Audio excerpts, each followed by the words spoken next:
Chapter 44. 1. At this time Osiris' heavenly kingdom numbered 13,000 million angels, good and bad.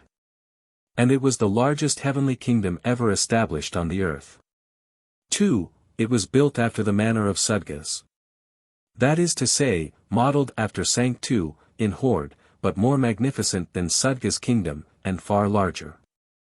The arena way was 5,000 lengths of a man across. So that approaching visitors to the throne must crawl 2,000 lengths in order to approach the throne. And they also had to repeat an anthem of praise, or a prayer, for every length crawled, going and coming. And they were, like at Sudgas, permitted to approach only to within a long distance from Osiris, whilst the array of lights around him were so dazzling that scarcely any could look upon him. And they that thus approached were so reverential that their minds magnified Osiris' glorious appearance so much, they verily believed they had looked into the Creator's face, and saw, of a truth, man was of his image and likeness. And thousands, and even millions, that thus crawled to look upon him, afterward went about in heaven preaching Osiris as the veritable all-highest creator of heaven and earth. 3. Osiris made his godhead to consist of 3 persons. First, himself, as the fountain of the universe, whose name was unspeakable. Second, Baal, his only begotten son, into whose keeping he had assigned the earth and all mortals thereon. And, third, Ashtaroth, his virgin daughter, into whose keeping he had assigned life and death, or rather the power of begetting and the power to cause death with mortals. For, Osiris was the most cunning of all the self-gods. For thus he appropriated the triangle of the Faithists. Thus appropriated the names and powers of the Lord God, the false, now in hell, for only through Baal and Ashtaroth could any mortal or spirit ever attain to approach the arena of the throne in Agoaden. And here again, they had to pass the high sentinel, Egupt, before they were entitled to the right to crawl on their bellies over the sacred pavement, the way to the heavenly palace. 5.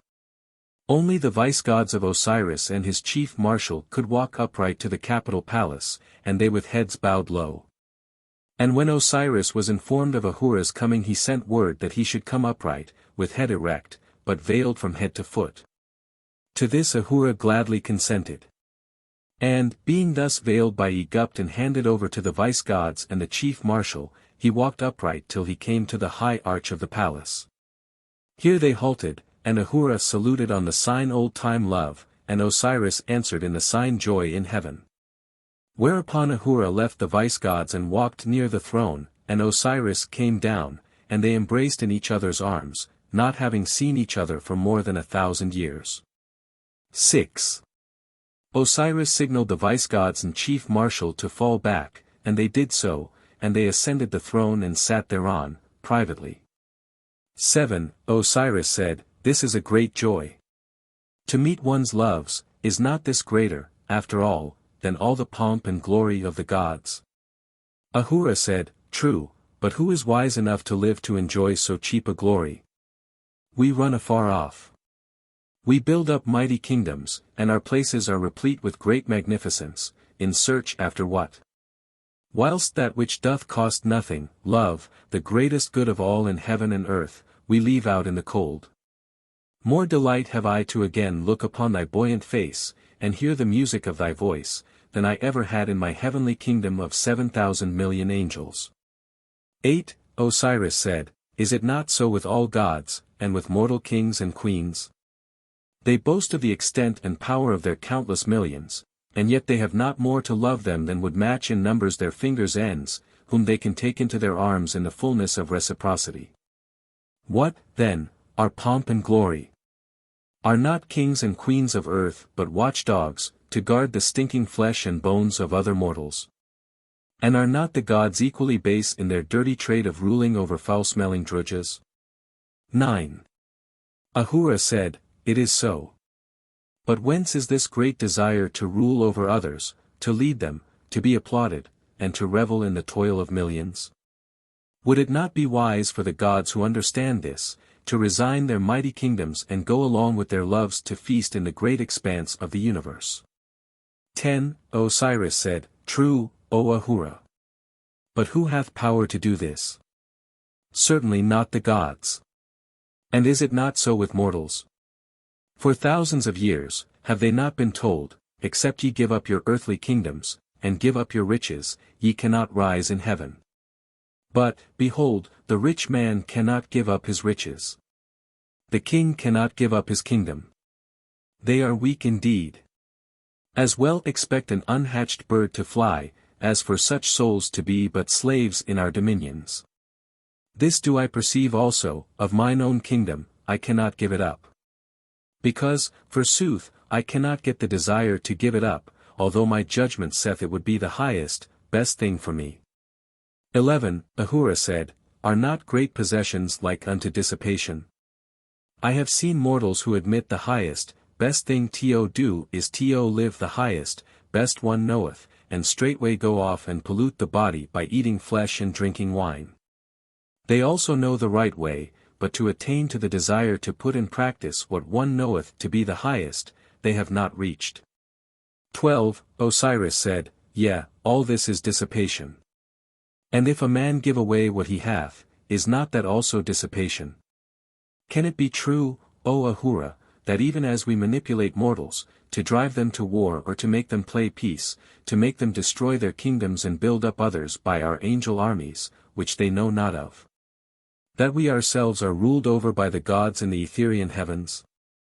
13. Ahura said, It seemeth to me thus, Osiris, that is to say, that the Etherean gods above us rule us, but not in the same way, but by their absence from us when we do unjustly, and by their presence when we do righteously. We rule over mortals by direct action upon them, shaping their destinies by our heavenly wills, and they are often cognizant of our angel servants being with them. But when we cannot appropriate a mortal to do our wills, we withdraw our angels and suffer him to fall into the hands of Drujas. 14. Ahura continued, Not that the gods above us, O Osiris, send evils upon us, but that we foster evils within our own kingdoms which take root, like thorns and nettles in a neglected field, and they grow and environ us. Even this I have seen in thy heavens in the far future. It will come upon thee, O Osiris, and with all thy wisdom and strength thou wilt meet the same fate as Dais, and be cast into hell. 15. Osiris said, Were I to judge by all the self-gods who have been before me, I should assent unto thy wise judgment. But hear thou me, O Ahura, for mine is not like any other heavenly kingdom, nor formed for mine own glory only. This, then, is that I will accomplish. 16. I will cast out sin from amongst mortals, and all manner of wickedness, and I will give them a heavenly kingdom on earth. They shall war no more, nor deal unjustly with one another, nor have suffering, nor immature deaths, nor famines, nor sickness, but peace and love, and righteousness, and good works and nobleness. 17. For I will go down to them in person in time to come. And I will take with me angels high raised, and appoint them unto mortals, and give them corporeal bodies for their pleasure, and they shall be the teachers of man on the earth. And man shall put away all selfishness and deceit, and lust, and lying. And the races of man shall be taught how to beget offspring in purity and wisdom. 18. And in that day I will take back the drudges of heaven and engraft them on mortals and re-raise them up with understanding. Wherefore, O Ahura, though I fortify myself in all this, am I not laboring in the right way? 19. Ahura said, It seemeth to me a dangerous proceeding. I would compare thy plan to that of a teacher who took his pupil into a place of vice to teach him virtue. How can a heavenly kingdom exist amongst mortals, save with celibates? And they cannot people the world. Is there any other way but by the delight of the lowest passion that man can be born into life? What belongeth to the flesh is of the flesh, the spirit repudiateth the earth. 20. Osiris said, It hath been so said. But I will cast the higher love down into the lower. 21. Ahura said, Why, so thou canst, but, alas, will it remain down, and forever grovel on the earth? I have seen a sweet maiden wed to a vicious husband, and she lifted him not up, but he pulled her down. Will not it be so with the higher love, when thou weddest it to the passions? Behold the manner of the oracles. We appoint high-raised angels to answer the questions of mortals, to lead them to virtue and wisdom, but, alas, mortals come not to the oracles to learn these things, but to learn wickedness, and war, and earthly gain. Will it not be so with thy kingdom founded on earth? Instead of helping mortals up, mortals will pull down the angels to answer them in their most sinful desires and curiosity. 22. Osiris said, Thou hast great reason on thy side, and facts withal to sustain thee. Yet forget not, O Ahura, I shall have a temple built of stone on the earth, and a chamber where I can come and command the kingdom through the mortal king. 23. Ahura said, Behold, my mission is fruitless. I have now visited my three loves, Tien, and Sudga, and thee. And I cannot turn one, even a jot or tittle. In this I have great sorrow. For I fear the time may come when great darkness will be upon you all. 24. Osiris said, I will consider thy wise words, O Ahura.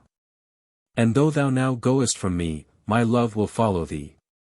25. Hereupon Osiris signaled the chief marshal and the vice-gods, and they came. Then Osiris and Ahura embraced each other and parted, both saluting in the sign, Love forever. Ahura retired even as he came, but backward, the vice-gods on either side and the marshal leading the way. After they crossed the arena, Ahura was delivered to Egypt, and the chief marshal and the vice-gods returned to Osiris. 26. Egypt passed Ahura on to his own attendants, who conducted him to his fireship wherein they embarked and set sail for his own heavenly place, Varapashanaha. Chapter 45. 1. Jehovih suffered the self-gods to prosper for more than 400 years, and Tien, and Sudga, and Osiris became the mightiest gods that ever ruled on the earth. Know, then, these things of them, in heaven and earth, whereof the libraries of Jehovah's kingdoms relate more fully that of which the following is a synopsis, to wit. 2. First of Tien, then Sudga, then Osiris. And of Tien's heavenly kingdom, 2 vice-gods, No John and Wangsayat. Chief High Marshal, Kalatska, and under him 30,000 marshals. Chief General, Haijan, and under him 100,000 generals and high captains. Of these, 20,000 were allotted to the dominion of mortals in Japheth, the others served in heaven, mostly about the throne of Tien. Chiefly distinguished as gods on the earth were Tien's 14 chief generals, Kao and Kat, Yam Yam, Tachinwo, Hojanyo, Waka, Okianos, Hainglo, Lutzram, Luoyang, Thursdaywouch, Yurgarath, Isao, Tagao and Ah Shung. 3. These generals were divided into 2 parts, 7 each, and they were allotted equally, of the 20,000 ranked generals deputed to the earth, and these again were allotted each 30,000 angel warriors. 4. Tien had said to these 14 chief generals, When ye come to the earth, and finding 2 cities near together, both of which worship other gods than me, ye shall divide yourselves into 2 parts. And one army shall go to one mortal city and the other to the other, and by inspiration and otherwise ye shall bring the 2 cities to war against each other, until both are broken down, or destroyed. After which ye shall inspire another city, that worshipeth me, to come and possess both of those that are destroyed. Better is it to make our enemies kill each other than to kill them ourselves. 5. And such was the mode of warfare by Tien in that all the land of Japheth was subdued unto himself in less than 100 years. Save the matter of 1,000,000 Faithists, scattered here and there. And of the Listians who were in the mountains and wildernesses. And great and costly temples were built in all the cities of Japheth, and dedicated to Tien, Creator and Ruler of heaven and earth. 6. Now, as to the worshippers of Jos and Hojas, they were not converted but subdued, and they worshipped their God in secret, and made rites and ceremonies whereby they might know one another and the better escape persecution. Many of these rites partook after the manner of the ancient rite of. 7. Of the great cities destroyed in these wars were, Hongwi, Chaogo and Xingtu. For Hongwi the wars lasted 20 years. And there were slain within the city 500,000 men, women and children. 8. The wars of Chaogo lasted 40 years, and within her walls were slain 300,000 men, women and children. For Chengdu the wars lasted 25 years, and there were slain within her walls 300,000 men, women and children. 9. In the destruction of Honghui there were consigned to ashes 400 houses of philosophy, 2,400 colleges, and 12,000 public schools. All of which had been made glorious in the reign of Hong, the king of the city. Because he worshipped Hojas, his great city was destroyed. 10. In Chaogou there were destroyed 600 houses of philosophy and 200 colleges of great learning. Here was the temple of Zhang, which was dedicated to worship of Jas, God, and which, in building, required 20,000 men 12 years. It had 2,000 pillars of Awana stone, polished. And at the blood altar it had 12,000 skulls, of which the great king Bak Ho was slaughterer in the name of Hojas. The throne of worship for the king was set with diamonds and pearls, and it had 1,000 candlesticks of gold and silver. And the fine silk drapery and fine wool drapery within the temple were sufficient, if spread out, for 500,000 men to lie down on and yet not cover up the half of it. And the drapery was painted and embroidered with pictures of battles and wars, and of scenes in heaven. For the ornamentation of which drapery 20,000 men and women had labored for 40 years. All of which were destroyed, together with all the great city in all its riches and magnificence. 11. Chengdu was a city of fashion and splendor, inhabited by the richest men in the world. She had a temple called Chao King, dedicated to learning, but in fact appropriated to the display of wealth and pageantry. It was round, with a high projecting roof, the eaves of which rested on 10,000 pillars of polished stone. There were 400 doorways to enter the temple, but, within each doorway, one came against the square columns of precious stones that supported the roof inside. And to either side of the columns were passageways that led into the 400 chambers within. In the center of the temple, artificial stalactites, 20,000, hung from the roof. These were made of silk and wool and fine linen and painted, and of colors so bright that mortal eye could scarce look upon them, and they were as ice with the sun shining thereon, forming rainbows in every direction. Here came kings and queens and governors of great learning, for here were deposited copies of the greatest books in all the world. 12. Besides the temple of Chao King, there were 7 great temples built to Jas, either of which was large enough for 10,000 men to do sacrifice in at one time. For 25 years the people of Chengdu fought to save their great city from destruction, but it fell, and was destroyed, and all the temples with it, by King Bing it was laid low. 13. Next to these were the following great cities that were destroyed: Guji, which had 100 houses of philosophy and 40 colleges for great learning, 1 temple, with 800 polished pillars and 2,000 arches.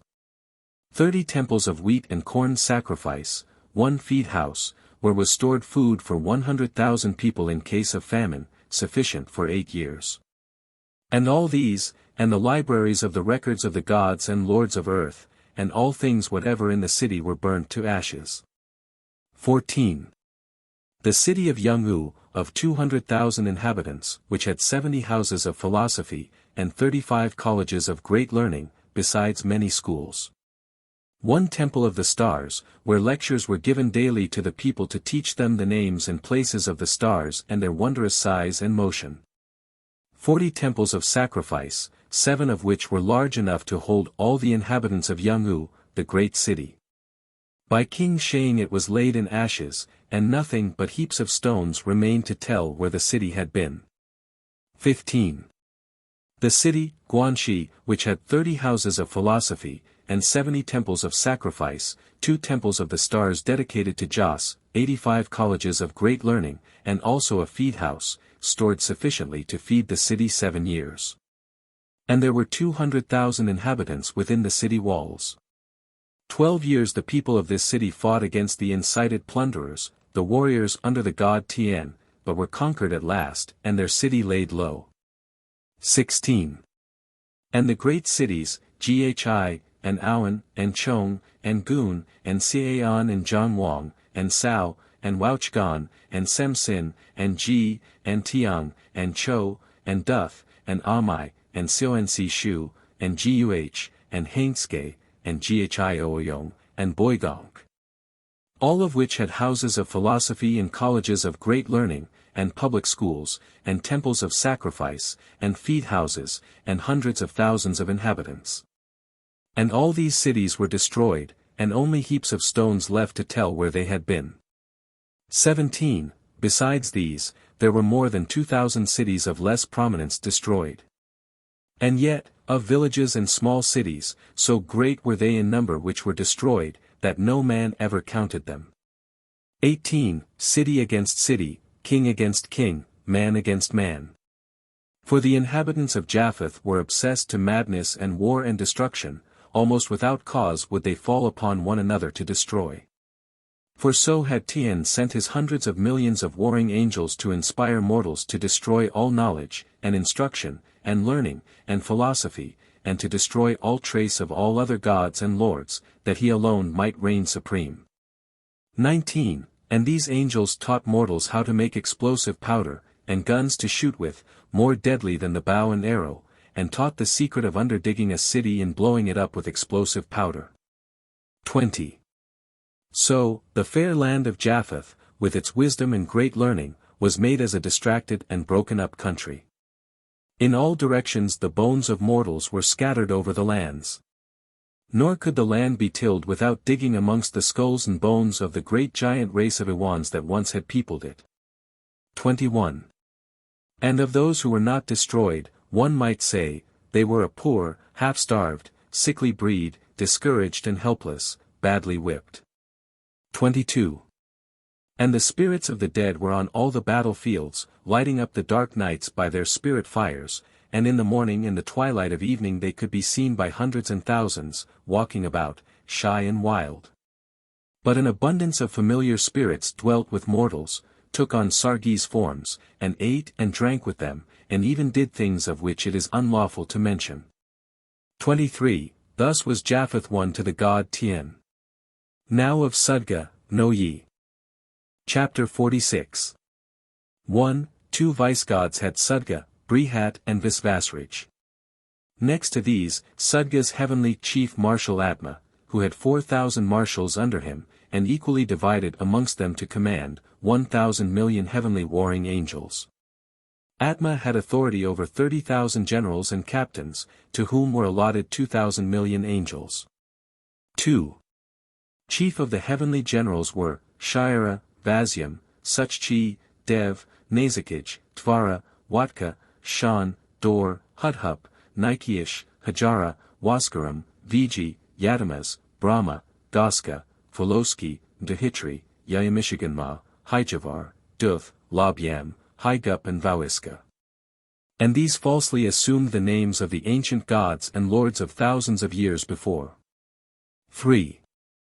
Sudga had said to them, that my age may be magnified before the newborn in heaven, he shall also magnify your own names by taking the names of gods and lords who are revered in heaven and earth, for all things are free unto you. But into none others do I give privilege to choose the names of the ancients. 4.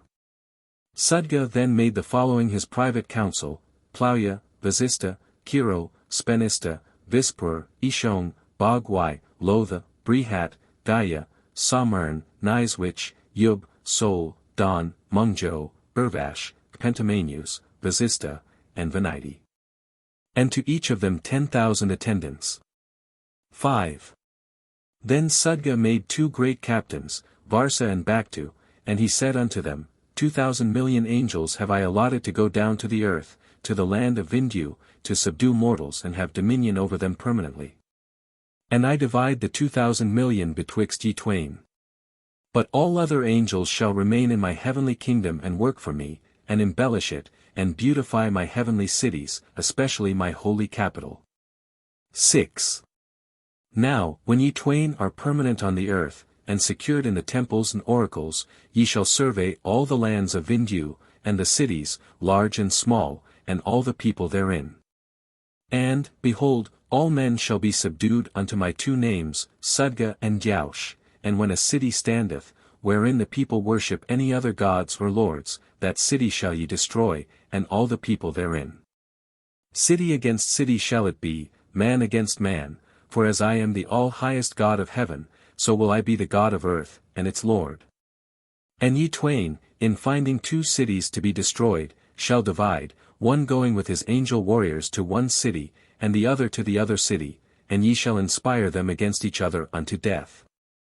And when they are laid low, ye shall bring into the place, to inhabit it, my worshippers.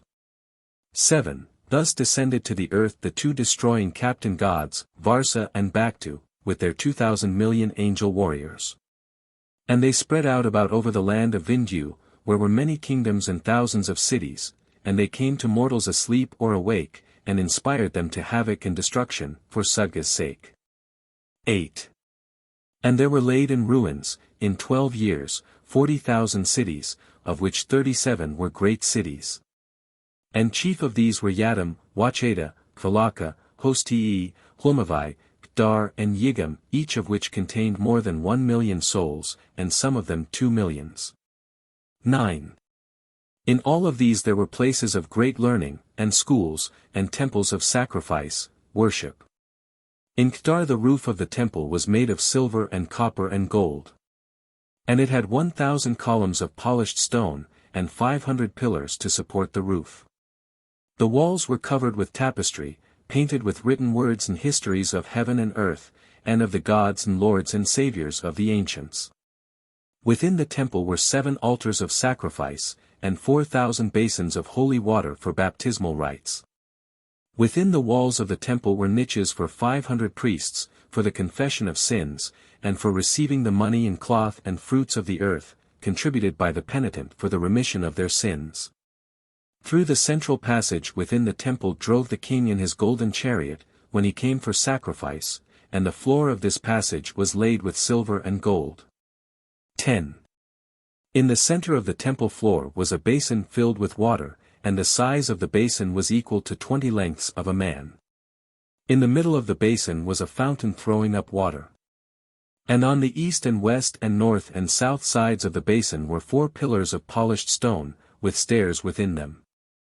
And the tops of these pillars were connected by beams of inlaid wood of many colors, polished finely, which were called the Holy Arch of Suhagda. On the summit of the arch was a small house called the Voice of the Oracle, for here sat the king's interpreter of heaven and earth, the reader of visions. And the spirits of the dead appeared in the spray of the fountain, sometimes as stars of light and sometimes in their own forms and features, and were witnessed by the multitude. 11. Within each of the 500 pillars was a sacred chamber, for benefit of the priests communing with angels. In the east pillar was an opening from top to bottom, a slotway so the multitude could see through the pillar, which was hollow its entire height. This was occupied by the king's high priest or priestess, as the case might be, and this person had attained to adeptship, so that the angels could carry him up and down within the pillar, even to the top thereof, which was equal to 50 lengths of a man. And the multitude thus beheld him ascending and descending. 12. In the west pillar was the library of the temple, which contained a history of its important events for a period of 800 years. Of the priest and high priests, and of the kings of the city. 13. Next to the temple, which was called Triista, stood the house of learning, where congregated the wise men and women, skilled in philosophy and music and astronomy and mineralogy. The house was made of polished stone and wood interlocked, and in the front with 140 columns of polished stone and wood. Within the house were the skins and bones of thousands of creatures, ancient and modern, which reclassified and named, and with these were books of philosophy and history, all of which were free to the public one day in 7.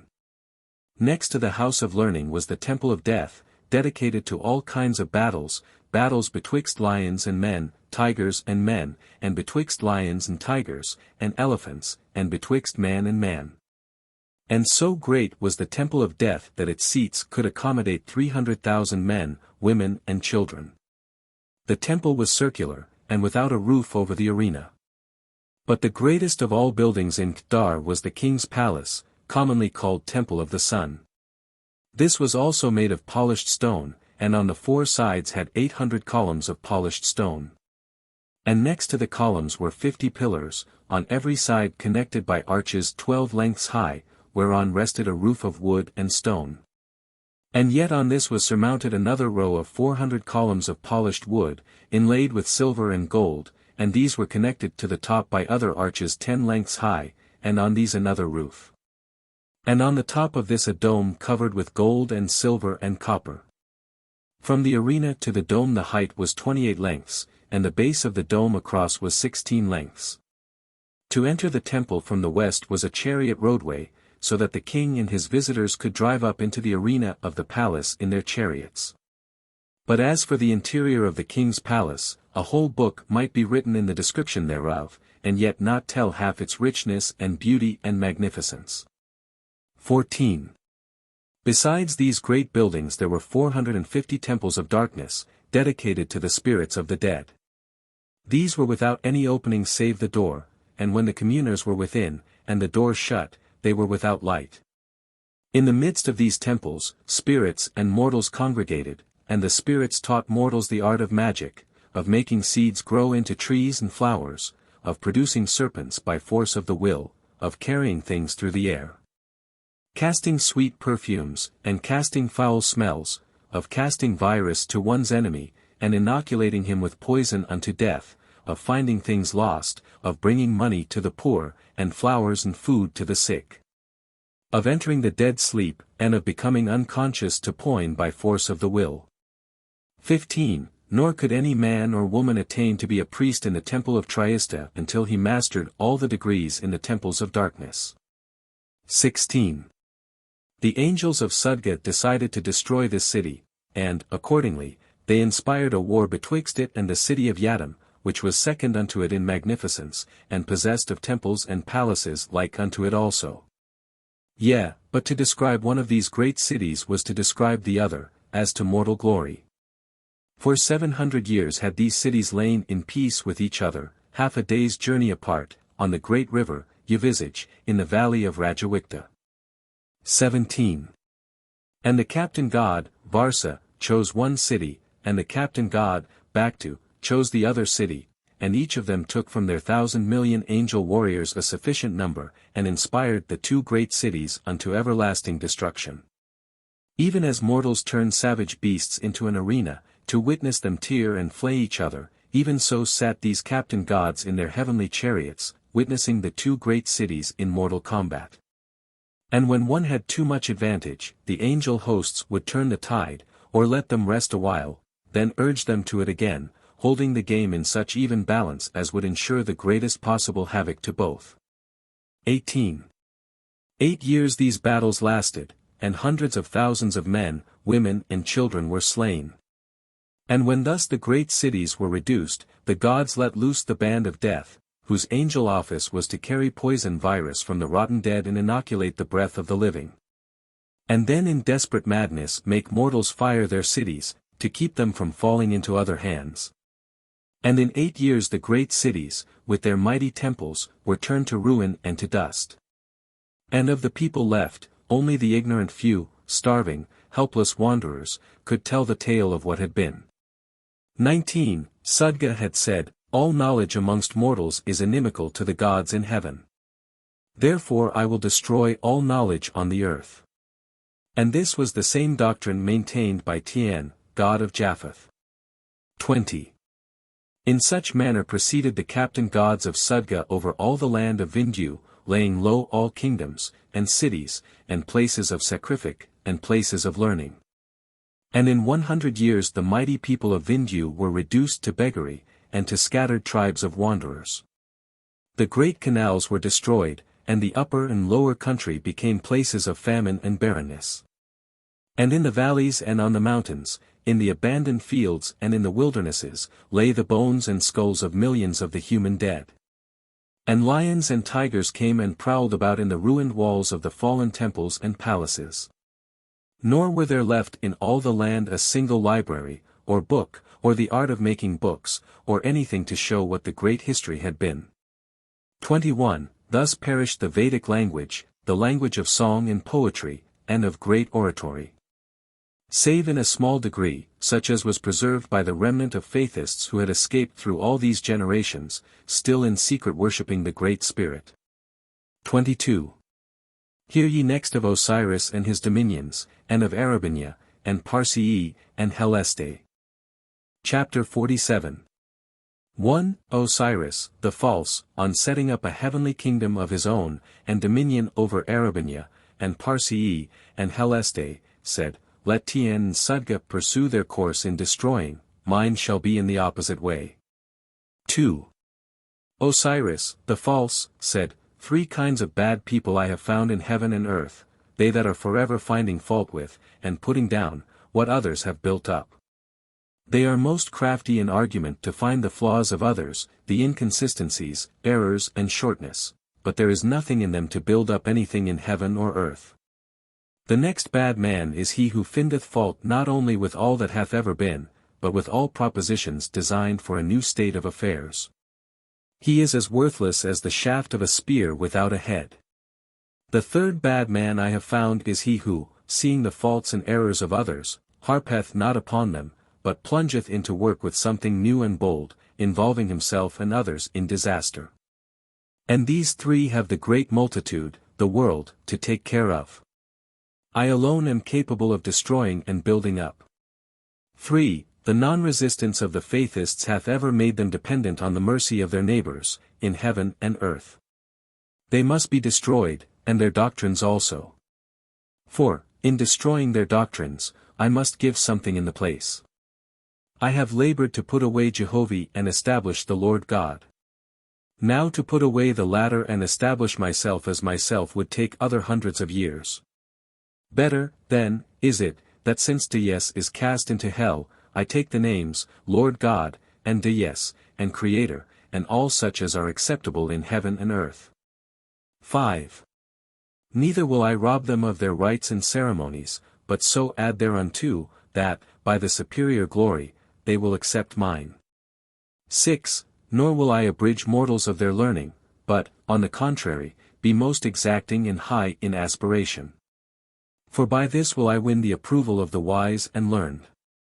7. Mortals love idols, therefore I will give them idols. Male and female will I give unto them. 8. Osiris then called Baal, Ashtaroth and Egupt into his heavenly council chamber, and said unto them. 9. 2 idols shall ye inspire mortals to build unto me, and one shall be the figure of a male horse, with a man's head and chest and arms, and he shall point upward, signifying heavenly rest. And the other shall be the figure of a mare, with the head and breast and arms of a woman.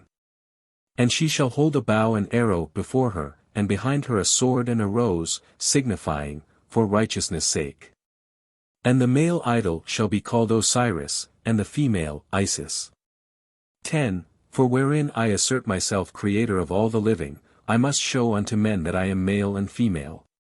11. Which of a truth is the fountain of all that is in heaven and earth, wherein projection and reception are the sum of all philosophy. 12. In which ye shall teach that to go forth is Osiris, and to rest in meekness is Isis. For which the ancients used the bull and the lamb. 13. For I was a globe, boundless as to size, and swift as to motion. And I put forth a wing for flying, and a hand for labor, by which are all things conquered and subdued.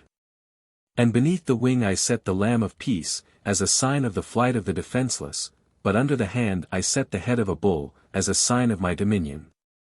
14. And I made heaven and earth with wings flying forth, bearing the serpent in the sun. Square with the world, and circumscribed, have I made all things, good and powerful. 15. And in man's hand I placed the key to unlock the mysteries of the firmament of heaven, and the power, and wisdom, and riches, and glory of the earth. Into his hand I place a club, to slay the lion, or to subdue him. 16. For I am like unto man, having created him in mine own image, and I hold the key of heaven and earth, and dominions over all the inhabitants I created on the earth. I am Tau, I am said. 17. I am the light and the life, and the death. Out of myself made I all that live or ever have lived. The sun in the firmament I set up as a symbol of my power. The stars, and the moon, and things that speak not, and know not, are the works of my hand. Without me nothing is, nor was, nor ever shall be. 18. Whoso goeth forth warring for the right is for me, and I am with him. With warriors I am a god of war, with the peaceful I am a lamb of peace. To do, is of me. To not do, is not of me, but of death. An eye for an eye, a tooth for a tooth, blood for blood, mercy for mercy, but force unto all things, with will to conquer, for in these am I manifest unto men.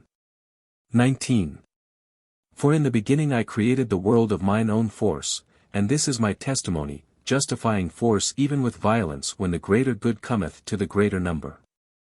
Hereon hangeth my law. In which any man can understand that had the Faithists fought for righteousness, they would have long since mastered the world and subdued it unto their God. 20.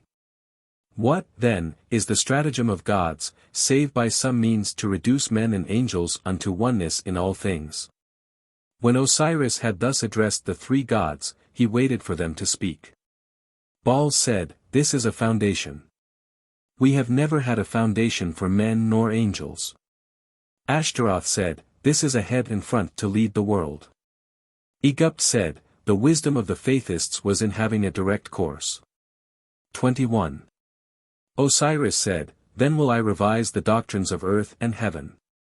I will not say this is for Dies, nor the Lord, nor God, nor Osiris, nor Apollo, nor any other god. But I will give that which all save Jehovians can accept. 22. For I will allot unto God all things, not defining which God, or what God, but God only, the rest will I manage in Agoaden, my heavenly kingdom. 23. Go ye, therefore, to mortals, and revise the things of Dies unto God. And if mortals question of the oracles to know who God is, say ye, He is Osiris, to the Osirians, Apollo, to the Apollonians, Isis, to the Isisians, He is the Creator, the Master, the All, out of whom were created all things. He who created man in his own image, who dwelleth on a throne in heaven. 24. But if they question further, asking if he is the ever-present, answer them, Nay. And if they say, Is he Jehovih, the Great Spirit? Answer them, Nay. 25. For I will not suffer one Faithist to dwell alive on the face of the earth. Chapter 48. 1. In Hyquad, in Parsee, dwelt King Luthag, a man of great wisdom and kingly power. His capital city, Soruts, lay on the border of Phoenicia, and had 12 tributary cities, each city being ruled over by a king. 2. And great drought came upon the regions ruled by Luthag, and, being a king of benevolence, he sent inspectors far and near, to find a country of water and good soil. But alas, they found not what was desired. 3. Luthag consulted the oracles, and behold, the angel, Egupt, came and answered the king, saying, Send thou thy seer and I will lead him. So the king sent for his high seer, and told him the words of the oracle. The seer said, Wherever the God touched thee, suffer thou me to touch also, and perhaps I can hear thy God speak. 4. The seer touched the king in the place, and at once the God spake to him, and he heard.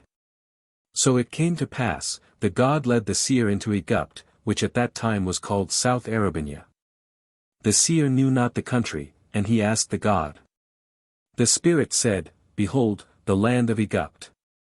Thus was named that land, which is to this day called Egypt. 5. The seer found the land fertile and well watered, and he returned to Parsee and informed the king. Thereupon the king commanded his people to migrate to Egupt. And they so went, in the first year 50,000, and in the second year 100,000, and for many years afterward an equal number. 6. These things occurred in the 700th year of the reign of Dies in Horde. And in the space of 200 years more, behold, the land of Egupt was peopled over with millions of people, for the drought and famines in countries around about drove them hither. 7. Luthag sent his son to govern the land of Egupt, and he made it tributary to the kingdom of Soruts. The son's name was Haxax. And when he was old and died, he left the governorship of Egupt to his son, Bakal, who broke the allegiance with Parsii and established all of Egypt as an independent kingdom. Bakel's son, Goth, succeeded him. And Goth enriched his kingdom with great cities and temples, and places of learning, and founded games and tournaments.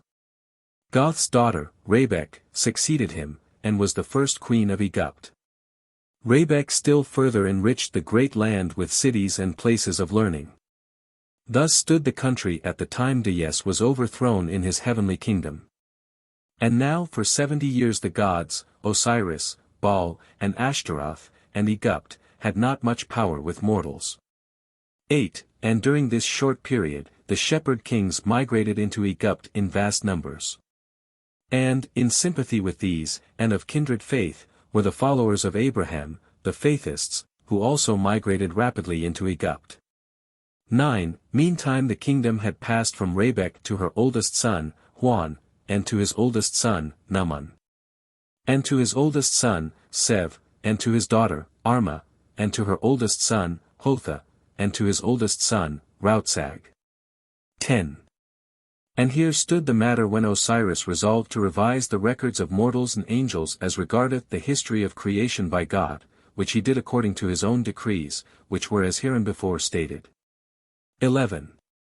So it came to pass that through the oracles, King Rautsag bestowed upon the libraries of Egypt the history of the creation of heaven and earth, with the origin of sin, and the creation of man, the first of whom was thenceafter called Adam.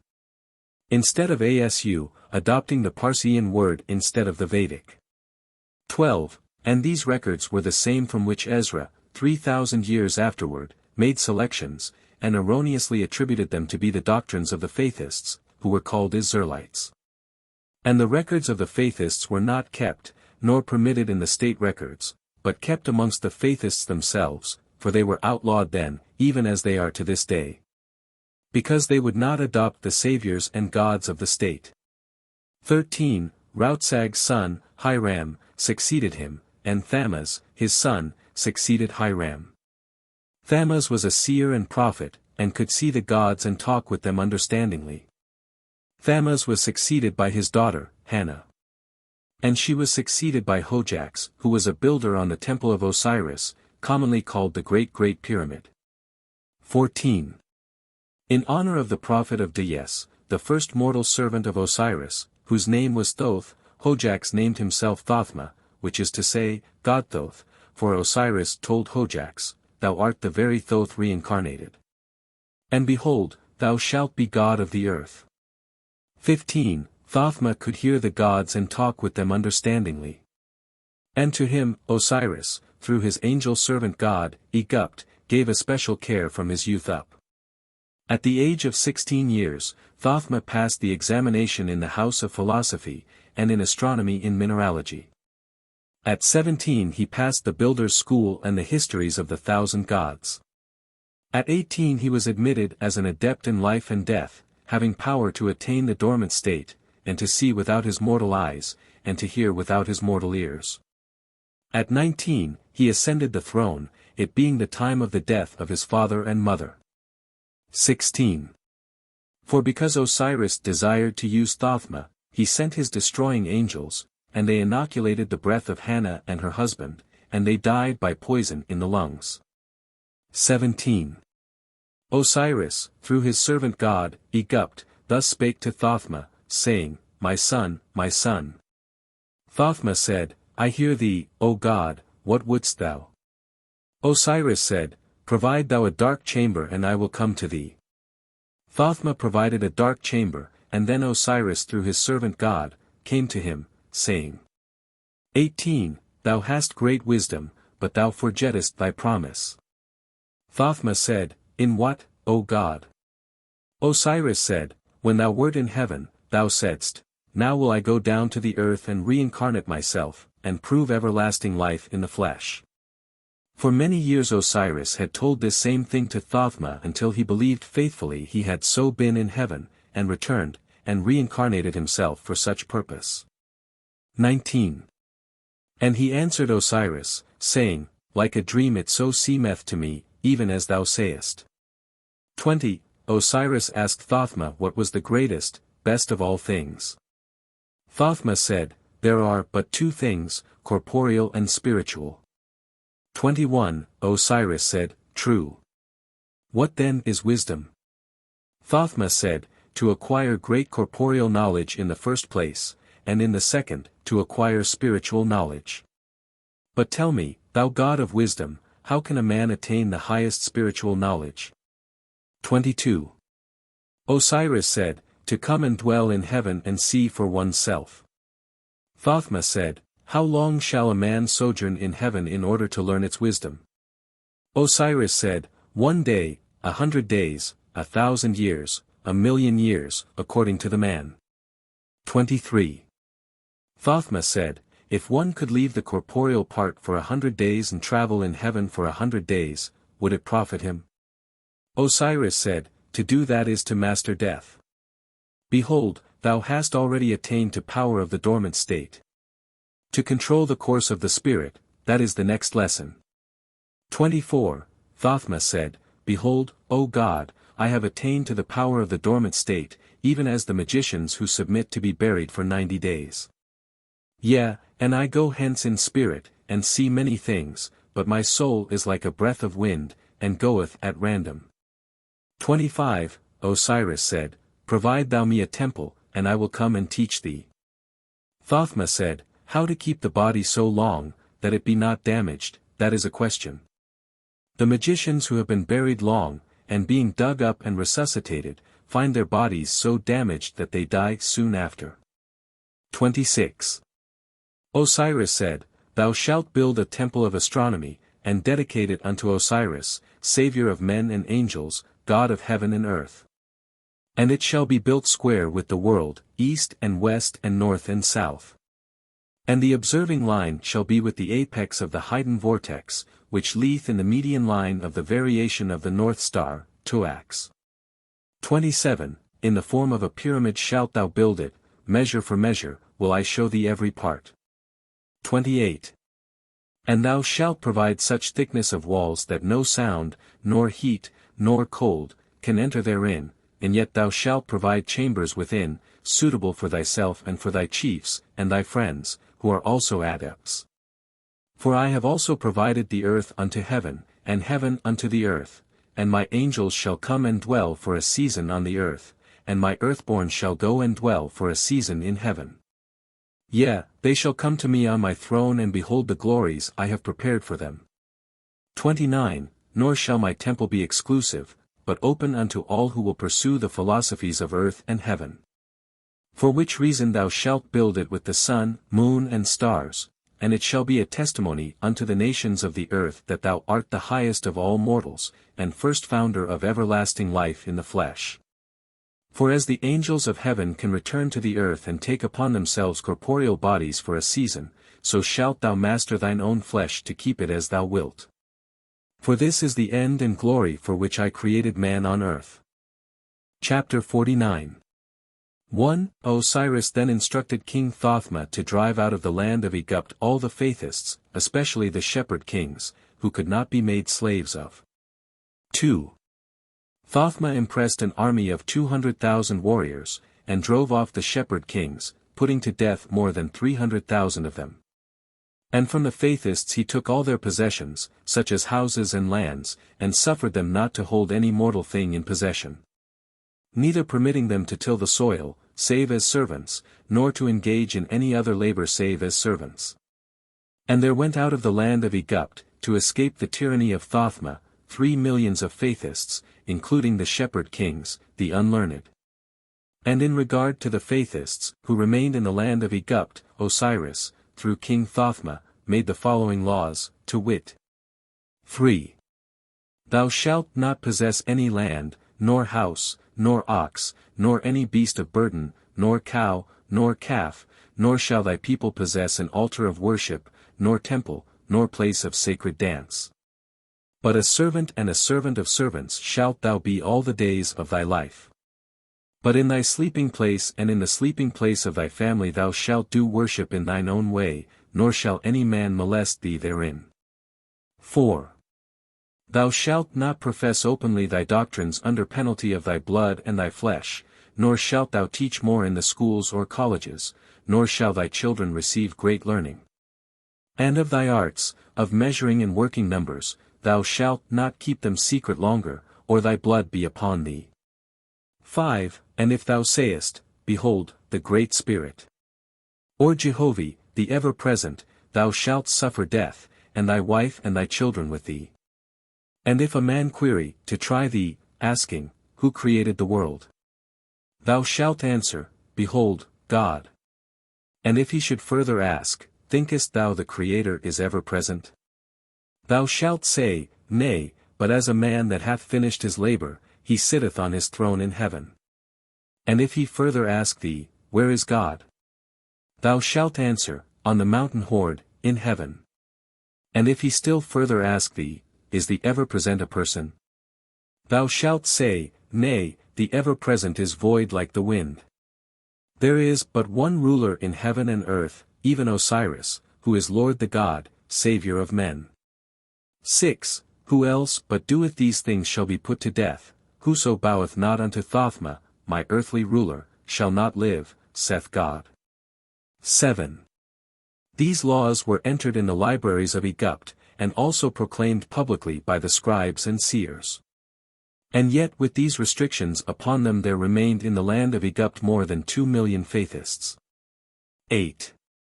And it came to pass that Thothma began the building of the temple of Osiris, pyramid, and he impressed 200,000 men and women in the building thereof, of which number more than one half were Faithists. And these laborers were divided into groups of 12s and 24s and 48s, and so on, and each group had a captain. But for series of groups of 1,728 men and women, there were generals, and for every 6 generals there was one marshal, and for every 12 marshals was one chief. And these chiefs were of the privy council of the king. 9. And the king allotted to every chief a separate work, some to dig canals, some to quarry stone, and some to hew the stones, some to build boats, some to provide rollers, and others timbers, and yet others capstans. 10. 2 places the surveyors found stone with which to build the temple, one was above the banks of the great river, Egon, at the foot of Mount Hezekiah, and the other was across the plains of Nuph, in the mountains of Oahspe. From the headwaters of Egon a canal was made to Oahspe, and thence by locks descended to the plains of Nuph, and thence to Gaker, the place chosen by the king for the temple to be built. 11. And as for the logs used in building, they were brought down the waters of Egon, even from the forests of Gambota and Rugzak. These logs were tied together and floated on the water to the place required, where, by means of capstans, they were drawn out of the water ready for use. 12. As for the stones of the temple they were hewn in the region of the quarries. And when properly dressed, were placed on slides by capstans, and then, by capstans, let down the mountain sides, to the water, whereon they were to float to the place required for them. 13. The floats were made of boards sawed by men skilled in the work, and were of sufficient length and width to carry the burden designed. And at the bottom of the floats were rollers, gudgeoned at the ends. Now when a stone was let down from the place of its hewing on to the float, it was ready to be carried to its destination. And when the float thus arrived near Gaker, ropes, made of hemp and flax, were fastened to the float, and, by means of capstans on the land, the float was drawn up an inclined plane out of the water, the rollers of the float answering as wheels. 14. When all things were in readiness for building the temple, the king himself, being learned in all philosophies, proceeded to lay the foundation, and to give instruction as to the manner of building it. 15. These were the instruments used by the king and his workmen, the gow, the length, the square, the compass, and the plumb and line. Nor were there any other instruments of measure or observation used in the entire building of the temple. And, as to the measure called a length, it was the average length of a man, after trying 1,000 men. This was divided into 12 parts, and these parts again into 12 parts, and so on. 16. After the first part of the temple was laid, the builders of the inclined plane began to build it also, but it was built of logs. And when it was raised a little, another layer of the temple was built. Then again the inclined plane was built higher, and another layer of the temple built, and so on. The inclined plane, which was of wood, was built up even the same as was the temple. 17. The width of the inclined plane was the same as the width of the temple, but the whole length of the inclined plane was 440 lengths, of a man.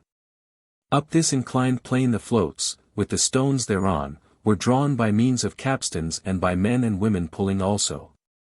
18. For 24 years was Thothma building the temple, and then it was completed. But it required other half a year to take away the inclined plane used in building it. After that it stood free and clear, the greatest building that had ever been built on the earth or ever would be. 19. Such, then, was Thothma's temple of Osiris, the great pyramid. 20. Jehovih had said, "Suffer them to build this, for the time of the building is midway betwixt the ends of the earth, yea, now is the extreme of the earth's corporeal growth. So let it stand as a monument of the greatest corporeal aspiration of man. For from this time forth man shall seek not to build himself everlastingly on the earth, but in heaven. All these things shall be testimony that in the corporeal age of the earth man was of like aspiration, and in the spiritual age of man in an opposite condition of corporeal surroundings, for by the earth I prove what was. And by man prove what the earth was and is at certain periods of time." Chapter 50. 1. When the temple was completed, and the king and his 4 high priests entered into the holy chamber, the false Osiris, through his servant god, Egupt, came in Sarges, and spake unto the king, saying, Here am I, O king. 2. Thothma said, My labor is well recompensed. That thou hast come to me, O Lord my God, I am blessed. Osiris said, Keep holy my chambers. Suffer no man, nor woman, nor child, that dwelleth on the face of the earth, to know the mysteries of these, my holies, save and except my adepts. Here layeth the key of everlasting life. 3. Thothma said, How sayest thou, the key of everlasting life? Osiris said, Herein is that which is of good and evil, as I commanded thy forefathers, to eat whereof man shall become as gods, and live forever. For this is the triumph of man over death, even for which I created him on the earth. 4. Thothma said, Shall only we 5 know these things? Osiris said, Nay, verily, else the light of my kingdom would not be full. Behold, thou, how I built the temple. Was it not in the keeping of adepts? So, then, as I have given unto thee to know my kingdom, thou shalt give unto others, not suffering these lights to come, save through my commandments. 5. Now in the 2nd month after the temple was completed, Thothma, the king, having put the affairs of his kingdom in order, went into the holy chamber, and thence ascended into the chamber of life and death. Leaving the 4 chief priests in the holy chamber. And Thothma cast himself in death, dormancy, by swallowing his tongue. Whereupon the priests closed the entrance and sealed the king within. 6. Osiris, through his servant god, Egupt, said unto the priests, One alone shall remain. In quarter watch shall ye dwell within the holy chamber, and I will remain also. And the priests cast lots, and divided the watch in 6 hours each, unto every day. And Osiris sent Baal to the spirit of Thothma, and took him to Agoaden, Osiris' heavenly place, showing the spirit unto the glory of the throne, saying, Behold the God of gods. Thothma said, It is a great glory. Lo, mine eyes are blinded by the light of the Lord my God. After this, Baal took the soul of Thothma into 1,000 heavenly places in Osiris' kingdom, and showed him the glory thereof. 7. Thothma said unto Baal, Thou angel of God, thou hast shown me, of a truth, God is in the image of man. Nor is there any but one God, who ruleth over all. 8. Baal said, How sayest thou then, who is God? Thothma said, How sayest thou? For behold, his glory was so great I could not look upon him. 9. Then answered Baal, saying, Only angels and mortals, these are the sum of all things. He, thou hast looked upon, was even as thou art, a one-time mortal on a far-off star world. He attained unto the Godhead, to create a world unto himself, even as thou, who art an adept, canst create flowers and plants and serpents. Thus he came into the void regions of space and created the earth and her heavens, and they belong unto him, for they are his. And in like manner is every star world, created and ruled by a God like unto thy God, who is Lord of all. 10. Thothma said, O that all people knew these things! O that I may remember them when I am returned to earth! Baal said, More than this shalt thou remember, for I will now take thee to the hells of the idolaters and the Jehovians. Baal then took the soul of Thothma to the hells of Deyes, and showed him the horrors thereof. But he took him not to the regions of God, in Crashivi. 11. Now when Thothma had travelled in heaven for 30 days, Baal brought his spirit back to the chamber of death, and showed him how to regain his corporeal part, the which he did. And then Baal signalled unto Egupt, and the latter spake to the priest on watch, saying, Behold, Thothma hath returned, go thou and fetch thy brother, and deliver him into the holy chamber. 12. And when they came they unloosed the sealing stones and delivered the king into the holy chamber, and he was awake from his trance, and remembered all he had seen in heaven, which he related to the high priests who were with him.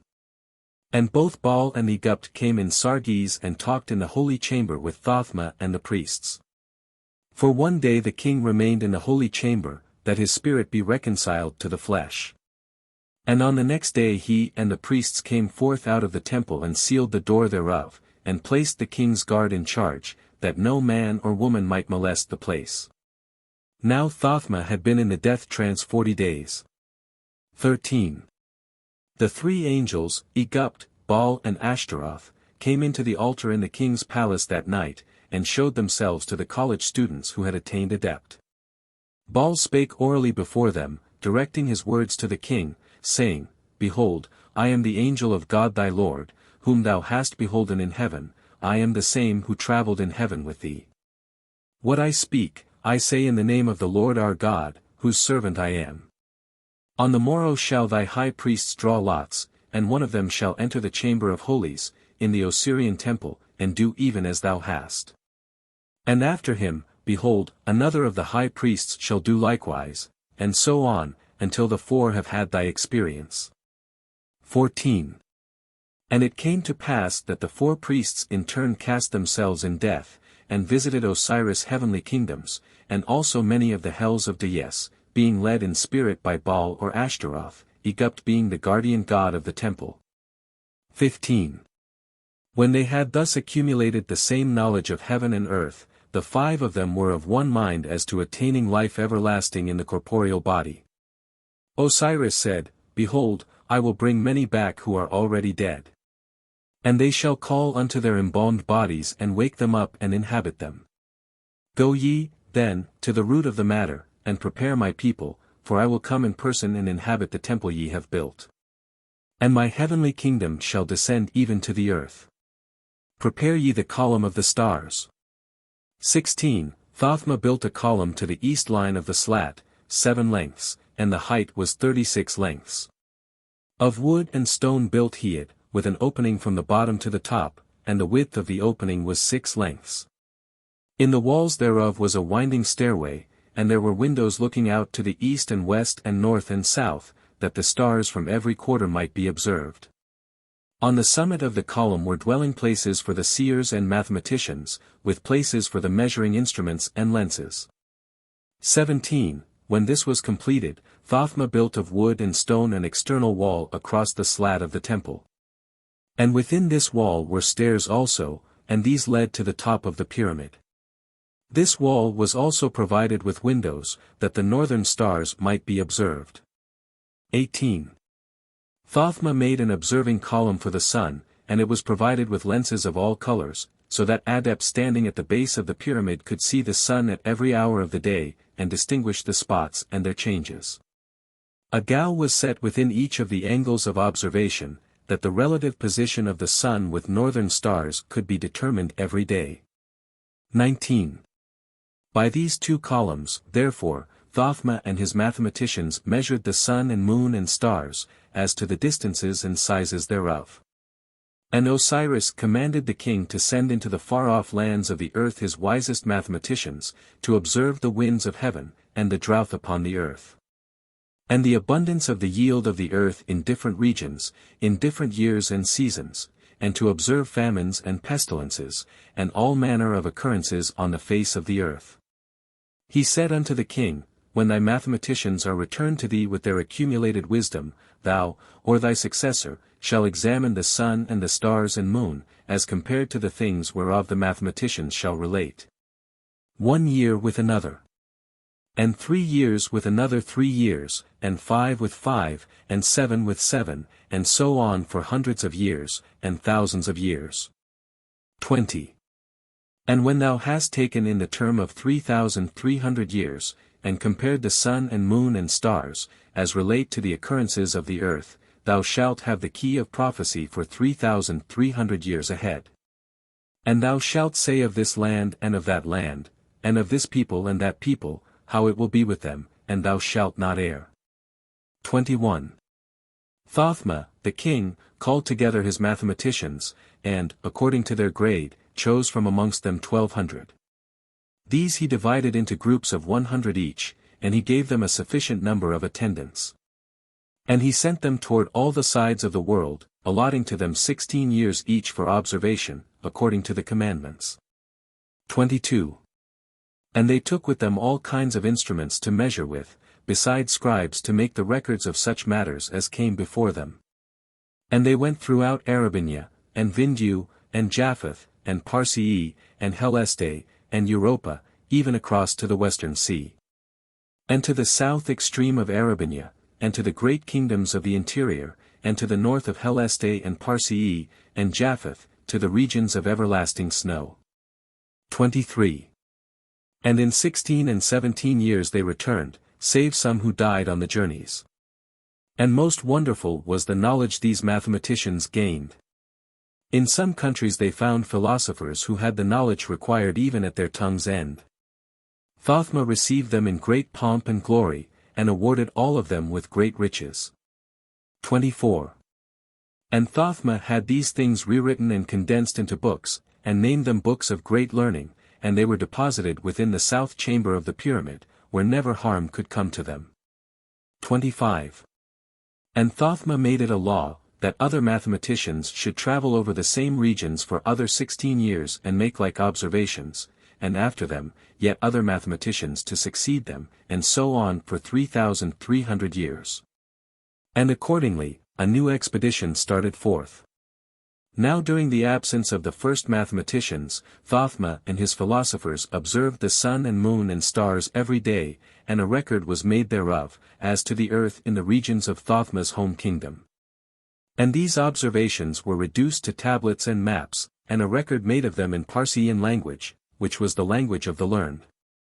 For the Egyptian language of that day was spoken mostly by the unlearned, and was mixed with the Phoenician, a language of sounds. 26. After the mathematicians returned, Thothma and his philosophers examined the whole matter as compared with the maps and tablets of the heavens. And the facts deduced therefrom were written in a separate book and called the Philosophies of God and his son Thothma, king of earth. 27. Copies of this book were made and sent into the lands of Arabinia, Vindu, Japheth, and Parsii and Heleste, and Europa, to the priests of God, but the original book was filed in the holy chamber, in the temple of Osiris. 28. Thothma applied himself to impart wisdom unto all men. And during his reign he built in the land of Egypt 77 colleges of great learning, 12 colleges of prophecy, 200 houses of philosophy, 7 adepteries, and 3,000 free schools. And 4,000 houses of sacrifice unto Osiris, Saviour of men. 29. 340 obelisks to God, 30 triumphal arches to Dais, 4,000 ons news to the Creator, and these were mounted on pedestals of polished stone, and stood at the street corners. 30. And there were graduated to the rank of adept during Thothma's reign more than 4,000 men and 300 women, all capable of the death trance, and of going about in spirit. And of these over 700 were permitted within 30 years to test the cast of the holy chambers in the pyramid. And their spirits were conducted into Osiris' heavenly regions, and sojourned there for many days, and returned to their bodies unharmed. Because of the position of the chambers, there was no action upon their bodies whilst in the swoon. 31. Thus did Thothma prove himself to be one of the wisest and greatest men that ever dwelt on the face of the earth. He believed all things the gods told him, believed he was Thoth reincarnated, and believed he would never die as to the flesh. 32. The false Osiris, through his servant god, Egupt, had said to Thothma, "This is the manner of heaven and earth, as regardeth man, all men are reincarnated over and over until perfected to immortal flesh. And in that day man hath so perfected his adeptism he can remain on earth or ascend to heaven, even when he desireth. Hence of all knowledge, adeptism is the greatest." 33. Thothma asked if there were any new creations. Satan prompted Osiris, who said, "Nay, thy spirit is old as the earth. At first it was small and round, like a grain of mustard, only it was spirit. And the multitude of these seed comprise the all unseen. When one of them taketh root in gestation, then is the beginning. And it is born into the world a frog, or an ass, or worm, or lion, or small creeping thing, and it liveth its time and dieth. And the spirit heath it back again into another womb, and it is born forth a man low as to knowledge, evil as to life. And he liveth a time and dieth again. But again the spirit heath back to another womb, and it is born forth again, another man, but wiser as to knowledge, and less evil as to life. And this continueth to hundreds of generations and to thousands. But he who hath attained adeptship hath it in his power to call forth out of the earth his own corporeality, he needeth no longer to go through the filth of others. 34. Thothma was wise even in his belief. For when he was growing old, and beholding his flesh sunken, and his eyes growing hollow and dim, and his hands getting withered, he inquired of the gods, saying, "I know thou hast taught me truth, O God. I am weak before thee, as to judgment, and curious in my vanity." Osiris said, "Speak thou, O king."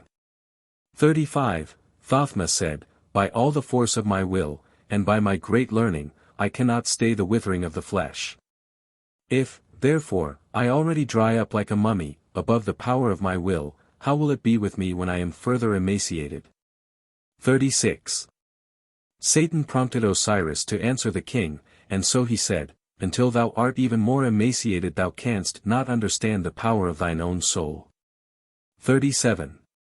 With this the king was reconciled, and even at the time he was tottering on his last legs he began to build a new palace, saying, "After I have changed this flesh into immortal flesh, hither will I come and dwell forever. And I shall be surrounded by adepts, wise and faultless. And this shall be the first colony of the kind I will build on the earth. 38. But afterward I will build many colonies of like kind. More and more of them, until I have all the earth redeemed to immortal flesh. For of such shall be my kingdom, and all men and all women on the earth shall own me Lord of all." 39. Nevertheless, with all Thothma's wisdom, and the wisdom of his gods, he fell on a stone and died suddenly on the day he was 100 years old. Chapter 51.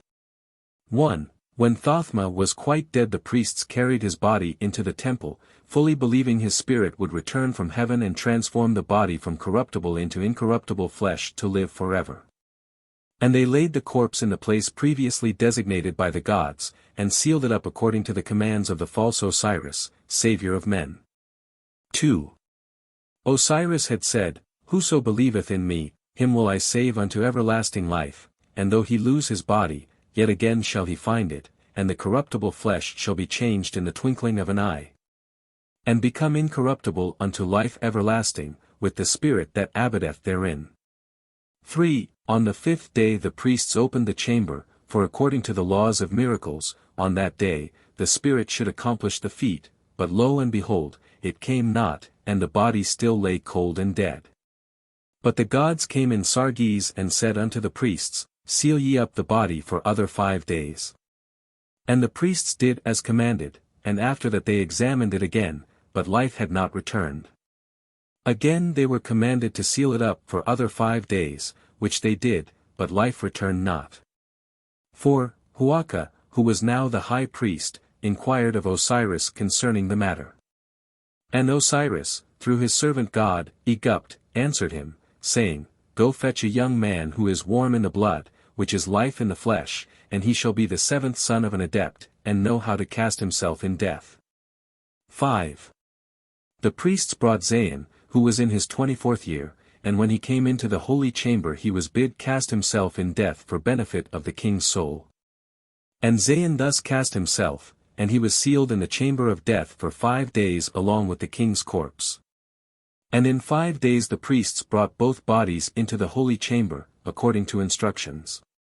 And Osiris came and commanded them to stand around the bodies, and when they had done so, the angels from Osiris' kingdom came and spirited away the body of the king, and they brought back the spirit of Zayin to inhabit the body of Zayin, and put it in possession thereof, making believe it was the spirit of Thothma returned. 6. Huaka said to the gods, Where is the body of Thothma? Hath it been transformed? And the gods answered, It hath gone to heaven, and will return after many days. But as to the spirit of the king, behold, he is with thee. And the priests spoke to Zayin, believing it was Thothma. And after 3 days they came forth out of the temple and recrowned Zayin, Thothma the second, and they proclaimed it abroad that these things were true, howbeit they knew to the contrary. 7. As to the spirit of Thothma, at the time of death, it was taken to Agoaden and put amongst the servants of Osiris' heavenly kingdom, and thus enslaved. So Zayin became king of Egupt. 8. Now, as regardeth the false gods, Osiris and his confederates, they never tried to reincarnate the spirit of Thothma. But because of the virtues and the wisdom of Thothma, they used him for benefit of Osiris' heavenly kingdom, and to establish Osiris everlastingly on the earth as the all-highest god. 9. As to the kingdoms of the land of Egupt, which succeeded Thothma, the inhabitants of the earth already know the chief part. For hundreds and hundreds of years the Eguptians were the most learned people in the world, and especially in a knowledge of the stars, and the sun and moon, and in adeptism and miracles. 10. But woe came unto them. The land became flooded with hundreds of millions of drujas, and as to the people of Egupt, the chief desire was to be able to return in spirit after death and dwell with mortals. And the things which followed are not even lawful to mention. 11.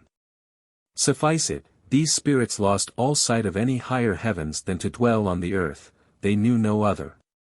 And they watched about when children were born, and obsessed them, driving hence the natural spirit, and growing up in the new body of the newborn, calling themselves reincarnated. And these drujas professed that when they previously lived on earth they were great kings, or queens, or philosophers. 12. And they taught as their master, Osiris, the false, did, that there was no higher heaven than here on the earth, and that man must be reincarnated over and over until the flesh became immortal. Not all of these spirits drove hence the natural spirit, but many merely engrafted themselves on the same body, and whilst such persons lived, these spirits lived with them and dwelt with them day and night, not knowing more than their mortal companion. And when such person died, behold, the druja went and engrafted itself on another child, and lived and dwelt with it in the same way, and thus continuing, generation after generation. 13.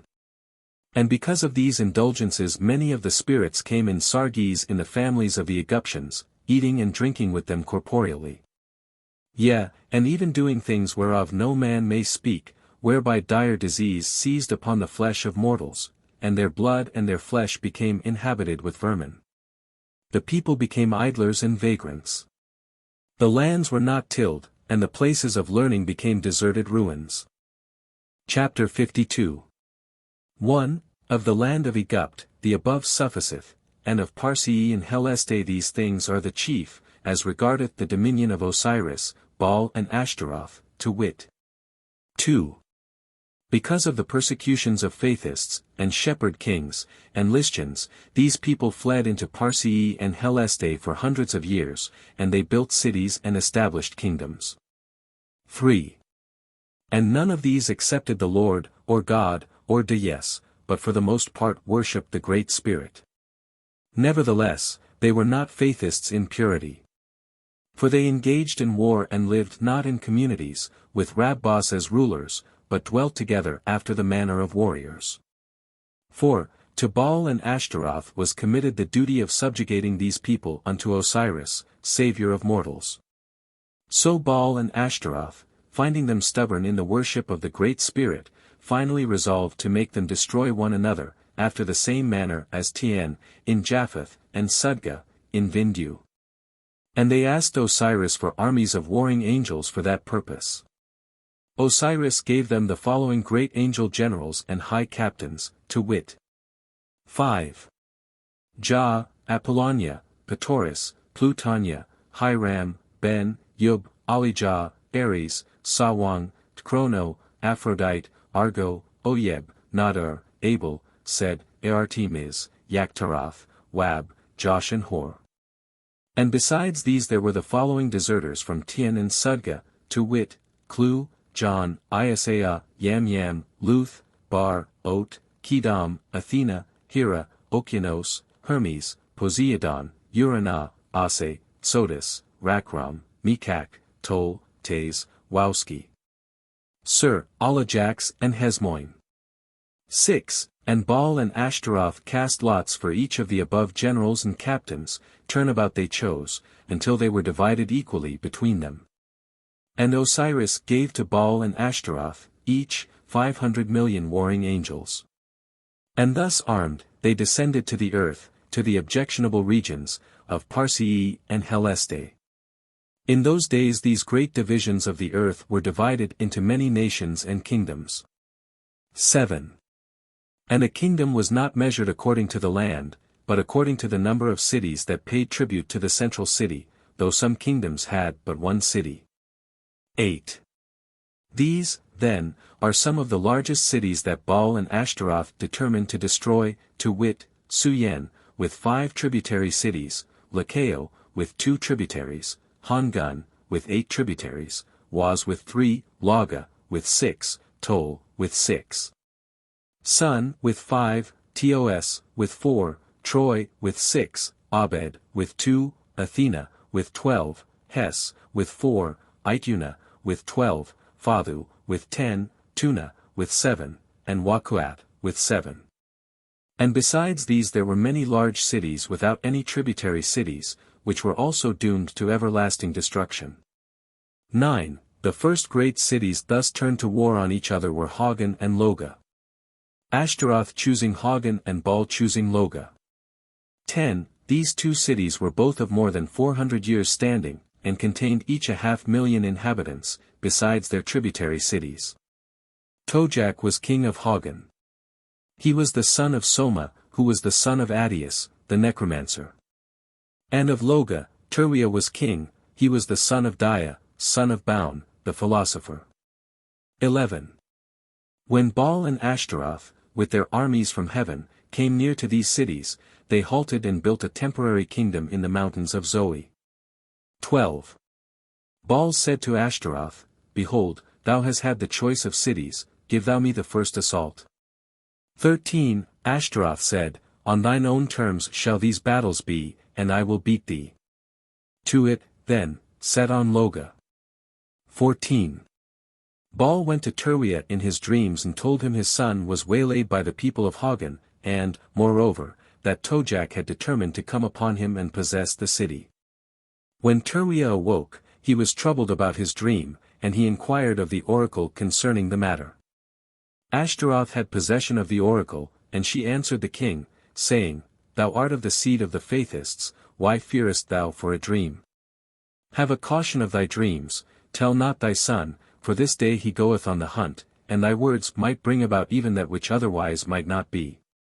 The king went his way, but Ashtaroth sent inspiring spirits to the king, saying, To caution thy son, that would be wisdom.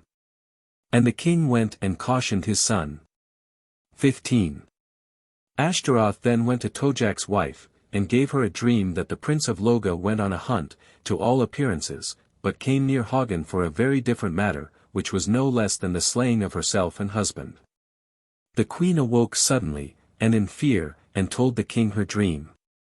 Tojak said, 16. Foolish woman, it was but the fault of thy diseased blood, which, coursing the heart, gave thee a foolish dream.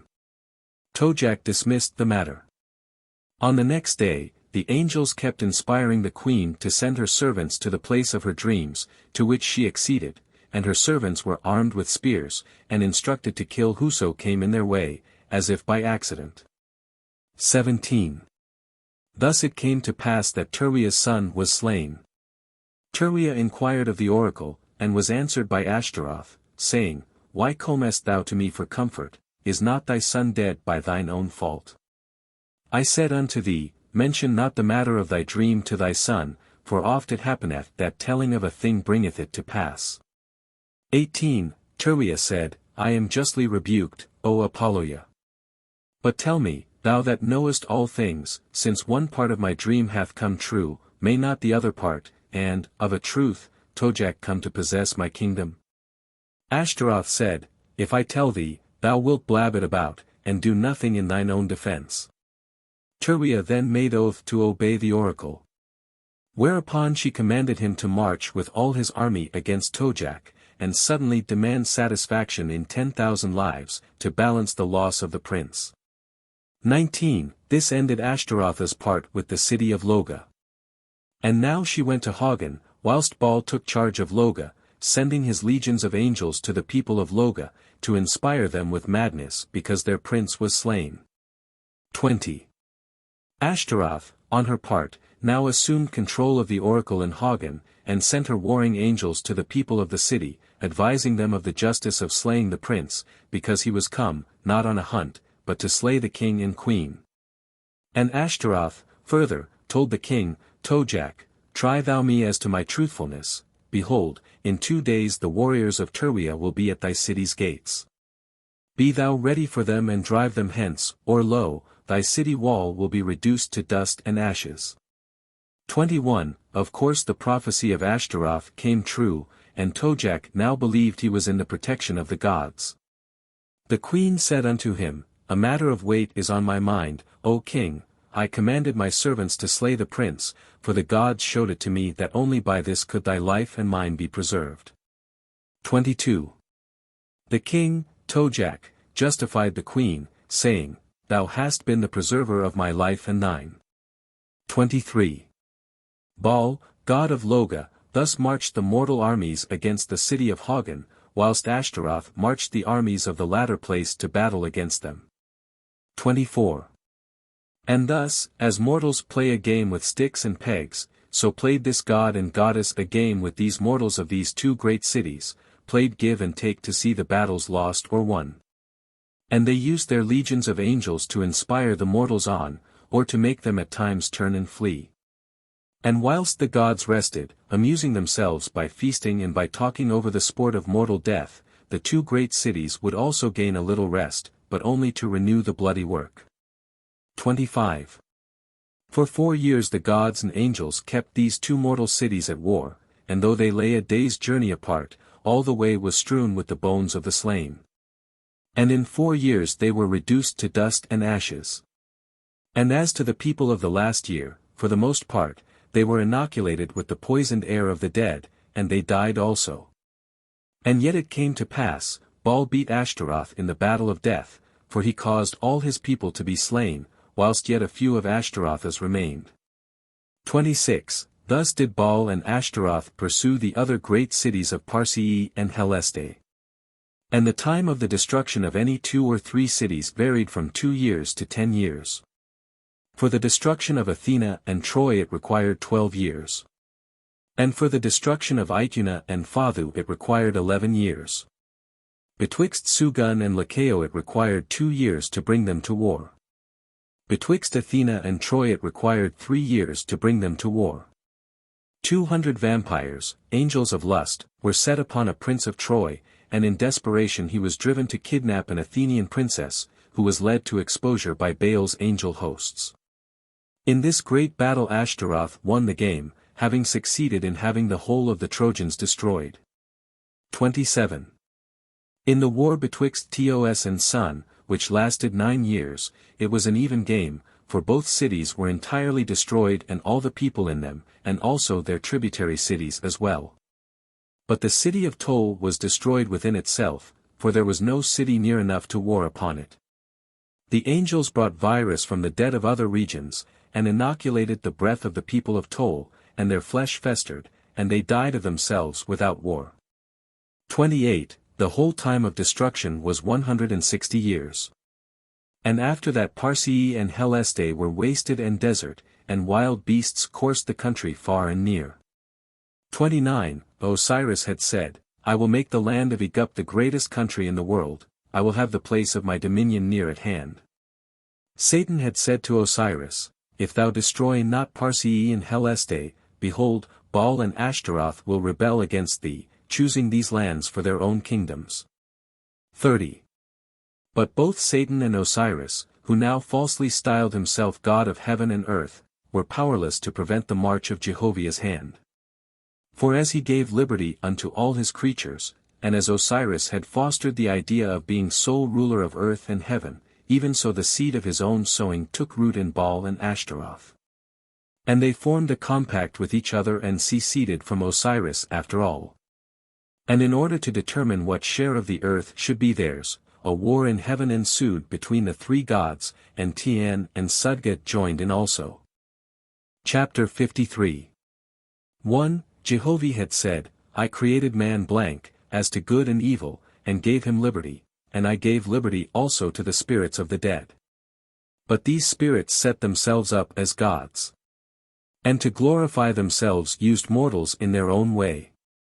For they found that mortals could be turned to good or evil, to war or to peace, to virtue or to lust, according to the inspiration of the angels watching over them. 2. But in this I provided a remedy also, and without abridging liberty, which was, that the gods, in contention for mortal souls, should fall out and ultimately destroy their own heavenly kingdoms. Wherefrom angels and mortals should escape from bondage. 3. And this was so. Tian and Sudga and Osiris, even whilst their wars and machinations were going on with mortals, were scheming for mastery in Hada, each to overthrow the others, and involve them in ruin. And it thus came to pass that a triangular war ensued in these two heavens, in which upward of 10,000 millions of warring angels were engaged hundreds of years. For, as mortals engage in corporeal warfare, so do angels engage in Eschon warfare. For though they cannot kill one another, they can bind and enslave and cast one another into hells, and surround them with never-ending fire, so they cannot escape. And the warring gods send their armies forth to make captives of their enemies, who, when seized, are either made subjects of, or else cast into torments. And these armies of warring angels, hundreds of millions strong, go into the kingdom of another god, and out of suburban districts, carrying hence the subjects, with all their acquisitions. And yet at times these raiding armies venture too far, and are themselves captured and cast into torments. So that gods in Hada walled their kingdoms round with standing armies, even as they have taught mortals to defend themselves. And their enemies seek to invent means to break these armies through, and go in and plunder and destroy. For, in times of which madness no voice from Jehovah's angels can gain an attentive ear amongst them. Even the same as when mortal kings are at war, for one to say to them, Behold, Jehovah is all peace. They will even curse Jehovah in peace, so do the fighting angels threaten and curse if one of Jehovah's holy ones interpose in peace and love. 5. As like a burning fever or canker worm that needeth run its course, before a healing balm availeth good, so Jehovah permitteth the gods to pursue their reign, till, helpless, they fall, environed in the harvest they sowed. For a time cometh to every man and woman born, on earth or in heaven, when sore disaster, if nothing else, will cast him helpless in agony, to make him own the mighty power who created him. And make him supplicate in pity for some helping hand to lead him safely to the all-persons pleading voice. Then he is ready to listen, to turn from gods, and lords, and saviors, and sons who profess to save. And to stand upright before the Father, and learn to know him, and willingly learn peace, love, reason and truth. 6. Jehovah hath said, In every soul I made a door, and in this my light shineth. Herein my voice speaketh. But they turn away, and go after them that speak to the external ear, a serpent biteth them, and they are cast in poison and in death. 7. Man on the earth hath said, I will not heed thy still small voice, O Jehovah, which speaketh to the soul. I will obey the king, that leads on to war, and with loud noises and violent oaths pursueth death-dealing as a virtuous trade. Not thou, O Jehovah, shall be my master, but their king, who hath great pageantry. Behold, I will stand in his great armies, or be led on to death, even as the king willeth me, for he is my Saviour and my defence. His gods shall be my gods, his lords my lords, his Saviour my Saviour. By blood and heroic butcheries will I prove my loyalty. 8. And even so hath thousands of millions of angels in Hades said, Not the still small voice of my soul will I obey. But yonder gaudy God, whose sacredness is so great none can approach him but by crawling on their bellies. He shall be my Lord and Saviour, his battles shall be my battles, to feed the hells of Hades with his enemies shall be my trade. 9. Jehovah hath said, Even to them that choose darkness and evil have I given liberty also. For they shall learn by experience, in time to come, that all these guides and leaders, be they kings, or gods, or lords, or saviors, are but snares, from whom, soon or late, they must turn in order to rise out of the hells they have built for others. For, because they put me afar off, or denied my person, or called me void like the wind, I cut them not off, but they cut themselves off from me, and thus fell into torments. 10. For I am as near to the corporean as to the Eschon. Let them, then, disown their kings and gods, and whoso hath a kingdom to glorify, and they shall espouse me, for I am ever present.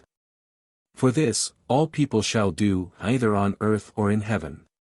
My kingdoms are not by violence or by war, but by liberty to every soul, and whoso practiseth peace and love, and liberty unto others, are my chosen. They are on the way of everlasting resurrection. Chapter 54.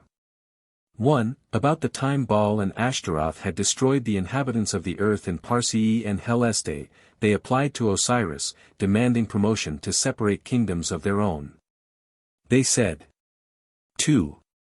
Thou knowest of a truth that for sake of confederacy we merged our own kingdoms into thine, to make thee powerful against the wars of Tien and Sudga in heaven. And to do thy will we have laid desolate the mortal kingdoms of Parsii and Heleste. For which things thou didst promise us in the start we should have great kingdoms in heaven. 3. Now behold, heaven is but one vast scene of war. And this also do we perceive, that the mighty contests are without any prospect of an end. As these heavenly wars raged hundreds of years ago, even so do they this day. Yea, the heavenly forces are becoming less disciplined and less scrupulous from year to year. 4. By evidence of which it is plain that thy heavens, and Tains, and Sudgas, will soon or late be cast into interminable hells. To prevent which, we ask of thee, our God, go give us each a section to ourselves, and we will subdue the places and govern them in our own way. 5. Osiris answered them, saying, Of all the gods, who but I hath done a hand's turn to raise mortal subjects to a higher plane. Tain's course was destruction, so was Sudga's. And by much importuning ye twain persuaded me to have the mortals of Parsii and Heleste destroyed. And now, in the time when most of all we should be united, ye importune me to have my great kingdom disruptured and divided. Perceive ye not that we have the balance of power in our favor? And also, that if in these troublous times ye espouse new kingdoms, we will all be at the mercy of Tien and Sudga. 6. For which reason I beseech you both to postpone the matter till we have driven our enemies from our doors. Let us be faithful to the confederacy. 7. Now in this affair Baal and Ashtaroth came not to Osiris in person, but sent messengers, as if they were ashamed of their own proposal. And yet, on the other hand, Osiris invited them not to his kingdom. 8. Ashtaroth said to Baal, See what Osiris hath done. He taketh us for children, giving us sweet promises if we will but keep right on serving him. I tell thee, Baal, thou mayst serve Osiris, but from this time forth I am none of his. Behold, I will mark out a kingdom of mine own, and I will establish it and rule it in mine own way. Moreover I will send word to Tien and Sudga, and if Osiris balk me, they shall know his vulnerable points. 9. Baal said, Even so will I. And I will establish a kingdom alongside of thine, and if our enemies attack us we can the better defend ourselves. 10. So said, so done. And Baal marked out for his heavenly kingdom over Heleste and northwestern Arabia. And Ashtaroth marked out for her heavenly kingdom over Parsii and northeastern Arabia. And the twain no sooner chose their generals and captains, and founded their heavenly thrones, than they sent word to Osiris and to Tien and to Sudga. 11. A general dismemberment of these mighty kingdoms took place. In Osiris' heaven there revolted one Kabbath, who took the name Thammus. He was a general, whom tens of thousands of angel officers delighted to serve. He marked out his heavenly place over western Egypt, and established his throne and officers, and had himself proclaimed to mortals through the oracles as the only Son of the Great Spirit, the Saviour of men. 12. Teos Judas also revolted from Osiris, and established a heavenly kingdom over South Arabia, Africa. Besides these there were, Marcus, Delos, Acta, Hebron, Deborah, Jolta, Wab, Thais and Nor, great generals and captains in Osiris' heavenly kingdom, all of whom revolted and began setting up heavenly kingdoms of their own. 13. And in Sudga's heavenly kingdom more than 1,000 generals and captains revolted and began to establish heavenly kingdoms of their own. Of these the most prominent were, Judsa, Vishnu, Yarada, Krishna, Histaga, Ravoyas, Hiras, Horoyu, Ahoma, Vraktu and Tivaresa. 14. And in Tain's heavenly kingdom more than 800 generals and captains revolted, and established kingdoms of their own. Of these the most powerful were, Chon, Hotain, Diet, Kao, Gon, Sulep, Jai, His, Mi Li, Wang, Hopji and Cob. 15. And all the revolted ones called themselves gods or lords or saviors, and endeavored to establish an earthly habitation as well. And all of them took with them millions and tens of millions of angel followers. And some of them had more than 100 million subjects to start with. 16. So anarchy began to reign in Hadda. Order was broken down. Warfare was divided in 1,000 ways, and neither angels or gods could more discover what this war or that war was about, save to inflict torments on others. And so great was the conflict that over more than half the earth all the lowest heaven was but one continuous succession of knots and hells. To inflict pain and disorder and destruction was the work of 20,000 million angels in darkness. War, war, war, hell, hell, hell. 17. And now, alas, over all the earth where war had reveled hundreds of years, were thousands of millions of spirits in chaos, not knowing in fact they were in the spirit world, but still battling against all who came along. To the left and to the right, before and behind, screaming, bawling with madness, striking out in madness, in unceasing agony, in an unending nightmare of madness. 18. And from the mighty hosts of darkness, the Drujas, deep born in darkness, now pestering the people on earth, were hundreds of millions of familiars taking to feudalism. Vampire spirits who suck the blood and the flesh of mortals till the brain and heart are wild and mad. Till the mortal is driven to nameless deeds of horrors, desperate with the foul obsession. Spirits who bring poison and horrid smells to afflict mortals with, spirits who delight to feed on the flesh of mortals which is corrupted with scabs and running sores. Spirits that teach reincarnation and lust as the highest, most exalted heaven. 19. And now the mighty hosts of Anahasaj, alias Deyes, the Lord God, the false, broke in on every side, and spread here and there for foulness and for fuel to feed their thousands of hells. 20. And these in remembrance of Osiris' hated name and treachery went for his great kingdom, followed by thousands of millions of angels, desperate with long-continued slavery, roused for deeds of vengeance. Forth into his capital, Agoaden, they rushed, beating down the pillars of fire and high archways, and rushing into the throne of Osiris, seized him and his vice-gods and high marshals and dragged them off and cast them into foul-smelling hells. Hideous with the wail and roar of maniacs and tantalizing drudges, and with kicks and blows and poundings covered them up in foul darkness, heaped deep and smothering in suffocating gases. 21. Then off ran other legions for Tian and his high officers, and to pillage his kingdom also. And him and them they seized and bore off in triumph to equally horrid hells. And then others for great Sudga ran, even more desperate for vengeance sake, and him they also caught, despoiling his mighty kingdom and cast him into hell. 22. And for many of the lesser gods they ran, and broke them down utterly, and cast them into hells. Only 2 gods of the past days in these regions escaped, Baal and Ashtaroth, who fled to save themselves for a more opportune season to carry out their wicked schemes. Chapter 55. 1. Of the self-gods of Europa, and North and South Guatemala, little need be said. They established weak heavenly kingdoms and succeeded in inciting mortals to war, but to no great destruction. Their heavenly kingdoms were for the most part failures, their thrones were poor and dilapidated almost from the start. 2. Of these great divisions of the earth mortals were too scattered and few to be profitable for false gods. In Guatemala they had not forgotten the lessons of Itura, the false god who had ruined their forefathers. They were wary, and for the most part preserved their allegiance to the Great Spirit. 3. This much, then, of evil.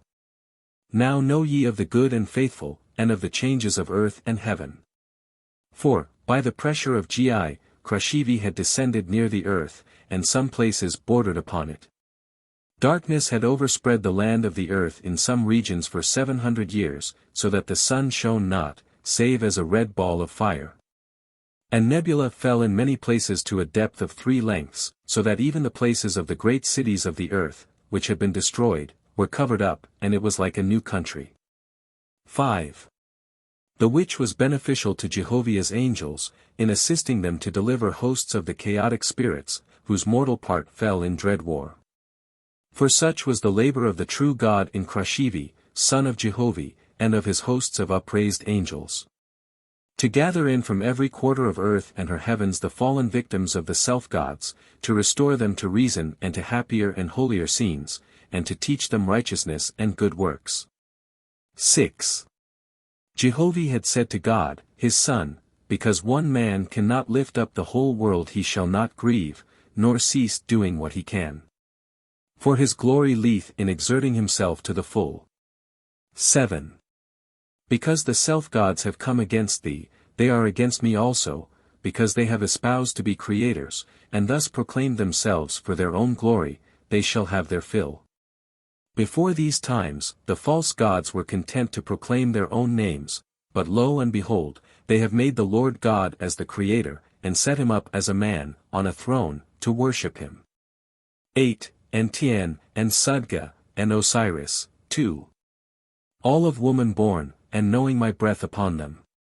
Sufficient is it for thee, my son, to gather in the afflicted and distressed, and restore them and deliver them in light and truth. Keep thou thy schools and colleges in heaven.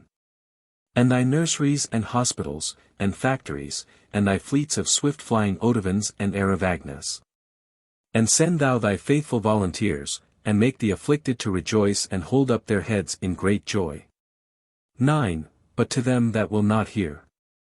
And to them that curse thee and me, seeking to destroy me for their own glory, be thou silent. My hand is upon them. My Giaean shower covereth earth and heaven. In their own game shall they cast themselves in darkness and destruction. 10. And all the while the self-gods were at their evil deeds, the Faithists, Jehovah's angels, worshippers of the ever-present, all-person, coursed the heavens along in their fire ships, calling in the persecuted children of Jehovah. Calling loud and cheerfully through the heavens of the evil gods, and over the kingdoms of the earth, calling in these words. 11. Come. Come. the Father's kingdom is free. Come. Come. In peace and quietness thou shalt be thine own master. Behold, the Father's places rise higher and higher. Not downward, to the lower kingdoms, nor to the earth, nor to reincarnation, the invented tale of drudges, but upward to wisdom, goodness, love and happiness. 12. Because ye have put away the all-person, ye have fallen in the mire, ye have closed your eyes to yonder higher heaven. Come, O ye that are in bondage. Cut loose from all. Fly to him who brought ye forth to life. Disown the world. And self. And all the gods and saviors. Lords and kings. Be Jehovah's. Sworn to peace and love. To good works and righteousness. 13. Come.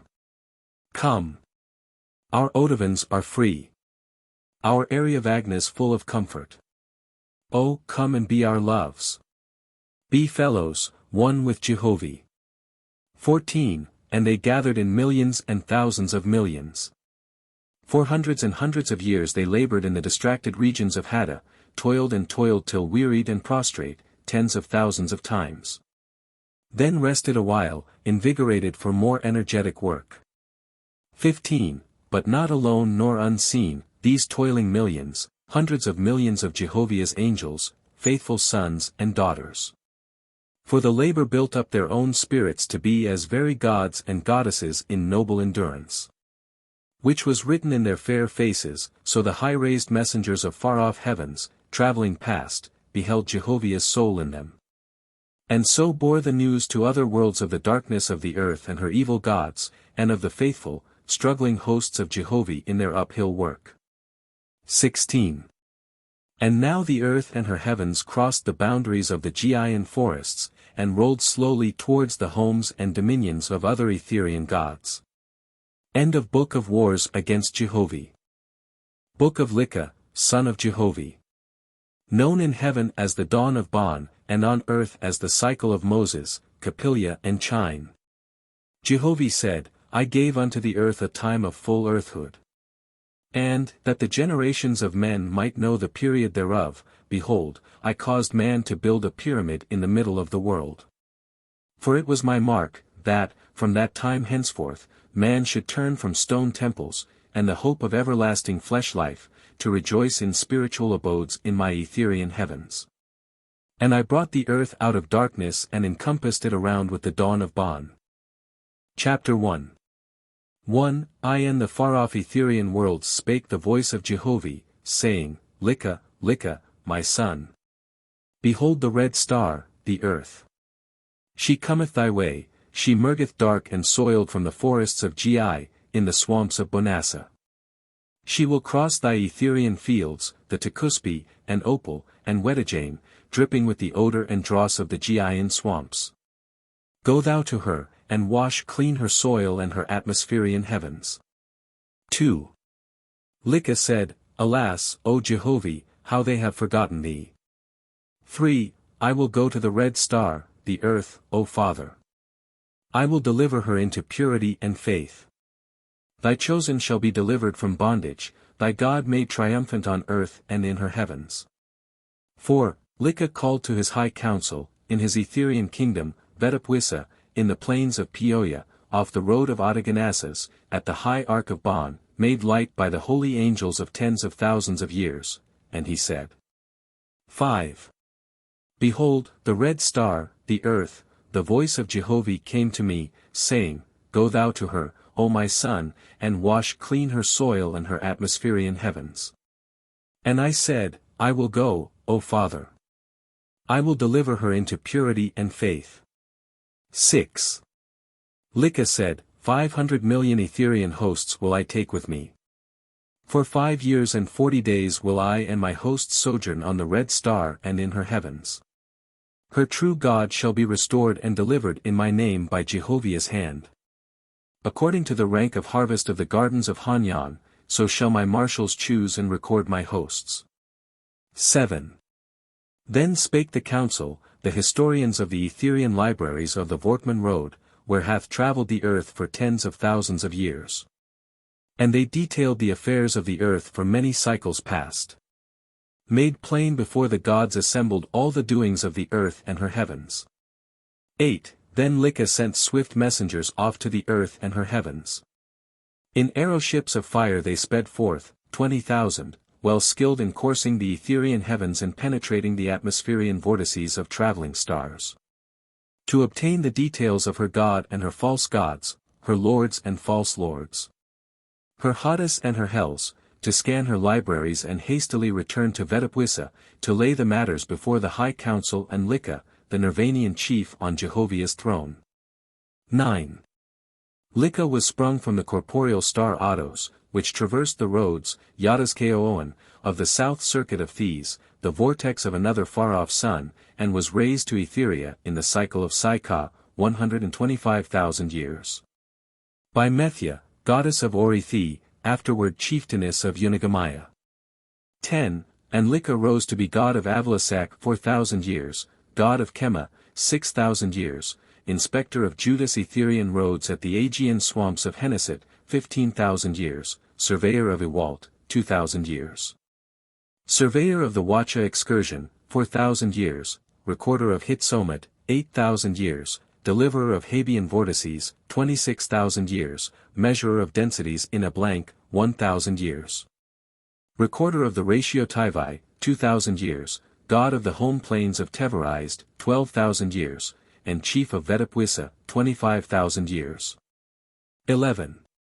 LIKA had for his high council 30,000 chieftains and chieftainesses, of grades of more than 100,000 years in the Etherean worlds, 500,000 of the rank of inspectors, 7 millions of the rank of gods and goddesses. And of the rank of lords and lordesses, more than 500,000 million. 12. Of the Rapon hosts there were 7 chiefs and 9 chieftainesses, who were LIKA's private companions.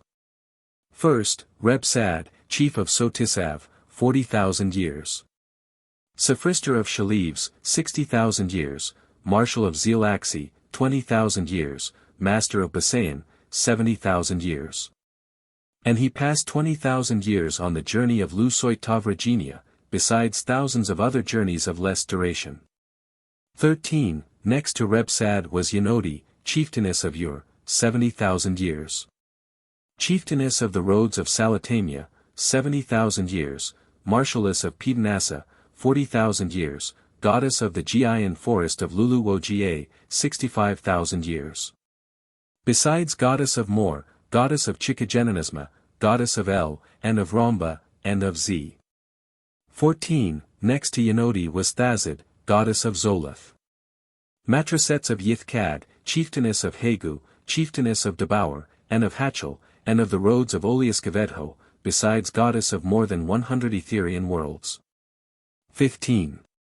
Then came Thoso, chief of Kasara and Dasamats, 90,000 years, god of Saxax, 7,000 years, god of Cheniza, god of Haxora, god of Fibon, god of Hotab, each 6,000 years, surveyor of the Lynthian roads, 12,000 years. Marker of meteors, 2,000 years, fireman of Thostus on the Ibian excursion, 30,000 years. 16. Next to Thoso came Miente, chieftainess of Gaul and Synaptis, in whose dominions the star Telemos was usated 35, when Gailu opened the road of Enxxiustus for the Nizagi vortices of Mesak. Chieftainess of Lamgu and Cud, goddess of Itzi, goddess of Asham and of the Baxgar wing, goddess of the Duik swamps, and lordess of Sus and Havrich, in all 107,000 years. 17. Chamagios stood next. She was chieftainess of Orad and Tu and Okadad, goddess of Asti, and Hid, and Shogus, and Jagri, surveyor of Arvat and the Vadwan roads, surveyor of Anchas, surveyor of the Han mountains in the Etherean Uj of Drijli. In all 260,000 years. 18. Next stood Murdana, chieftainess of Dup and Hendai, chieftainess of Hapa and Hyrish, surveyor of Sepher and Daka, inspector of Anachu, and Zadon, and Edah, and Metisha, and Roth. In all 90,000 years. 19. Ashur stood next, chief of Out-Si and of Yotek, and of Samoan, and of Yadaka, maker of the bridge of Wezati, marshal of the Honlagwath expedition, and, besides these places, god of 7 Etherean worlds. In all 112,000 years. 20. Next came Jehovah, chief of Shunhao and Agon, chief of Neo-Sin, god of Eziah, and Kaon, and Aso, and Una, and Yukho, and Agun. He was also the builder of the Raxan Etherean arches. In all 90,000 years. 21. Hizan was next, chief of the Kiona's belt, where Yagoda, the Orient chief, walled the plains of Mega, the Nirvanian home of the delivered hells of Mina 500,000 years before. Hismi was here nicknamed Creator of Wit, because of establishing his chieftaincy on the ruins of Hell. He was also chief of Mamsa and Job, god of Ga, and of Dara, the region of fountain flowers, in all 90,000 years. 22.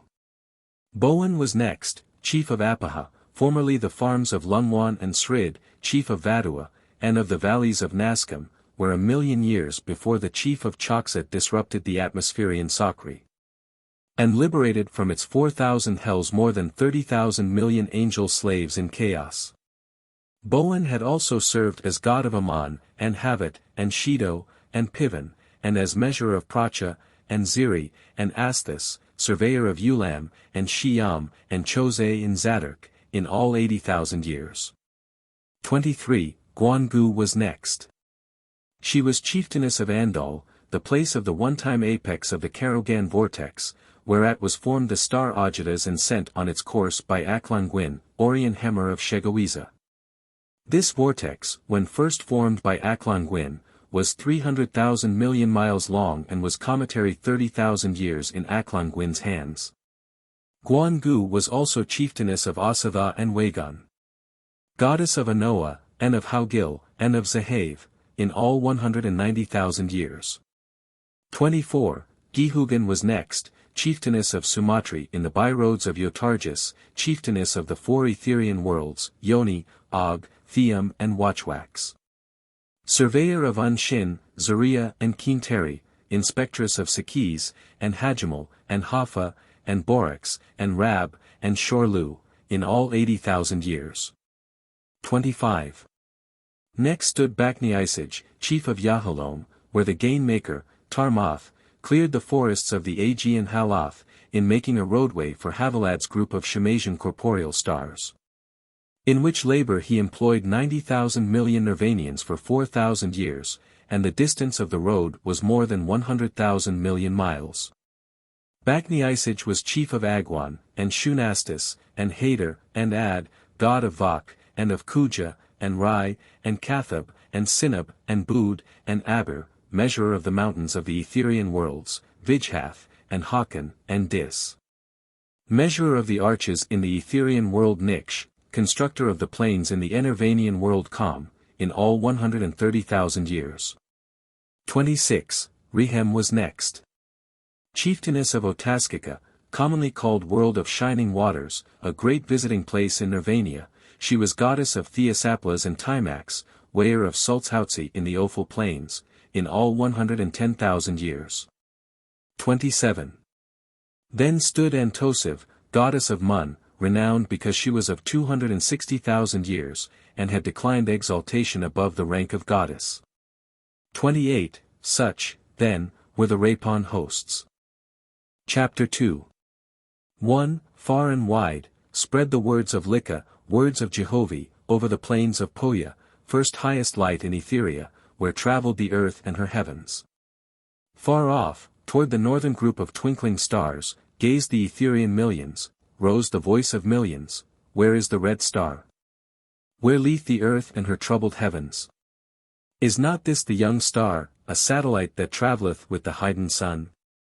What is the angle and course of this little, travelling world, that our eyes may feast on the road where soon our chief will send Jehovah's redeeming ships? 2. Then they pointed, surmising, by the red-like color and tedious motion, which was the earth, one of the small gems that Jehovah had placed in the measureless firmament. And they gazed thereon, speaking with souls of delight, Great art thou, O Jehovah, to build so wide. To stud the Etherean worlds with gems like these, to provide a place for the souls of men to germinate. Surely her people, the sons and daughters of the Red Star, must behold Etheria, must realize the difference betwixt a short corporeal life and this endless paradise. Can it be that they have, in their small heavens, unscrupulous false lords and false gods who set themselves up to be worshipped as creators, whom mortals name with bated breath? And have they, too, a host of saviors, who profess to have the key to all the roads that lead into this great expanse, the Etherean worlds? Some excuse mortals have who are brought forth to life on the central suns, to be stubborn in their egotism of their lords and saviors and gods, but on one so small like the earth, how can it be? 3. Then came back LIKA's swift messengers in their arrow ships, messengers attained to be very gods in wisdom, and in swiftness. And they quickly told the tale, about their visit to the Red Star and her heavens. Told how the true God, Son of Jehovih, had struggled on, but had been outmatched by all odds by self-gods and self-lords, who had plunged thousands of millions of hapless souls into torturing hells. 4. And this news LIKA spread abroad in his Etherean dominions, which only needed to be told once, for every sympathetic soul by his shocked appearance told it to others. The like of which spread instantly to thousands of millions of high-raised Ethereans. And when LIKA said, 500 million angels shall go with me to the troubled earth and her heavens, in double quick time the volunteers were ready to be enrolled on the list. 5. Then LIKA inquired more fully of the swift messengers, and they answered him, saying, This, O LIKA, Son of Jehovih. The earth hath passed her corporeal maturity, and mortals have set up a pyramid to mark the time thereof. The days of the highest, greatest audacity of the self-gods are past, and are memorized by the pyramid also, for in that self-same time, they taught mortals to worship the God and the Lord and the Saviour, instead of the Great Spirit, Jehovih. But darkness is upon the self-gods, and they are bound in hells, and mortals are also bound in hells. 6. Behold, this is the first dawn of Dan on the earth since she passed the limit of her greatest corporeality. Chapter 3. 1. LIKA said to his chief marshal, Enroll thou my hosts, 500 millions, and appoint unto them captains and generals, and grade them and apportion them. Beside these give me 1 million singers, 1 million trumpeters, 1 million attendants, 1 million heralds, 1 million messengers and 1 million recorders and waiters. 2. LIKA called his chief builder and said unto him, Build me a fire ship, an Aravagna, with capacity for 1,000 millions, and provide thou the ship with officers and workmen sufficient.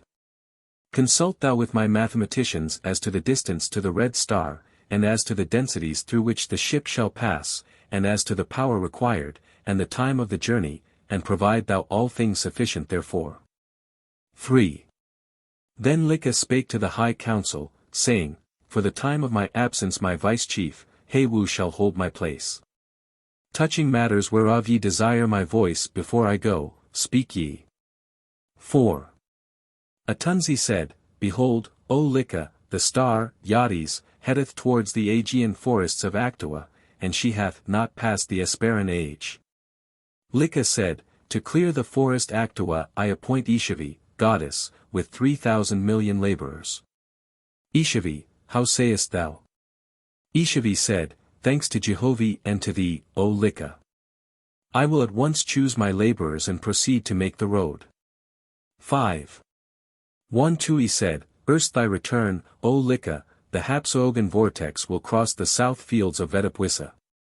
She hath 20,000 million souls in grades of 60 and 70. LIKA said, To her assistance for 3 years I appoint Taisai king, God, with 50 millions for his hosts. How sayest thou, Taisai king? Taisai king said, By the grace of Jehovih, I rejoice in this labor. In sufficient time will I prepare my hosts and accomplish what thou hast given into my keeping. 6. Wolfilosit said, In 4 years the hosts of Yuan will return from the double stars, Eleb and Wis, with their harvest of 40,000 million angels. How shall they be apportioned? LIKA said, To Bonassa, 6,000 millions. To Opal, 2,000 millions, to Wedajane, 5,000 millions, to Iasta, 2,000 millions, to Fuban Rhodes, 7,000 millions, to Zekel, 4,000 millions, to Huron, 3,000 millions, to Pogier, 6,000 millions. To Ulit, 1,000 millions, and to Zalava, 4,000 millions, and I appoint Mizada, goddess, to provide the places in these several heavens for them, and to have charge of their selection and allotment. And I give to her 500 million angels for her laboring hosts. How sayest thou, Mizada? Mizada said, It is Jehovah's gift, I am rejoiced. I will prepare myself and my hosts. 7. Ching Huan said, Behold the star world, Isadas, in her Esimuan age will cross the roads of Veuis in 3 years hence. LIKA answered Ching Huan, saying, To cross these roads of light in her Esimuan age would blight her power to bring forth animal life sufficient unto her wide continents. The trail must be filled with Esimuan forests to preserve her gestative season.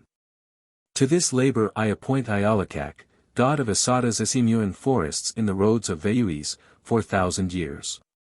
And I allot to Ialakak 6,000 million laborers. How sayest thou, Ialakak? He answered, This is a great labor.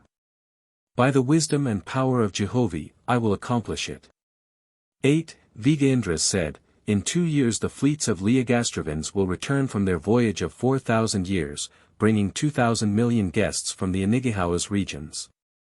Who shall provide for their reception? LIKA said, Yeanopstan, with 10 million hosts.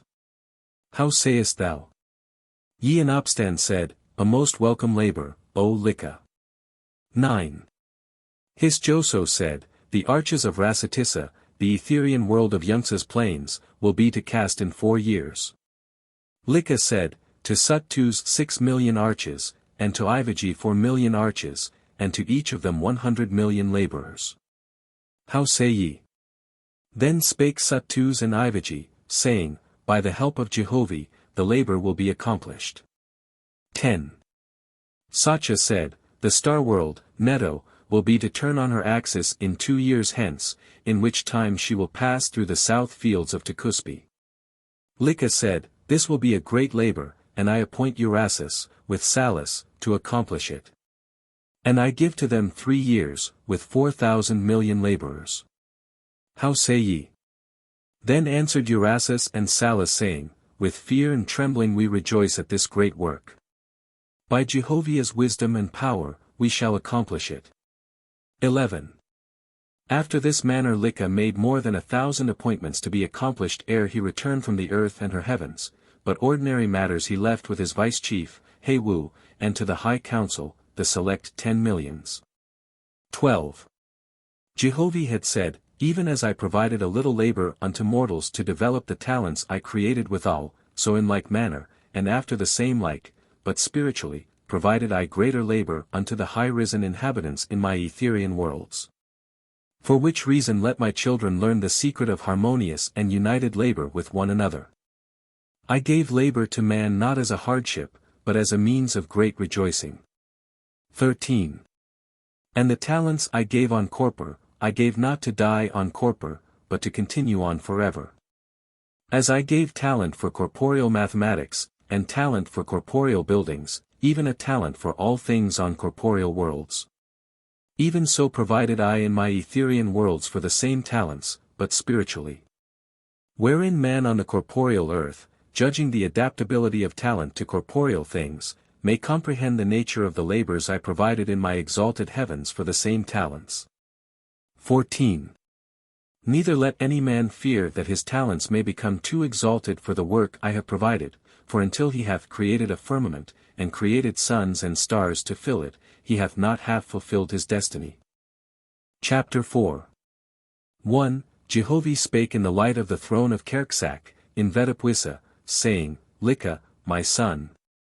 This is my road and my journey. With thee and thy hosts my voice shall travel with power.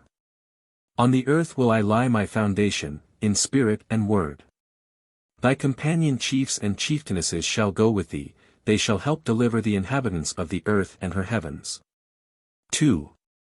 My enemies have marked their labors in temples and pyramids.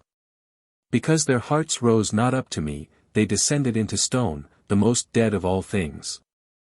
They have carried the inhabitants of the earth down to rottenness and to death. Suffer their monuments to stand as testimonies of them that hated me, that denied me, that believed not in me, the all-person. 3. My building shall be the most subtle of all things, the spirit of mine own body. Verily shall it be a monument within the souls of my chosen. Nor will it go away again in darkness, but it shall encompass the whole earth. 4.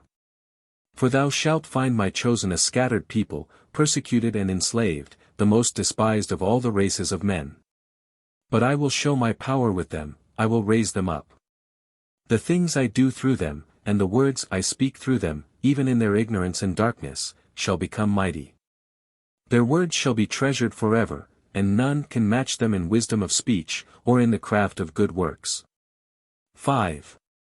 But the learned men of all other peoples shall be forgotten, their wisdom be like the wind that bloweth away. The self-gods and self-lords that led them astray shall be as a serpent that biteth itself unto death. Yea, as long as their pyramids and temples stand, their own falsehood shall stare them in the face. 6. They have bound themselves in their own bulwarks, they shall yet be my laborers, thousands of years, to undo the evil they sowed on the earth. Nor shall they look down from heaven and behold with joy their temples and pyramids, but as one beholdeth a coal of fire burning in the flesh, so shall their edifices cry out unto them forever, thou false one. And it shall be to them a burning fire that will not die out. 7. And their great learning, even of the stars and the sun and moon, and of all the things of the earth, and in the waters, shall pass away and be remembered not amongst men. Yea, the names of their men of great learning shall go down, with none to remember them on the earth. And in time, long after, the nations of people will forget them and their wisdom, and even pity them, and say of them, what a foolish people. 8. But my chosen, who are their slaves, and are as nothing in the world, shall speak, and their words shall not be forgotten, shall write, and their books will be a new foundation in the world. Because my hand will be upon them, my wisdom shall come forth out of their mouths. 9. And this shall be testimony in the ages to come, as to what manner of knowledge endureth forever.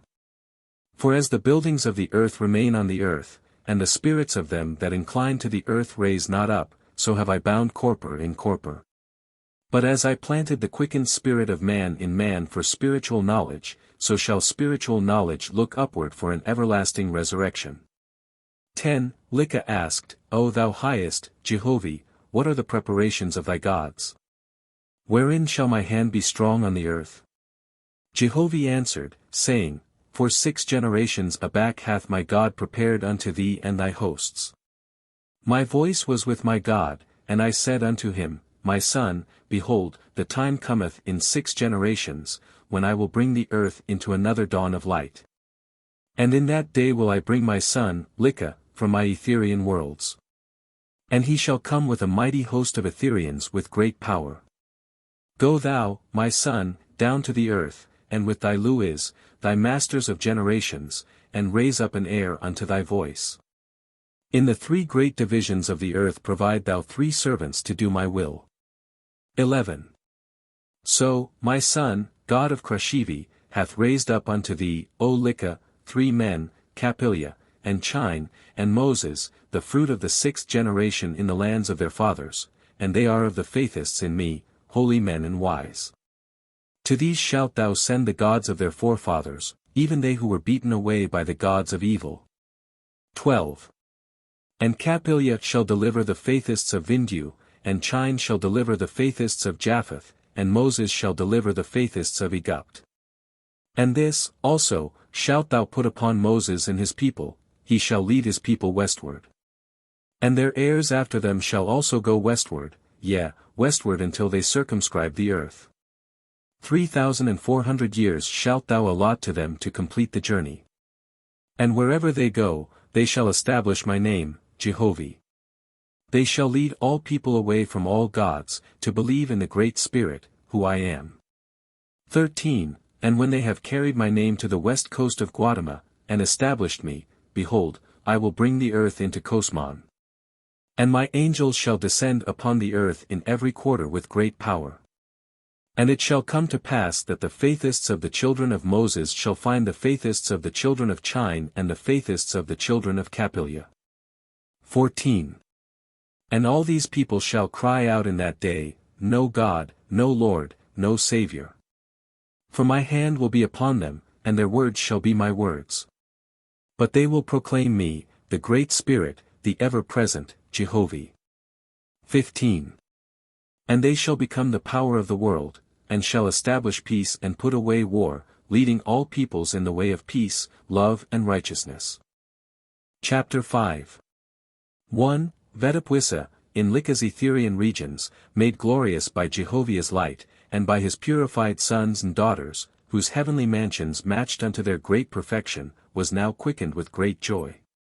The trained hosts of Jehovah's son, LIKA, knowing he was to take recreation by a journey to the red star, the earth, to deliver her unto holiness and love, provided music and heralds and trumpeters, millions of performers, to claim their reverence and rejoicing. 2. The fire ship, the Aravagna, now adorned in splendor, was brought into its place, and the vast hosts for the journey entered into it. A roadway was preserved for LIKA and his companion chiefs and chieftainesses. First to lead, of the Rapon hosts, were the chieftainesses, Yenodi and Thazid, and they walked arm in arm. Next after them came LIKA, alone. Next came Rebsad and Thoso, arm in arm. Next came Miente and Orad, arm in arm. Then Asher and Yehoha, arm in arm. Then Guan-Gu and Gihugan, and after them Rehem and Entosiv. 3. Loud swelled the music as the chiefs marched forth, more than 1,000 millions in concerted song to Jehovah. And echoed by the far-off trumpeters. And when the chiefs entered the ship, followed by the ship's laborers and firemen, all was motionless till the music ceased. 4. LIKA walked upon the high arch and stretching up his hands to Jehovah, said, I go forth in thy name and wisdom and love and power, O Jehovah. Thy great heavens which thou hast made full of glory shall bear me up. The spark thou gavest unto me will I keep quickened in thy sight. Thy hand is upon me. Thine arm encompasseth my ship of fire.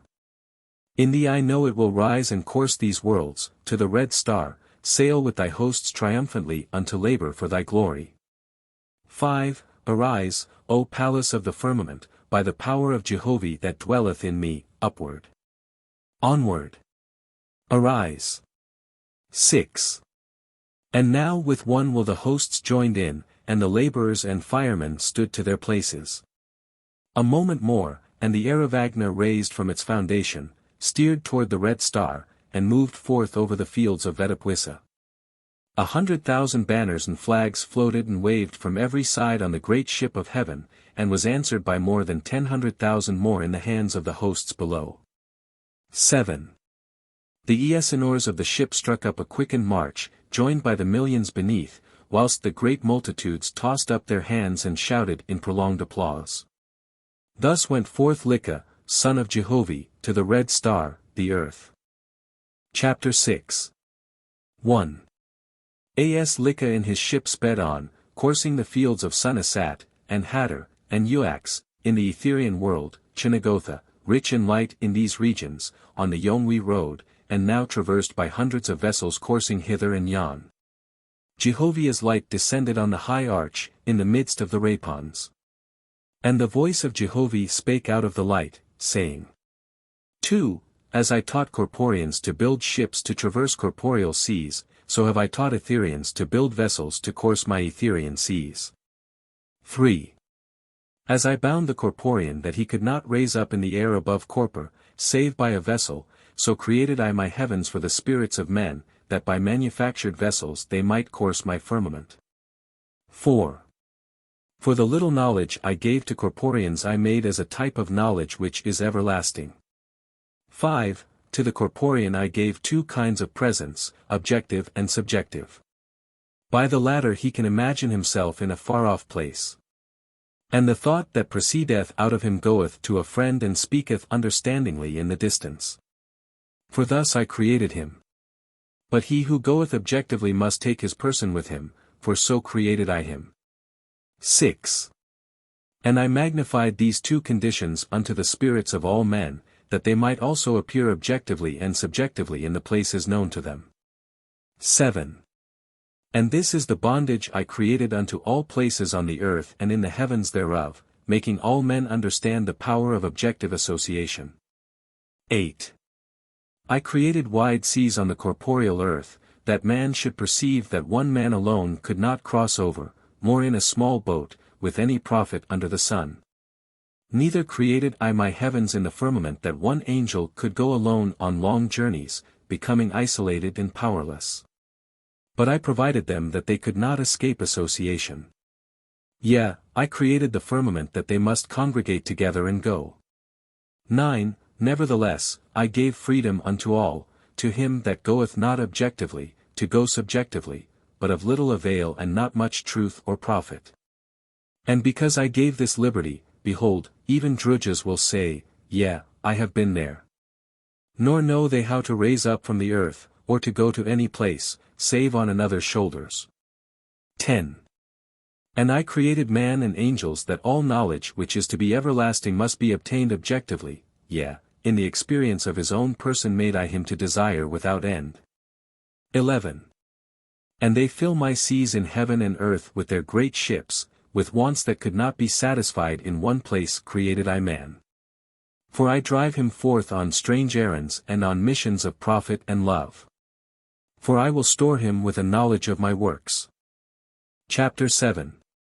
1. Onward sped LIKA in his Aravagna, with his 800 millions, through the sea of Oahspe, the Etherean realm of Hagesayuban, shining like a meteor in its flight, the ship of fire of 800 millions. On every side, the Jehovian worshippers' vessels, tens of thousands, coursing as many ways, some fast, on missions of quickened labor. Some slow, as traveling school ships, exploring the great expanse and glorious richness of Jehovah's provided worlds, always ready for the newborn. Each and all the ships as studded gems in the Etherean sea, moving brilliance playing kaleidoscopic views, ever changing the boundless scene with surpassing wonders. And all of these, by signs and signals, the story of their place and mission revealing to the high-raised Etherean souls, ships and men, as quickened living books of fire, radiant with the Father's light and history of worlds. 2. On LIKA's ship, as on all the others, every soul, hundreds of millions, enraptured, stood in awe and admiration of the ever-changing scenes, some in silence, absorbed in thought, some posing with upraised hands, some ejaculating gleefully. And some in high reverence to Jehovah, uttering everlasting praise, every soul its full bent, being the full ripe fruit of the diversified talents as they first shone forth in corporeal life. 3. Onward sped LIKA's Aravagna now in the roads of Napata, now in the Aegean forest of Quion, most rich in adamantine substances, arches, stalactites and stalagmites, and in forming and dissolving scenes, a forest. A very background in the Etherean worlds for the over-brilliant crystal regions of light. And here, too, the tens of thousands of ships of Jehovah is chosen, and on either side the great roadway lay the fields of Anitiv, inhabited by countless millions of Etherean kingdoms. Along the road for hundreds of thousands of miles, stretched up the hands of millions and millions of souls, waving banners and flags to their favored ships, going to some native star, from which Jehovah brought them forth. 4. Then changed the course of LIKA's Aravagna, by his command sent through the comet Yotagactra, a new condensing world, already with a head of fire 4,000 miles broad. A very ball of melted copper, whirling like the spindle of a filling spool, forever winding unto itself the wide extending nebulae. Here were coursing along, hundreds of thousands of school ships, with students and visitors to view the scenes, most grand and rolling on, now round, now broken, now outstretched, this ball of liquid fire, whirling in the vortex. 30 million miles long. To balance against which vortex many of the ships tossed and rolled, dangerously, had they not been in skilled hands. And, as they were, causing millions of the students on many a ship to fear and tremble, perceiving how helpless and stupid they were compared to the very gods who had them in charge. 5. Not long did LIKA loiter to view the scenes, or to indulge his 800 millions, but stood his course again for the red star, the earth. Coursing the Foisset Mountains, where the god, Vrilagabon, built the Akazanate kingdom, whose capital was Exastras, the place where the Nyoan gods assembled to witness the first starting forth of the earth. Here, halting a while, and adown went LIKA's recorders, to gather from the Exastras libraries the earth's early history and the grade of her creation. A copy of which obtained, the recorders hastily returned, when onward again sped the Aravagna, now making course across the plains of Zed, in the midst of which lay the great sea Oahspe, 4,000,000 miles across. And this also studded over with thousands of Etherean ships. 6. And now across to Rikas, the place of the goddess, Enanfactus, with her 7,000 million Etherean souls, whereupon LIKA and his hosts cast down millions of wreaths and tokens, and the while the music of the two spheres mingled together in Jehovah's praise. Here, across, the distance was 3,000,000 miles. 7. Now, all the while before, the red star stood upward, inclining upward, but here in horizontal line began to stand, gleaming in more effulgent flame. And in the course, where LIKA's Aravagna should go, the goddess, Enanfactus, had previously upraised 100,000 pillars of fire to honor him and his company, which great respect LIKA and his hosts answered with holy salutations. 8. After this, came the Giaean forests of Hogobed, 3,000,000 miles across, and close for lack of Etherean air and inspiration. Here stood the province of Arathactian, where dwelt the god, Usin, with 30,000 million newly raised brides and bridegrooms from the star Kagatos. Over these regions LIKA sped swiftly, and then to the open sea, Amatapan, on the Vashuan roads. 9. Then a sail of 2,000,000 miles, in the uninhabited regions of Sama, when he reached Chinvat, the bridge on the boundary of the earth's vortex beyond the orbit of the moon. 10. And, halting not, but now coursing on a downward plane, made straight toward the swift rolling earth, whose speed was 750,000 miles a day. Through the high-floating plateaus of Atmospheria came LIKA with his fire ship, with his hosts, 800 millions, came his ship like a meteor, huge as a continent. Chapter 8. 1. On the uninhabited plateau, Theavrakistan, rich and broad as the earth, high above the lands of Japheth, and Vindu, and Arabinia, lighted LIKA in his Aravagna, with his 800 millions. Here he made fast his fire ship, and forth came his hosts to found a heavenly kingdom.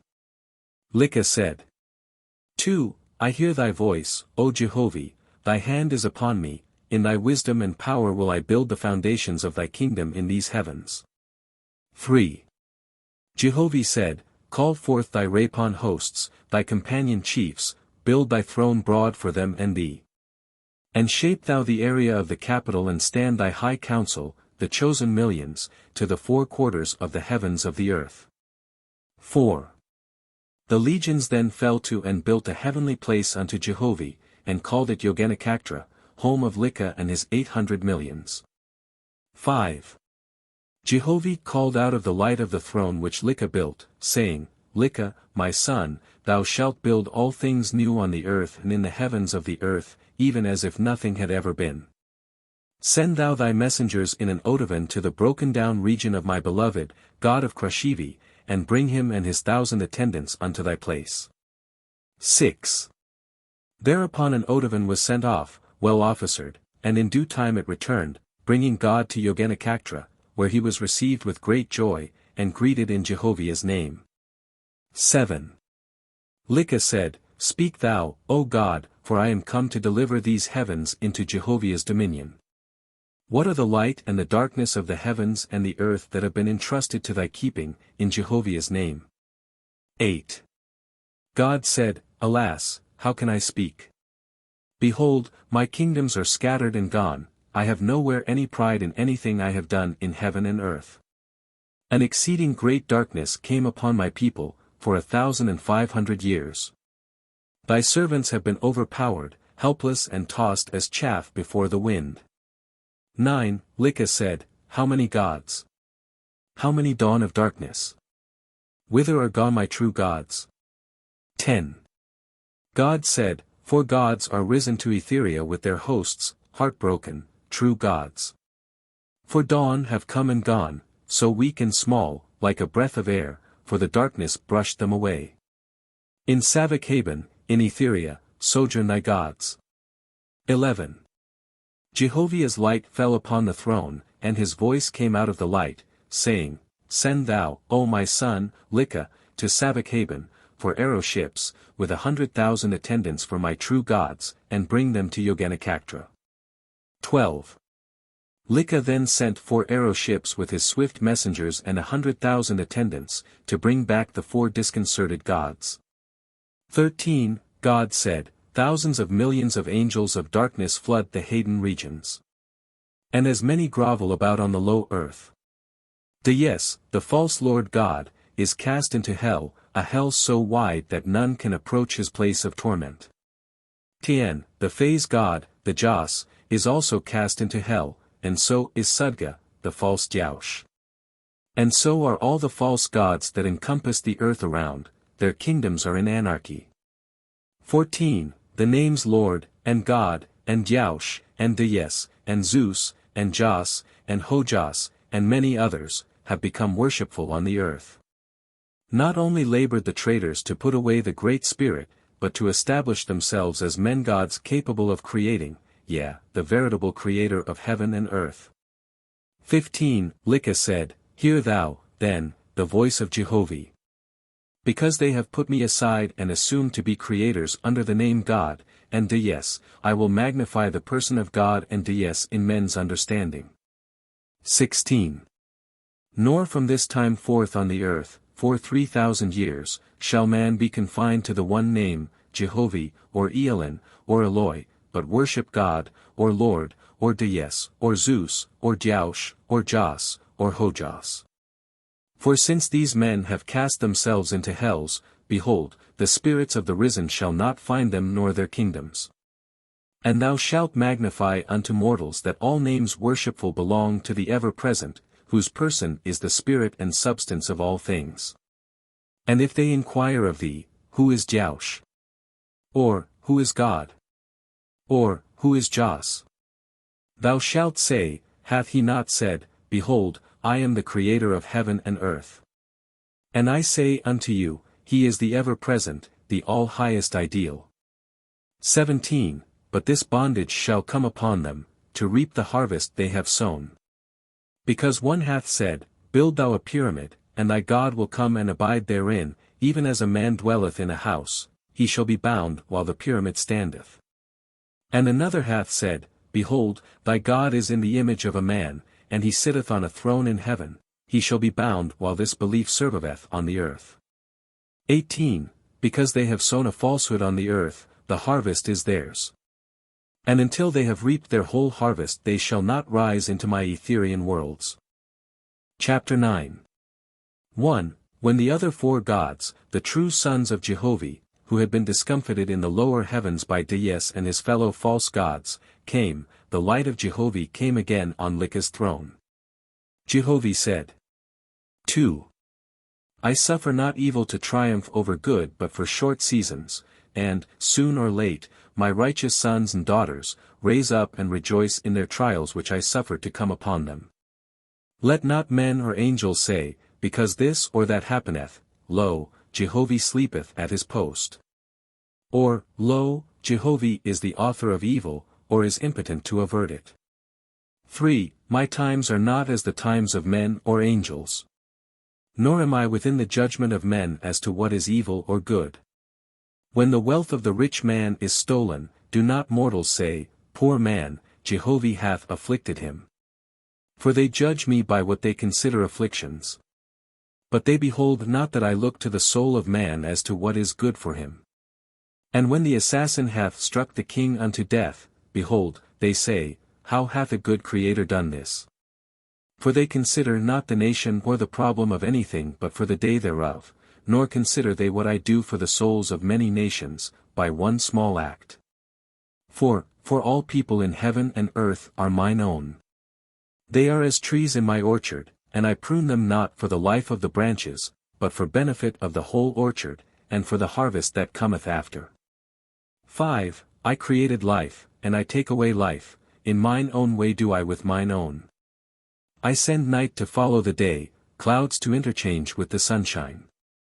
And even so do I give times of Dan to my Atmospherean heavens, to be followed by seasons of darkness. 6. By these changes do mortals and angels and gods learn to battle with and overcome the elements of my worlds. 7. The true God said, We weep before thee, O Jehovih. Long and hard we labored our allotted seasons. We were helpless witnesses to the great darkness that came upon the inhabitants of heaven and earth. 8. LIKA said, To you 5, true gods, who have toiled in the darkness of the earth and her heavens, I restore your old-time names for the season of dawn, after which I will raise you all up, with your kingdoms restored to the full. And ye shall be heirs in my Nirvanian heavens, in peace and rest. Chapter 10. 1. The 5 gods' names were Ain, Jek, Lay, Ol and Yith. LIKA said unto them, Ye have been heretofore crowned as gods, come ye to the foot of Jehovah's throne, for I will crown you with new names. 2. When they came to the place designated, LIKA continued, Take my crown upon thy head, and speak thou in Jehovah's name in that labor which I put upon thee, Jehovah in Ain, Jehovah in Jek, Jehovah in Lay, Jehovah in Ol, Jehovah in Yith. 3. And thereupon LIKA crowned them with a band on the head, inscribed, in Ain, in Jek, in Lay, in Ol, and in Yith, panic names designating their rank in the age of the earth in which these things came to pass. 4. LIKA said, To each and every one I give of my Etherean hosts 10 million laborers for the period of dawn. And these are the labors I allot unto you, to Ain, to go down to the earth, to the land of Vindu, and be inspirer unto my mortal son, Capillia, and his followers. To Inlay, to go down to the earth, to the land of Japheth, and be inspirer unto my son, Chine, and his followers. To Enol, to go down to the earth to the land of Egypt, and be inspirer to my son, Moses, and his followers. And ye 3 shall restore the Faithists in these great divisions of the earth unto liberty and safety. And thou, Enol, shalt deliver Moses and the Faithists out of Egypt, and shape their course westward. For they shall circumscribe the earth, and complete it by the time of Cosmogony. 5. To Injek, to go down to the earth, to Parsii and Heleste, and provide those peoples to liberate the slaves who are Faithists, whom thou shalt inspire to migrate to Moses and his people. To Inlay, to go down to the earth, to Japheth and Vindu and Arabinia, to inspire the scattered Faithists in those lands to come together, to the great lights, Capillia and Chine and Moses. 6. And ye shall take with you of my hosts, whom I brought from Etheria, and labor ye together as one man. And when dawn hath ended, ye shall repair hither, and be raised up unto my Nirvanian kingdoms. Nevertheless, ye shall not leave Jehovah's chosen alone, but provide angel successors unto them. And herein I give you a new law unto all my angel hosts who shall hereafter dwell with the Faithists on the earth, which is, that successors shall always be provided by the retiring hosts ere they have departed. For the Faithists shall not more be left alone for a long season. 7. The chosen 5 then said, In thy name and wisdom and power, O Jehovah, we go forth in joy to fulfill thy commandments. Because we lost the earth thou hast given it into our hands to redeem it and glorify thee. 8. And thereupon LIKA proclaimed a day of recreation, so the hosts could be selected, the 50 millions, to which labor the marshals fell to, helping the chosen. 9.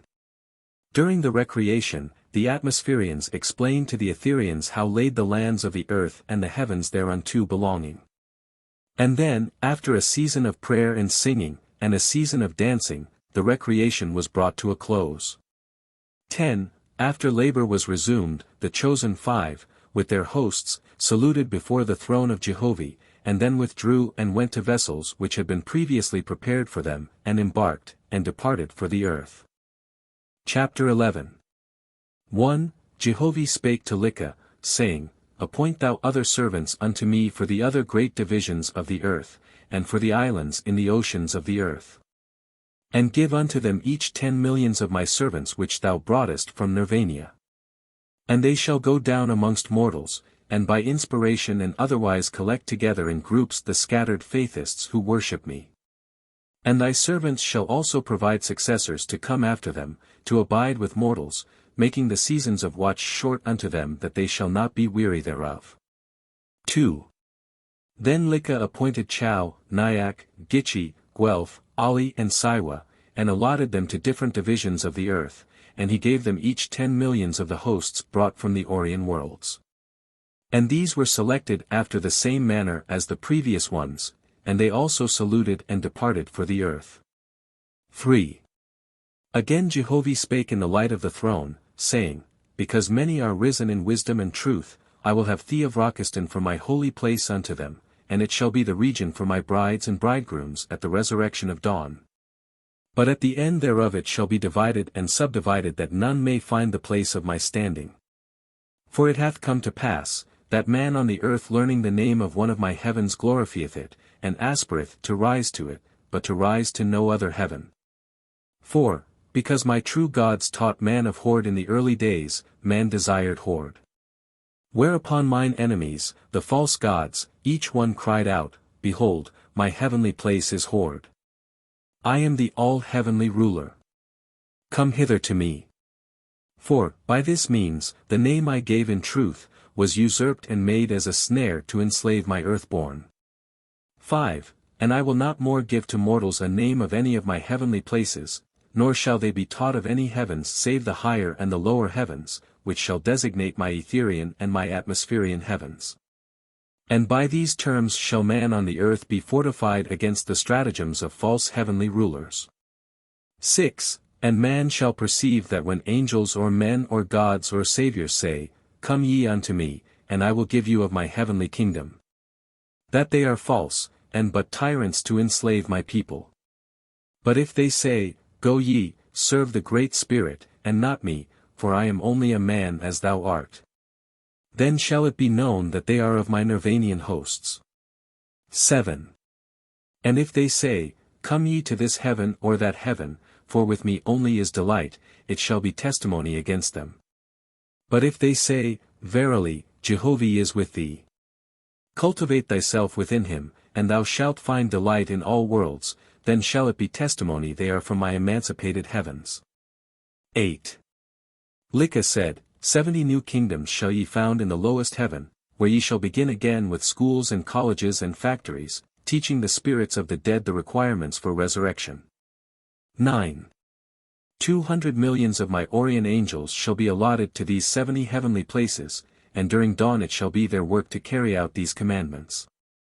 And they shall provide for successors after them, who shall continue for another season, and they shall provide yet other successors, and so on, even till the coming of the Cosmogony era. 10. LIKA then selected the 200 million angels, and divided them into 70 groups and companies around about the earth, in the lowest heaven, and after they were duly officered and organized, they saluted before the throne of Jehovah and departed to their several places. 11. Then came the voice of Jehovah to LIKA, saying, Behold, of thy 500 millions, are still left 175 millions. This, then, is the work thou shalt put upon them, they shall begin at one end of Hatta and go to the other, delivering all the hells of the false gods as they go, untying the knots thereof and providing passage for the drudges into one great plateau. For as the false gods began in confederacy I will bring them back into confederacy, even all of them that are cast into hell. And thou shalt officer them safely. And when they are thus established, behold, thou and thy Rapon hosts shall go and raise them up and deliver them into the Aegean forest of Terpset, where they shall be habitat and begin a new life of righteousness and love. 12. And Anahasaj, once crowned Lord God, shall be over them, and Osiris and Sudga and Tien and all the other confederated gods shall be under him, for even as these gods labored to cast me out, behold, I give unto them their harvest. 13. Then LIKA commissioned the 175 million Etherians, and officered them, and sent them into the Hayden regions of the earth to deliver the hells thereof. 14. Jehovah said to LIKA, the rest of thy 800 millions shall remain in Theophrockistan, for the labor here is sufficient for them. And so they remained. Chapter 12. 1. The Rapon hosts desired to see Ahura, and so LIKA sent an arrow ship, with 100,000 angels, properly officered, to Varapashanaha, to Ahura, praying him to come on a visit for 10 days, bringing his 10,000 attendants with him. 2.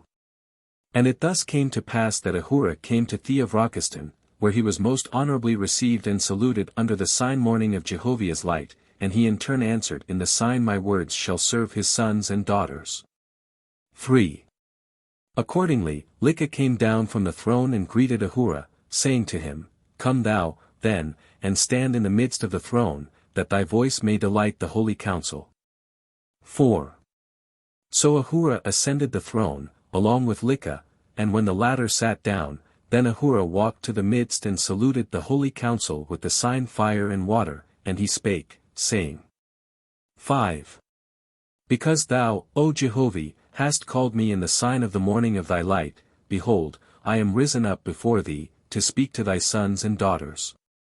6. But how shall I clear myself, O Father? I am as one who had a hidden skeleton, and the place of concealment broken down. Because I was by thee created alive in the world, why should I not have forever glorified thee? This have I asked myself all the days of my life. But thou troublest not to answer me in my curiosity.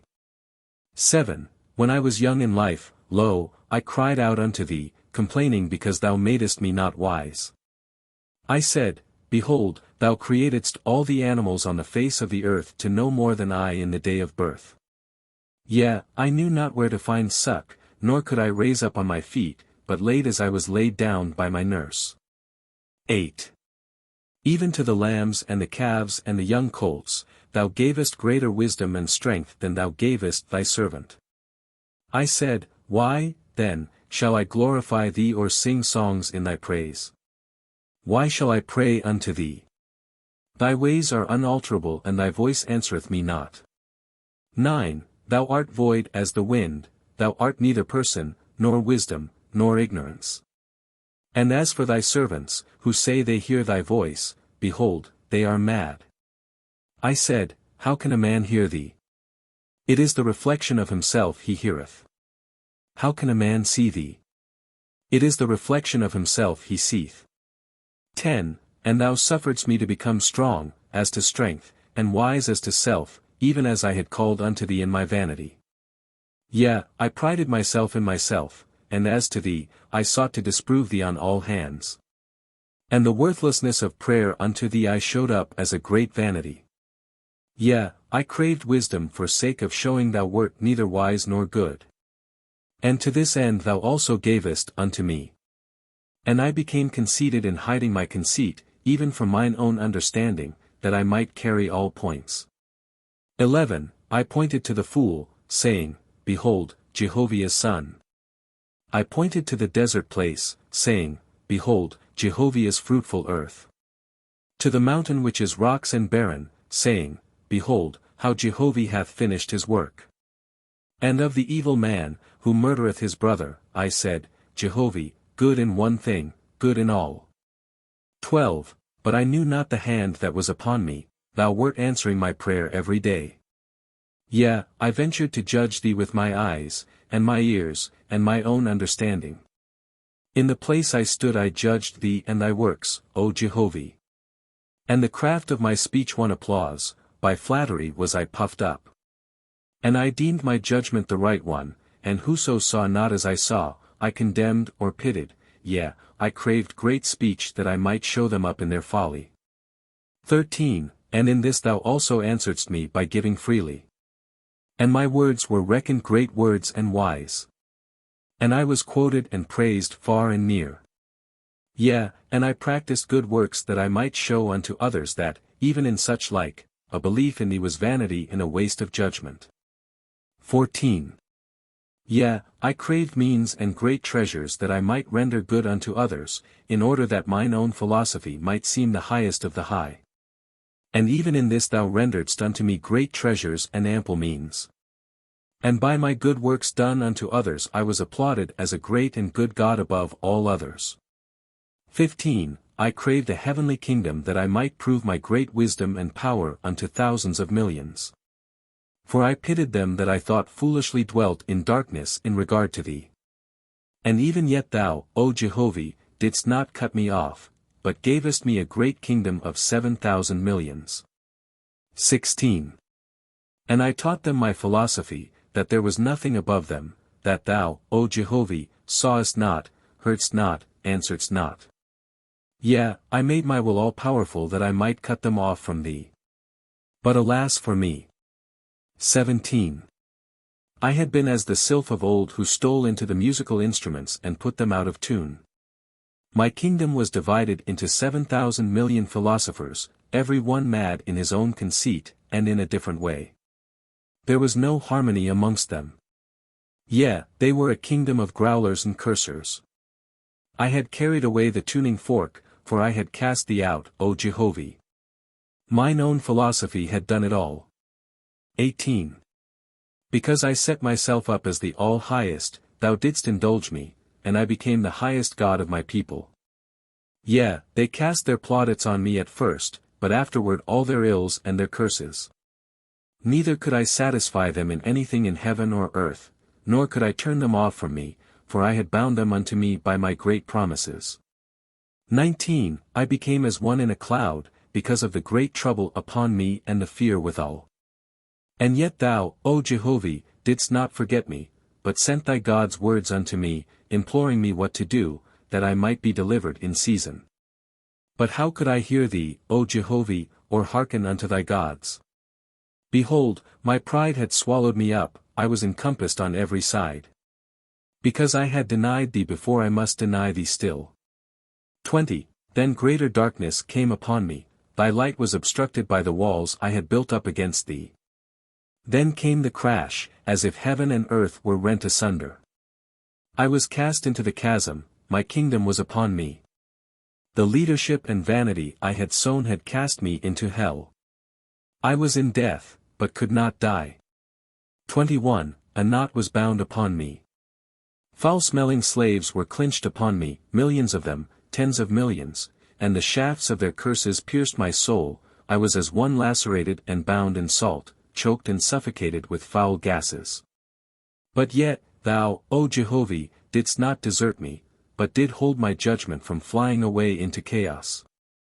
22. And thy voice came to me in the time of my tortures, came as the argument of the Most High.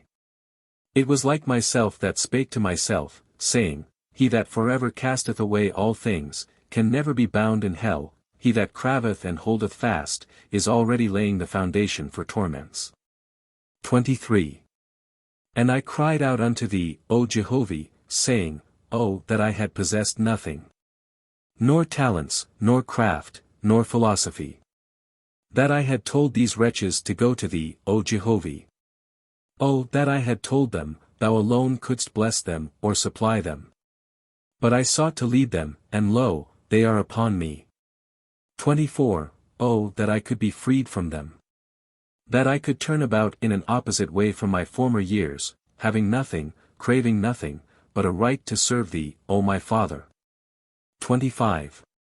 Thou didst send thy gods into the depths of hell, and they delivered me. And I made oath unto thee, O Jehovah, to serve thee forever. And thou gavest me labor, and I bowed myself down to labor for thy drudges, with all my wisdom and strength forever. And thy hand came upon me and gave me great power, power even over mine own soul to create happy thoughts. 26. Why should I not praise thee, O my Father? Thou gavest me liberty in all my ways, and didst answer me according to my desires. Neither once hast thou turned away from me nor afflicted me, but because of mine own vanity I cut myself off from thee. Yea, thou hast shown me that to glorify thee is the foundation of the highest happiness, to sing to thee is the greatest delight. To praise thee is the highest wisdom. 27. Ahura halted in his speech a while, and, still standing in the midst of the throne, burst into tears. Presently he said. 28. Anuhasaj was my good friend. He it was who since took the name Dyes, and, afterward, proclaimed himself the Creator. I weep in pity for him. He is in hell now. 29. He was my best friend in the time of my darkness. And after I was delivered out of hell, he came and labored with me, full of repentance and love. Oft we rested in each other's arms. Afterward, he traveled far and near in thy great heavens, O Jehovih. 30. And when he returned to this earth's heavens he came not to see me. And I was broken-hearted because of my great love for him. Then he founded his heavenly place and called it Horde. And I called out to thee, O Jehovih, as to what message I should send him, for I foresaw his kingdom would be broken up and himself ultimately cast into hell. 31. And thou gavest me liberty to send him a message in mine own way. And in the anguish of my broken heart I sent him a message, saying, in substance, I have no longer any love for thee. And I chid him and upbraided him because he came not to see me, to gratify my burning love. And I foretold him the great darkness and the hell that would come upon him, even as they now are. 32. Now do I repent, O Jehovih, that I sent him such a message. For near 2,000 years my message hath been to me as if I swallowed a living coal of fire. 33. Ahura ceased. LIKA spake, saying, because thou hast plead for Dyes, thou hast turned the Etherean hosts to him. To thee I allot the restoration of Dyes, alias Anahasaj.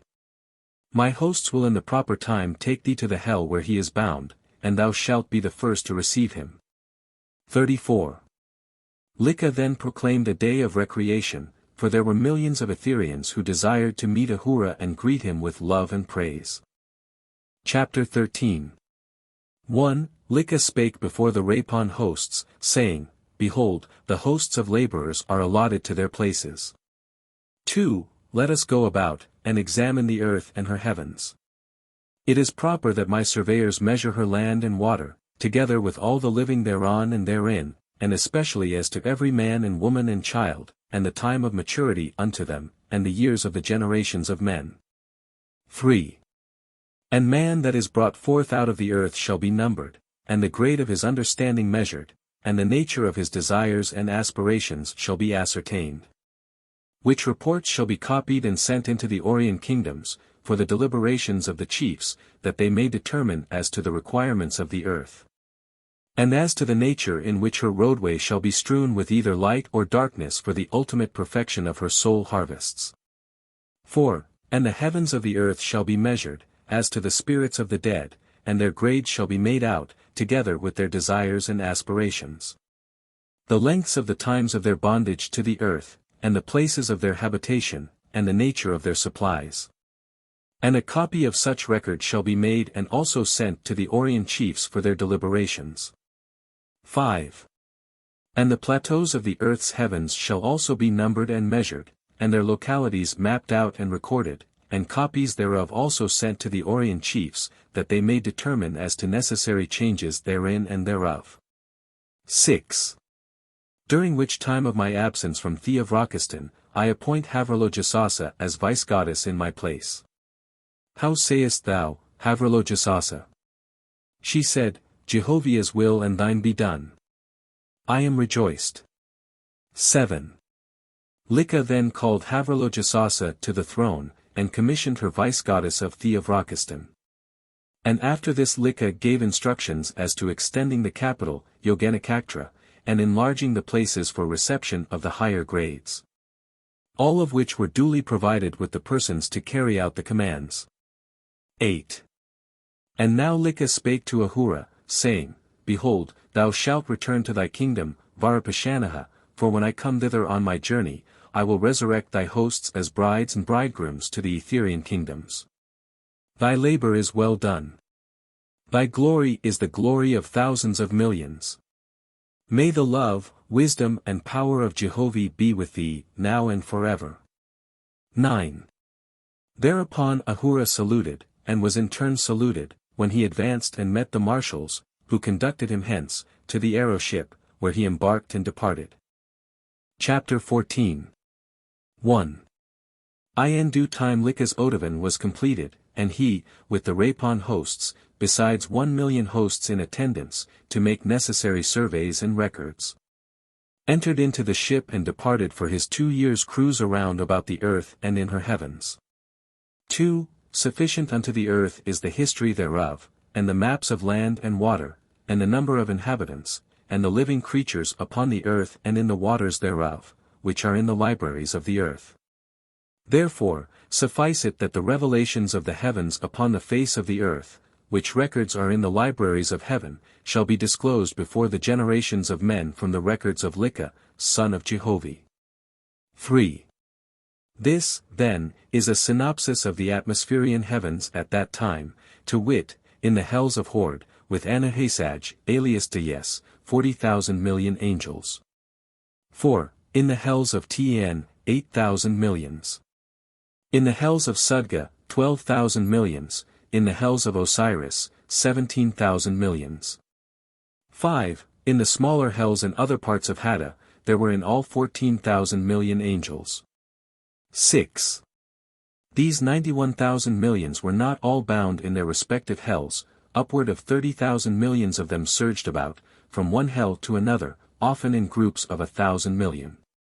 7. And these groups, at times, descended to the earth, fastening upon mortals, even casting large cities and nations in death. Because they carried the foulness of their hells with them, they impregnated the air with poison, so that mortals were swept off by the million. And these were called plagues. 8. LIKA said, Behold, I will give a new grade to these heavens for a season. From this time, such angels shall be known as being in the first resurrection. But spirits who have quit their old haunts and joined organic associations, being enlisted in companies, either for labor or for receiving heavenly instruction, shall be known as being in the second resurrection.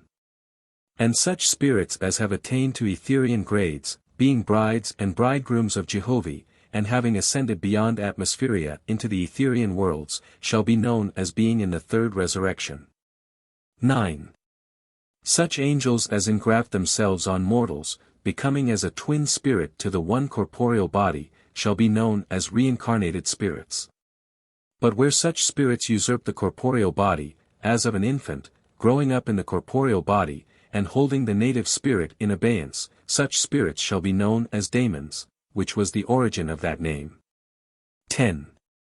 Spirits who inhabit mortals in order to live on the substance mortals eat and drink, and oft absorbing the strength and life of mortals, shall be known as Usians, vampires. Nevertheless, these shall not include Faithists. 11. All the foregoing, who are not in the way of resurrection, shall be called Drujas. 12. Now, behold, there were millions of angels in those days who knew no other life, but to continue engrafting themselves on mortals. And, when one mortal died, they went and engrafted themselves on another. 13. These were the fruit of the teaching of the false gods, who had put away the All-Highest, Jehovih. They could not be persuaded that Etheria was filled with habitable worlds. 14. And they professed that they had been reincarnated many times, and that, previously, they had been great kings or philosophers. 15. Some of them remembered the Giaean period of 1,000 years, and, so hoped to regain their natural bodies and dwell again on the earth, and forever. Hence was founded the story that every 1,000 years a new incarnation would come to the spirits of the dead. 16. LIKA said, Such spirits as come to mortals purposely to inflict them with pain or misfortune shall be called evil spirits. 17. And when they go in groups, having a leader, that leader shall be called Beelzebub, that is, captain of evil, prince of devils. And this was the origin of that word. 18. In Parsii and Heleste there were habited with mortals 1,000 million daemons, and 1,200 million evil spirits.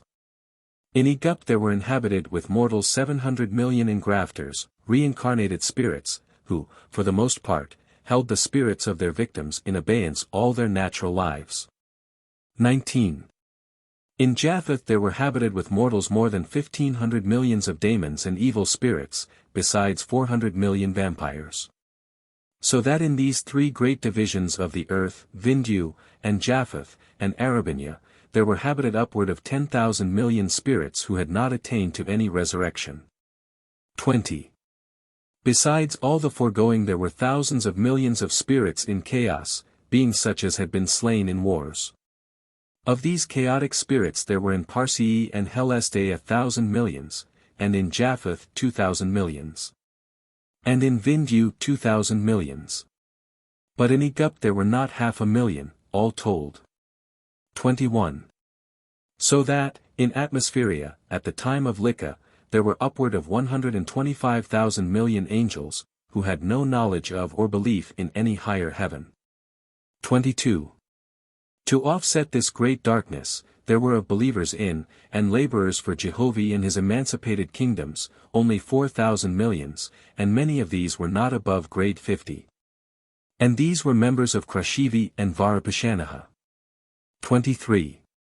2,000 million of them were Ashars, laboring with the Faithist mortals of Egypt, Japheth and Vindu.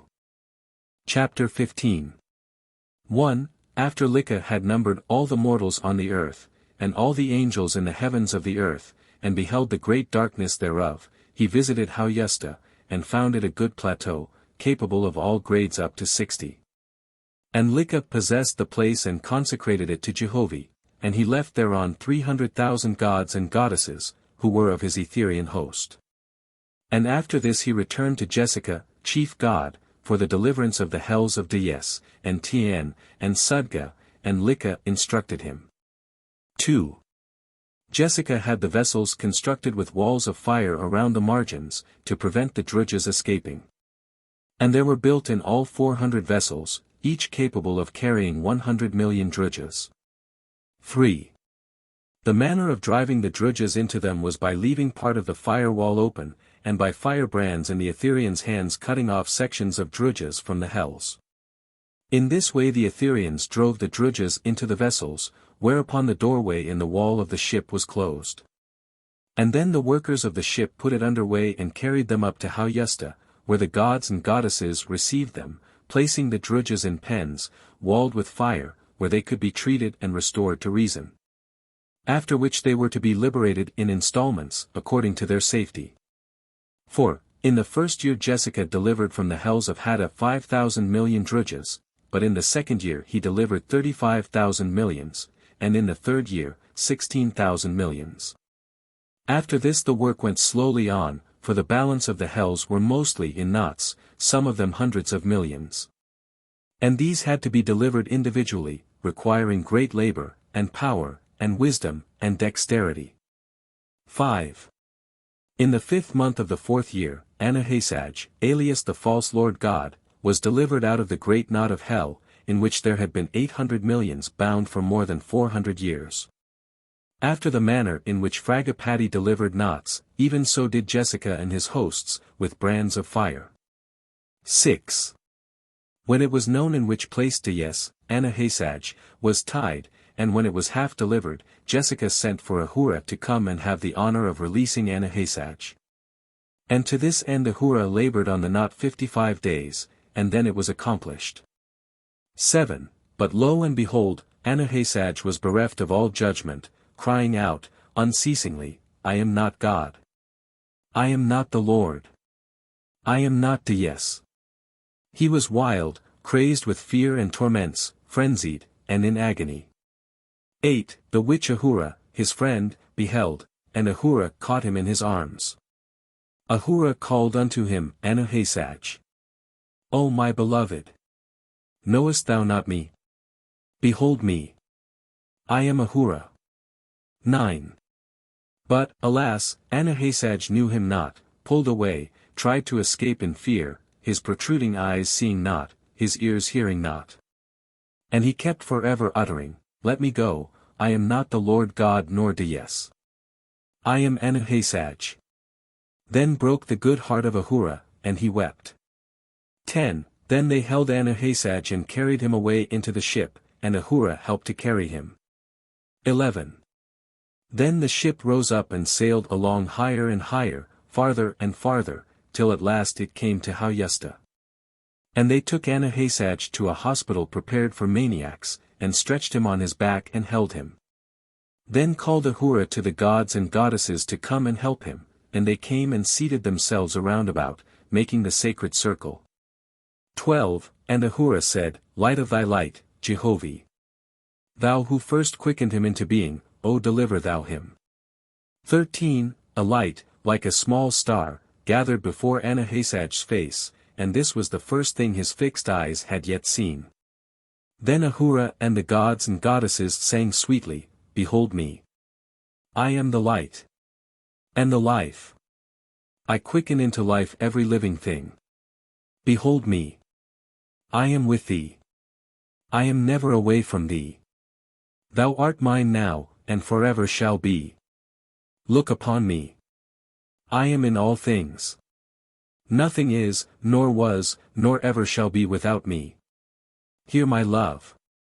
I am thy creator. Only for love, and for love only, created I thee, my beloved.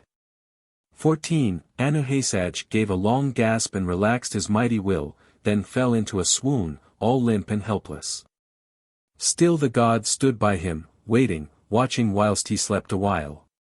And then, by signals to the Easonors, Ahura caused other music to steal upon the scene, to be answered by distant trumpeters. For the space of 7 days Anahasaage slept. And all the while the great gods and goddesses relaxed not their wills nor steadfast positions. And at the end of the 7th day Anahasaage began to sing in his swoon, like one weak and out of breath, but half awake. 15. How could I deny thee, O Jehovih? Was not the evidence of mine own life before me? I raised up my voice against my Creator. I plucked him out of my soul, from all people in heaven and earth I dispersed him. But they that applauded me turned against me. Even as I had turned against thee, thou all-person. 16. In my vanity I owned not that I was in thee nor of thee, with mine own hand I cut myself asunder from thee, O Jehovih. Oh, that I had perceived I was going farther and farther away, that I had known the road of life and death. 17. I see thy judgment upon me, O Jehovih. I hear thy just decree, whilst the name of God or Lord or Saviour is worshipped on the earth I shall labour with the drudges of heaven and the drucks of earth. 18. A most righteous judgment, O Jehovih. Whilst I am in hell or in heaven, in Hada or on the earth, will I pursue all peoples, mortals and angels, till I cast out the worship of a God and of a Lord and of a Saviour. And thou alone, thou great Spirit, ever-present person, everlasting and almighty, thou shalt be all in all. 19. Again Anahasaage went off in a swoon for the space of 3 days, and yet the gods and goddesses ceased not their fixed places. And again was the music resumed till Anahasaage awoke and again chanted in Jehovah's praise. And again he relapsed and again awoke, for many days, but at last awoke and beheld first of all Ahura. Steadily and wildly he gazed thereon, until his eyes were clouded and as if dead. And he dropped again into a swoon. 20. Another day the gods watched him, and sang for him, moved not from the sacred circle of Jehovih. 21. Then Anahasaage awoke, singing, Who was it taught me to love? Ahura. Who first proclaimed Jehovih unto mine ear? Ahura. Who was the last to plead Jehovih? Ahura. Who most of all that live labored for me? Ahura. 22. I broke thy heart, O Ahura. I was mad, O I was mad, Ahura. Because of thy love, Ahura, thou praisedst me, I was vainglorious and unworthy of thee, O my beloved. 23. Thy vision hath raised up before me, Ahura. Second to Jehovih, O my love. O that thou knewest I am here, penitent and heartbroken. I know thou wouldst fly to me, Ahura. Thou alone do I know, who would never desert me, sweet Ahura. 24. Then again Anahasaage relapsed into a swoon, wilted, breathless, like one that is dead. Ahura sang. 25. Behold me. I am Ahura. I am come to thee from afar, O Anahasaage. Awake and behold my love, my love. My heart is broken for thee, Anahasaage. 1,000 years I have wept for thee.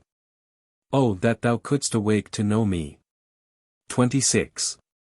Anuhasaj looked up and beheld Ahura. The latter kept on singing, "It is not a dream, Anuhasaj. Thy Ahura is here. Behold me. I am he. Break the spell, O Anuhasaj. By Jehovah's power put forth thy soul. Ahura is here." 27. Again Anuhasaj relapsed, but not to swoon, merely closed his eyes and sang, "Blessed art thou, O Jehovah. Thou hast given me a sweet vision. Thou hast shown me the face of my love, Ahura. His sweet voice fell upon mine ear. I am blessed, O Jehovah. 28. Even these hells hast thou blessed, O Jehovah. The darkness of endless death is made light by thine almighty touch. Thou alone shalt be my song forever. Thou alone my theme of delight. Jehovah forever. Jehovah forever and forever. 29. Then Ahura, seeing the spell was broken, said, "Arise, O Anuhasaj. I will sing with thee. Behold Ahura, thy love is before thee. This is no vision. Come thou to the arms of thy love." 30. And he raised Anuhasaj up, and he awoke fully, but trembling and weak, and knew understandingly. Chapter 16. 1. In the same time that Anuhasaj was delivered out of hell, so was Anubai, and from the selfsame knot. And he was carried on the same Kalios to Hauyusta, the same heavenly place. And he was also in chaos, knowing nothing, only screaming, "I am not Anubai. I am not the Savior. I am plain Kisoda." His real name. 2. And he also saw not and heard not, but was wild, desiring to fly away. And they held him fast, and, after the same manner they delivered Anuhasaj to reason, they also delivered Kisoda. 3. And when both of them were well restored to sound reason, though still timorous, Ahura took them in his own odovan and carried them to Theovrakistan, before LIKA, for judgment. And great was the time when they came. And especially the desire of the inhabitants to look upon Anuhasaj, the most audacious god that had ever dwelt on the earth or in her heavens, and, withal, the much-loved friend of Ahura. 4. When they came before the throne of Jehovah and duly saluted, LIKA said, "Whence come ye and for what purpose, O my beloved?" 5. Ahura said, "Hell hath delivered up the bound. My friends are before thee." Then LIKA said, "In Jehovah's name, welcome. Whatsoever the Father putteth into your souls, that utter ye and be assured of his love, wisdom and power." 6. Anuhasaj said, "That I am delivered out of hell it is well, that I was delivered into hell it was well likewise. Give thou me Jehovah's judgment. My purpose before thee, is to register my vows unto Jehovah, that my record and thy just judgment may be carried to the heavens above." 7. LIKA said, "My judgment upon thee, Anuhasaj, is that thou shalt judge thyself." 8. Anuhasaj said, "Most righteous judgment, O Jehovah. But knowest thou not Jehovah's voice?" 9. LIKA said, "Thou asked for a great heavenly kingdom. Behold, Jehovah gave it thee. As soon as order is restored, thou shalt have thy kingdom again." 10. Anuhasaj said, "I want it not." 11. LIKA said, "Thou shalt not say, I want this or that, but say that thou wilt do whatsoever Jehovah hath given into thy hands. When thou hast raised up thy whole kingdom, behold, thou wilt also be raised up." 12. Anuhasaj said, "Alas me, this is also just. Show thou me the way, I will henceforth labor for the thousands of millions who were my kingdom." 13. LIKA now bade Kisoda, Anubai, speak. Kisoda said, "I called myself master of the scales and savior of men.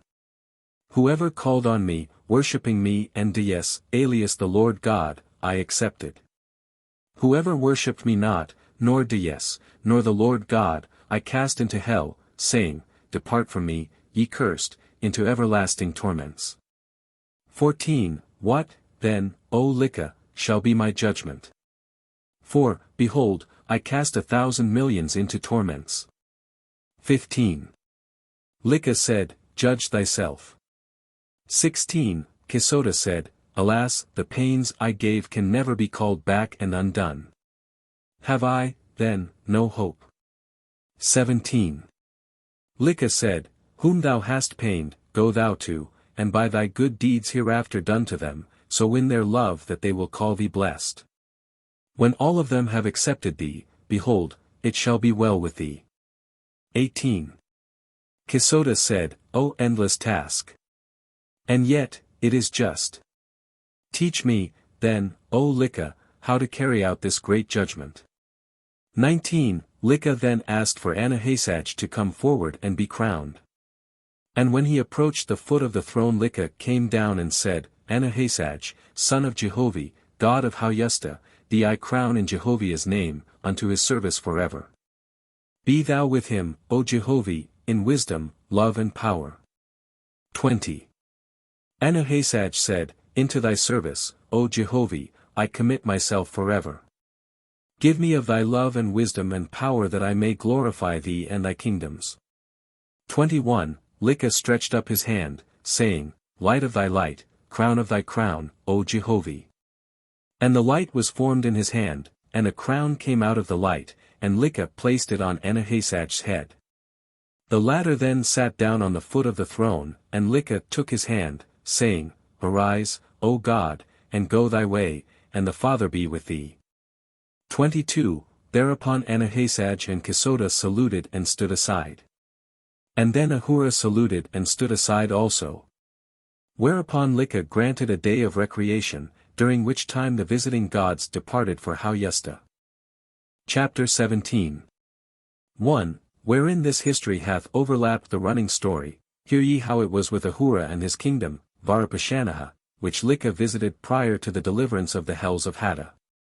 For, to accomplish the resurrection of Varapashanaha, LIKA had previously sent swift messengers to Yeegu, goddess of Hamistos, in Etheria, to bring an Avalanza capable of 6,000 million brides and bridegrooms for the mid-harvest.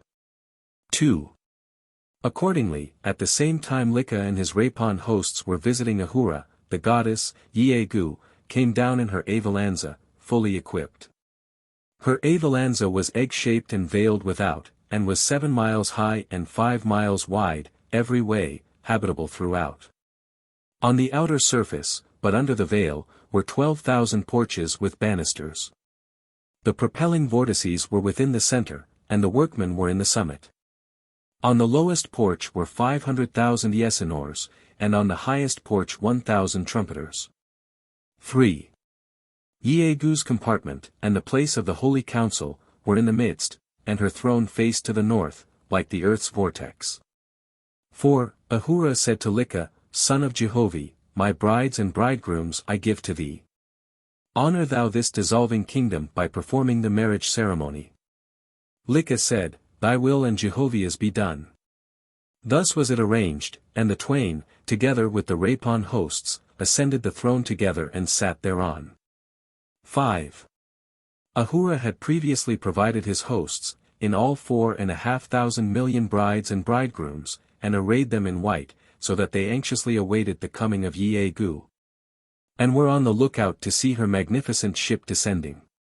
A place of anchorage had also been previously made, together with accommodation for the spectators, of whom there were 1,500 millions, being adopted wanderers, rescued from the various hells during the past 100 years. 6. The brides and bridegrooms were arranged in semicircles facing the throne, leaving a place for the Avalanza, but above them, so that when Yeegu descended from her ship's bottom she would be in the midst. 7. Whilst the ship's workmen were anchoring, Yeegu and her holy council descended to the platform, and saluted the gods and goddesses on the throne in the sign, the glory of the Father, and LIKA and the others answered under the sign. The abandonment of self.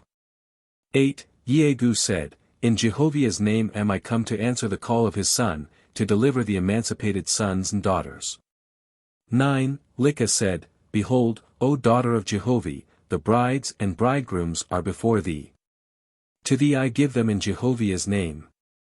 10. Yeagu said, My beloved, know ye the resurrection of the most high heavens? 11. Response, Reveal, O goddess, our faith is strong. 12. Thereupon Yeagu instructed them, and then followed the usual ceremonies, but concluding with the 7th degree of Amuth, in Jehovah's voice, to wit, to be my brides and bridegrooms forever. 13. Response, to be thy brides and bridegrooms forever, O Jehovah. To labor for thee, and to be mouthpieces for thy commandments, and to be thy expression forever. And to be in concert with thy most high gods for the resurrection of mortals and angels.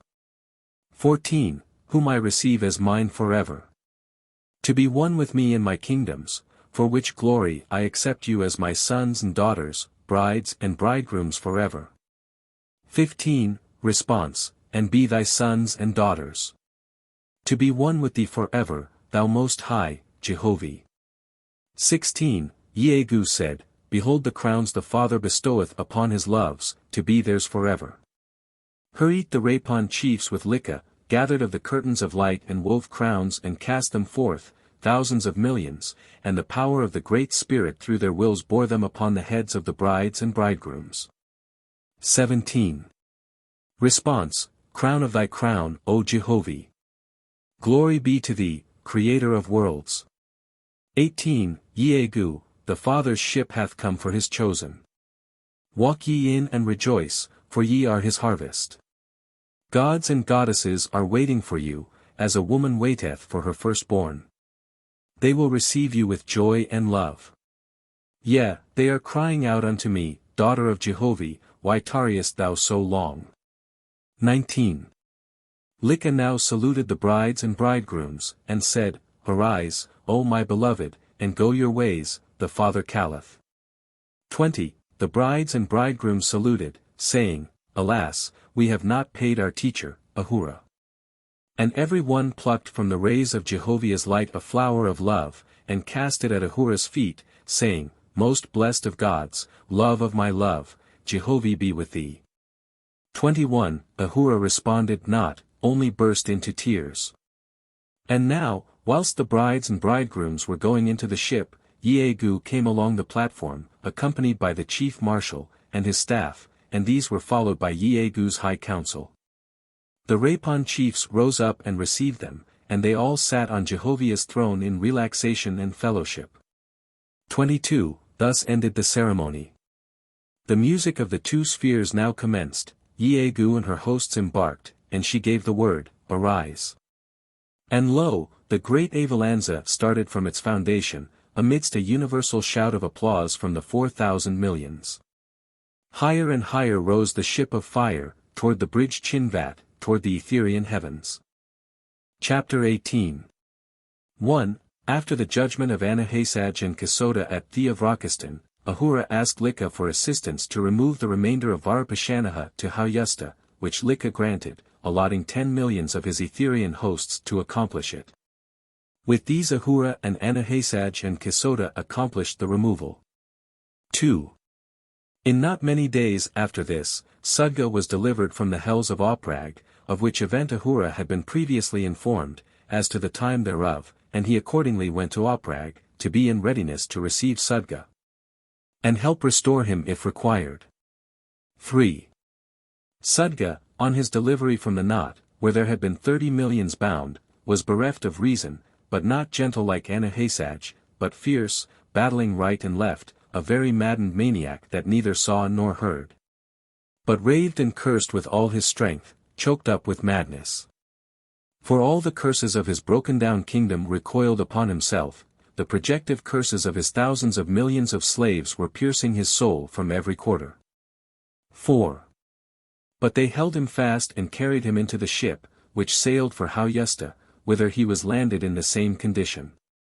Ahura was with him, and Ahura caused a circle of deliverance to assemble and labor in the restoration. And it required 30 days and nights to bring him round, so he could even see and hear, but as for his judgment it was yet 100 days more before it manifested. 5. So Ahura could not wait longer with him, but returned to the hells where Tin was bound, the Akaluganas, for Tin was to be delivered. But herein was Ahura also disappointed, for Tin was neither frightened nor wild nor mad, but limpid, helpless as water and without knowledge, more than a vessel of water. His energies had all been exhausted, and in a dead swoon he lay in the heart of the knot. Him they also carried to Audiobook, and Ahura provided for his restoration. 6. But yet, ere Tin awoke from his stupor, Ahura departed for Osiris, who was bound in the hells of Praegotha. Osiris had been in hell now for more than 100 years, and in a knot for 50 years. 7. When the false Osiris was delivered, he was deranged, but preaching Jehovih, calling everybody Jehovih, and everything Jehovih. Him they also carried to Audiobook and provided restoration for him. And Ahura went thither also to assist with all his wisdom and strength. 8. Thus were delivered all the self-gods who had rebelled against Jehovih and established the great confederacy, of which not one vestige was now left. 9. But of all the angels delivered out of the hells and knots not 1 in 10 was of sound judgment, whilst more than half of them were only drudges at best. 10. Thus was founded the new kingdom of Audiobook, but yet in charge of the Ethereans, who were to commit it to Anuhasaj and his one-time confederates, for their deliverance. 11. It came to pass in course of time that Sudga and Tin and Osiris were restored to judgment, and in this matter Anuhasaj and Ahura and Kisota were constant workers. And when they were all restored, they in turn fell to restore others, to which labor they were committed till the close of dawn. 12. Osiris and Tin and Sudga all desired to go before LIKA, to be adjudged and sentenced. And they all sentenced themselves, which was granted unto them. On this occasion Osiris said, 13. Thy lessons are near at hand, O Jehovih. But who will learn them? Mortals go insane, because they have not learned to throw their cares upon thee. To throw government upon thee, O Jehovih, is not this wisdom? To cast riches and kingdoms into thy lap, to own nothing, to have nothing, is not this the sum of the highest happiness? 14.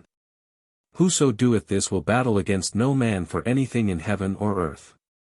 But he who doeth otherwise will soon or late descend into hell. For what is hell but the opposite of bliss?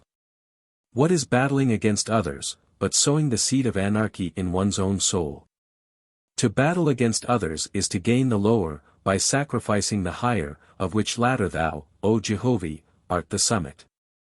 15. To go against thee, O Father, is to go against one's fellows, to go against one's fellows is to go against thee. And who can go against thee but will soon or late evolve his own fall? 16. Thou hast given to mortals, kings, queens, and shown them that soon or late their kingdoms will fall to pieces. And yet lords and gods, seeing these things, will not believe. Every one, in his own conceit, imagineth his particular kingdom will be governed more wisely than all his predecessors. And yet his also falleth. 17. Now will I turn to find thee, O Jehovih, and the search shall be everlasting. Kingdoms are nothing to me, all possession, save wisdom and love, are but vanity and vexation. I know thou art above all else, and yet thou art that hath given thyself all away, so that none can look upon thy face. Verily hast thou hid thyself away, to be like unto thee is to hide away the self of oneself, and that will remain will be thy mouthpiece and thy hand. 18. Then spake Sudga unto Jehovih, saying, Why was I puffed up, seeing that I created not even mine own self? Neither had I anything in earth or heaven to use or to work with, but the substance was made already. Yea, I leapt into thy garden which thou hadst planted. 19. I raised up my voice against thee, because thou wert too holy for my gross senses to behold, I condemned thee. I wanted thee gross that I could look upon thee. That I could walk around thee, and behold thy stature. I saw that all men were like unto me in this. 20. Therefore I made a figurehead of myself, I said unto thy children, Behold me. And at first they were pleased, because they imagined they had found a creator they could measure. But thine eye was upon me, thine hand pointed the way and the manner of my iniquity. And they searched me out and found I was but a man, like unto themselves. Wherefore they condemned me. 21. The fool acknowledgeth no person save he can grapple therewith, and find the arms, and the length thereof, and the feet and their standing place. How vain I was in this, O Jehovah! 22. He that professed thy person I denounced as a fool. Because I saw not thy completeness thou sufferedst me to pursue my vanity. Because I had risen above acknowledging thy person I was forced to make man the all-highest, and this drove me to make myself the all-highest man. But thou camest not against me to beat me for my iniquity, but gavest me full play to do my utmost. 23. On all sides hast thou encompassed thy creation with liberty. Even thine enemy thou hast not restrained. He standeth in public, saying, Jehovah, I deny thee. If thou art mightier than I, strike me down. Behold, I deny thee and thy person. Thou void nothingness. Thou fool creator, with thy half-created world. Thou who hast created sin. And created misery. Thou father of evil. O thou dumb nothing. 24. Yea, even to him hast thou given free speech, and he buildeth up his own soul in his own way. And for a season he is the delight of the druk and the druj. Yea, they fasten upon him, and he gaineth a multitude of evil ones, divided one against another, but the seed of his curses taketh root in them, and he becometh encompassed with foulness and bondage. 25. To find harmony in thee, O Jehovah. To measure the goodness of thee, to rejoice in one's joys, to treasure thy best gifts, to laud thy love, to love thee because thou hast given me power to love, and things to love, to rejoice in thy fruits and flowers and all perfected things. To harp forever upon thy glories and the magnitude of thy creation, to sing praises to thee for harmony wherever found, to love to comprehend all good things, to find the good that is in all men and women, to rejoice in delights. To teach others to rejoice, and to search after all perfected beauties and goodness and righteousness and love, these shall be my service unto thee, my everlasting Father. 26. To seek not to find imperfections, to seek not to find inharmonies. To seek not to find evil, to seek not to find ugliness, to seek not to find evil in others, nor their darkness nor shortcomings, to seek not to prove imperfections upon thee, O Jehovah, to find no fault with thee, to complain not against thee. To complain not for trials nor for hardships, nor for the evil others inflict me with, to quibble not, because I cannot comprehend thy vastness, to quibble not for myself, to speak not evilly against anything thou hast created. O make thou me strong and wise forever. 27. Tan spake to Jehovah, saying, Wherein is the limit of experience, O Jehovah? And how short have I not been before thee, my Father? Behold, I had learned all philosophies. I had been taught for a long season in the right way, but I rebelled against thee, my Creator. 28. I had been taught to hoard not up anything, to own nothing, to desire nothing but wisdom and love. And thy teachers, O Jehovah, showed me the evidence of thousands of great rulers, and every one of them had come to evil and destruction. Why then, O Father, was I not wise in the evidence before me? But I rose up against all this testimony, and I fashioned a mighty kingdom. Yea, thou sufferedst me to try in mine own way to the full. 29. I went not by peace but by war, I raised me up standing armies and great warriors without limit. By force I established myself, but only as a tree that groweth up and is cut down. But what was I in thy great universe, O Jehovah? What was my experience but the repetition of others who had been before me? 30. Now will I be wise. Most cautious in my wisdom, and slow to proceed. But how can I make my experience profitable unto others? Thou hast stood me afar off, whoso heareth me will say, Ah, had I tried it I had succeeded better. Thou prickest each one to go in and try, but they all fail. Yea, they reiterate their failure, but where is the profit of this experience unto others? How can I ever reach them, O Jehovah? 31. What profit have I more than a mortal that dwelleth on the earth? Have not the angels testified for thousands of years that the rich man was crippling his own soul, and that the king and queen were binding themselves with chains for the habitation of hell? But they will not heed. Every one hopeth he at least will find a way to escape, to gain prestige over others, to be a leader, to have servants, to be idle, to live at ease, to have great possessions, to revel in luxuries. Are not these more powerful than experience?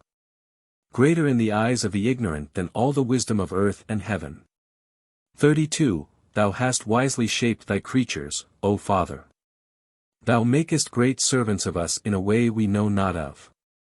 Behold, I desired a mighty kingdom in heaven, and thou gavest one into my hand.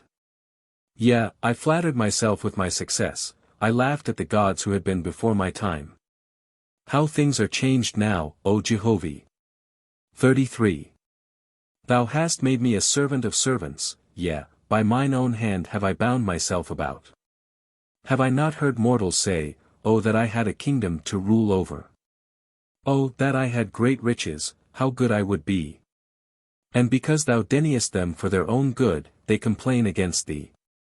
Who shall answer for the vanity of men and angels? They have not patience with thee, who created them alive and knowest what is best. 34. One saith, Yonder is a great king, why doeth he not a great good? Or, Yonder is a rich man, why doeth he not a great good also? Oh that I were in their places! 35. How shall I show them, O Father, that to be a king is to go away from doing good? That to be a rich man is to deny goodness? Yea, by the very act of possession is he testimony in the opposite way. For he that is good giveth all, even as thou gavest all and so made all things. And the greater the possession the greater the bondage. Who hath so small responsibility as he who hath nothing? This is the sum of wisdom, O Jehovih, and all men and angels soon or late will acknowledge it. 36. Better hast thou made it for the servant than for the master, better for the poor than the rich, and these things will also come to their understanding in course of time. But how can I, O Father, make them to know wisdom without experience, to accept the testimony of others' tortures in hell? 37. Behold, thou gavest me great learning when I was of the earth. And when it had a great advantages to attain to deep wisdom, but, after all, I was caught in a snare of my own setting. How much, then, O Father, must I expect of the multitude? Happy is he who hath nothing, and desireth only wisdom and love. To cultivate such a garden, what a harvest will ripen out unto him. 38. When the three had thus spoken before the throne and before the high council, Ahura stood aside and spake also. He said. Chapter 19. 1. Oh that I could sing thee a song of delight, thou all highest. Or find the words to make plain thy marvelous ways. But thou hast limited me as a shadow, of which thou art the substance. Thy causes are deep and of long times. My judgment less than a breath of air, I resolve and reason and devise, but all is nothing before thee. 2. Today my soul is buoyed up with great rejoicing, thou hast sent me my loves. I would bind them with sweet words. Their wisdom would I feast upon forever. In thy great mercy, Jehovih, thou hast showed me a world of delight. 3. How can I repay thee, or thy countless millions make to understand the way of rejoicing?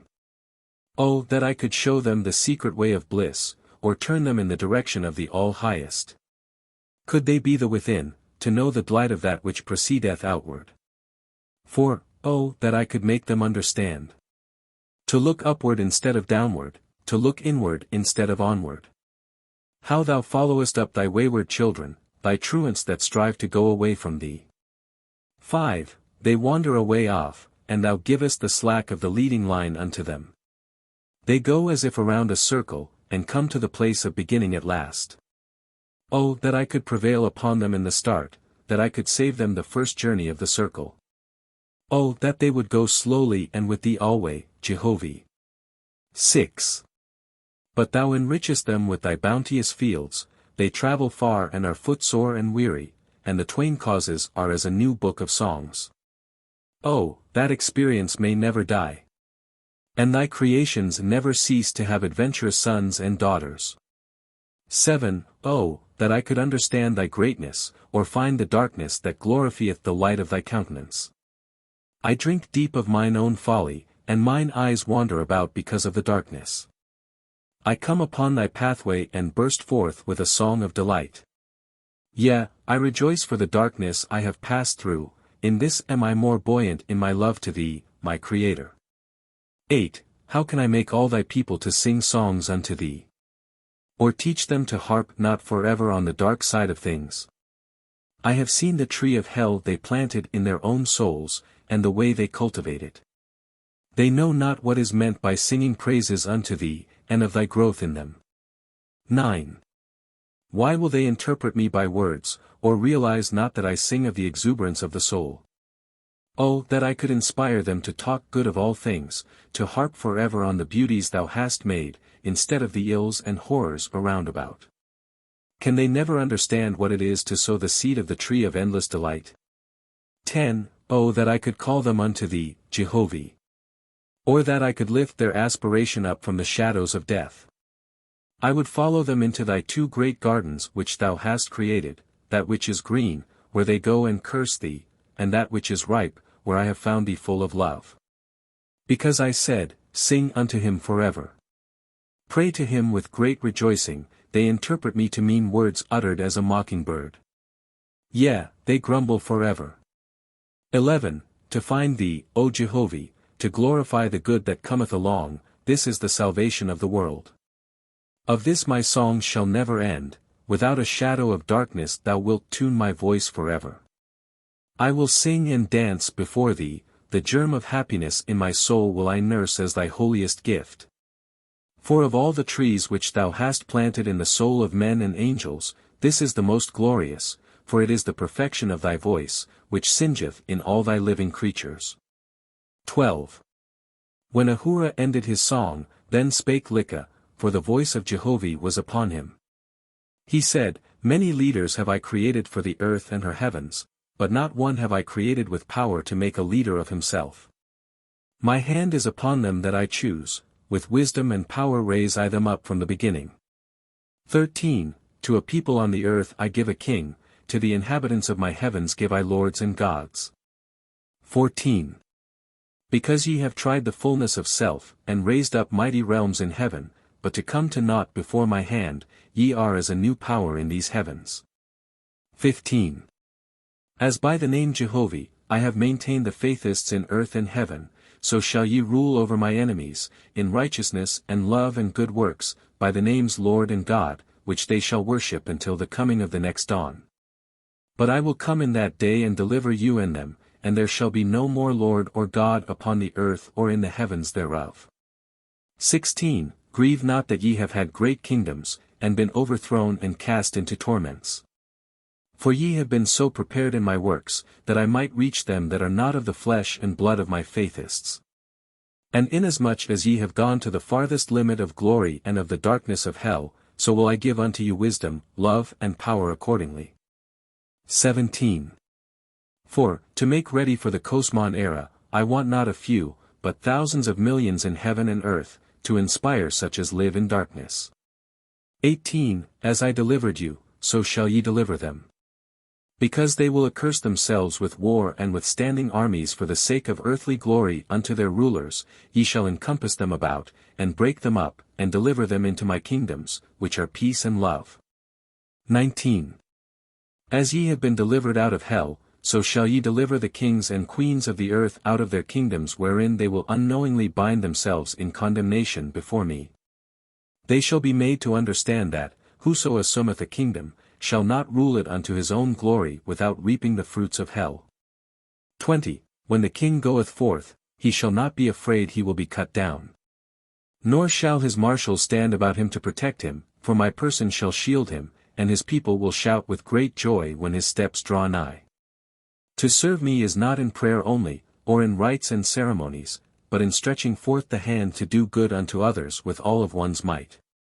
21. Because ye have proved that force and violence only establish for a day, and is not of me, so shall ye make them understand that whoso useth force and violence or armies to sustain himself is not of me, but is my enemy, and is on the way to destruction. 22. Whoso being a king, or a general, or a captain, and in war, either offensive or defensive, professing to serve me by rites and ceremonies and praises, is a mocker of me and my kingdoms, yea, a blasphemer in my sight. He provideth the way of his own torments. These are my creations, to answer force with force, violence with violence, mockery with mockery, alike and like as seed is sown, so shall the harvest come unto the sowers. 23. Neither shall evil and darkness and misery cease on the earth till I have disbanded the dealers in death. By my own hand will I liberate the nations of the earth, their armies shall go away, like the winter's snow in sun of summer. To which end ye shall be my workers, with wisdom and love and power. Chapter 20. 1. During the 4th year of dawn, the voice of Jehovih came to LIKA, saying, My son, thou shalt provide thyself an army sufficient, and thou shalt take away from the earth all angels below the first resurrection. Save such feetles as are under the dominion of my heavenly rulers. 2. And thou shalt provide them separate regions in my lower heavens, whence they cannot return to mortals.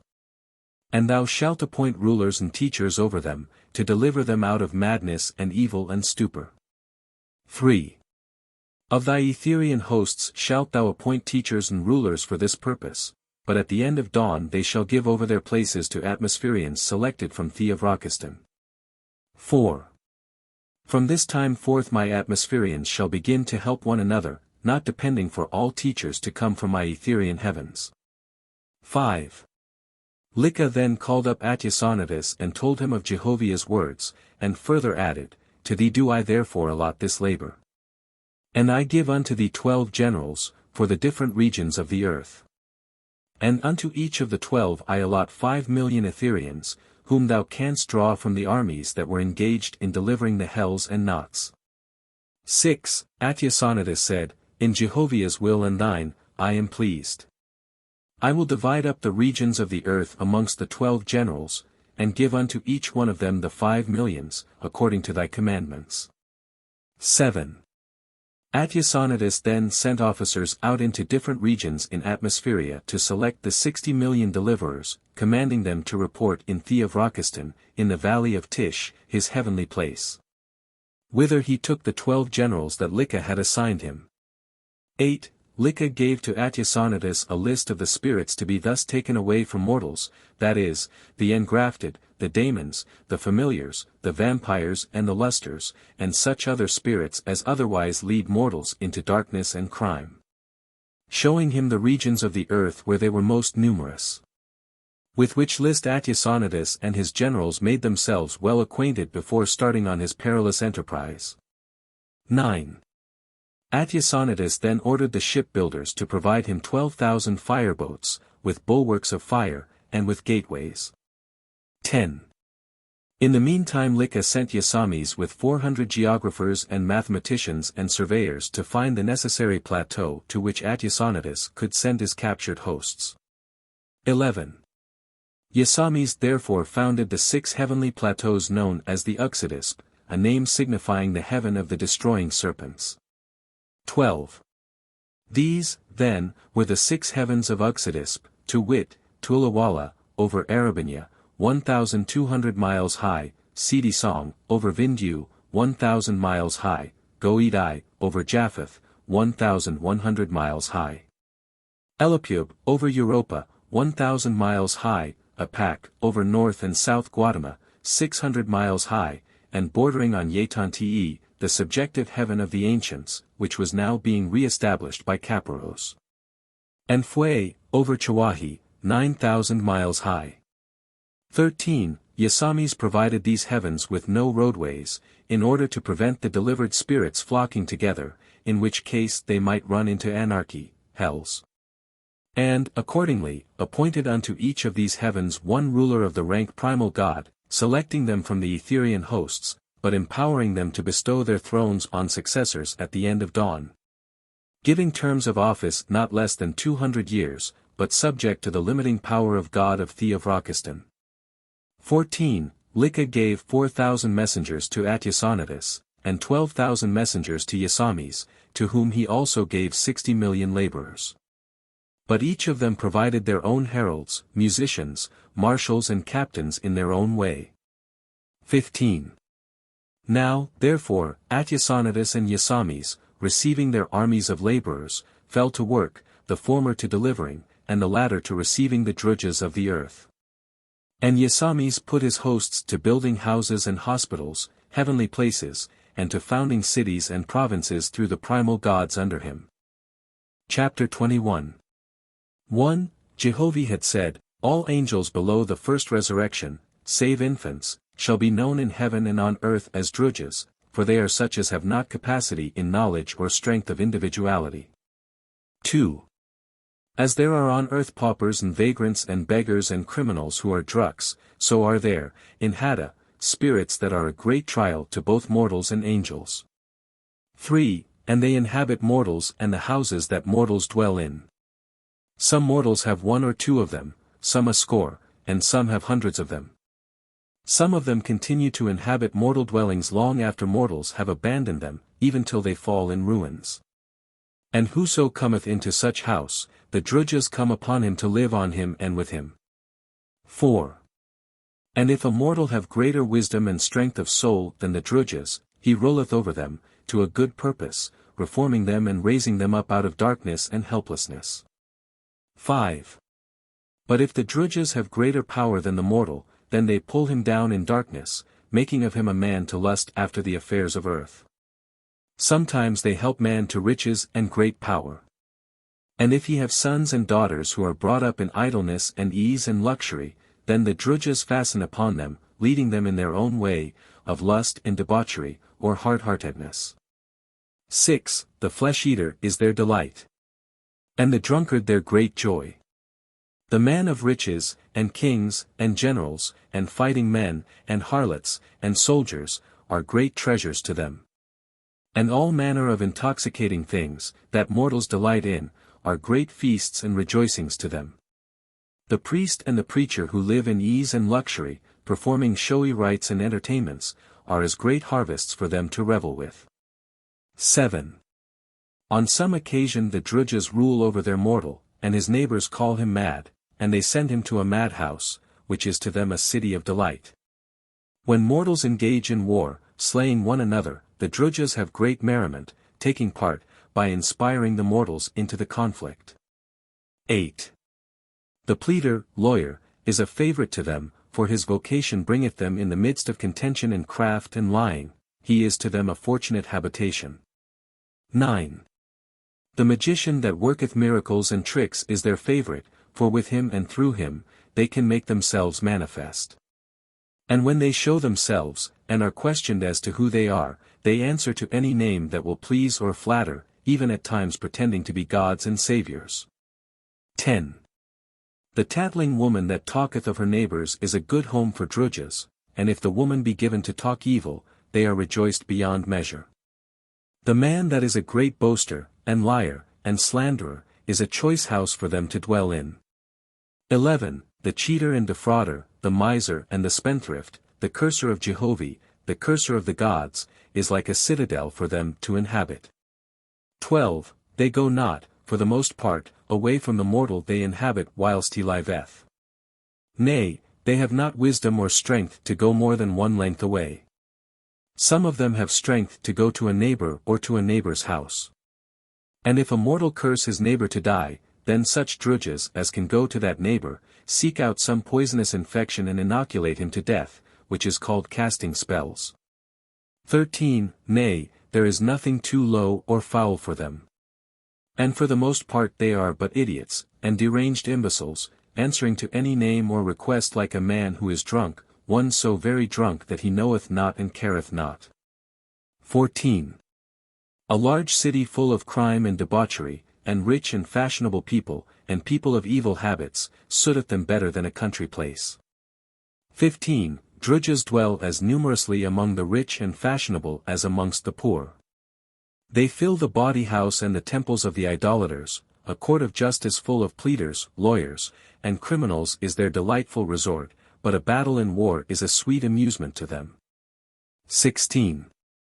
A laboring man that is good and honest is of little value to them, save he be a gross feeder or drinker of intoxicating wines. 17. A man that marrieth a rich, lazy woman, receiveth with his wife 100 drudges, or more. 18. A woman that marrieth a rich, lazy man, or a gambler, receiveth with her husband 100 drudges, or more. 19. Drudges rule over mortals more than mortals rule over them. It was because of their abundance and their power to do evil, that Jehovah commanded his chosen to marry amongst themselves, and to withdraw from other peoples, and make themselves a separate and exclusive people, that they might not be inhabited with drudges. 20. When a mortal dieth, and he had dominion over his drudges, not only his spirit will rise to the first resurrection, but his drudges also, whereupon they are all delivered into light. 21. When a mortal dieth, and his drudges had dominion over him, then his spirit becometh a druj also, and he becometh one with them, fastening on whoso cometh in the way. But if it be in a house and no mortal cometh, upon whom they can fasten, then they remain in that house. And here they may remain a year or 10 years or 100 years, in darkness, knowing nothing, doing nothing, until other angels come and deliver them, which is often no easy matter, requiring bodily force to carry them away. 22. Jehovah gave certain signs unto both angels and mortals, whereby it shall be known both on earth and in heaven which is master over the other, a mortal or his drudges, and, consequently, such matter determineth to what place the spirit of a man will most readily fall after death. 23. If the mortal cannot control his habit for intoxication, or gluttony, or avarice, or debauchery, or laziness, or lying, or hypocrisy, preaching what he practiseth not, or sexual indulgence, or vengeance, or anger, or tattling mischievously, then is he, indeed, a victim in the hands of drudges, and at the time of his death, he becometh one with them. 24. For if he have not power to rule in such matters whilst he is in the mortal world, he will be no stronger by the loss of his corporeal body. 25. If the mortal, on the other hand, shall have risen to control himself over these habits and desires, then will he be indeed, at the time of death, already entered into the first resurrection, and the drudges, if he have any, will be delivered also. 26. And not the words and professions of either mortals or drudges, nor their prayers, nor religious rites and ceremonies are of any value unto them, but by the works and behavior of mortals are all things known and proven. 27. So that Jehovah is high-raised gods but need pass over a corporeal city once, to determine whether it be in resurrection or declension. And such gods put their angel laborers to work, sorting them as a mortal would his cattle. 28. And if a city be badly cast in drudges, dragging mortals down to destruction spiritually, then the angels inspire such mortals as are in the way of resurrection to move out of the city, and after that they cast the city in fire and burn it down. 29. And whilst it is burning, and the drudges distracted with the show, the angels of power come upon them and carry them off, hundreds of millions of them. And the mortals are thus cleared of them that would have bound them in darkness and death. 30. In this matter the infidel curseth Jehovah because the houses are burned, for he judgeth matters by the things his soul was set upon. He saith, What a foolish God! How wicked to burn a city! 31. For he understandeth not that all things are Jehovah's, and that his gods under him work not for man's earthly aggrandizement, which is the curse of his spirit, but they work for his spiritual resurrection in their own way, according to the Father's light in them. 32. To accomplish the resurrection of the drudges dwelling with mortals on the earth, had LIKA, son of Jehovah, appointed Embassadors, with his 12 generals, very gods in wisdom and power, each one to a certain division of the earth. Chapter 22. 1. Jehovah spake to LIKA, saying, These are my ways, reveal thou me unto them. They that know me not, shall be made to know me, my labors shall rise up before them, and their understanding shall be opened. 2. They shall know what I mean when I say I will destroy or I will build up. I have heard man in his vanity, that judgeth me. His eyes are on the earth only, and in houses and riches. Because I take them away from him, he complaineth against me. 3. I gave man an example in his own child that delighteth in sweets, and idleness, and vain pleasures. Man taketh these from his child, saying, Behold, they are not good for thee, save in great temperance. 4. Wherein have I injured thee, O man? Wherein destroyed I aught that contributed to thy spirit? Wherein have I suffered destruction to come upon thee, whilst thou followedst my commandments? Why shalt thou complain because I laid great cities in ashes? Sawest thou the millions of drudges thou wert holding down in darkness by thy evil habits? 5. I am not in anger, nor pull I down, nor burn I up any place in a passion. As thou goest forth to destroy a row of houses to stay a great conflagration, shall the people murmur? For thy hand is stretched forth to do a good work for the whole city. 6. My heavens are magnified cities, and when a mortal wing offendeth, behold, I clip it short. They are all mine, and none can question my authority with mine own, which I wield for the resurrection of the whole. 7. Thou hast wept because of the destruction of the books of great learning of the ancients, but thou knowest not thine own words. Saw I not, O man, that thou wouldst never wean thyself from the doctrines of the dark ages if the books of great learning were not destroyed? 8. In all ages of the world thou hast been bound to the ancients. Thou art forever searching backward for wisdom, and to the angels of the dead who pretend to be ancients. I behold the latter, and that they are drudges. 9. I send wise angels down to them to deliver them out of darkness. And they come and bear the drudges away from thee, for thine own good and theirs. My wise angels suffer mortals to burn up the books of the ancients, for I command them to make thee open thine understanding to the living present. 10. Jehovih spake to Audiobook, and through him to the 12 gods of deliverance, saying. 11. Go forth, my son, in wisdom and power. Thy labor requireth great strength and stratagems. For thou shalt find the drudges fast bound to mortals and to mortal habitations, houses. As a drowning man clingeth to a log, so cling the drudges to mortals. As a delirious man, mad with drunkenness, fleeth in fear from his best friends, so will the drudges fly from thee, and thy hosts who shall attempt to deliver them. 12. They will inspire their mortals to dread an innovation of the ancient doctrines. Yea, the twain, not knowing it, will bind themselves together with great tenacity. 13. But thou shalt deliver them apart nevertheless, by stratagem, or persuasion, or with a strong hand. And when thou hast them separate, thou shalt surround the drudges with flames of fire, and carry them off to the boats, which are bulwarked with fire. And thou shalt deliver them in the places my son, Yasames, hath ready prepared for them. 14. Thou shalt not only deliver the drudges, but cause mortals to hate them. 15. Mortal kings shall issue edicts against magicians and prophets and seers and priests, and the consultation of spirits shall come to an end. And man on the earth shall turn to his own soul, which is my light within him, and he shall cultivate it and learn to think for himself. 16. Audiobook prepared a record to give to mortals, and it was by inspiration so given. And the nature of the record was to teach mortals to be guarded against drudges, and know who was afflicted with them. 17. This, then, that followeth is said record, even as it standeth to this day in the libraries of heaven, to wit. 18. The man that saith, I pity my neighbors, they are surrounded with drudges. 19. The man that saith, fools only believe in obsession. 20. The man that saith, there is no all person. 21. The man that saith, my way is wisdom, thine is wicked. 22. The man that saith, let no one dictate to me. I will have nothing but liberty to the uttermost.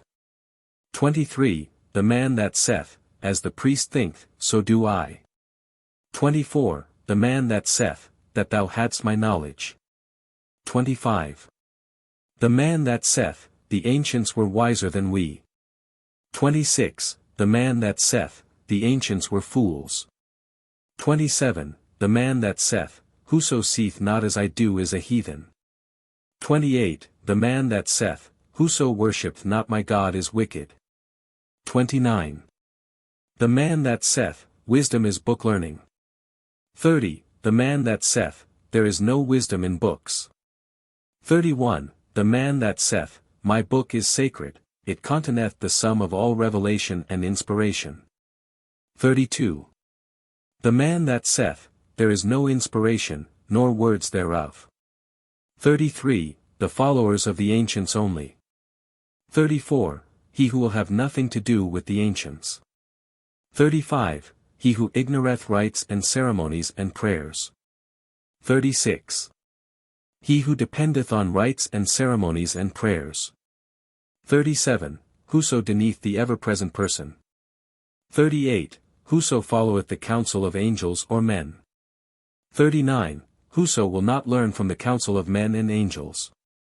40. Whoso feeleth prayers and confessions to be good for others, but not necessary for himself.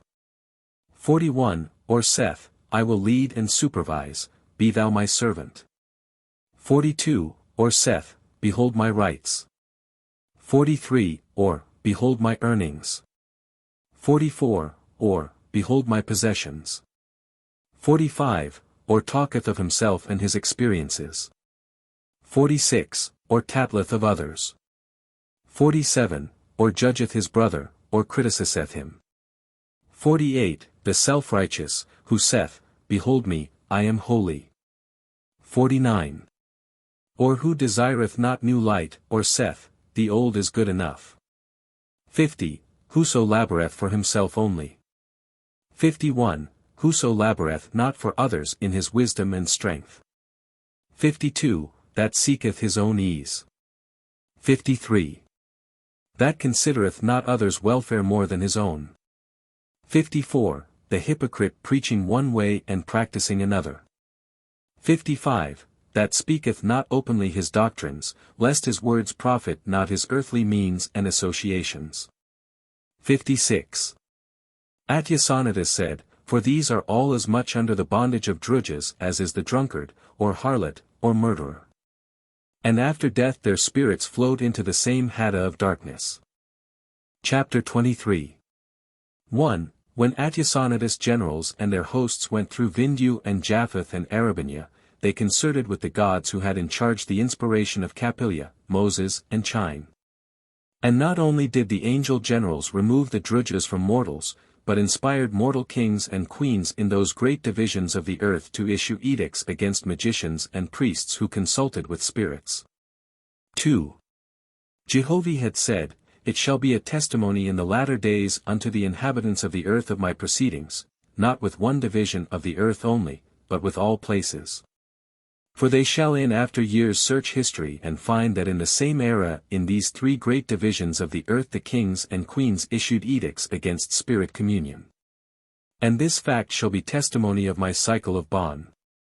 Wherein man shall understand that I come not in one corner of the earth only, and to one people only, but that I have them all in my charge, as a father that knoweth his own children. 3. Neither give I unto them the same aspirations. For one I send westward to circumscribe the earth, one I build up with a multitude of languages, and a multitude of gods, and the third one I build up without any god save myself. And they shall understand that where there are many languages there are many gods worshipped, where there is one language, there is only one worshipped, even I, the Great Spirit. 4. For in Cosmon I will bring them together. And these diversities shall be as a key to unlock the doctrines and languages of times and seasons long past. 5. Man living away from other men becometh conceited in himself, deploring the darkness of others, and great nations become conceited of themselves and their doctrines. 6. Each one of the great peoples saying, Behold yonder barbarians. I was the chosen in his especial care. Those others are only heathens, and have not been worthy of the Great Spirit's concern. 7. But in this day I plant the seed of my testimony, which shall come up and blossom and bear fruit in 3,000 years. 8. Atyasonidas and his generals, with their millions of angel hosts, cleared off the drudges of the earth, the angels of darkness. They extended east and west and north and south, around all the earth, in all the divisions thereof, into every nook and corner. 9. Day and night Atyasonitis and his armies labored, ceased not nor rested, but in good method went right on, filling all the lowest place of heaven with their transport boats of fire. 10. And the boats sped hither and yonder without ceasing, loaded in their ascent with the screaming, frightened drudges, all under guard, and duly preserved against accident or harm by the wise angels over them. 11. Some drudges were easily captured and carried away, some weak, helpless and harmless, but hundreds of millions of them mad, and most desperate, some evil, fearful in desperate oaths, and foul talk, and dangerous withal. 12. But others were most pitiful in their love to linger with their mortal kindred, mothers, whose children dwelt on the earth, and children's spirits, whose mothers dwelt on the earth. To separate them and carry away such drudges was a most heart-rending task, requiring godlike souls to accomplish it. 13. Jehovih had said, as a mortal mother will cling to the mortal body of her dead child, till her friends must tear them apart, the while all souls who look on are broken-hearted because of her love. Even such is the bond betwixt the spirit of the dead and the mortal yet left behind. 14. But when my wise angels look upon them, and perceive they are carrying each other down in darkness, then shall they be torn asunder. And the spirit shall be taken away and provided for ultimate resurrection, and only permitted to visit the mortal kin under due guardianship. 15. On the battlefields of the earth were hundreds of millions of spirits in chaos, still fighting imaginary battles, not knowing their bodies were dead, knowing naught but to curse and fight. Roving over the battlefields, and would not away, save by capture and being carried off. 16. Thus did Atyasonitis and his mighty hosts clear the earth. But of their great labors and wonderful adventures 1,000 books might be written, and thousands of heroes singled out, whose great achievements overwhelm one's belief because of the manifested love and power. 17. And yet not much less were the labors and adventures of Yasamis in Yugadisp and her 6 heavenly places, where his Etherean hosts labored unceasingly, preparing places, and keepers, and nurses, and physicians, and teachers for the delivered drudges, the thousands of millions. 18. Jehovih said unto Yasamis, Thou shalt assort the drudges, the peaceful to themselves, the dumb to themselves, the mad, the chaotic, and all other of my afflicted ones, provided sections and places for them. And teachers and nurses and physicians, for they shall be delivered out of darkness also. Yea, every one of them shall become as a star of glory in heaven. 19. And Yasamis and his gods developed the 6 heavens of Yugadisp. Established places for the tens of millions of drudges, and provided order and discipline, and altars of worship, and schools, and colleges, and factories, and all things whatsoever required in a primary heaven. Chapter 24. 1. Jehovih spake to LIKA, saying, Behold, the end of dawn draweth near, go thou once more around about the earth and her heavens, and examine into the labor of thy gods. And thou shalt take with thee thy Rapon hosts, and a sufficient number of heralds and attendants, and such musicians and messengers as thou desirest. 2. And when thou art come to Yaton-te, my subjective heaven, thou shalt halt a while with Caparos, and re-establish it in greater holiness and efficiency. For this is mine only subjective heaven in the regions of the red star. 3. Behold, the spirits of those that die in infancy call out to me, saying, Tell us, O thou Creator, how is it with the earth? How is it with mortals who dwell on the earth? What do they toil at? Have they schools and hospitals and factories, like unto ours? Have mortals mishaps and trials? And have they roadways, and oceans of water on the hard earth? 4. How can these things be, O Jehovih? Why is it that mortals cannot go down into the earth and into the bottoms of their oceans, even as we do in the heavens? 5. How didst thou create us alive in the earth? What was the place like? Why do mortals carry around with them such earth houses, bodies? Cannot they go in them and out of them at pleasure? 6. What do mortals mean, O Jehovih, by mortal life and mortal death? Doth the clay and stone and water they dwell in, the earth body, have life and death? What do they mean by, this is mine and that is thine? 7. Shall every one retain his own body? How do the earth bodies grow? Do they eat clay and stone? And water? Where do they get their blood? And do they eat hair, that they may have earth hair? 8. Why is it that they bring not up their bodies with them when they are dead?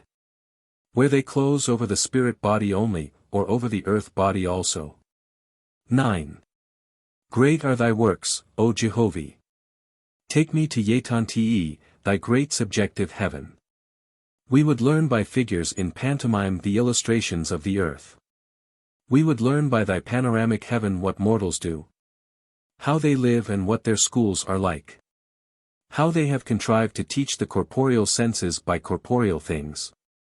How their boats are made and propelled, how their vehicles travel along upon the solid earth. 10.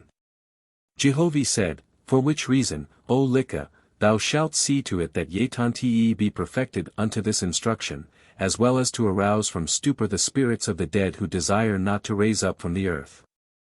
11. LIKA told the Rapon hosts Jehovah's words, and he also gave command to his chief marshal to provide the necessary Odavan with officers, heralds, musicians and messengers. 12. Accordingly, as soon as all things were in readiness, LIKA committed the throne of Jehovih, in Theovrakistan, to his vice-god, and LIKA and the Rapons, with their attendant hosts, departed on their journey. 13. Now, since the time of LIKA in the plateau of Theovrakistan, it had become habited by thousands of millions of angels, and they were high in the grades. 14. So that the officers of selection were already preparing them by the millions for brides and bridegrooms to Jehovih. And there were thousands of heavenly cities besides Yoganakaktra, which were now in beauty, gaiety, refinement and delight, with music, and rites and ceremonies most magnificent. 15. Then there were officers over these officers, whose place it was to sort and arrange the inhabitants of cities, and others over these for each 144 cities. And yet another over these officers, and he was called Marshal of Theovrakistan. And he was of the same rank as the marshals of the hosts of LIKA, conferring with the marshal-in-chief of Jehovah's throne. Chapter 25. 1. Jehovih said to LIKA, finish thy visit and thy inspection, my son, in all the places of Hadda on the earth, leaving the land of Japheth to the last. And thou shalt go thither, at the time of Chine's resurrection, and descend with thy ship and take him up from the earth. 2. And thou shalt bring him with thee to Yoganakaktra, where he shall remain the few days that dawn remaineth. And when thy hosts ascend to Etheria thou shalt take Chine with thee and make thy home his home until such time as he may be taught the ways and powers of the higher heavens. 3.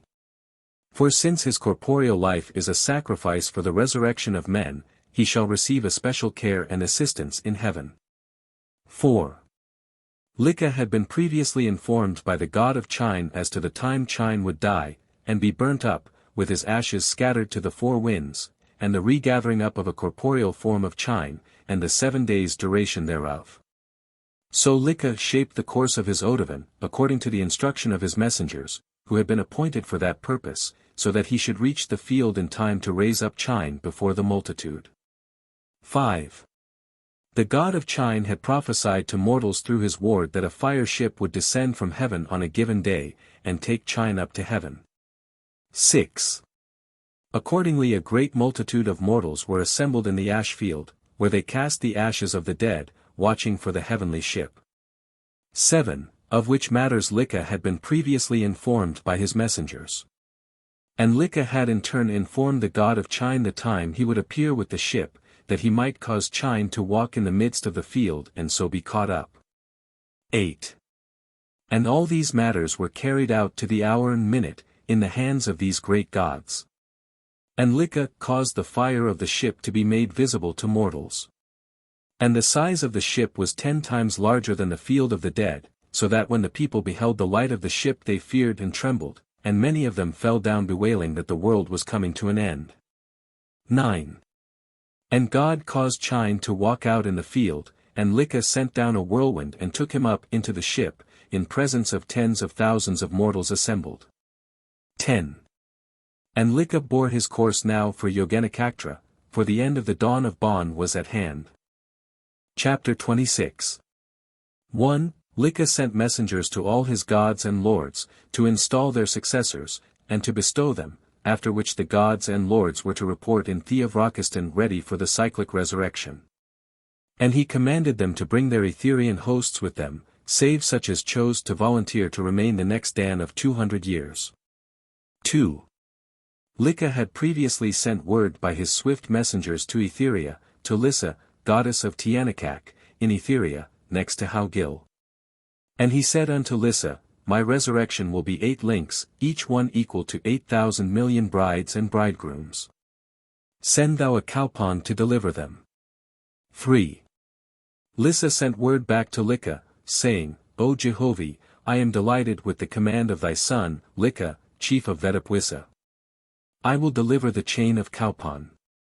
4. Then Lissa gave her commands in Tianakak, to have her builders construct the cowpon. And she also set her officers to work selecting such hosts as she would need for her great undertaking. For she had been notified in sufficient time, for it was a matter of great magnitude even in Etherian realms. 5. And so perfectly were Lissa's commands carried out, that not 1 day's time too much or too little was wide the mark. And then she embarked with her hosts for the Red Star, the earth, with her 1,000 million trained resurrectionists. On her long journey, 20,000 million miles. 6. Jehovih had said, Carry far my brides and bridegrooms, make them know the magnificence of the heavens I have created. House them not together in a small corner. Let them feast their souls on the splendors of my great heavens. 7. In the meantime LIKA and his hosts in Theovrakistan were getting ready for the ceremonies and for the ascension. 8. The gods, with their hosts, were now coming in from every quarter of the lower heavens, bringing in their harvests and quartering them in the places allotted by the marshals. 9. Most conspicuous and beloved of all was Ahura. Next to him were the 5 true gods, Inane, Injek, Inlay, Enol and Ineath, with their heavenly hosts restored to them. For it was through these 5 gods that the 3 mortals, Kapilya, Moses and Chine, had delivered the Faithists of Vindu, Japheth and Arabinya. These 5 gods had in 5 years changed the mortal dominions and laws of Vindu and Japheth, and sent 4 million Faithists on a westward journey round the earth. And had firmly established the All-One in the 4 great divisions of the earth, and had delivered from bondage all the Faithists on the face of the earth. 10. Great also was the work accomplished by Atyasanavis, and by Yasamis. And by the gods that had delivered the hells and the knots, and by many others. So good and great were the works of them all, that a history of any one of them in the 5 years' labor, would make a book that a man could not read in a lifetime. 11. And they had left successors to carry out what they had founded, so that all the lower heavens were in order, system and discipline, such as had not been for 2,000 years. 12. The drudges of the earth were removed away from mortals. The battlefields of the earth were cleared of the chaotic spirits slain in wars. 13. So that the whole earth and her heavens were delivered into a new condition, in the way and form of Jehovah's light. 14.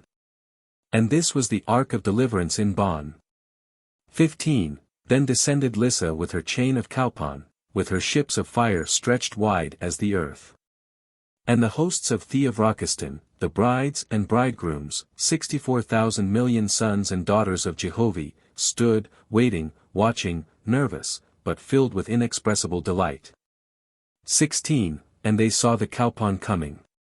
Knew the mission of the mighty goddess, Lissa, daughter of Jehovih. 17. Arrayed in spotless white, the 64,000 million stood. Shuddered at the etheric current, the whirlwind of the higher heavens, stood the exalted affianced of great Jehovih. 18. Nearer and nearer came the mighty sea of Etherian fire, and nearer, till it landed at the plateau of Theovrakistan. 19. Then came forth Lissa, saluting, and, being answered by great LIKA, Jehovih's son, proceeded before Jehovih's throne. 20. Then LIKA demanded in the usual form, why she had been summoned in Jehovih's name. LIKA also answered in the usual form, to bestow Jehovih's affianced sons and daughters. 21. After this, each of the 5 gods of the earth took their hosts and bequeathed them to Jehovih, through LIKA, his daughter. 22. But so great and grand were the ceremonies that mortal words cannot describe them. And as for the awe and magnificence, together with the music, could they be described to mortals, understandingly, they scarce could live, because of the enchantment. 23. But there is a time, and a limit, and an end to all such matters, and so there was to the labor of LIKA, son of Jehovih. The hosts were wed, and they marched aboard the great Etherean ships, the Kaupan. LIKA and his hosts went into his own Aravagna. And, as it were, with a thread light, he made fast to the Kaupan, and gave the word, the command to go. 24. Then raised up the mighty seas of fire, the 8-linked Kaupan and the Aravagna. Slowly, steadily moving onward, upward, higher and higher, faster and faster, and still higher. And thus departed LIKA with his thousands of millions of upraised sons and daughters of Jehovih. And thus ended the dawn of Bon. End of Book of LIKA, son of Jehovih. Book of the Ark of Bon. Being a history of Capilla, Moses, and Chime, the 3 great leaders forth of the Faithists in the time of LIKA, son of Jehovih. As the upper book is of the heavens, so is this lower book chiefly of earthly affairs in the administration of God. Chapter 1. History of Capilla. 1. In the mountains of Dharma, in the high country of Yadinghadatta, in Vindhu, God, son of Jehovih, chose the family of Capilla for gathering together the scattered Faithists, and establishing them in safety and prosperity. 2. 6 generations previous to the time of Capilla, God came down from his holy hill in heaven, to visit the land of Shem, now called Vindhu. 3. And God called aloud over all that land, but no man could hear his voice. 4. Then God called his angels, saying, Come hither. Behold, here is a great country, with millions of people, but they cannot hear the voice of God. 5. God commanded the angels to go down amongst mortals, and to dwell with them for 6 generations. 6. To the angels God said, by inspiration and otherwise, lead ye man and woman together as husband and wife, to the profit of the voice of God. Raise me up a man that can hear me, for I will deliver the fathers chosen. 7. The angels of God, 500,000 of them, then came down to the earth. The angel, Hiratax, was commander over them. He divided his angel hosts into groups, and allotted to them certain places in the land of Vindhu, where they were to dwell and to labor. 8. In those days the Faithists were known by the names, Ved, and Parsii, and Haya, and Sayadahoma, beside various other names of less note. 9. In some places they were slaves, in other places serfs, and in still other places hid away in wildernesses and amongst the mountains. Being non-resistant and timorous, having suffered great persecution by the idolaters of Jaush and other false gods and lords. Chapter 2. 1. These are the generations of the scattered tribes, contributory to the bringing forth of Capilla. 2. In Brahma, begotten of the Lord, Hadiv, who begot Runod, who begot Yade, who begot Overana, who begot Chesam, who begot Hatea, who begot Riviat, who begot Dor, who begot Avra, who begot Lutha, who begot Jame, who begot Yenhad. Who begot Vravisha, who begot Hoamia, who begot Wacha, who begot Sarada, who begot Hriviista, who begot Samatrav, who begot Gadanat, who begot Thurin, who begot Versaga, who begot Hezemwachi, who begot Ratha, who begot Yasharvat. Who begot Capilla. 3. Know ye, then, the way of God through his holy angels, and profit ye in the light of his revelations. 4. Capilla was a natural-born Yesu, and also a natural-born Suiz and Sargis. 5. God said, Behold, man shall not only learn to bring forth seedless fruits in his garden, but also learn that all flesh tendeth in the same direction, toward barrenness. 6. And as man draweth nearer and nearer to the light of Jehovih, so doth his race become less prolific. And when man attaineth to be one with the all-light, behold he is Yesu also. 7. God said, by diet and by fasting, Yesu can be attained, even by many who have it not. But the natural-born Yesu standeth more to the way of Jehovih. 8. When Capillia was born, a light in the form of a crescent appeared above his head, and the voice of God spake out of the light thereof, saying, This is my Son. By him will I overthrow the governments of the tyrants who have persecuted my people. 9.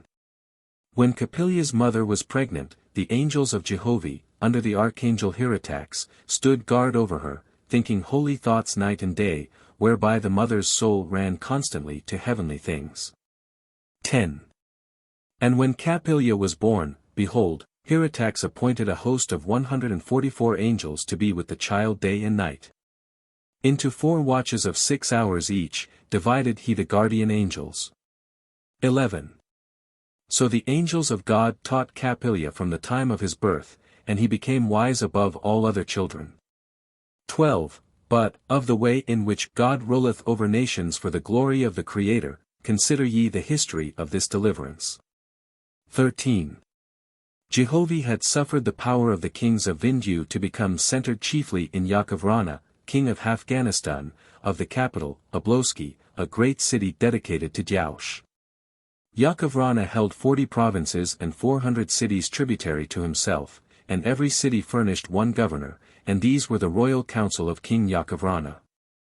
14. By the laws of Afghanistan, the oldest male heir succeeded to the throne. But in case the king had no male heir, then the king's oldest brother's male heir succeeded to the throne. Therefore, every king desired a son, but Yakov Rana was frustrated by the plans of the Luis, the angels of Jehovih. 15. For Hieratax, chief Luis, had said, I will not only raise up an heir to thee, Jehovih, but I will have dominion over thy enemies, to thine own glory. For by inspiration will I lead the King of Kings to marry with a barren woman. And because he shall have no heirs, he shall become a tool in my hands for the deliverance of the Faithists, who are persecuted and outlawed. 16. And in those days, whoso was of the seed of the worshippers of the Great Spirit, Ormuzd, was outlawed in receiving instruction. So that the chosen, the Faithists, were held in ignorance, lest a man of learning might rise up amongst them and deliver them. And the angel of Jehovih foresaw that Capillia should be a learned man, and acquainted with the cities and the royal council. For which matter the angel, Hieratax, provided the chief king, Yakov Rana, to be childless and to desire an heir as successor to the throne. 17. When the king consulted the oracle, behold, the angels of Jehovih had possession, and they answered the king, saying, Put thy wife away in a dark chamber for 9 months, and she will deliver into thy hand a male child. Who shall save the crown from thy brother's child? 18. The king told the queen, who was near the time of limit for women, and she would not believe. Nevertheless, she also went to consult the oracle, and to her the angel of Jehovih said, Have not kings killed their wives in order to obtain one who shall have an heir to the throne? 19. The queen acknowledged this, adding, What, then, shall I do, for of a truth I know I shall bear no child. 20. The angel said, Do thou as the king hath said, and the angels will bring a male child unto thee in thy dark chamber. And thy maids and thy servants shall see to it that no other woman entereth into thy place, and they will testify that the child is thine own. Neither shalt thou, under penalty of death, inform the king otherwise. 21. On the other hand the angels of Jehovih foretold the father and mother of Capillia, even before his birth, that the child would be carried away and given to the king, Yakov Rana, known for his cruelty as the most hated of men. And the angels said, Moreover, neither shall ye grieve for loss of the child, for Ormuzd will make of him a deliverer of his people. And it shall come to pass even in the day the child is delivered to the queen, its own mother shall become its nurse. 22. Thus it came to pass. And in the time of the birth of Capillia, the angels carried him into the city of Oahspe, into the king's palace, and to the queen's arms, in the dark chamber. And in that same instant of time, the angels illumined the chamber, so that all the maids and servants saw the child and the light withal, and they were frightened, and fell down, beseeching Jaush for protection. Chapter 3.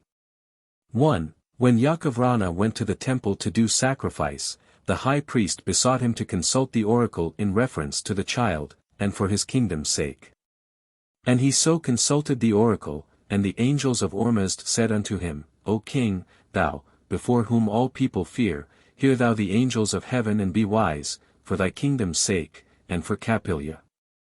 Behold, thou hast maintained the custom of thy forefathers, and caused to be slain on the altar of thy God, Jaush, 12 young men and 12 virgins for every day of the 12th new moon, that by blood thy God might triumph on the earth. And that thou mightst be the most feared of kings. And thou hast subdued all the regions of the rich earth to honor thee and thy laws. 2.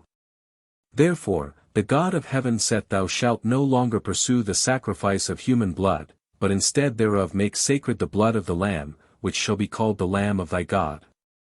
And in the day of thy first sacrifice, thou shalt bring Capilia to the altar, and sprinkle the blood of the lamb thou hast slain upon his head, as a blood offering to thy God. And he shall be called Capilia, the Lamb of heaven. 3. To this the king assented, and Capilia was accordingly sprinkled with the blood of a lamb, which was sacrificed in the altar of the king. Thus ended the first of the evil edicts of the evil gods of Vindu. And from that time after mortals were no longer sacrificed to the gods, by consent of the kings. 4. Capilia was called Yaakov's son, and he was taught all things which it was lawful in those days to teach a prince. And because he was prepared for the throne, he was made acquainted with the kings and governors of all the tributary cities and countries in the land of Vindu. 5. Of the matters of Capilia, hereinafter revealed, know ye that in all things he was directed by the angels of Jehovih, Ormuzd. 6. When Capilia had attained maturity, he besought the king for leave to travel, saying to the king, Is not the greatest wisdom that which cometh by the eye and the ear? And is it not wise that he who may some day become king should acquaint himself with his kingdom whilst he is yet young? For then, he will not only see and hear better than if he were old, but he will have time to weigh the nature of the government, as to its best adaptation to the people. 7. To this the king replied, Thou art already wise, my son. Thou knowest sufficient of the earth and her people according to the laws of the ancients. Therefore to travel for wisdom's sake would be great folly. Thine eyes and ears are too sharp already. Better is it for thee that thou sayest not the people of thy kingdom.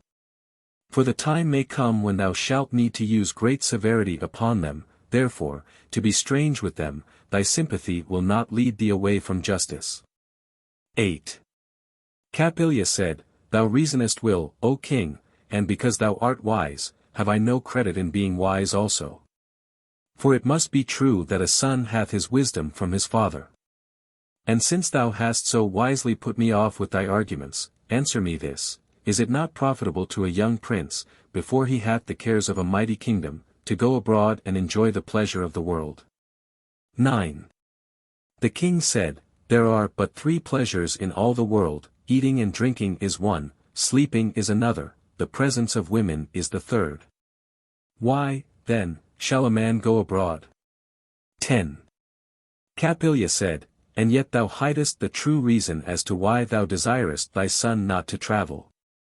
11. The king said, If thou tell me the true cause, then shalt thou go whithersoever thou desirest. 12. Capilia said, First, then, I will say to thee that I rejoiced because thou didst deny me, for I so loved thee, O king, that I knew no joy but to remain with thee. And, moreover, thou so lovest thy son, thou wouldst not have him go far from thee. 13. The king was so delighted with this answer, he said, Of a truth, O prince, thou hast guessed aright. And if thou find it in thy heart to leave me for a season of travel, then will I indeed bear with thy loss until thou returnest. 14. Capilia travelled for 9 years, and he went to the uttermost extent of the land of Vindu, east and west, and north and south. And because his nurse, who was, in fact, his real mother, had told him thousands of tales about the persecution of the Faithists, and their sufferings, he sought to obtain information of these scattered people. But as yet he knew not he was of that race. 15. At the end of 9 years Capillia returned to Yatin-Hadada, rich in knowledge as to the inhabitants of Vindu. And when he came before the king, Yakovrana, where he was received in great honor, he related the knowledge he had obtained of the country, its extent and grandeur, and its hundreds of great cities and innumerable people. To all of which wisdom the king lent a willing ear, and he declared Capillia was the wisest and most learned man in all the world. 16. And now was come the time when God, Son of Jehovih, came to establish Jehovih, and begin the deliverance of the Faithists, and to collect them together in the places designed for them. Chapter 4. 1. The word of Jehovih, Ormuzd, came to Capillia, saying, Son of heaven, hear thou the voice of the ever-present. Capillia asked, How sayest thou? The ever-present. 2. Jehovih, Ormuzd, said, Behold me, I am not of the king's laws. I am the maker of kings. They have made a law against me, the ever-present. They have scattered my people. They have denied my people the right to obtain knowledge. 3. Capillia said, Mine eyes and ears have proved these things. What shall thy servant do? 4. Jehovih said, Thou shalt deliver the slaves unto freedom, and provide them places to dwell together, according to the laws of the ancients. 5. Capillia said, O Ormuzd, Jehovih, why hast thou put this upon me, thy servant? Why gavest thou not such matters into the hands of the Vri? 6. Jehovih said, Thou art thyself of the race of Faithists, and have been prepared for this labor from the time of thy birth. Go thou and find thy nurse that cared for thee in infancy, and when thou hast her alone, say to her, Nurse, the voice of heaven hath come to me, saying, Capillia, thou art of the race of Faithists, how sayest thou? And the nurse will say to thee, My son. My son. Alas me! Thinkest thou I would buy thy death, or thy mother's death? For is not such the law? 7. Capillia went and inquired of the nurse, and she said to him, My son, my son. Alas me! Thinkest thou I would be thy death, or thy mother's death? For is not such the law? Capillia answered, Such is the law. But tell me the truth, and I swear unto thee, both under the name Jaush and under the name of thy God, Jehovih, Ormuzd, that thy words shall be secret with me, as the gods will. Am I an adopted Vri? 8. The nurse said, Behold, thou hast loved me all thy days, from mine own breasts wert thou fed. Shall I, then, lose thy love, and so die of a broken heart? 9. Then Capillia made oath before the gods, and thereafter she answered him, saying, I am thy mother, O prince. The angels of the ever-present came to me in the moment thou wert born, and carried thee into the queen's arms. And the king knew not even to this day but thou wert his. 10. Capillia said, Why hath this been done unto me? 11. The nurse said, Hearken, O prince. The king's wife was barren, the king desired a son who should be heir to the throne. 12. Capillia interrupted, And thou barteredst thy flesh and flood with the queen for this? 13. The nurse said, Patience, O prince. I am of a race that owneth only one king, the ever-present. Respect me, therefore, till thou hast learned the whole truth. The angels of Ormuzd came to me before thy birth, saying, Alas, the chosen people are persecuted and abused, scattered and despised, but because they are faithful and most virtuous, the ever-present will come and deliver them. Then I said unto the angels, What is this matter to me? Behold, I am myself but a servant, and can do nothing. 14. Then the angel answered, saying, Thou shalt have a son, and shalt call his name Capillia, and he shall be the deliverer of thy people. For which purpose he shall receive great learning. But because great learning is denied to thy people, thy son shall be adopted by the queen, and the king, believing it is his own son, will render unto the child learning and power also. 15. And I said unto the angel, Flesh and blood of me are nothing if I can thereby serve Jehovih, or must. 16. Capilla said, Since thou committedst me to thy God, then am I indeed his. Now whilst they were yet talking, Jehovih spake to Capilla, saying, I am not come to give new doctrines unto men, but to rescue my people from bondage, and to restore equal rights unto the inhabitants of the earth. For this purpose wert thou, O Capilla, sent into the world. Because thou wert of the race of the Faithists my voice hath come to thee. 17. Because the king imagineth thou art his son, and loveth thee dearly, thou shalt not suffer from his hand. Go, then, whither I will lead thee, and it shall be testimony to thee, that I am the ever-present, moving them by means of the Spirit to come to thee. 18. In due time the prince departed from home, not advising the king of his purpose. And he went as Jehovih led him, and came to Hosagawath, near the river Vezathata, where there was a forest, with meadows interspersed, and he found a camp of 4 families of wandering Faithists, and they were famished with hunger, and were ragged. 19. The prince, seeing they feared him, said, Be not afraid, I come not to persecute or drive you hence. As ye perceive by my dress, I am a prince, judge ye not me to be your enemy, come to destroy you. For, by the same power ye were led hither, am I come also. This land do I bequeath to you, to be yours forever. Cease ye, therefore, travelling about, but begin and till the soil. 20. Yadathaka, the Rabbah, said, How sayest thou? Thou wert brought hither by the same God. Then, of a truth, thou knowest the signs and passwords. 21. Capilla said, None of these things have I learnt. But even as there is a legend amongst thy people that one would come of Jehovih and restore his chosen people, so declare I unto you, I am he. That thy ruler is my ruler. Take me in private with thee, O Rabbah, and the ever-present will give the signs and passwords, and thus prove me. 22. Moreover, I say to thee in prophecy, ere 3 suns have risen and set, there shall come to this place hundreds and hundreds of thy people. Now when the Rabbah had examined Capilla, and found that he had the signs and passwords, he wondered exceedingly. The prince then caused wood and stone to be laid in the form of a crescent, and its size was sufficient for seats for 100 people. He said, This is the altar of Jehovih, Oahspe. Let us sit this night, for the Father's voice is with me. 23. During the day, many more came, so by night there were 100, men, women and children, and the prince commanded them to sit about the altar of Jehovih.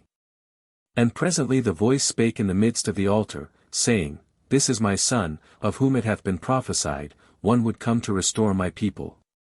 Behold, I am the ever-present, and not in the figure or image of a man, but I am the all-space and place, doing my will through my angels and through the souls of men.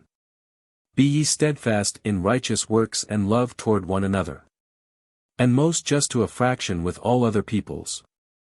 With you will I establish myself, even as in the ancient days with your forefathers. 24. Capilla then appointed the oldest Rabbah as chief of the altar.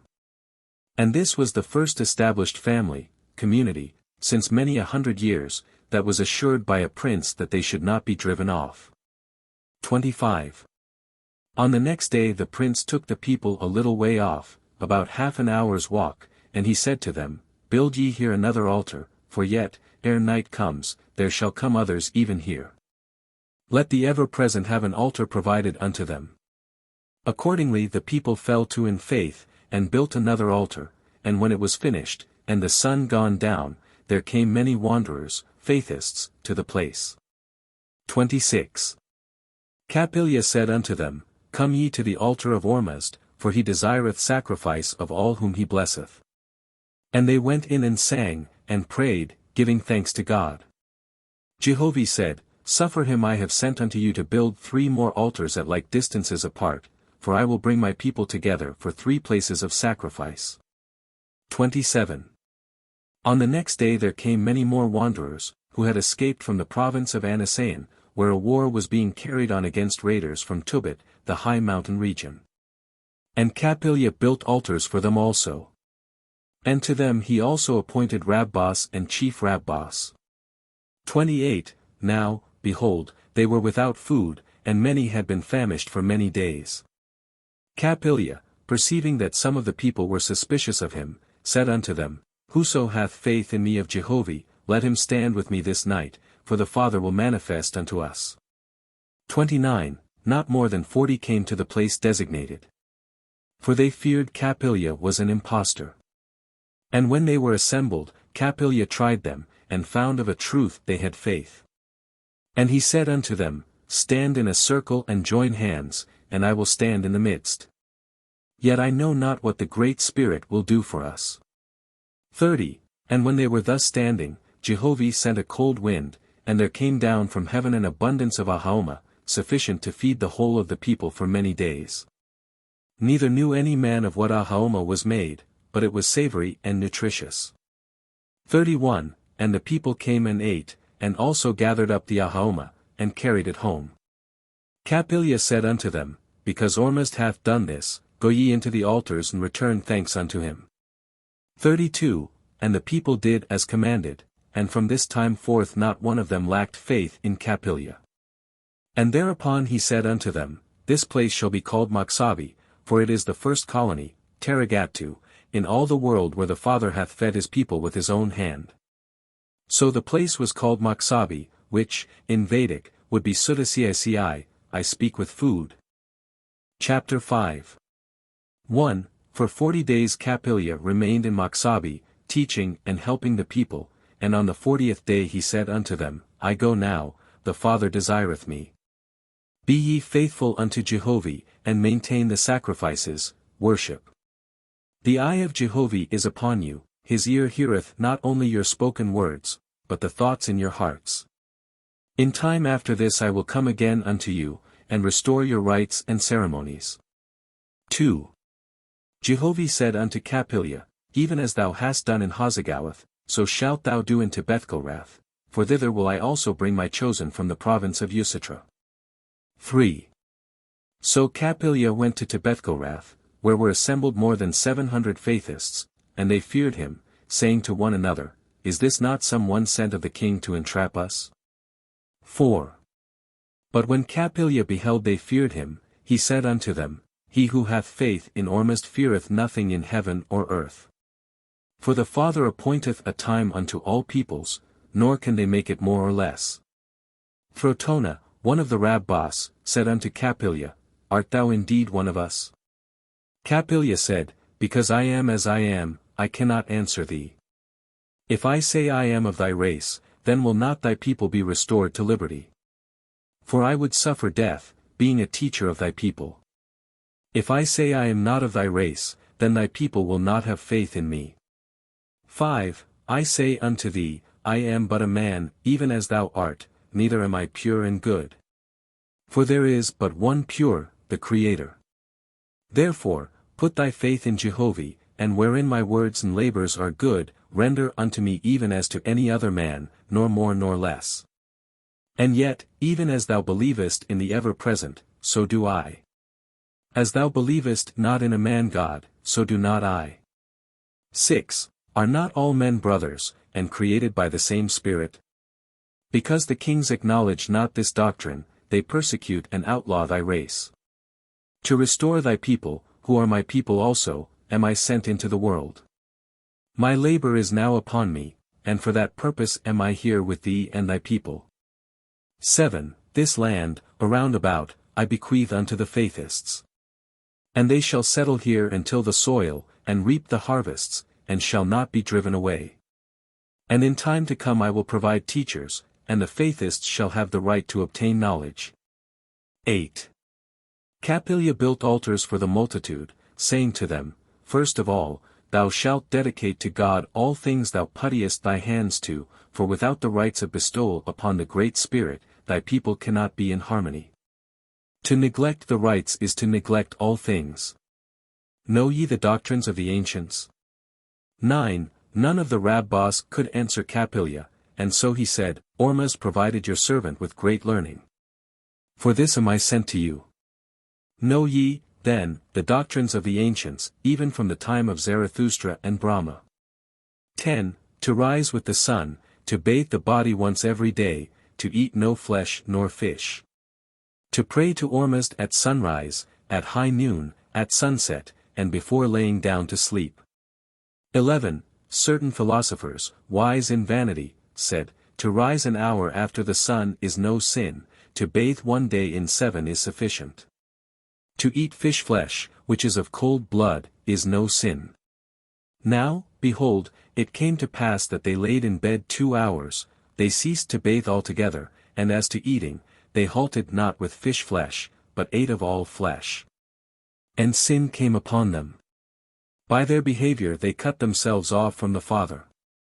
12. Be ye scrupulous in following the texts, and as to him that openeth the door for disobedience, have nothing to do with him or his philosophy. 13. Capillia asked, why doeth one man a good act rather than a bad act? Why doeth another man a bad act rather than a good one? The Rabbah said, the first is the speech of Ormuzd, the second is the speech of Satan.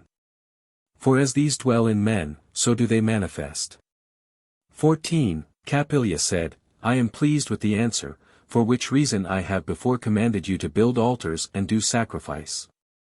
For these are the expressions of your souls, which testify ye rather would serve the Creator than the Destroyer. 15. This was also of the ancient doctrines of Zarathustra.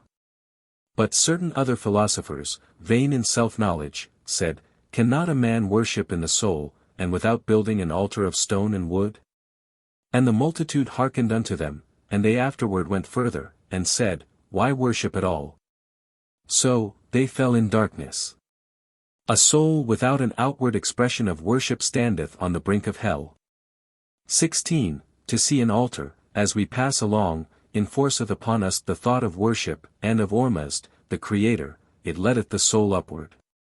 To see evil, or the temptation of it, is to lead the soul toward darkness. Therefore, let men and women be discreet of their persons, but make the altars of sacrifice numerous. 17. Capillia asked, what is the first poison? The Rabbas knew not how to answer, perceiving Capillia had great learning and wisdom. Capillia said, the first poison is self. One man saith, rites and prayers are good for the stupid and unlearned, I need them not. I say unto you that man is drunk on the first poison, let not his breath breathe upon you, for here entereth the wedge of destruction. 18. Capillia said, what is the second poison? But when he perceived none would answer, he said, the first leadeth to the second, which is desire to lead others and rule over them. Taai, one of the Rabbas, asked, how can we get on without leaders? 19. Capillia said, suffer no man to lead you, good men are expressions of the All-Light. Capillia asked, what is the best and yet the most dangerous thing? Some replied as to one thing, and some as to another. Capillia said, the best and yet most dangerous thing is speech. To talk of good things, of delights, of love, of Ormuzd and his wonderful creations, of life and death, of everlasting happiness, these are good speech and give the soul great happiness. To talk of evil, of dark deeds, of one's neighbors, of disgusting things and words, these enrich Satan's harvest. 20. Certain 3 men traveled through a great city, and when they returned home, and the neighbors assembled to hear the story of their travels, one of the travelers related all that he saw, good and bad. Another one related only all the bad things he saw, and the other one related only the good things he saw, the delights and most beautiful things. Which, now, of the 3, say ye doeth most for the Father's kingdom? The Rabbas said, the last one. Capillia said, true. Be ye, then, like him even to one another, for by this course only is speech not dangerous, but of profit unto the world. 21. Sufficient is the number of evil men to relate the evils in the world. Relate ye the good, for by constantly walking in clean ground ye shall remain clean, in word and deed. 22.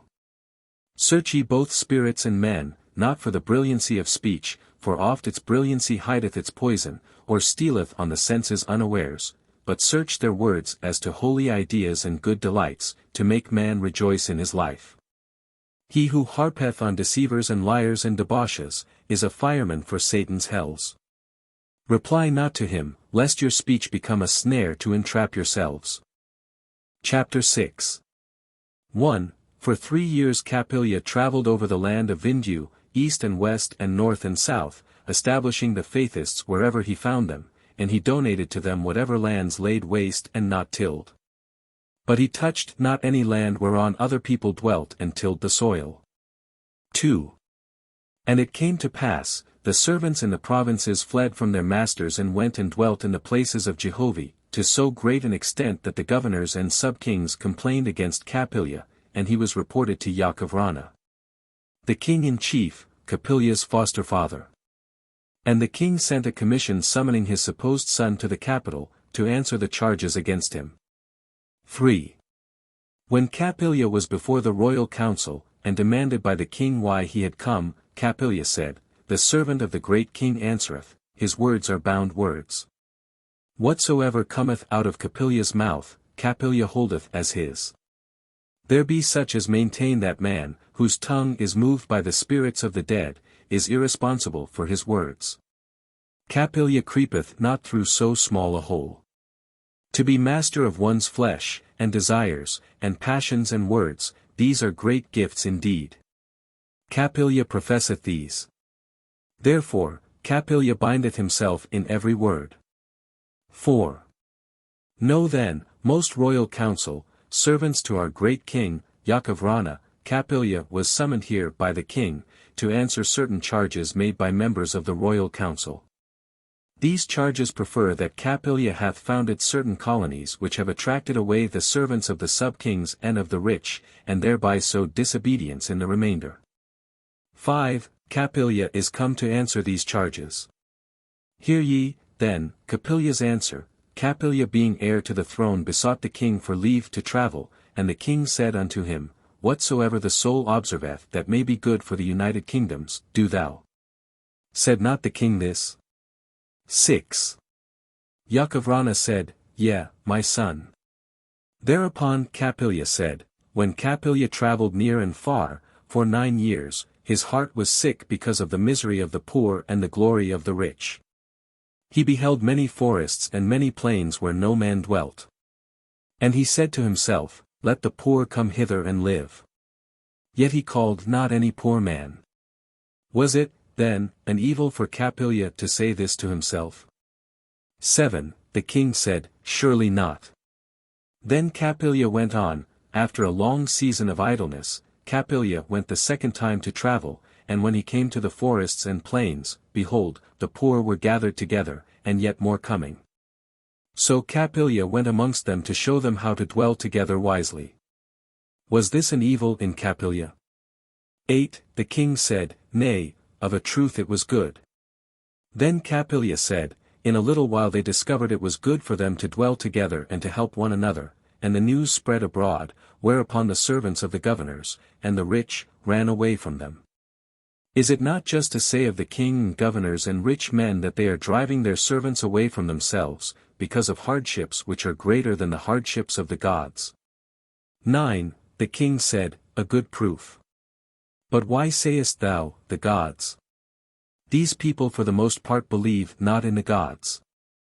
And many of them, I hear, are believers in the Great Spirit. Capilia said, Thou sayest truly, O king. But that is their matter, and not Capilia's. The king said, Thou art right, my son.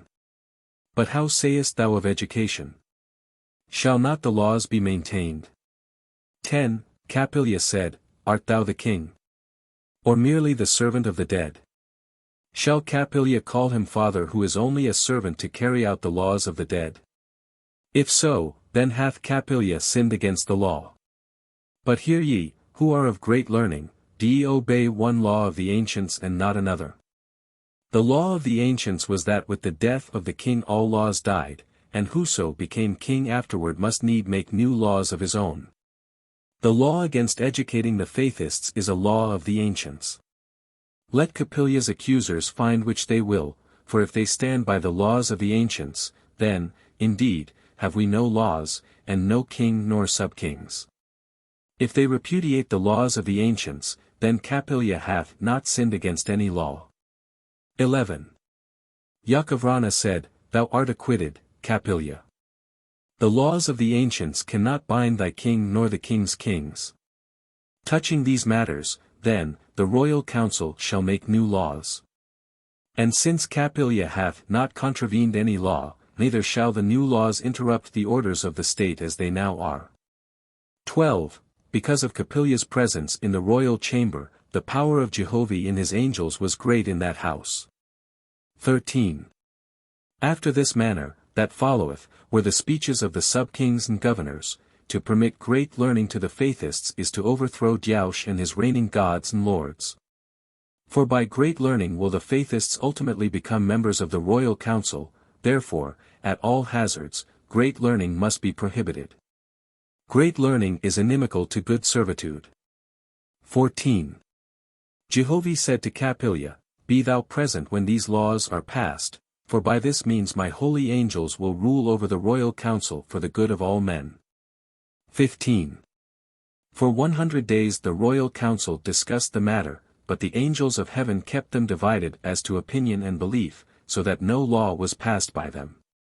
Now after they had thus wasted much time to no purpose, Capilia asked permission to speak before the king and council as to what was wisdom in the government of the nations, and it was granted unto him.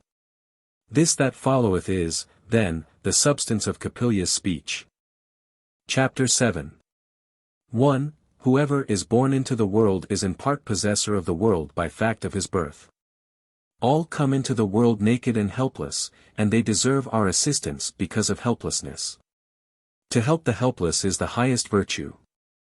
2. Two wise men are greater than one, a nation of wise men, what could be greater than this? Yet all men come into the world knowing nothing, to give them great wisdom is to make the nations wise and great. To open the avenues on every side to great learning, this is the foundation for a great kingdom. 3. To have the soil tilled, is this not greater than hunting and fishing? To throw the lands open in the east and west, north and south, to the tiller of the soil, this is the foundation of plenty. When the poor and ignorant are supplied with what to eat and to wear, with a place to live, there is little crime, but great virtue, and such are great strength in that kingdom. 4. To hold more land than one can till is to sin against them that have none, who have not wherewith to live or to earn a living. Yea, such a one is an enemy to the nation. 5. There are two kinds of governments, one is government for the government. And the other is government for the people. The latter government the people will endorse, and by their wills make mighty. The former government seeketh to make itself mighty at the expense of the people. Such a government is in the throes of death. 6. To make government and people one, as to prosperity and peace, this is the highest government. For the government to render unto the people bountifully, as to land and water, and as to great learning, and to music, this is the wisest, best government. 7. What man is there that loveth not liberty, the chief of all desires? Can a government abridge this without crippling itself or forfeiting the love and cooperation of its people? To bestow liberty, and maintain it unto all people, this is the greatest good thing a government can do. 8. But who shall say what is liberty, and the end thereof? A man shall not have liberty that offendeth his neighbor, or depriveth him of virtuous livelihood. No man should run naked. Nor should a man have liberty to go into another's field and take his harvest. How, then, shall the government take a man's possessions against his will? But he who hath received great learning will not offend by nakedness, nor by taking that which is another's. 9. What, then, is greater than for a government to bestow great learning on the people? It is not enough to say to the poor, Here is land. Feed yourselves. But men of great learning shall be sent amongst them, showing them how to till the soil, and how to build, and to keep themselves pure in soul and body. For great learning is not in the books only. Nay, there be men of great knowledge as to books, who are themselves gluttons and debauches, and bigots, and tyrants, and base authority. Such men have not great learning, in fact, but great vanity. 10. Two kingdoms, lying side by side. In the one are great philosophers and colleges, but the multitude are in want. In the other kingdom there are no philosophers as such, nor colleges, but the multitude have plenty. The latter is a kingdom of greater learning than the former. For of what consisteth great learning, but in knowing how to live wisely? A few philosophers are not a nation, to bestow such knowledge on the people as will enable them to live wisely and be happy to a good old age. This is the labor of the best, great government. 11. It is a common saying that such and such a king is a great king, because, forsooth, he hath founded colleges. And this is no small matter. But how much greater is the king who founded 1,000 poor families, and taught them how to live wisely? 12. To make a law to prevent liberty, to bind slaves more rigidly, is to weaken the nation, to weaken the kingdom. For, see ye, a man had 10 servants, and they were free. Then he bound 9 of them with chains, and complained because they served him not well. He was a fool. 13. To labor for oneself at the expense of the state, is to rob the state. To hoard up possessions is to rob the poor. What treasure hath any man that he can take out of the world? Better is it to give it whilst one may, for tomorrow we die, leaving it to them that earned it not. 14. The highest peace is the peace of the soul, which cometh of consciousness of having done the wisest and best in all things according to one's own light. For after all, is not the earth life but the beginning, wherein we are as in a womb, moulding our souls into the condition which will come upon us after death? In which case we should with alacrity seize upon the passing of time and appropriate it to doing righteous works to one another. Chapter 8. 1. When the king and the royal council beheld the great wisdom of Capilia, they were struck dumb in their seats. After a while the king said, Was it not by blood that our forefathers established Oahspe, scattering the Faithists with great havoc? Shall we gather up the escaped races and nurse them and have them turn upon us and bite us? Shall we not with our valiant arms defend Oahspe? 2. To this Capilia answered, Sufficient unto his own battles is the God of Vindu. If the king must need fight Oahspe battles, then Oahspe is a weak god indeed. Heaven forbid that Capilia believe in such a god, or labor for one so weak. 3. But thou art right, O king, by blood our forefathers established Oahspe, but where is there, either in ancient or modern learning, a commandment that Oahspe shall be maintained by blood? Didst not thou thyself receive a commandment to stop the sacrifice of human blood on the altar? Is it, then, indeed a holier place on the battlefield, that these things must continue? 4. Man loveth vengeance. And more for this than for righteousness he desireth to inflict or destroy others. Nevertheless, all things are answered accordingly as they are, vengeance answereth vengeance, blood answereth blood, war answereth war. And the same rule applieth to virtue, which begetteth virtue, love, which begetteth love, peace, peace, good works, good works. For in these things our souls play a greater part than do our external bodies. 5. One of the royal council said, How sayest thou of rites and ceremonies? Capilia answered, Without rites and ceremonies the spiritual person of the state and of the community, and of the nation, is like a man that hath thrown away his clothes, and then, with disgust, drowned himself. As the soldiers of the army have drill, which is discipline, so shall the worshippers have rites and ceremonies, which are the drill to keep one's soul in reverence for the Creator. 6. But it falleth not to my lot to say unto you what rites or what ceremonies, for these also come under the head of liberty. 7. Another one of the royal council asked, Some men, who are bad men, have great pleasures and enjoyments. Some men, who are virtuous and wise, have great trials and misery. What, then, is the prize which thy philosophy offereth to them that practice righteousness and good works? 8. Capilia said, Could thine eyes see as mine have seen, or thine ears hear as mine have heard, then it were easy to answer thee.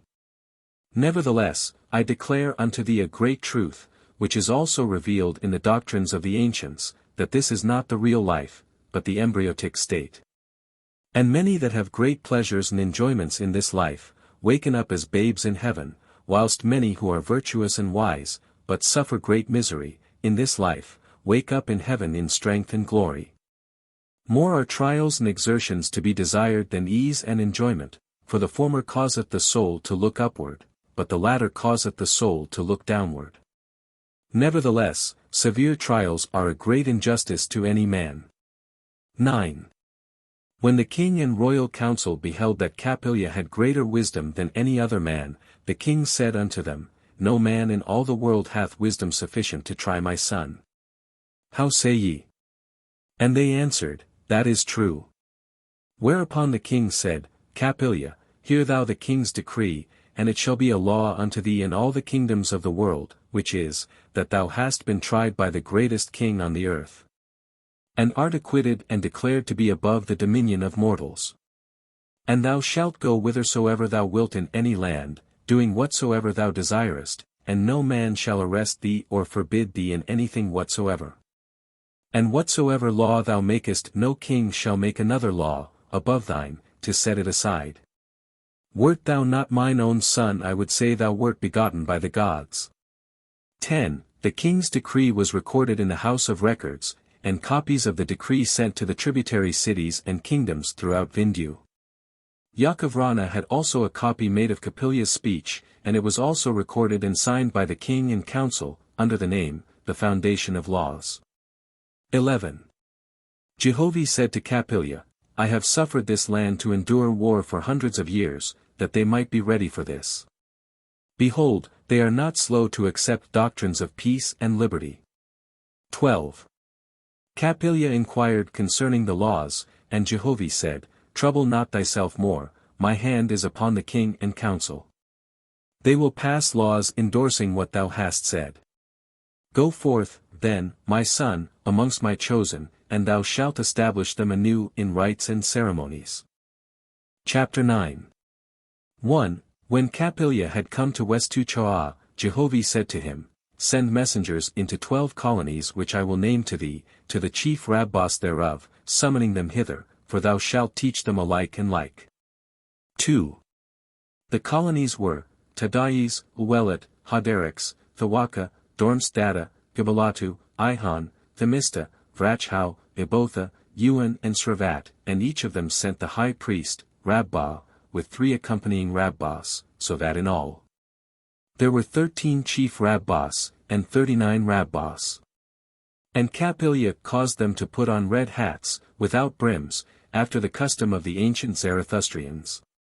3. Jehovih said to Capilla, Choose thou 20 damsels who are young and well grown, and 20 dames who have borne children. And these shalt thou adorn with blue hats with ear flaps, after the manner of the daughters of the Zarathustrian law. 4. When Capilla had them clothed with hats and aprons, he caused the rabbis and the women to go with him to the summit of a mountain, so that they might not be approached by idlers or spectators without due warning. And on the summit of the mountain Capilla said, When ye were babes, I prayed for you, now that ye are mature ye shall worship the Creator with your own words. Bring, therefore, every one a stone, and cast it down, for it shall be an altar before Jehovih for our sacrifice. And as I do ye. 5. They all took stones and cast them in a pile.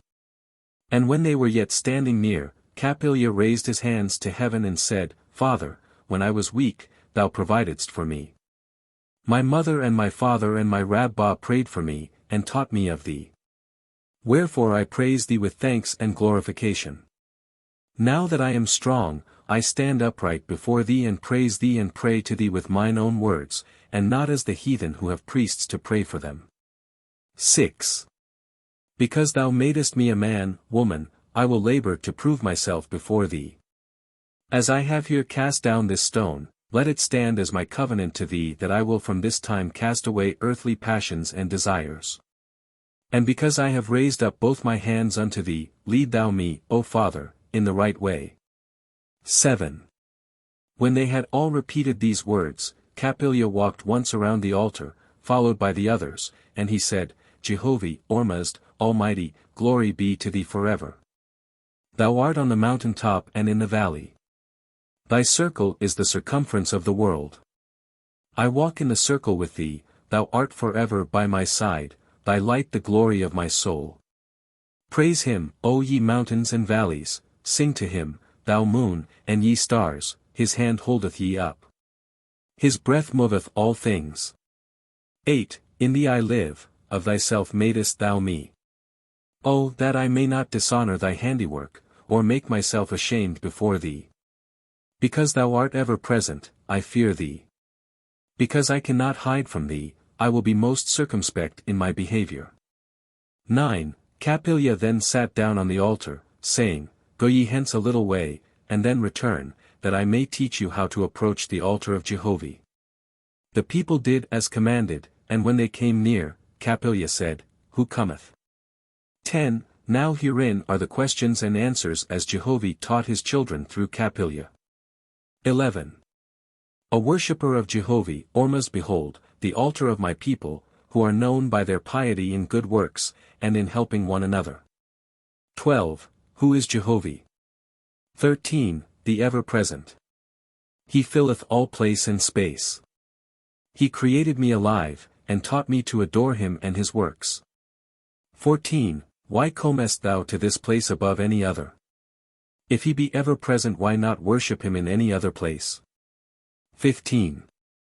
He sendeth guardian angels to abide with his children who are pure and good. These angels desire certain places and times, wherein my soul may be given to Jehovih. Through his holy angels he teacheth me in wisdom and love. 16. Why not worship the angels themselves, since they are thy guardians and benefactors? 17. To call not on the name of any angel who is Lord or God, is my religion, but to call on Jehovih, the Great Spirit. Whoso calleth on the name of angels, or lords, or gods, will be answered by them, but whoso calleth on the Creator will be answered by him, who is the All-Highest. 18. How can Jehovih answer thee? Hath he lips, and tongue, and mouth? 19.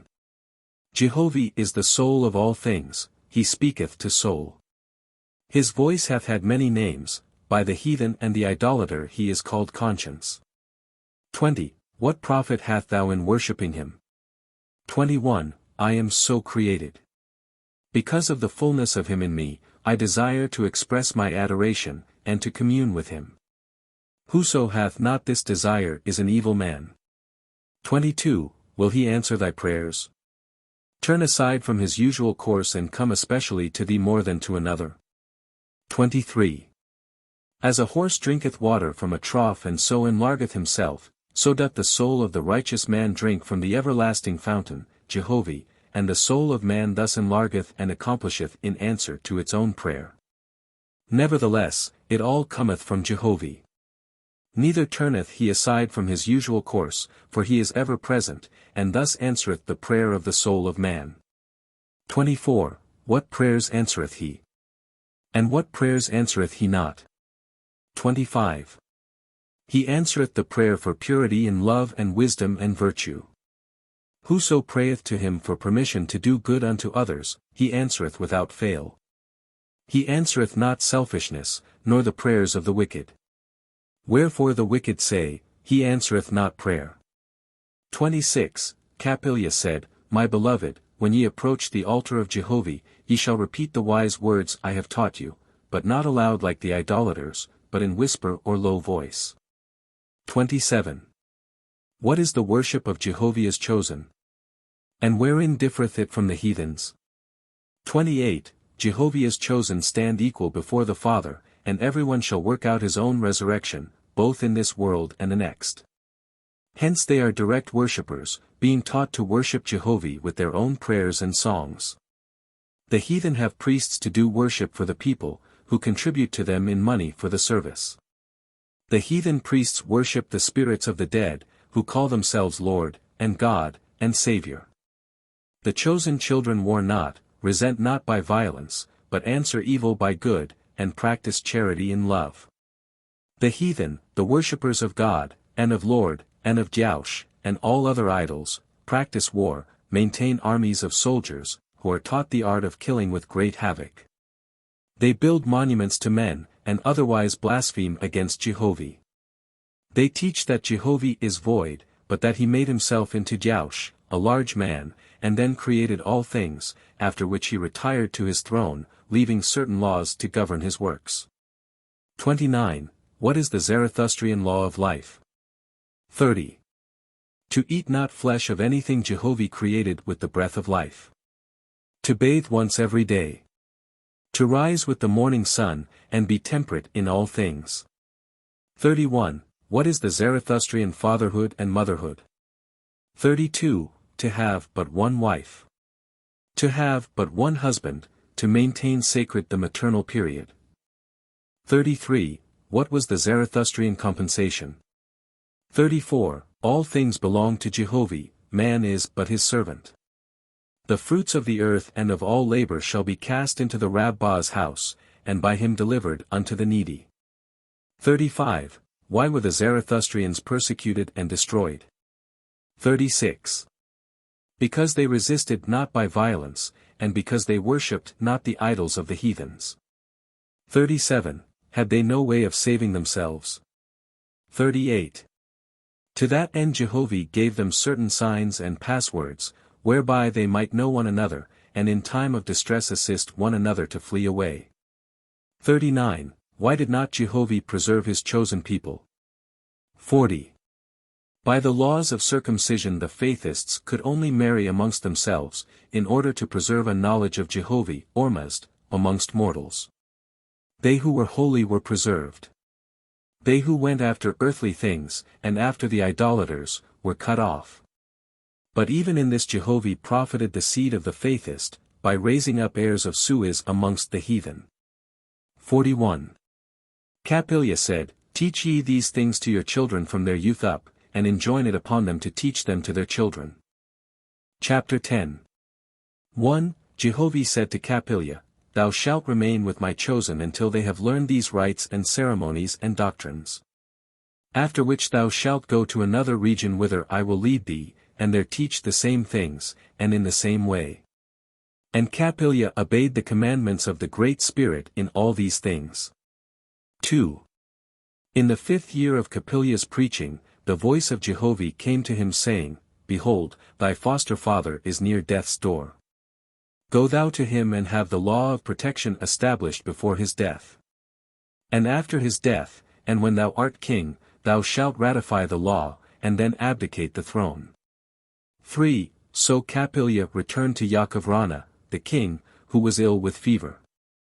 The king said, O my son, I feared I should die ere mine eyes beheld thee. A few days more, and it will be over with me. Thou wilt be king. Bethink thee, what wouldst thou ask of me, whilst yet I may accomplish it? 4. Capillia said, Call thy royal council and pass a law guaranteeing Brahmins, the Zarathustrians, Faithists, the lands they have possessed and tilled and are now dwelling on, to be theirs forever. 5. The king assented to this, and the law was so enacted, and this was the first law granting land unto the Faithists, to be their own, by any king in all the world. And the law stipulated that the Faithists should worship in their own way. Neither should they be impressed into any army as soldiers of war. 6.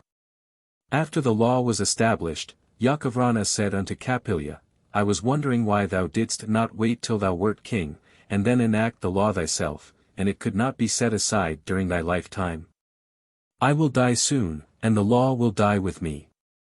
7. Capillia answered, I shall ratify thy law on the day I ascend the throne, which is binding, according to the rules of the ancients.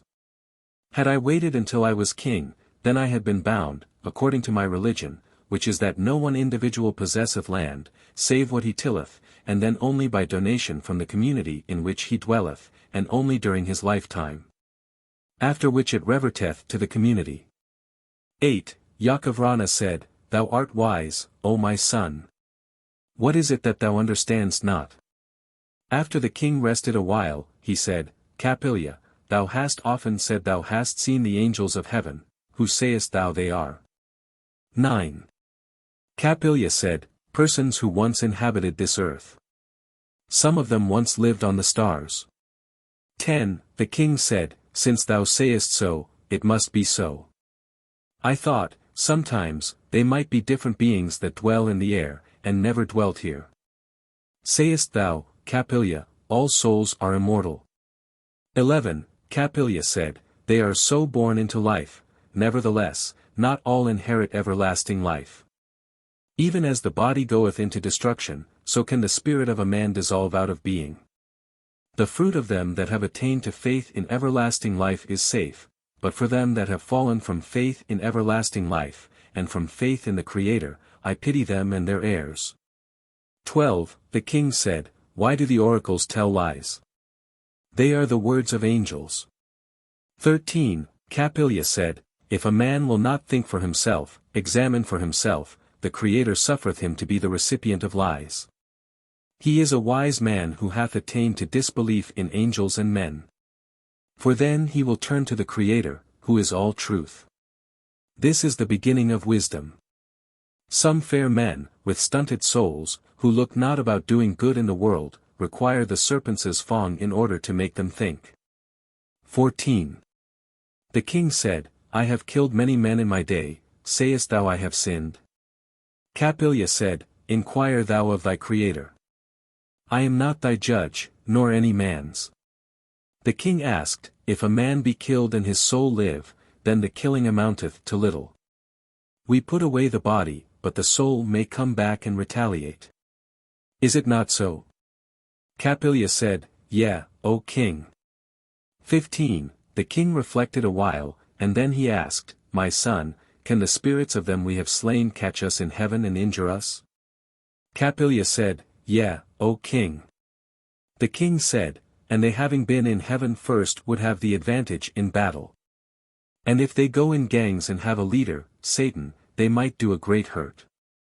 Know thou, Capilla, I have a great secret for thy philosophy, which is, when death draweth near, we begin to shake in the soul as to what we have done all our lives. Sometimes I think of saying to Jaush, Here, I will pray thee. But then I remember I have no merchandise which he would accept. How strong we are in health and prosperity, and how weak in adversity and in death. Sayest thou prayers would make my case stand better in heaven? 16. Capilla said, I am not master in heaven, or if I were, my love to thee would shield thee from all darkness. The king said, The priest saith if I pay him money he can intercede with Jaush and so secure me a high seat in heaven. I think he falsifieth, for Jaush oweth him nothing. 2 things I have found, even with my little wisdom, the caterer to the king and the caterer to the Jaush make great pretenses, but do but little as to their promises. These 2 men, O my son, beware of them. 17. I owe my greatness more to this discretion than to wisdom.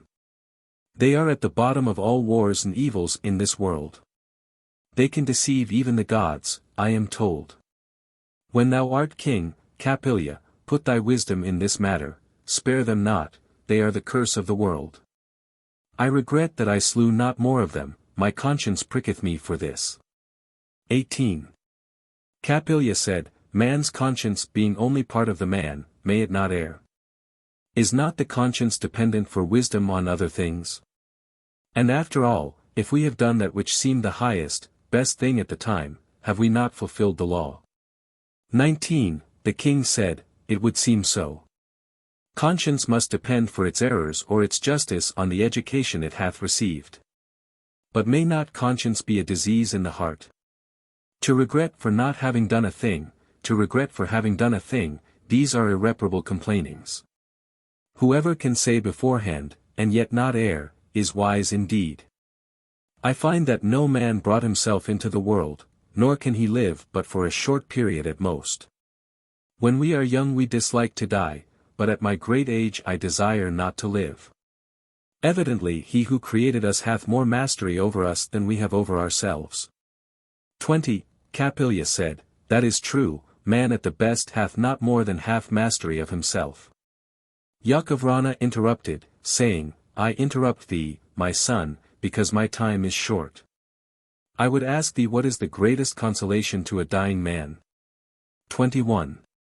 Capilla said, "There are two consolations that are great to a dying man, one is to know that he left no heirs after him, and the other is, that he leaveth after him a noble son." The king said, "Thou art wise, my son." I asked the priest in the oracle house the same thing, and he said, "For a dying man to have faith that his soul will enter paradise." Thereupon I said to him, "No honest man can have such faith. For such a fate would be cheating heaven with one's sins.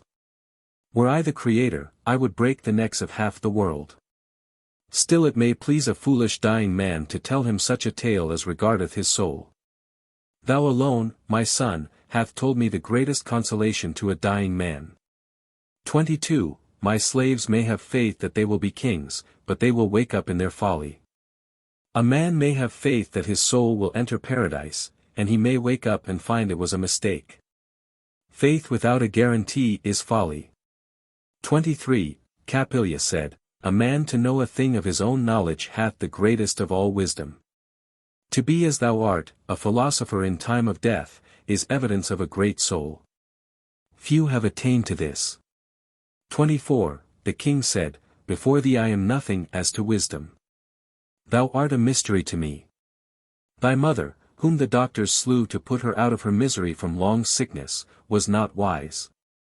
And as to myself, I am only great, not wise. I can make men fear me, but thou knowest the secret of love, which is a great thing. Thy name, O Capilla, will be honored long after mine is forgotten. Yet I am the greatest king in all the world. O thou, my most wonderful son." 25.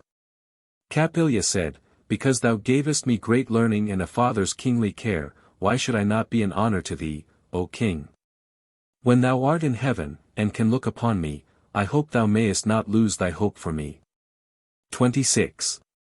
The king said, "It seemeth not wise to me that angels should see too closely their mortal kin, or else, forsooth, they would never raise up to higher heavens. The seers say heaven and angels are about us all the while. I think this is a lie, otherwise it would be more hell than heaven to them." 27. After the king rested a while he said, "I have been surmising what to say to thee, for I feel the blood in my veins is nearly stopped. And this mocketh me think more than ever that man at best is but a gaming ball for the gods to play with. Who knoweth, perhaps even now they laugh in their sleeves as to how they have used me for some hellish game. Oh, that man had some standpoint to judge things by. Oh, that he had a measure and a foundation to stand upon. I have searched the spirits of the dead, and the gods of the oracles, and they are lies, lies, lies." 28.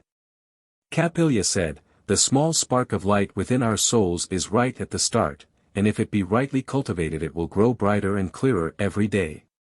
For is it not in the nature of all things to grow by culture?" 29. The king said, "To rightly cultivate. There is the matter, O my son. To settle that point the world hath been washed all over with man's blood. Rightly. Who knoweth that word?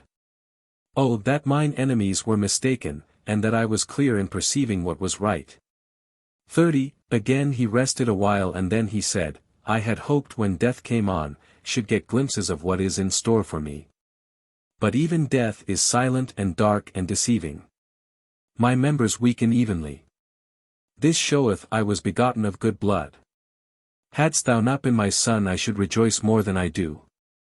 For then I should know that my family race had run out, and, so, I should have ascended to the higher heavens. Now I may be obliged to dwell on the earth for a long season. As I understand myself now, with all thy wisdom and thy love, I had rather thou hadst been some other man's son. Then I could die easier and not care so much about leaving thee. I have no other kin." 31. Capilla said, "O king! Thou hast rent my heart in twain. Of a truth I am not thy son. When thy wife laid in the dark chamber, the angels of heaven stole me and brought me thither. She who nursed me was my mother, and her husband was my father. I am a Brahmin of Zarathustrian blood, a Faithist." 32. The king said, "Is this true? It cannot be. Go call thy nurse."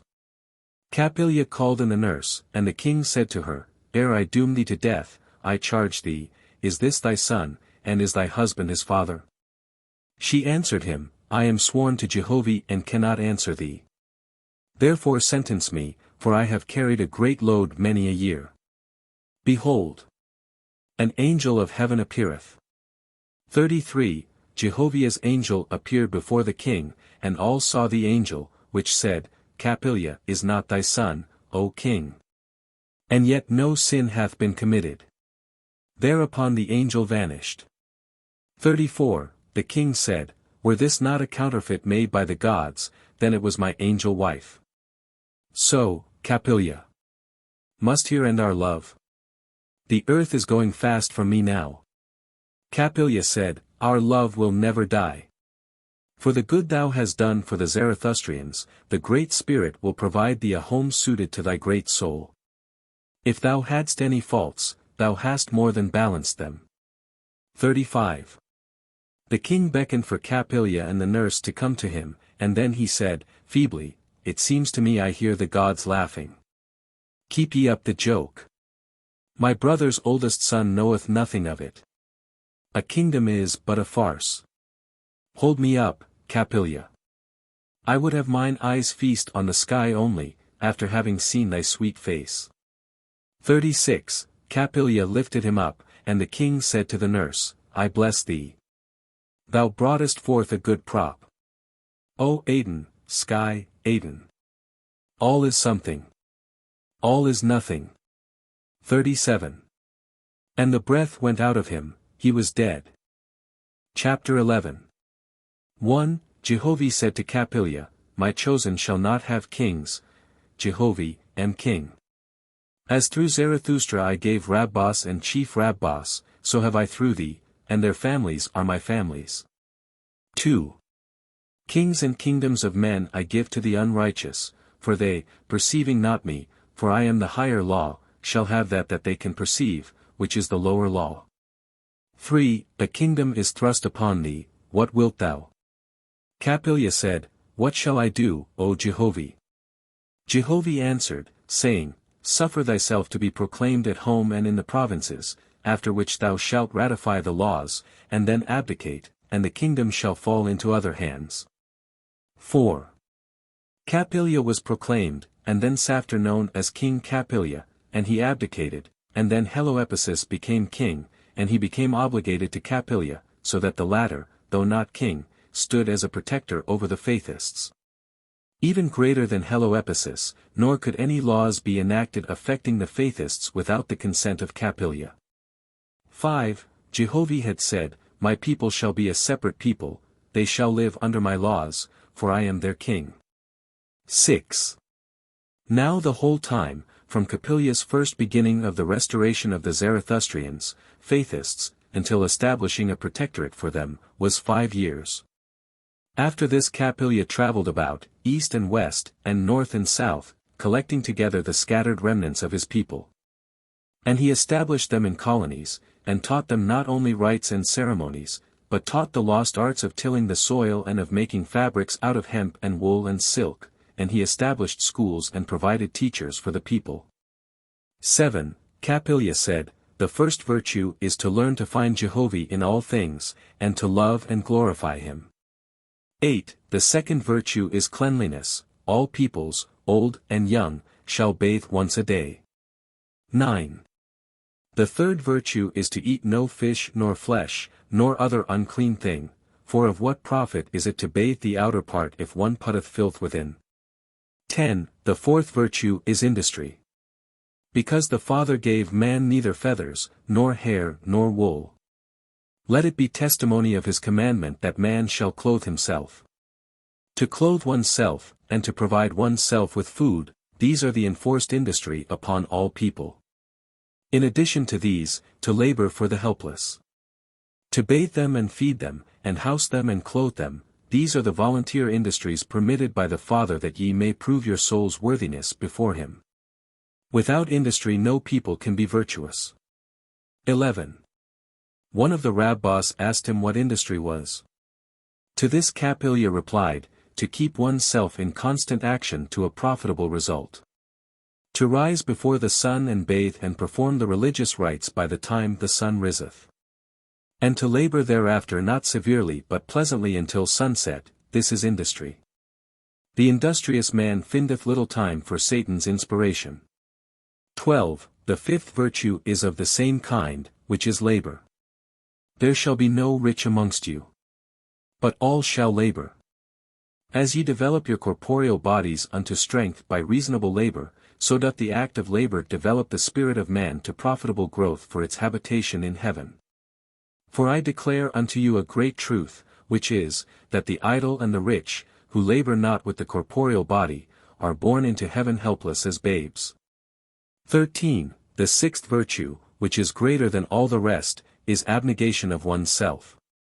Without abnegation no man shall have peace of soul either on earth or in heaven. Consider what thou doest, not that it shall profit thyself, but whether it will benefit others, even as if thou wert not one of them. Without the sixth virtue no family can dwell together in peace.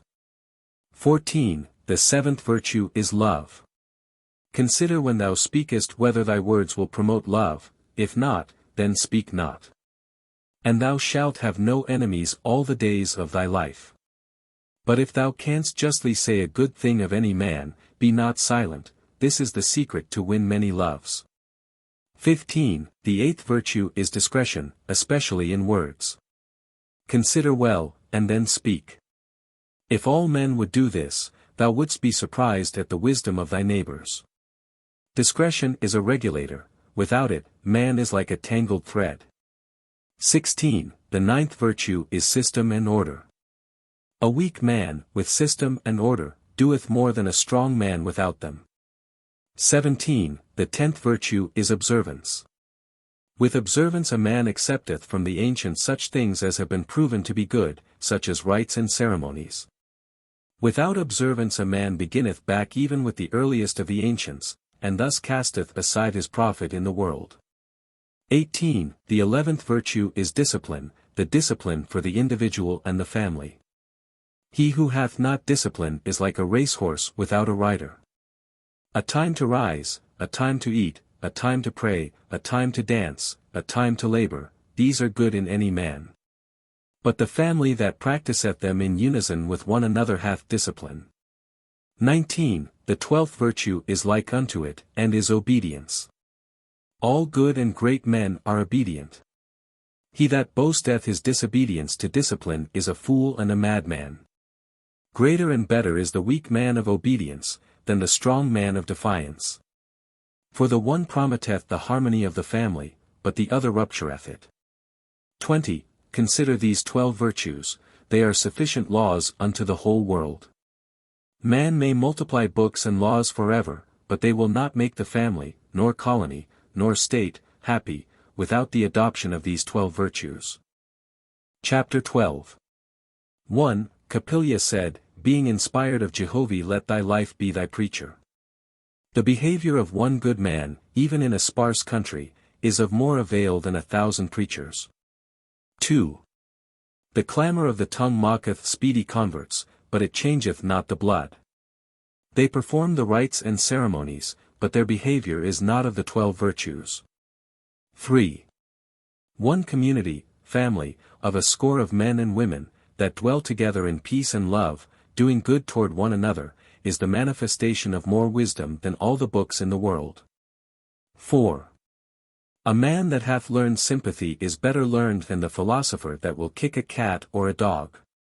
Great learning is not only in books, he who hath learned to harmonize with Jehovih hath great learning. 5. The doctrine of the idolater is war. But my sons and daughters practice peace, resisting not any man with weapons of death, saith Jehovih. 6. My sermons are not in wordy professions, but in the souls of my people who practice my commandments. 7.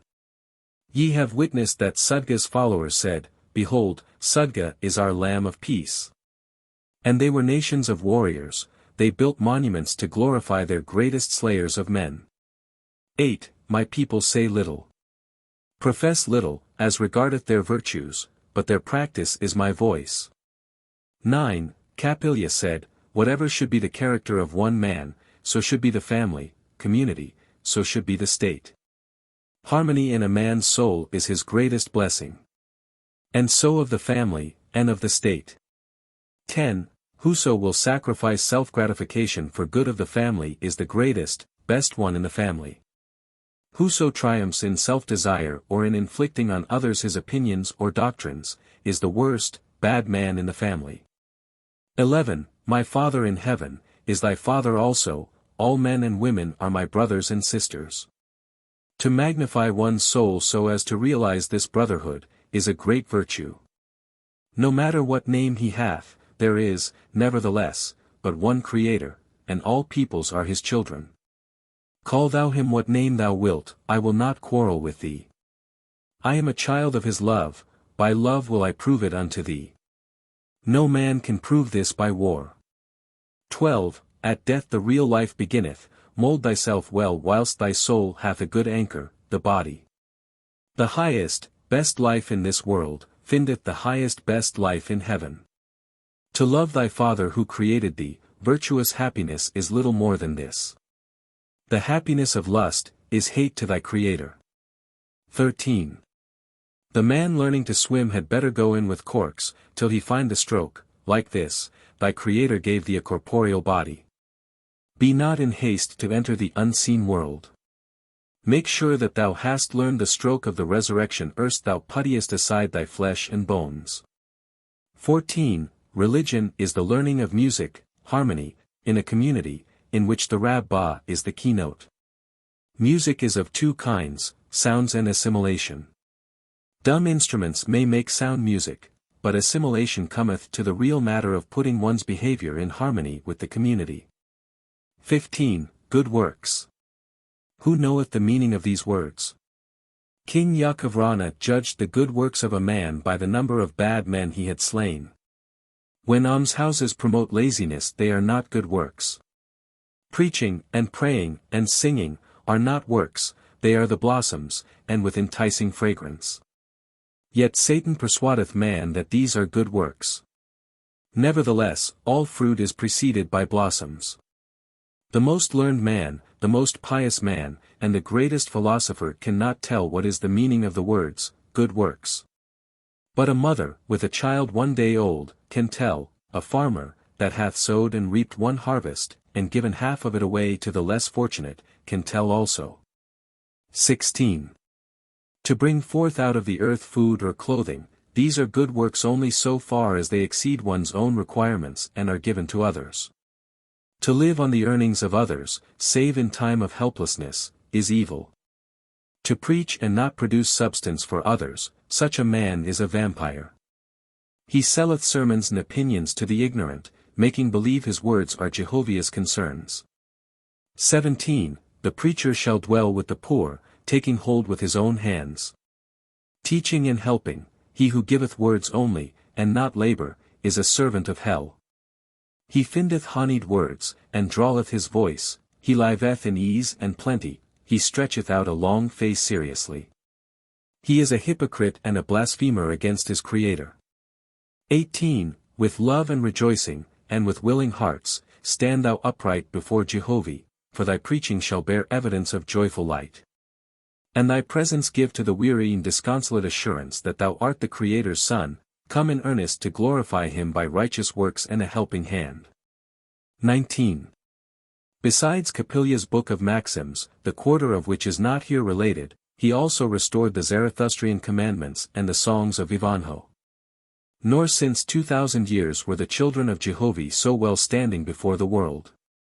And peace and plenty came upon the land of Vindhu, even greater than in the days of Brahma. 20. Thus closeth the history of Capilia, who was led in all things by Jehovah, through his angels, even to the words he uttered, though oft he knew it not. Such is it to walk with the Creator. Now whilst this was going on in Vindhu, the Creator also labored through his angels in the land of Egypt, with Moses, of whom hear ye. Chapter 13. History of Moses of Egypt. 1. God commanded his Luis, in the high heavens, saying, Descend ye to the earth, to the land of Egypt, and raise me up a son capable of my voice. 2. The angels descended as commanded and searched over the land of Egypt and in the adjoining countries, examining into the flesh and the souls of men. And they called unto God, saying, The land of Egypt is overrun with spirits of darkness, drudges, and mortals have attained to see them, and they dwell together as one people, angels and mortals. 3.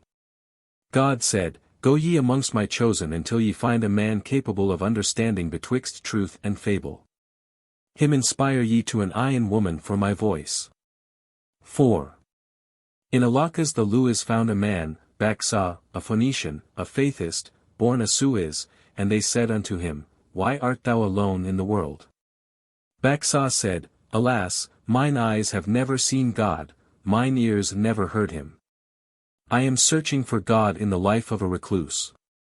5. The Luas perceived what manner of man he was, and they led him to take an Ayan woman to wife, and she bore him a son, Hajumat. 6. The Luas guarded Hajumat till he was grown, and they spake to him, trying him also as to his power to distinguish angel voices. 7. Him they also inspired to take an Ayan woman to wife, and she bore a son, Sycable, who was guarded in the same way. And the angels inspired Sycable, to marry Teratha, of the line, house, of Zed.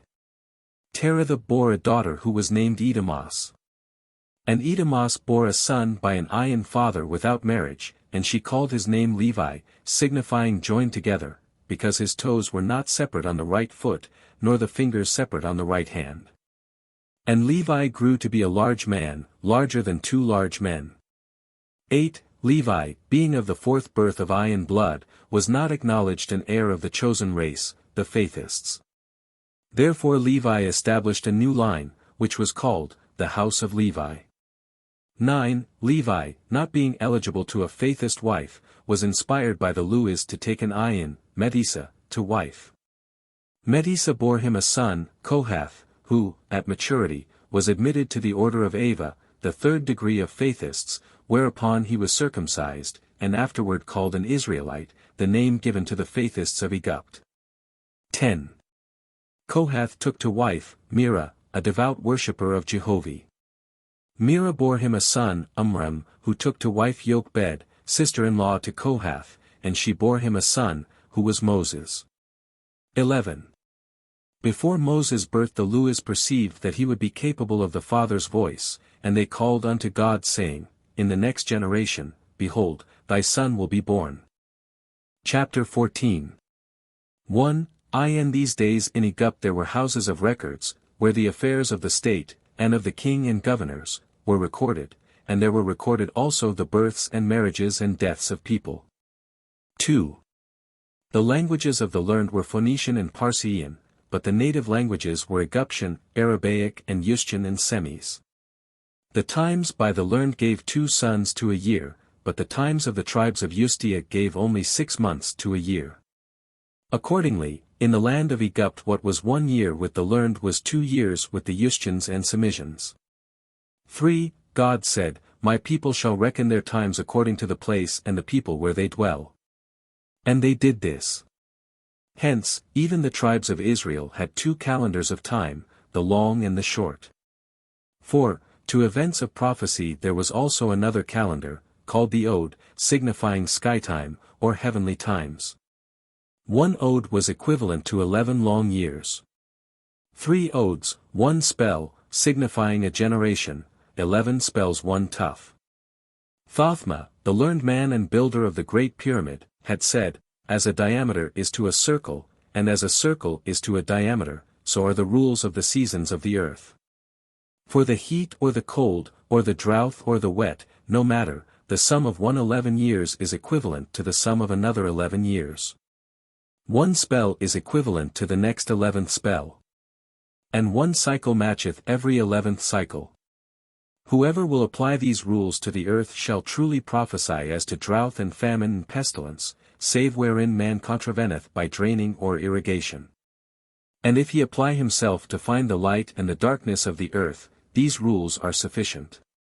For as there are 363 years in 1 tough, so are there 363 days in 1 year, besides the 2 days and a quarter when the sun standeth still on the north and south lines. 5. In consequence of these 3 calendars, the records of Egypt were in confusion. The prophecies and genealogies of man became worthless. And as to measurements, some were by 3s, some by 10s, and some by 12s.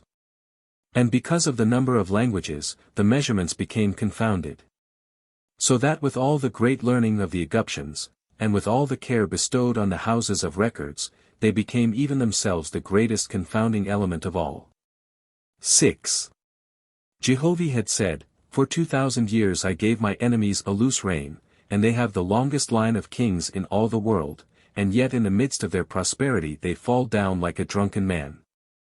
Even their language is become like a pearl that is lost in a mire. 7. Jehovah said, Because the kings of Egypt have outlawed my people, and denied them the right to obtain great learning, behold my people are divided also.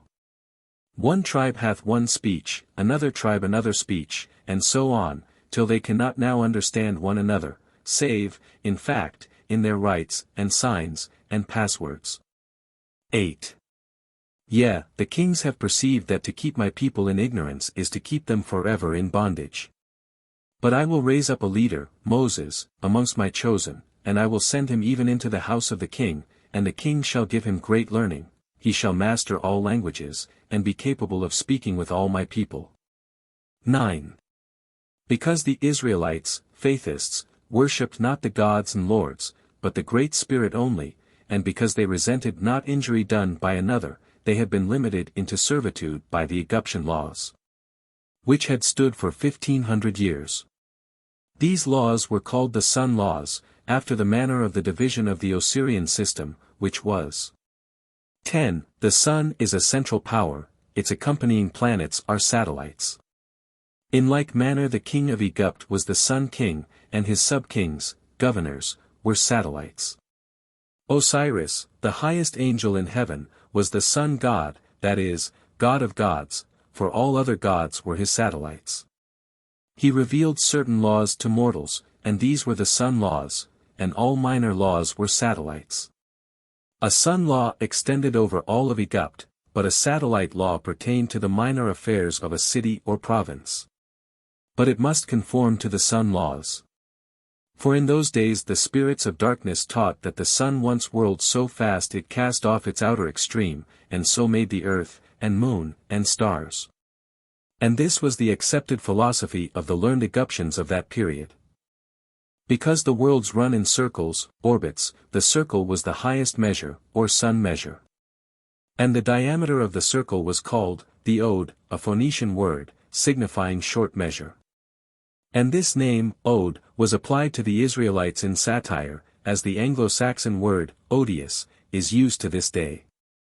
But the Israelites made sweet songs and called them odes also. 11. Amongst the sun laws were the following, to wit, the god of gods, i.e., Osiris, decreeth, Whoso boweth not down to me shall not partake of me. Behold, mine is the sign of the circle. My enemies shall not receive great learning.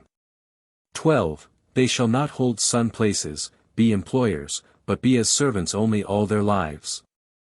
And these signs shall discover them. 13. If they worship not me, but the Great Spirit. 14. If they deny that the Creator is in the image of a man. 15. If they circumcise, and will not serve as soldiers. 16. Then their possessions are forfeited already. Nor shall they possess houses in their own names, nor send their children to the schools, for they shall be servants and the servants of servants forever. 17. Under the Egyptian laws it was accounted a sufficient crime of idolatry to worship the Great Spirit, Jehovah, that the Israelites were not even admitted to the courts to be tried for an offense, but fell under the jurisdiction of the master for whom they labored, and his judgments were unappealable. 18. Now at the time of the birth of Moses, there were in Egypt 13 millions of inhabitants, and of these, 4 millions were Faithists, Israelites, more or less. For amongst the Israelites not all were of full faith, but many, to shirk the rigors of the sun laws, professed to be worshippers of God, Osiris, and they would also enlist as soldiers, and otherwise connive in the ways of men, for sake of favors. 19. for which reason the Sun King, Pharaoh, feared the time might come when the Israelites might revolt against the Sun laws or become soldiers and confederate with foreign kingdoms for the overthrow of the Egyptian dynasty. 20. For more than 300 years the god Baal and the goddess Ashtaroth had driven the foreign kingdoms to war, and in consequence of these wars the Faithists had fled into Egypt, and even accepted servitude rather than be slain elsewhere. 21. Jehovah had said, Behold, mine enemies in killing one another, frighten off my chosen. Now will I lead them into Egypt together and give unto them a great leader, and he shall restore my doctrines unto them, and I will afterward deliver them into lands of their own. Chapter 15. 1. The king's palace and pyramids were surrounded by a wall of stone, with 12 gates, made of wood and iron. The wall was of sufficient breadth for 12 men to walk abreast thereon, and the height of the wall was equivalent to 12 squares. On the summit of the wall were 12 houses for the accommodation of the soldiers who patrolled the walls. And in each and every gateway were houses for the keepers of the gates. So that no man, nor woman, nor child, could come into the palace or palace grounds without permission. 2. And it came to pass that when Leotonas, the king's daughter, walked near the river, accompanied by her maids, she beheld a child in a basket amongst the bulrushes. Leotonas commanded her maids to fetch it to her. And when she looked upon it, and beheld it was an Israelitish child, she said, The gods have sent him to me, and he shall be my child. 3. And they bore the child into the palace, and Leotonas said to the king, Behold, a wonder of wonders. I have found an Israelitish child in a basket in the rushes, and only gods know how it came, or how it scaled the walls. The king said, Keep thou the child, and it shall be both a brother and a son to thee. Nevertheless, my guards shall find the way my grounds are entered, or blood will be upon them. 4. Now after some days, and when the search had been completed, and no way discovered as to the manner of the child's ingress, the king issued a decree commanding 1,000 Israelitish male children to be put to death, Moses amongst the rest. Unless the mother of the child, Moses, came and acknowledged as to the manner of ingress. The king allotted 3 days in which time the matter should culminate, but nevertheless the mother came not and acknowledged. 5. And the king called his daughter, and said unto her, What shall be done? Leotonas said, The king's word must not be broken, nevertheless, thou gavest the child to me, saying, Keep thou it, and it shall be a brother and a son to thee. And straightway I sent my maids and procured an Israelitish woman as nurse for the child. And I set my heart upon the child, nor can I part with it and live. Last night I consulted the oracle as to the matter, for I saw that thy mandate must be fulfilled. 6. The king said, And what said the oracle? Leotonas said, Give word abroad that the nurse of the child is its mother. Now I beseech thee, O king, let it be heralded abroad that all is acknowledged. 7. The king, seeing the child, relented, and word was proclaimed as Leotonas had desired. And, moreover, the matter was entered in the recorder's house that the mother of the child had made the basket and placed it where it was found, though no reason was assigned therefor. Such, then, was the Egyptian explanation. 8. Now the truth of the matter was, the angels of Jehovah came to Jochebed and said, Thy son's name shall be Moses, signifying, a leader forth, for he shall deliver the Israelites out of bondage. But he shall be taken from thee, and thou canst not find him. For the angels of Jehovah will deliver him into Leotonas' hands. And she shall adopt him as her brother and son, and bestow upon him the education of a prince. 9. Jochebed feared, for in those days male children of Israelitish parentage were outlawed, nor could any man be punished for slaying them. And Jochebed prayed Jehovah, saying, Thy will be done, O Jehovah, for I know thy hand is upon my son. But I beseech thee, O Father, that I may come to the princess and be her nurse for the child. The angel of Jehovah said, Swear thou before Jehovah thou wilt not betray to the child that thou art his mother. 10. Jochebed said, Though I be commanded by the king, yet will I not own that I am the mother, and it be thy will, O Jehovah. 11. And Jehovah's angels fashioned a basket, and carried the child and placed it where it was found by Leotonas and her maids. And Leotonas, seeing it was a Hebrew child, commanded one of her maids to go and bring an Israelitish woman to nurse it. And the maid went out beyond the Utak gate and found and brought Jochebed, the child's mother, but no one knew she was its mother. 12. And when Jochebed had come before the princess, the latter said unto her, Nurse thou the child, for I will be its mother and its sister, for the gods have delivered it into my hands. And Jochebed said, It is a goodly child, I will nurse it for thee. 13. Moses grew and became a large man, being a pure awan, copper-colored, and of great strength. And Pharaoh, having no son, bestowed his heart on Moses, and raised him as a prince, having provided him men of great learning to teach him.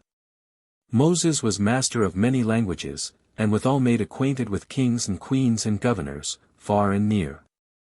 And he espoused the cause of the king, whose dominions held 7 kingdoms beyond Egypt as tributary kingdoms, which paid taxes to Pharaoh. 14. So Pharaoh made Moses ambassador to the foreign kingdoms, in which capacity he served 12 years. But because of the prejudice against him, for being of Israelitish blood, the court of Pharaoh importuned the king for his removal, and Moses was so removed from office under the king. 15. The king said to Moses, My son, this is a double infliction on me in my old days. In the first place, it is as a sword thrust, to cut off my love to thee, lest thou some day become king. And in the second place, it is hard for a Pharaoh to be dictated to by his own court. 16. Moses replied, Fear not, O king, that my love and thine can be severed. Oft it happeneth that men are tried in a way they know not the wisdom of, but which, afterward, we realize to be the best thing that could have taken place. 17. As for myself, I think this rebuke is put upon me by Jehovah because I labored not for mine own people. 18. The king said, How so? Moses replied, For many days a great heaviness hath come upon me. It is as if the wind of heaven bore down on my heart, saying, Moses, Moses, lift up thy voice for thy people. For behold, the king, thy father, will favor thee. 19. Pharaoh said, What wouldst thou? My son. And if it be possible to be done it shall be done. 20. Moses answered, Until I have gone amongst them and ascertained their grievances, I know not how to answer thee.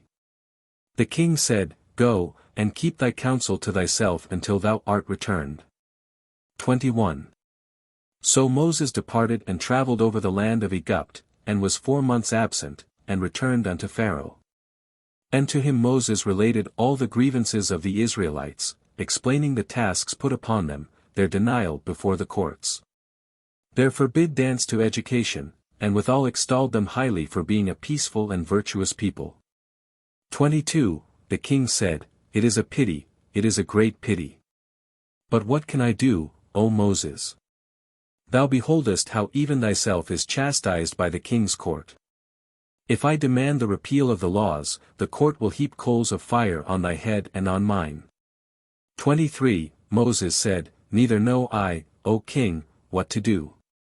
And Moses was in great trouble of soul, and after he waited a while for his thoughts to come to him, he said, O king, this night thou and Leotonas shall reason with me, for I feel it incumbent because of the pressure on my soul.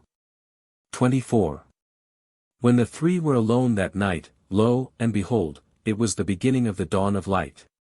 And Moses' ears were opened, and he heard the voice of Jehovah, through his angels, saying. 25. Behold, O king, and thou, Leotonas, and thou, Moses, now is the beginning of my power on the face of the earth. Moses, my son, thou shalt take thy people out of the land of Egypt. And I will bestow upon them the lands of the ancients, even whither I will lead thee. Change not thy laws, O king, let Egypt have her way, and let the Israelites have their way also. 26. The king said, To deliver 4 millions of people. Oh, what a labor! 27. On the next day Moses walked out, going into the woods to be alone, for heavy trouble was upon him. And an angel of Jehovah appeared in a flame of fire in a bush, calling, Moses, Moses, my son. And Moses saw that the bush was not burnt, and he said, Here am I, and I heard thy voice. 28. The voice said, I am the God of Abraham, and of Isaac and Jacob. Moses said, What wouldst thou? 29. The voice said, Go thou once more amongst thy people and say thou, I, Moses, am come to deliver you out of the land of Egypt, and into an inheritance which shall be your own. 30. Moses said, My people will ask of me, By whose authority speakest thou? What then shall I answer them? The voice said, Say thou to them, The I am sent me. And if they question further, saying, Thou hast a deceiving spirit, like the Egyptians, then shalt thou say to them, How can ye distinguish one spirit from another? And they will say, Whoso laboureth for himself will deceive us. And thou shalt say to them, Whosoever hath faith in Jehovih, let him give up all, even as I do, and let them follow me, for if a multitude go forth in faith in the Father, then will the Father provide unto them. For this is the meaning of faith, from which ye were named Israelites. 31. So Moses and his brother, Aaron, travelled about in the land of Egypt, calling together Rabban families, explaining to them, and urging the people to get ready and depart out of Egypt. For 3 years they thus laboured, and it became known far and near that the project was on foot. 32. And the oracles of the Egyptians prophesied that when the Israelites were once out of the country they would unite with the kingdoms whereto Moses had been ambassador, and then return and overpower the Egyptians. 33. And in order to stigmatize Moses they said he fled away from Pharaoh's palace because he had seen 2 men, an Egyptian and an Israelite, fighting, and that Moses slew the Egyptian and buried him in the sand. And the recorders thus entered the report in the recorder's house. 34. Moses was of tender heart and he inquired of the Great Spirit, saying, Will ever a voice of justice speak in my behalf? Jehovih, through his angel, answered Moses, saying, Suffer thy enemies to put on record what they will, for the time will surely come when the truth shall be revealed unto men. Pursue thy course, for it shall be shown that thou dost still visit the king, wherefore, hadst thou fled as the records state, thou wouldst not return, with the report hanging over thy head. 35. In those days Egypt was a land of glory and of misery. Hardly is it possible for words to describe the splendor in which the nobles lived. Of their palaces and chariots 1,000 books might be written, and yet not reveal all. And as to the members of the king's court, so grand were they that many of them stood not on the ground from one year's end to the other, but caused carpets to be spread wherever they desired to walk. And as to their chariots, they were bound with silver and gold, and set with precious stones. 36. Of the royal court and the nobles, there were 2,480, and they owned and possessed everything in Egypt, which was the richest country in the world. 37. The next in rank were the masters, who were servants and tenants to the courtiers and nobles, and the third in rank were the Faithists, called Israelites, who were servants under the masters. 38. And it was against the law for any one to call a meeting of Israelites, or to incite them against servitude to the masters.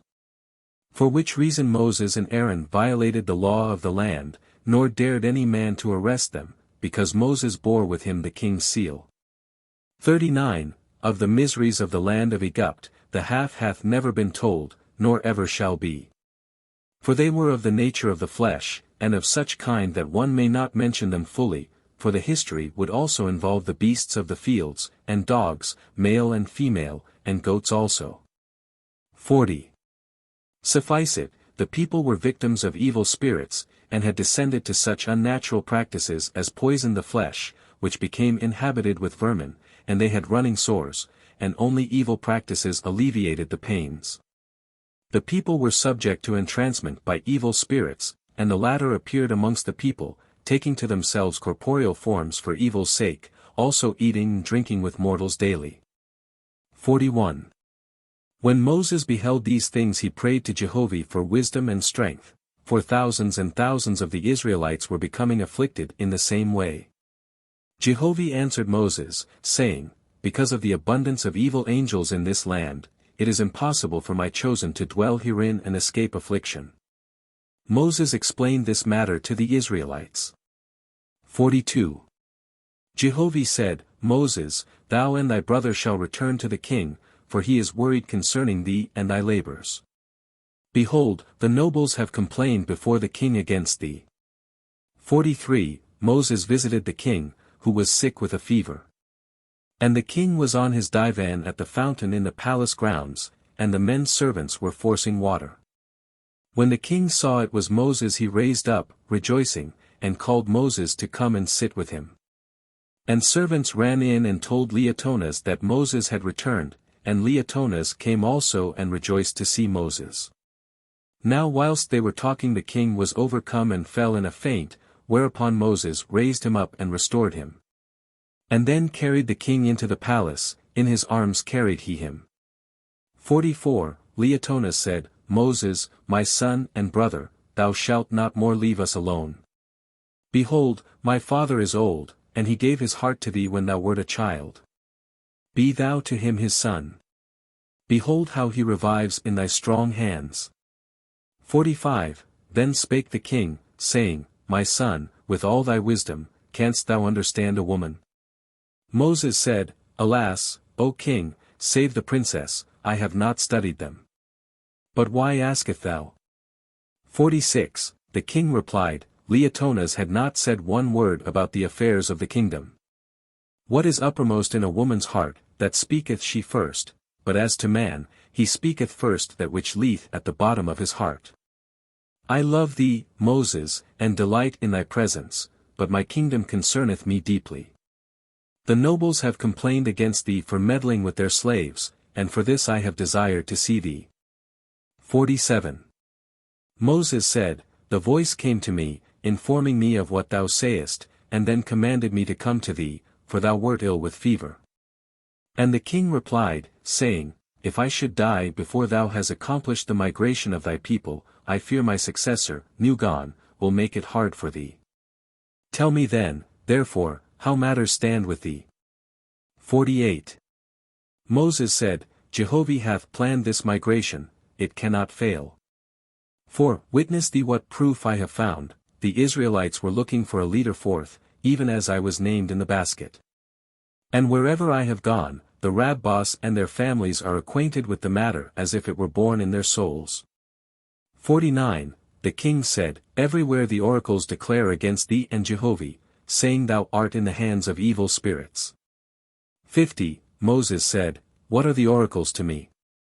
To feel assured one is in a good work, this is better than oracles. Chapter 16. 1. The voice of Jehovah came to Moses, saying, Have the king give thee commissioners who shall go in advance and examine the countries whither I will lead thee. And when the commissioners have returned, thou shalt proclaim to my people what the commissioners say, and the people will be convinced, and rise up and follow thee. So Moses asked the king for a commission of Egyptians, and the king appointed 33 men, and allotted to them 7 months to accomplish the inspection. And he gave to the commission camels and asses to ride upon, and to carry food to eat on the journey. 2. Meanwhile, Moses sent Aaron around about through Egypt, to inform the people of the commission, and also as to how they should make their outfits. And Aaron said unto the Rabbis, Be ye circumspect as to the outfits of our people. Observing that they carry not away with them anything that is another's, even to a fraction, for thus hath Moses commanded me to say unto you. 3. When the commissioners returned and made their report, which was favorable, Moses had the report sent amongst the Israelites, and Moses added, For there be such, as, having little faith in Jehovah, will have faith in the words of the commissioners. 4. The gods of the Egyptians were not idle, and they sent word by way of the oracles to the courtiers and nobles to the effect that Moses had persuaded the king to hand the kingdom over to the foreign nations. Knowing the king had no son eligible to the throne. 5. The courtiers and nobles, therefore, importuned the king to choose one of two things, either to banish Moses out of the country, and put aside all arrangements for the migration of the Israelites.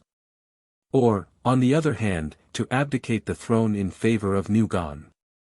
In the meantime, a whole year's drought came upon Egypt, and the rivers overflowed not, so that a famine was sure to fall upon many parts of the country. 6. The king answered the demand of the courtiers and nobles with these words, I am Pharaoh, king of Egypt. Look ye to the threatened famine, provide the stores for my people. I declare to you all, a new thing is come unto the world, which is, migration from bondage. Nor is it in the power of nobles or courtiers or kings to stay this invention. 7.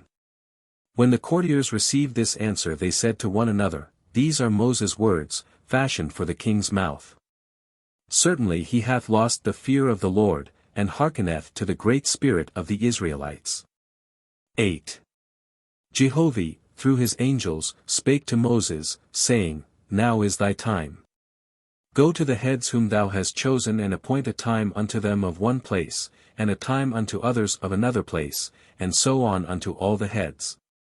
And thou shalt make the armies going forth so numerous that the Egyptians will be overwhelmed. 9. These, then, are heads, the chief rabbis appointed by Moses, and the places in Egypt whence they were to depart from. 10. Razak, son of Ubith, of the place Hajar, Ashmael, son of Estah, of the place Rana, Gamba, son of Hanar, of the place Nuzomat, Bothad, son of Nines, of the place Palgoth, Amram, son of Yath, of the place Borgal. Lachitic, son of Samhad, of the place Apau, Jokai, son of Kedem, of the place Hasakar, Jorvith, son of Havd, of the place Eda, Satu, son of Baal, of the place Haragatha, Tusamak, son of Aban, of the place Ra. Macrath, son of Philati, of the place Nabaioth, Hijamek, son of Tor, of the place New Joram, Phalu, son of Hagan, of the place Anitz, Shudah, of the place Ramja, Jachin, son of Rutz, of the place Mon, Tuddan, son of Baraha, of the place Hezron. Osherek, son of Libni, of the place Raim, Thamaz, son of Rodad, of the place Sakaz, Misa, son of Tidias, of the place Tezsam, and Sol, son of Zakaz, of the place Aeneas. 11. Jehovih said, And the heads shall have notice 77 days, and they shall notify the rabbah of their places, that due preparation shall be made for the start. Nevertheless, the time appointed unto thy people shall be kept secret with the heads and the rabbahs. And whatever number the rabbah can send forth, he shall notify the head. And when all things are in readiness, that number shall go forth on the day appointed, every one on the same day. 12. And Moses appointed the month Abib and the 10th day thereof, when all the people should start. And moreover, he said unto the heads, Ye shall see to it that the night before they start, even at the hour of sunset, and the moment thereof, every family shall offer a lamb in sacrifice, and every man, and every woman. And every child that can speak, shall covenant unto Jehovih in the blood of the lamb. 13. When the time of the slaughter is at hand, the family shall stand around, and the lamb shall be in the midst, bound head and foot. And when the knife is raised for the blow, no one shall speak, for that which is to be shall be the covenant of the blood of the lamb against Egypt. And when the throat is cut across and the blood flowing, they shall all say, In Egypt the lamb of Jehovih is dead, his God shall go hence with Israel, but Egypt shall be accursed from this night. Accept this, my covenant, with thee, O Jehovih, Eoih, for innocent blood hath been shed as a testimony before thee that, with tomorrow's rising sun, I rise to lie not down again in Egypt forever. 14. Thus went Aaron and Akkad, bearing this message in secret to the heads of the houses of Israel, saying unto them, Thus saith Moses, This is the commandment of Jehovih, who is Almighty. 15. And now, on the eve of success to the Israelites, the king of Egypt, being at the point of death, sent for Moses, and Moses went to him. The king said, If it should be the Lord's will to take me off before they people are gone, thou wilt have great bother, for my successor, Nugon, hath a great hate toward Israel. 16. Moses said, What, then, shall be done? The king said, Behold, the pestilence hath overspread Najot and Arabina. Thy people will be cut off from traveling by that way. Nugon and his courtiers dwell in Harboth. Moses replied, My people shall march through Najot and Arabina.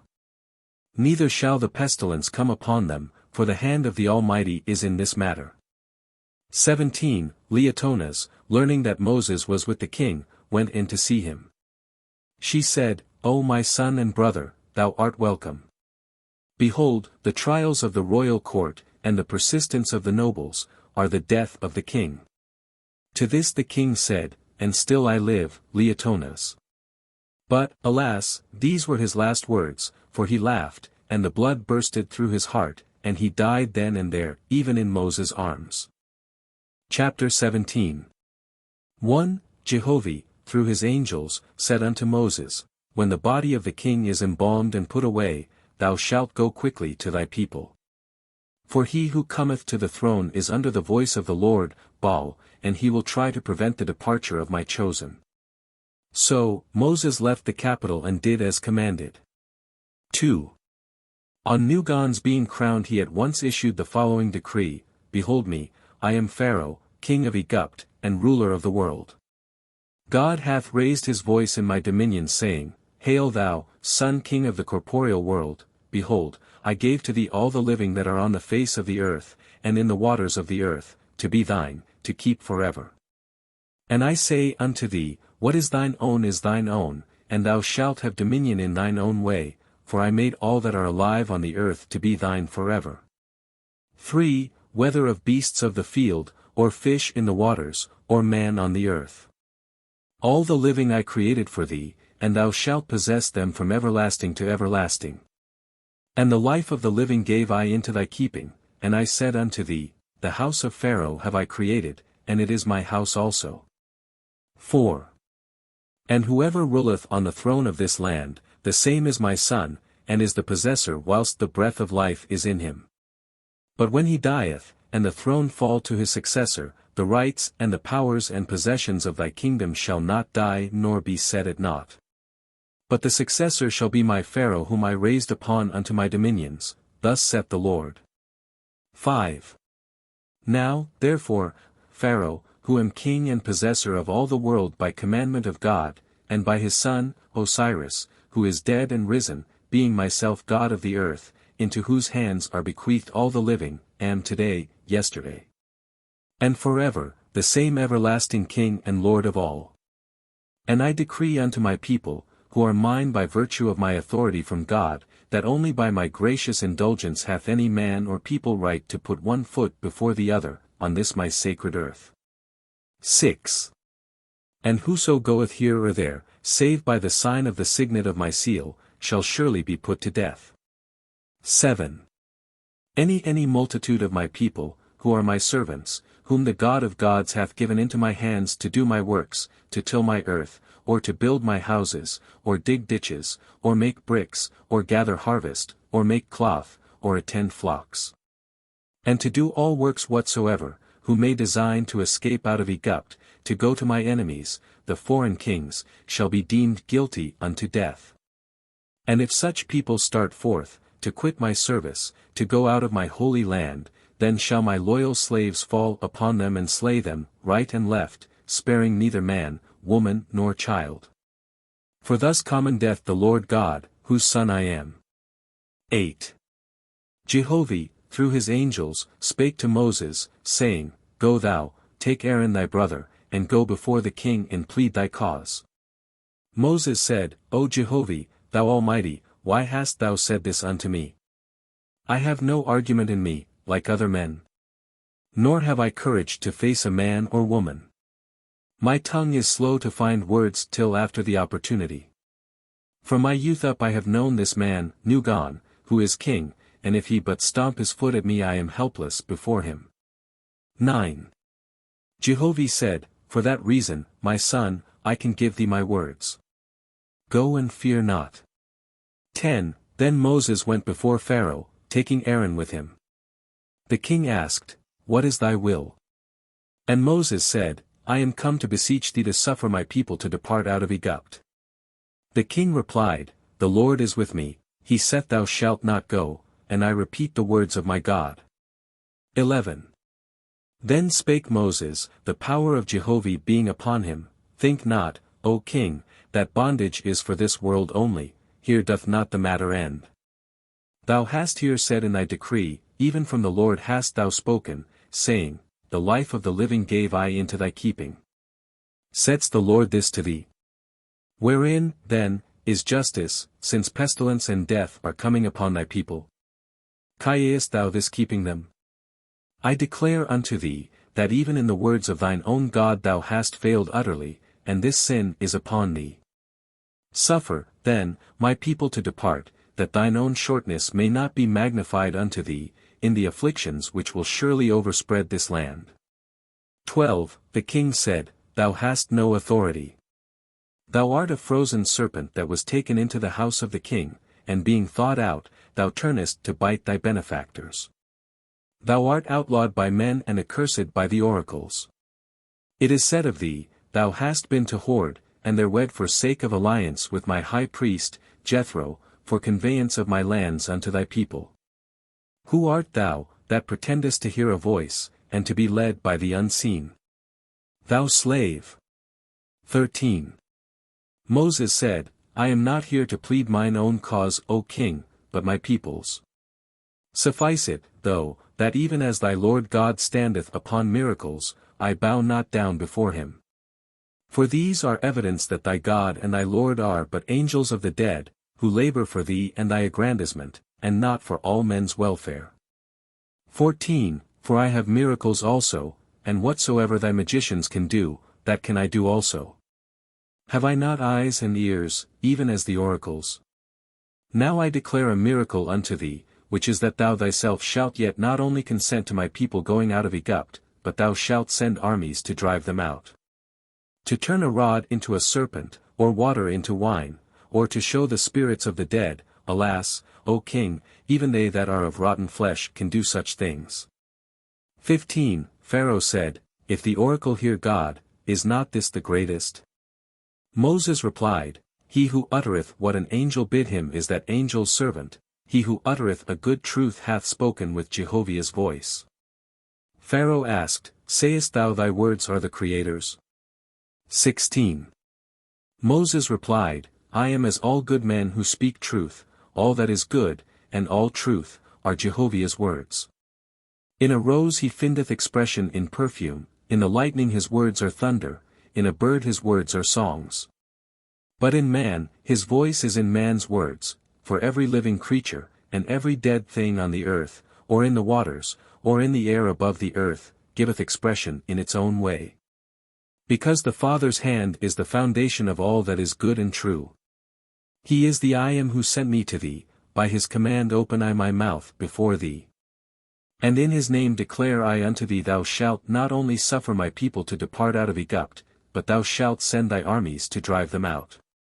17. The king said, Moses, Moses, thou art mad. For though all Egypt run blood, yet will I not do as thou hast said. Then Moses replied, I tell thee, O king, there be two powers in heaven, that which is for justice and goodness, even Jehovah, and that which is for sin and death. And if the Creator lift off his protecting hand from Egypt, she shall in that day become the plague spot of the earth. Thou dost remember, when in the ancient days, great Thothma built the first pyramid, thy forefathers decried the power of heaven. And straightway all the land, and the great pyramid itself, was flooded over by evil spirits. And then came foreign kings, and robbed and plundered Egypt. Think not, O king, these legends are but idle tales.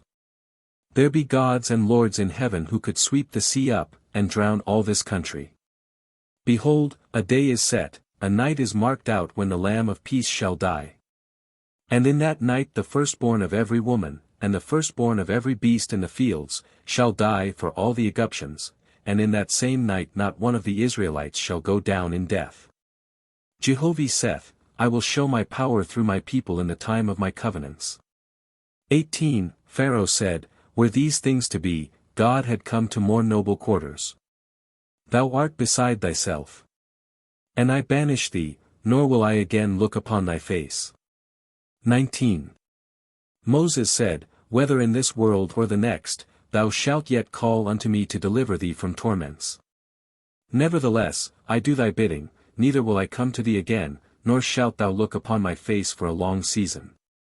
With that, Moses and Aaron saluted the king and departed. Chapter 18. 1. Pharaoh called his chief superintendent and said unto him, As to the Hebrew brickmakers, thou shalt no longer supply them with straw, but they shall gather stubble themselves, and they shall continue to make the same number of bricks. And as to the tillers of the soil, thou shalt no longer suffer them to have cattle to draw the plows, but they shall draw the plows themselves, and they shall likewise break the same quantity of ground. And in this way the king put extra hardships upon the Israelites because he was angered at what Moses said. 2. Moses perceiving this, cried out unto Jehovih, saying, O why didst thou send me before Pharaoh? Behold, matters are worse than before. Oh, that I had guarded my tongue and been of persuasive speech. 3. Jehovih said to Moses, Rebuke not thyself, for thou hast done my commands. And it shall come to pass now, what otherwise would not. For such Israelites as hesitated about going out of Egypt, will now decide for themselves as to what they will do. And the hardships that Pharaoh hath newly added, shall be a blessing to thy people. 4. And it came to pass that the Israelites went away from their taskmasters, and the Rabbis sent them to the heads, and the people of Israel were stirred up from one end of Egypt to the other. And as for the Egyptians, save the courtiers and nobles, they were likewise stirred up, but without any purpose or order, so that all the great land of Egypt had no tillers nor builders, and cleanliness departed away from them. And the country stank as a dead carcass, so that insects and vermin filled all the air of heaven. 5. But of the Faithists, the flesh was good, and vermin came not upon them. Nor were they stricken with fevers, or lepers, or scabs, like the Egyptians. 6. Pharaoh ordered his army of 200,000 men to take the field, but lo, and behold, they were scattered and afflicted so that they were only as vagrants, without head or discipline. 7. Jehovih spoke to Moses, saying, Now will I show her philosophers a miracle in the air above the earth. Have they not said, All things come up out of the earth? For they have tried every way to put me aside, and to explain my creation away as an idle tale. They shall look and see the sun, and declare of a truth there is no cloud. But whilst they look up, they shall see a cloud high up in the heavens, and it shall be broad as the land of Egypt, a very black cloud. And it shall descend to the earth, and it shall prove to be locusts, come without any seed. And they shall be so numerous that in 3 days they will eat up every green leaf of every tree and herb in all the land. Neither shall they be like any other locusts that have been on the earth or ever shall be. For man shall comprehend that they are not of the seed of the earth. 8. Moses sent with a herald this prophecy to the king, and he added thereto, Why hast thou put more hardships on my people? Sayest thou not that the evil thou hadst hoped to accomplish hath cured itself even before it came to pass? For the Israelites now work not at all, and their taskmasters are left in the lurch. Again I call upon thee to let my people go. 9. The king replied not to this, but silently put his officers to work, drilling and equipping his armies and collecting them together. The which, when Moses beheld it, he understood to be the sign, as the Great Spirit had previously said, when the cloud would appear. And it came to pass on a very clear day, at noon, a cloud formed high up in the firmament, and it grew blacker and blacker, until it descended upon the earth, and it was locusts, and was even as a snowstorm that covereth the land of the earth. In places to the depth of the shoes and ankles. And they fell to, eating every green leaf, and herb, and grass, so that in 2 days there was not a leaf to be found far or near. And on the 3rd day, the locusts being still unappeased as to hunger, fell upon the Egyptians, old and young, feeding upon their clothes, and even upon the flesh of the Egyptians. 10. And on the 4th day Jehovih caused a great wind to come, and it blew the locusts off into the sea. And again Moses sent heralds to the king, saying, Consider now my words and be wise. I have told thee that the hand of the Creator is upon this land. In thy heart thou sayest, Moses is a fool. Only a windstorm fetched the locusts from a far-off country. 11. But I say unto thee, O king, this is not so. And thou shalt still further behold Jehovah's power. For as the locusts came down out of the firmament, and thou hast a philosophy for the occurrence, behold, now another mirage shall come in another way, for there shall suddenly come up out of the water frogs and reptiles.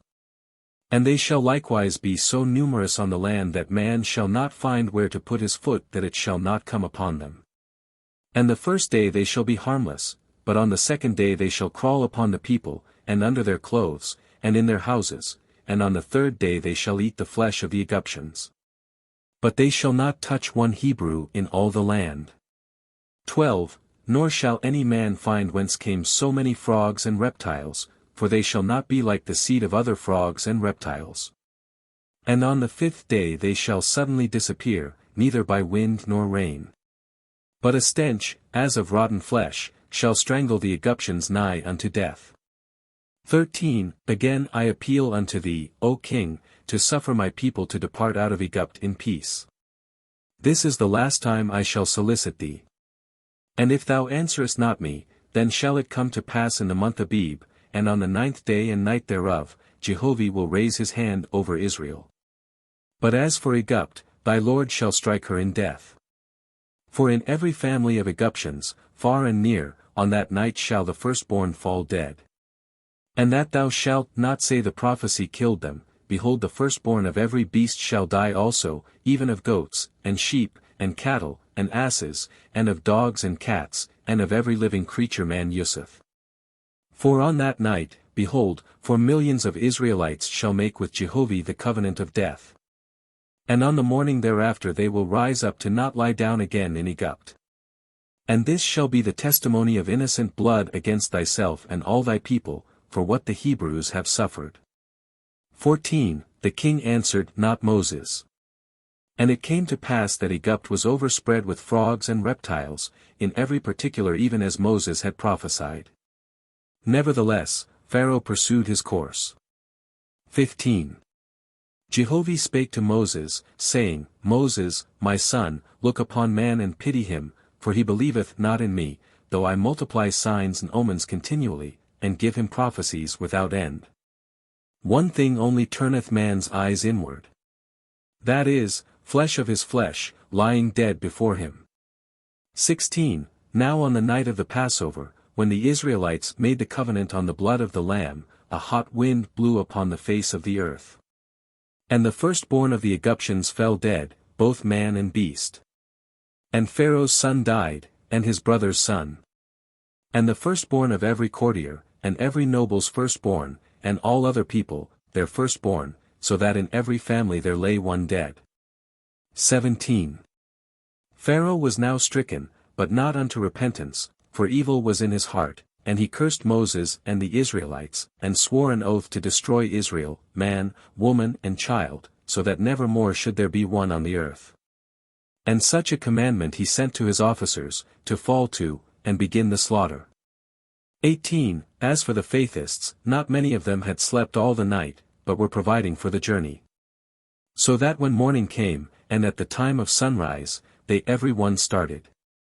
From all the different regions of Egypt they went forth to Succos, westward. The heads led the way, and every commune was led by a rabbah, and every man's family by the father of the family or by the eldest son.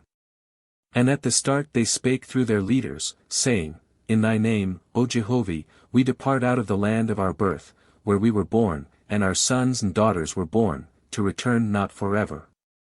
Neither shall Egypt prosper more till thou hast subdued the whole earth unto thee. 19. But things had changed wonderfully as to the Egyptians, for when they beheld the Israelites were indeed going, and knew the miracles that had taken place, they relented, and brought them gifts of gold and silver. And also asses and camels for the Hebrew women and children to ride upon, and gave them food to eat. But the Israelitish women said, Nay, and we take these things we will be under obligations to the Egyptians. The Israelites accept not what they cannot pay for. Then the Egyptians bewailed in fear, saying, That we be not accursed by the gods, take them, we beseech you in the name of your God also. 20. So the Faithist women accepted the presents of asses and camels, and of other things besides, and they mounted the asses and camels, and rode them. 21. When Moses heard of this afterwards he rebuked Israel, saying, Because ye have accepted these things it will be said, ye borrowed them and begged them so as to despoil the Egyptians. 22. When they arrived near Succoth, Jehovah spake to Moses and Aaron, saying, Stand ye here for 12 days that ye may behold my people as they pass, and that ye in turn may be seen by them. So Moses and Aaron pitched their tents by the way, on a high piece of ground, and remained there 12 days, and Moses showed himself before them, speaking and encouraging. 23. After this the Israelites passed through Etham, on the borders of the wilderness, and thence toward Migdol, near Baal-zephon, the place of the oracle of the god, Baal, and they encamped before Pi-hahiroth, where Moses commanded them to remain some days to rest. 24. Now as for Pharaoh he had not made any attack on the Israelites, for the Lord held his army in confusion. Pharaoh, finding that the Israelites were not injured, decided to take the field himself. And accordingly, having impressed all the chariots of Egypt, went ahead, leading his army in person. The Israelites were wearied and footsore, and discovering that Pharaoh was after them, many of them complained and grumbled, saying, O Moses, why broughtest thou us from home? Better was it for us to have remained in servitude to the Egyptians than to be slain. 25. Moses rebuked them, saying, Profess ye to be Faithists but yet have not faith in Jehovah? Put your trust in him. For he will deliver ye safely, as he hath promised. 26. Jehovah spake to Moses, saying, They shall behold the salvation of my hand, for the Egyptians who pursue them this day shall pursue them not again forever. For when thou fetchest them to the sea, thou shalt lift up thy rod, and I will divide the sea, and my people shall walk across on the land of the bottom of the sea. And Pharaoh's army shall pursue, but be swallowed up in the waters. And it so came to pass. 27. Jehovah brought a strong wind and divided the waters of the sea and swept them back, and the Israelites went over on land. But Pharaoh's army, who were in pursuit, were caught in the flood of the tide and drowned. 28. Thus delivered Jehovah the Israelites out of Egypt, and Israel believed in him and in Moses, his servant. 29. Now from the place Succoth unto the other side of the sea, a pillar of cloud preceded the Israelites by day, and a pillar of fire stood over them by night, and the people looked thereon and saw, every one, the cloud and the light. And the name of the place they reached when they crossed over was Shechomerith, and they camped there many days. 30. From the time Moses began to put on foot the migration of Israel until he reached Shechomerith, was 4 years 207 days. And the number of Israelites that thus went forth out of Egypt was 3,750,000 men, women and children. And the number of other people who accompanied them was 400,000. And because they were of the uncircumcised tribes of ancients, the Hebrews named them Levites, i.e., imperfect flesh. 31. And Moses commanded the Levites to camp aside, and not to mix with the Israelites, and they obeyed him in all things, maintaining that they were the true descendants of Abraham. 32. And Moses made a song unto Jehovah, and Miriam, his sister sang it and played on the timbrel, and the women of Israel danced before Jehovah. 33. This, then, is the song of Moses. Chapter 19. 1. Eloi, Almighty, Thou, my God, who hast delivered my people. I will sing unto thee a song, and the children of Israel unto thee, O Eloi. 2. Thou art a great strength and salvation, unto thee, Eloi, will I build my habitation. Thou, my father's God, O Eloi. 3. Thou art my warrior, Eloi is thy name, forever. 4. Thou hast encompassed Pharaoh and his hosts, they are swallowed up in the sea, his chosen captains and his warriors in the Red Sea. 5. The depths covered them up, they sank to the bottom as a stone, O Eloi. 6. Almighty Eloi, glorious in power in thy right hand that passed over innocent blood. 7. Thou, my God, Eloi.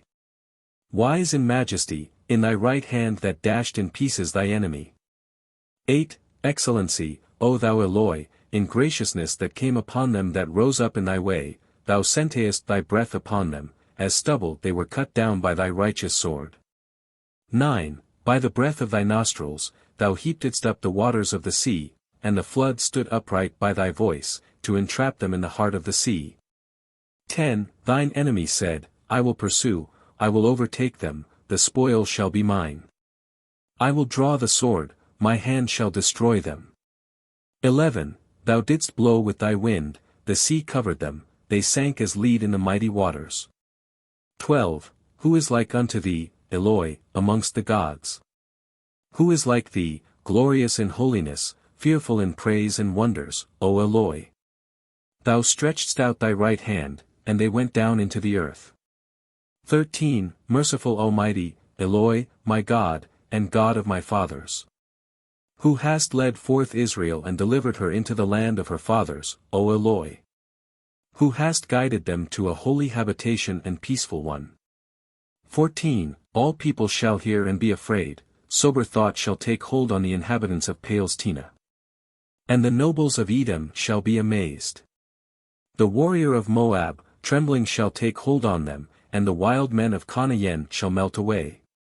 15. Thou, O Eloi, shalt strike them with fear. In the magnitude of the strength of thine arm will they be amazed and helpless as stone.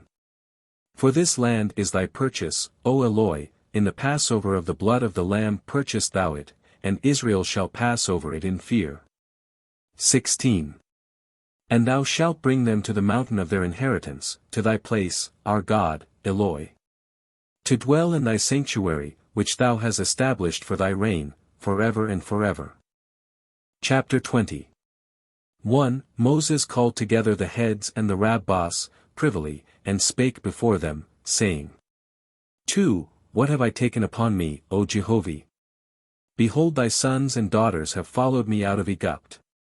How shall I bind them unto thee and not unto me, O my Father in heaven?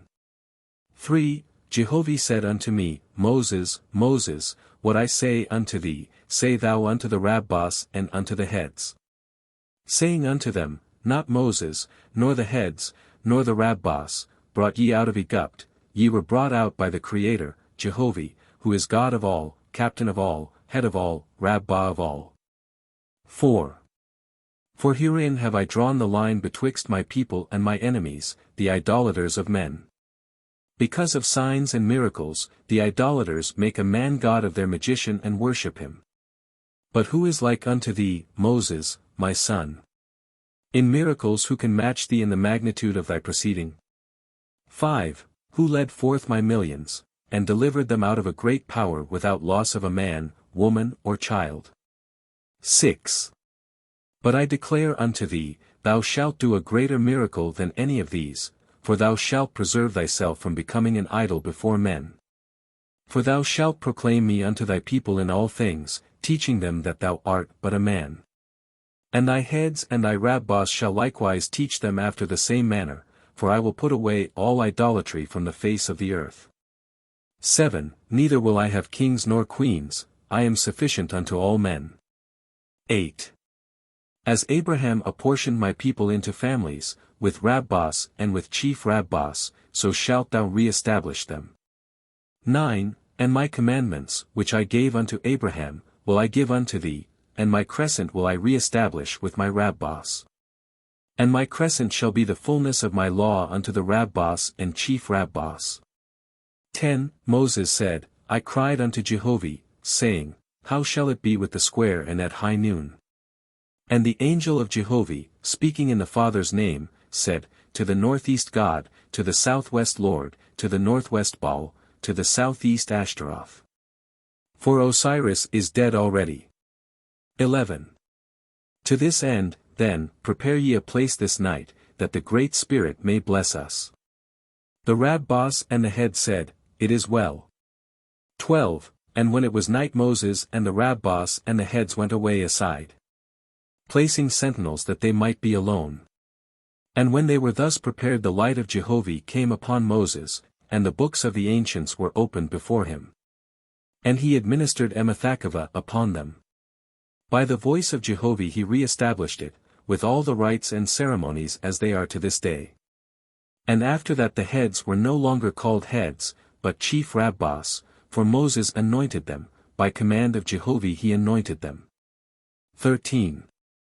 And in not many days Moses wrote the Levitican laws, for the inner temple of Jehovah was in spoken words only, but the outer temple was written. Wherefore it was said, the Hebrews have two laws, one which no man else knoweth. And one for them who are not eligible unto faith, being such as were called Leviticans, but not Leviticans in fact, but hangers-on who had followed the Israelites out of Egypt and who for the most part had no God, little judgment and no learning. 14. But of all that Moses did, and taught, and how he labored with his own hands, many books might be written. And it is doubtful if the world ever produced so good and great a man. 15.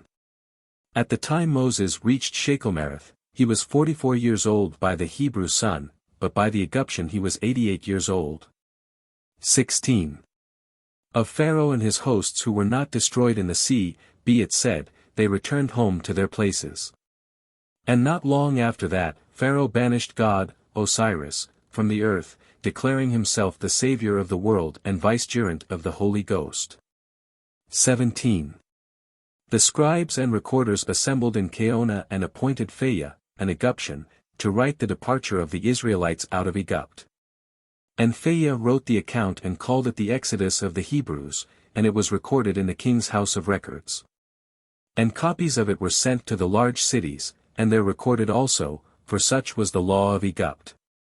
Phaiah's record was afterward accepted by Ezra, and is that which is known to this day as the first book of Exodus. 18. The book of Genesis, as it stood in the Egyptian records, was written by Achaboth and Duram and Hazed, and was the substance from which Ezra copied it through his scribes, even as it is to this day. The inspiration of Genesis was from the god, Osiris, the false, and his emissaries, chief of whom were Yataba and Egypt, who were angel servants to Osiris. And so far as the records now stand, the spirit of both books was the Egyptian version of the whole subject. 19. Touching genealogies, in which men seem to have lived to so great an age, this, then, is the explanation thereof. 20. Thothma had said to his recorders, in searching for the truth of legends, give ye the latitude thereof. For one legend will say, such a man lived 700 years ago, another legend will say he lived 1050 years ago. The latitude between them is, therefore, 350 years, which shall be the time of that man's life. And in this way latitude became confounded with fact, and with no intent to deceive. 21. And behold, it came to pass that the records were worthless, and to make matters worse the records were so voluminous, being more than 6,000 books, that the scribes of Ezra could make neither head nor tail of them. Nevertheless, they were all written, in the first place not by the Israelites, but by their enemies, wherein the testimony of the miracles is none the weaker. 22. Thus endeth the history of Moses' deliverance of the Faithists out of Egypt. 23. Hear ye now of Chine of the land of Japheth. Chapter 21. History of Chine, Skinny, of Japheth, founder of China. 1. These are the generations of the 7 antecedents of Chine, the chosen of the Great Spirit, Ormuzd, otherwise, in Phoenician, Eloi, that is to say. 2. Sewong begot Haigon, who begot Ah-so, who begot Ti-su-yong, who begot Ah-pang, who begot Ti-chuk-li, who begot Skyn-lu, who begot Ah-sho-i, who begot Skinny, Chine, gifted in Suez and Sargis of 6 generations. 3. Of these, Ti-su-yong and Ah-so were prophets of Jehovah, Ormuzd, and Ah-sho-i was a seer, but the 6 generations could hear the voice, and they walked upright, keeping the commandments of Jehovah as revealed in the Zarathustrian laws. 4.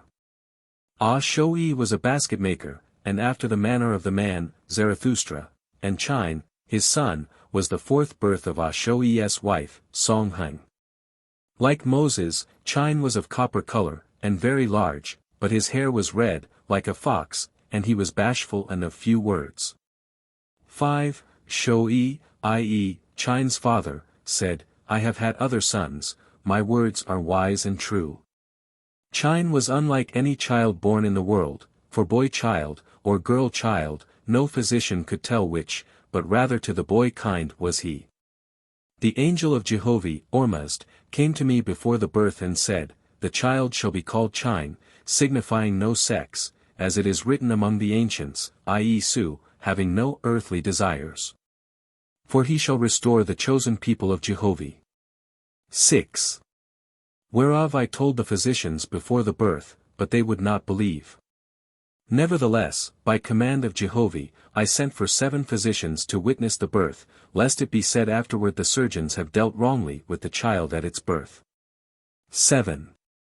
These physicians came to wit, Ga, Setha, Mfa, Tegao, Tsi, Du John, Fa Chiang, and Kaon, and they beheld the child born, whereto they made oath, and a record thereof, touching the strangeness of such a birth.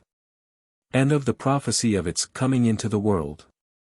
This record was put in the Hatai king, library, of record belonging to the son king 36. 8. Being now in my old age, I, Oahspe, put these things on record, of which hundreds have come to ask me concerning the youthhood of Chine. 9. First, that he was the laziest of all children, and dull past belief.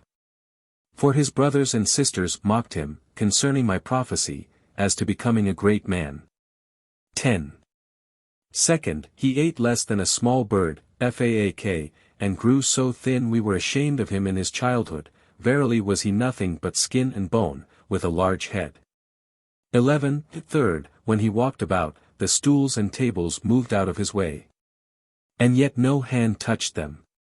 12. Fourth, the angels of Jehovih oft carried him about the hut, and would lift him up to pick fruit from the trees. 13. Fifth, he never laughed, but was serious and pleasant, like an old man that had abandoned the world. But he spoke so little no man knew whether he was wise or stupid. 14. When he was 3 years old his mother weaned him, or rather he weaned himself. And from that time forth he never ate but fruit and nuts and grains of rice. When he was 16 years old he began to grow suddenly large and strong, and of deep color. Whereat I procured a teacher for him, but lo, and behold, he could learn a whole book in a day. He learned by hearing once, neither forgot he anything he learnt. 15. In his 22nd year he began to talk, and the angels of heaven spake through him also. And great was his speech. 16. From sunrise in the morning until late at night his tongue ceased not to speak. And his mouth moved as if it were the mouthpiece of heaven. For when one angel had discoursed before the audience for a while, then came another, and so on, and when none came, then spake Chine himself.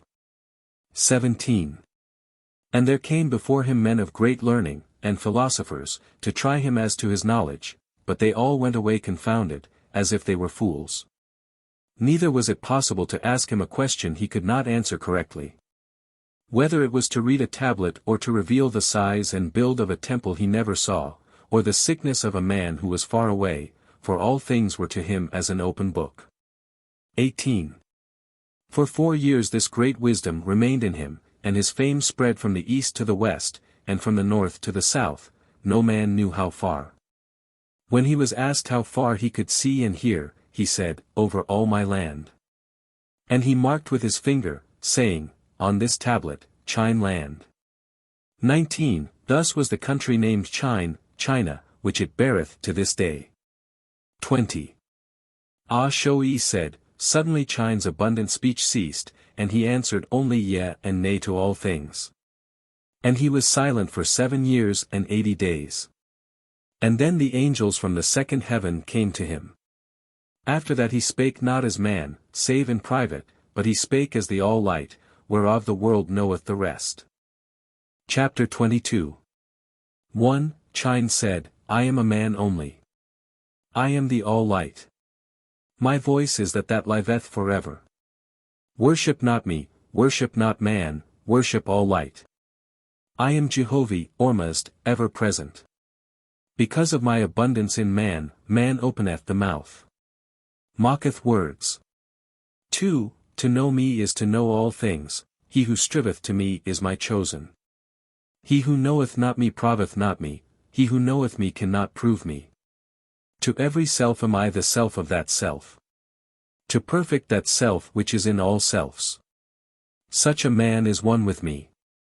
To travel on such a road, that is the right road. 3. Hear me, O man. I come every 3,000 years, I newly light up the world. My voice cometh upon the souls of men, thy all highest is me, thy all lowest is sin. 2 things only said I before thee, O man, the self that is myself, and the self that is thyself. Which wilt thou serve? For hereon hangeth either thy resurrection or thy hell. For, in the time of the first of ancients I asked the same questions. Whoso said, I will serve thee, Ormuzd, thou all self, he was my chosen. Whoso answered, I will serve the self of myself, was Satan's. The latter went on the wrong road. Their trail was blood and death, war, their glory. 5. They fell upon my chosen. Like tigers have they pursued them. I called out in the ancient days, why persecute ye my chosen and destroy them? And they answered, they will not war, they serve not our king, they serve the King of kings, they practice peace. They uphold not our God. 6. But I stretched forth my hand from the second heaven, I bowed down to my virgin daughter, the troubled earth, Malah. And I took my chosen and put them in Brahma's hand. And they were shapely and fleet-footed, valiant in love and good works. And I sent great learning unto the sons of men, and wisdom and peace and great rejoicing. 7. And Malah blossomed and was fragrant as new honey, and cleanly and full of virtue. Her daughters hid the thigh and ankle, their full breasts were concealed and their words were of modesty. 8. Her sons were early to rise, producing abundance, and with songs of rejoicing, and with dancing. For my beloved shaped the ways of man. Their progeny were as the sweet blossoms of an orchard, as the fragrance of red clover. I said unto them, fear not, thy sons and thy daughters are a great glory to thee. Count thou the days of thy wife, and rejoice when the birth draweth near. For it is fruit of me and of thee. 9. And they taught the little ones to clap their hands and rejoice, I made them for this. Sing, O earth! Hold up thy head. I said to my beloved, for mine is a place of glory and sweet love, sparkling with good delights. None could restrain them, like young colts, and young lambs at play, their capers were unceasing and most tender. 10. This was my good creation. The bliss of my chosen, this was my shapely earth in the days of peace, in the times of my chosen. Nor war, nor weeping was there, nor hunger nor thirst, nor famine, nor fields lying waste, nor sickness, nor evil diseases, nor cursing, nor swearing. Nor lying, nor deceit, nor hardships and sore toil, nor any evil thing under the sun. 11. I, the all-light, Jehovih, have spoken. Will they hear my words? How will man judge me, the Creator? Hath he gone amongst my beloved? And my upraised who obey my commandments? Hath he seen the beauty of the earth in the hands of my chosen? 12. O man! Thou fool! Thou goest into a dark corner and sayest, how dark! Thou goest before my enemies and sayest, what a vain creation! Or searchest amongst them that serve not me, and sayest, miserable world! Amongst them that hate me, and sayest, how wickedly they kill one another! Oh, that Jehovah had made a better creation! 13. Thou criest out, there is no happiness on the earth. All is misery and sorrow and pain and death. And this is thy standard, O man, to judge thy Creator. Thou sayest, there is no peace, nor delight, nor love, nor harmony on the earth. 14. Stubborn man! And contrary, and of narrow judgment. Oh, that thou wouldst stand in a clean place and high, and then judge. Hast thou measured my chosen, who have faith in my person?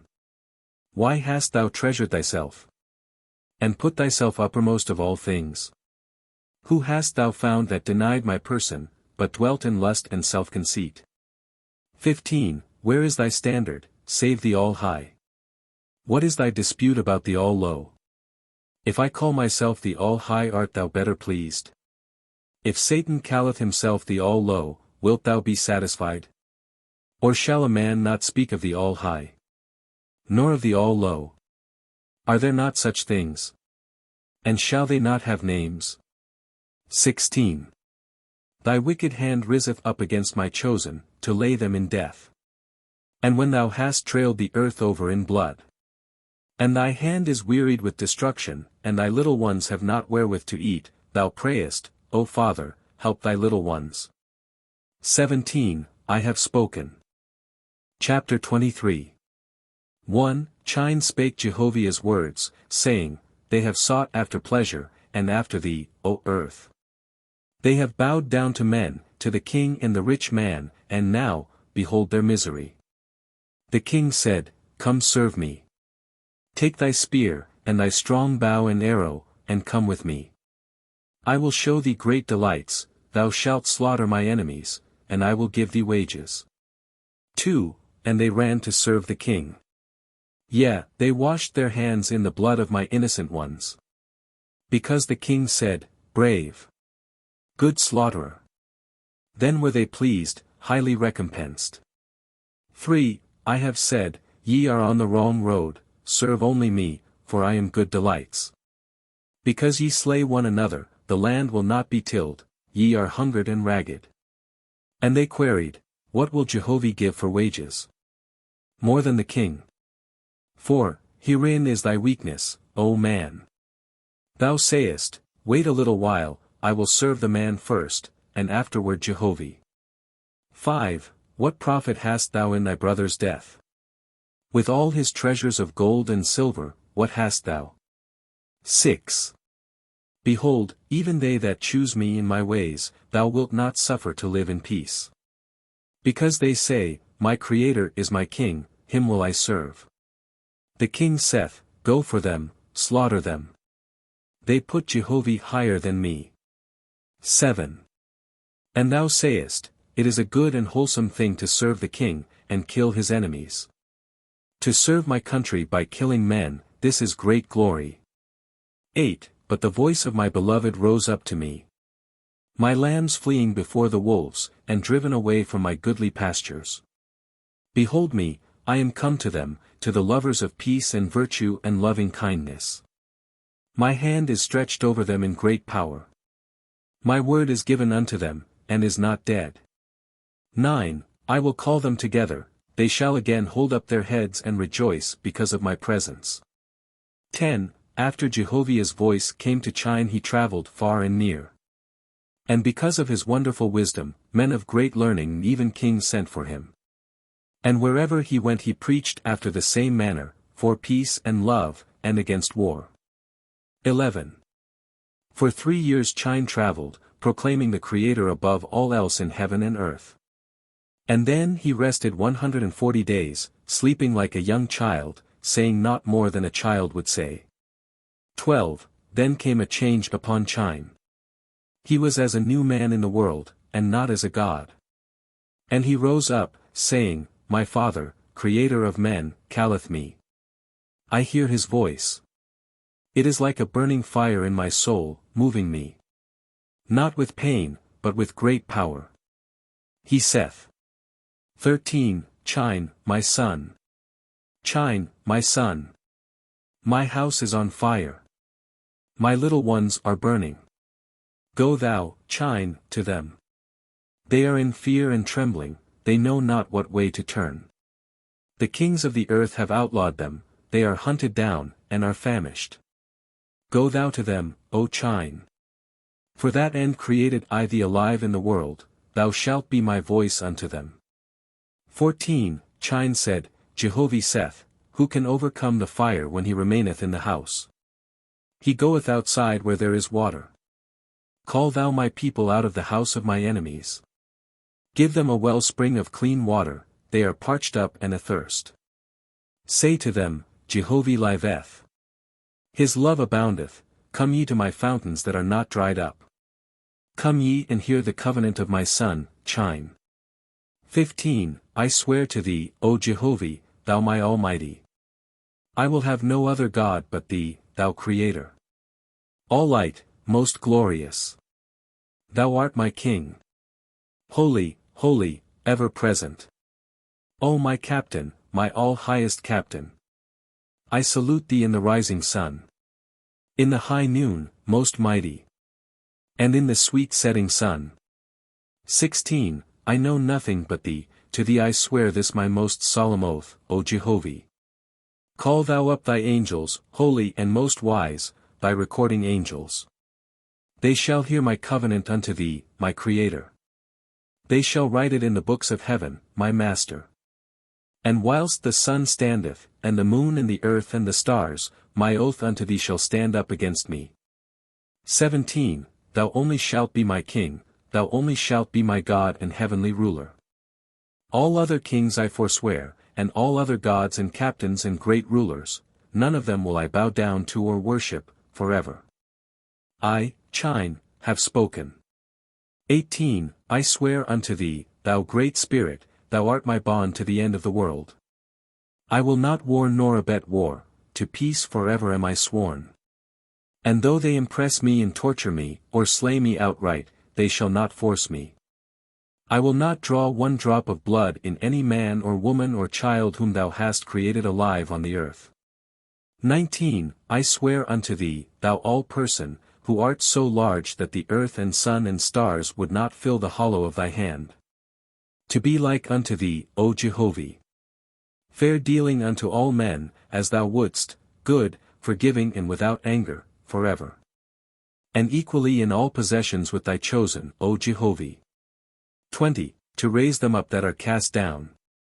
To deliver the afflicted and helpless, to render not evil, nor the fruit of anger, unto any man, forever, O Jehovah. And good to them that abuse me, and in my actions steadfast in thy course, my Creator. 21. In my blood do I covenant with thee. By the veins in my flesh make oath forever. To wed not out of thy order, the heights be. Blood of the blood of thy chosen shall be my heirs and my heirs after me, forever. 22. Hear me, O Jehovah, I make a new covenant. It shall be written upon the firmament of heaven. I will do good with all my might, the tears of the suffering poor shall be as scalding blood in my veins, I will not sit down and rest, nor take my ease, nor hold possessions whilst they are in want. 23. Prick me, O my Father in heaven, sharpen my conscience keener than a sword, drive me to labor for the poor and afflicted, give me no rest, but whilst I am doing good unto them. 24. Oh, that my covenant were set with swords, pointing every way. That I could find no peace but in serving thee, my Creator, Ormust. And I were pure and strong and wise and swifter than life and death, and as unfailing. 25. And that my oath reached unto thy chosen, and they heard me. That my voice was sweet unto them, and enticing like an early love. 26. That they would come forth from their hiding places, thy faithful children, and be not afraid. 27. I would go to them as a lover, and bow my head down to them for their long suffering, and their faith unto thee, Jehovah. 28. As a father that has lost his son and found him again, would take them in my arms, thy worshippers, thou all-one, everlasting Spirit. 29. As a rosebush trampled in the mire, how they have been scourged, O Jehovah. Poor unto death, and ragged and scattered. But I would wash them clean, and give them new soil, their voices in song and praise should gladden the whole earth. Chapter 24. 1. The great cities of the ancients in Japheth were destroyed by Jos, Tan, and his evil spirits, who inspired mortals to war. And for the most part, it was a land of ruins, but thousands of cities, standing beside the broken walls, were spread over the entire breadth of the land. 2. Jehovah spake to Chine, saying, Now is a good time for my chosen. Behold my enemies, the idolaters, know thou them by their soldiers. They are weak now. They pant with the labor of their great battles. Let my people come out of their quarters and hold up their heads. 3. Say thou unto them, O Chine, there is no Jas, no Hojas, no Tien, no Pa, no Patayan, to make you afraid. And whilst the enemy resteth, bid my sons and daughters arise. They shall inhabit the land that is spoilt, and cause it to bloom and bring forth abundantly. Call up my outlawed race, the enemy is sick of his wounds, his heart is ashamed and disconsolate, he is cast down. 4.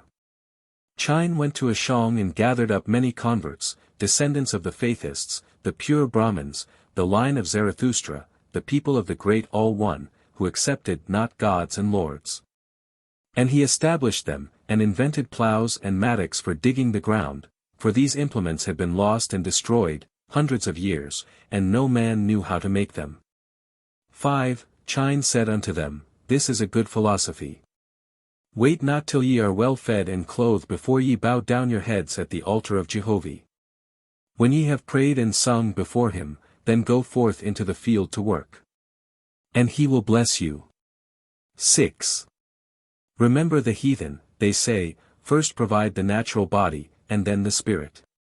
But I say unto you, Jehovih created them both together. And he who saith, first provide the natural body, never looketh to his spirit afterward. 7. In all things give ye precedence to the spirit, as the Creator is over all his works, so should the spirit of man be over man's works, and over his corporeal body also. 8. Herein laid the foundation of the wisdom of your forefathers, the Zarathustrians. For the heathen and idolater, who labor for self, what are they but servants unto the flesh? 9. Some people labor for the raising of the spirit, which is purity, and love, and goodness, and justice, such people are on the right road to become a great people. But when they strive, every man for himself, such people are beginning to fall. 10. Her boundaries may be large, and her people increasing, but she ha a canker worm within, that soon or late will let her down suddenly.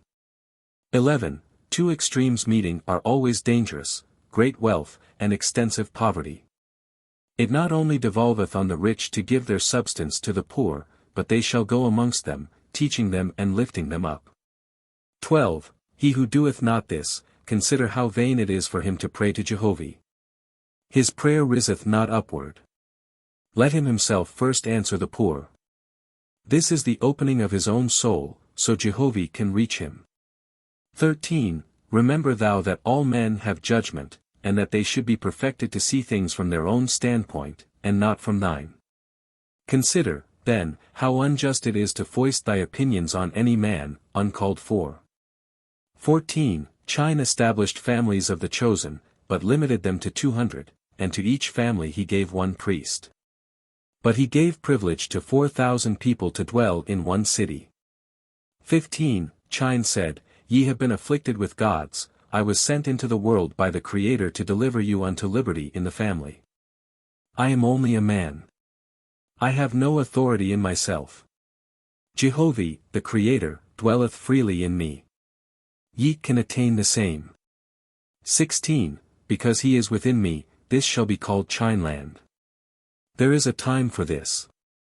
My name is as a post to mark the time when the Creator began his temple of peace, which shall extend over all these people. 17. Jehovih saith, Why will man be vain of himself? Verily have I not created one man on the face of the earth that is himself. He is made up of all oddities, soul and body. Consider his flesh, whence he received it and sustaineth it. Not so much as one hair on his head is of his own making. Neither is it made out of new material, but hath been used over and over forever.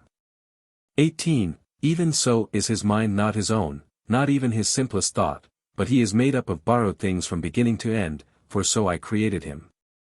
19. He imagineth I, who created him, am nothing, but even his imagination he picked up from someone else. He gathereth a little here, and a little there, and then proclaimeth what he knoweth.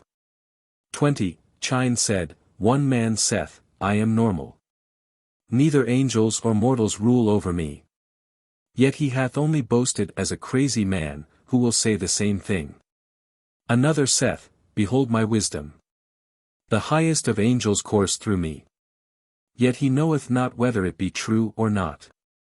Neither do any of them know the fountainhead. For if an angel say it, the angel himself is made up of borrowed knowledge. 21. Chine said, I saw a great mathematician one day, and he said, there are no gods, nor lords, nor angels, nor any all person. Everything is void. He showed me a book he had, and I asked, who made the book? He said, I made it. Nay, I made not the cloth, nor the binding, I mean, I made the philosophy that is in the book, nay, I made not the philosophy, but found it, nay, it was not lost, I mean I led myself to find the philosophy, nay, a man cannot lead himself. I mean that I searched and found what was new to me. So, but little of that book was his, after all. 22. I saw 3 angels standing beside that man, and they were laughing at him. If I had asked the angels, they might have said, nay, the thoughts were ours. And had I looked further I had seen angels back of them, claiming the same things. Yet, even such are not the highest. 23. Wherefore I say unto you, all things come from an all-highest, name ye him what ye will. He who saith, Jehovah spake to me, he is the nearest the mark of all. For all good knowledge that cometh to man, is Jehovah's word to that man. Whether it come by an angel or by another man, or by the commonest corporeal thing, it is nevertheless from the all-highest. 24. For which reason bow ye not down in worship to man nor angels, but only to the highest, Jehovah, for he is the figurehead and pinnacle of the all-highest conceived of. And in contradistinction, the all-lowest. The foot of the ladder, call ye darkness and evil, and wickedness, and sin, and death and Satan. 25. Attribute not to men or angels this or that, for they themselves are not first causes nor responsible but in part. But attribute all good, high, best and wise things unto Jehovah, and all evil, dark, wicked, low things to Satan. 26. By these terms ye shall make plain to one another what ye mean. And it is an easy matter to look into your own souls and comprehend as to which of these two ye most incline. 27. The soul may be likened unto a vine, which can be trained either upward or downward. And if ye desire to know if a vine be up or down, look ye for the fruit, and not to the fragrance. Some men pray much, but as to good works they are like a vine without fruit, but with plenty of fragrance. Chapter 25.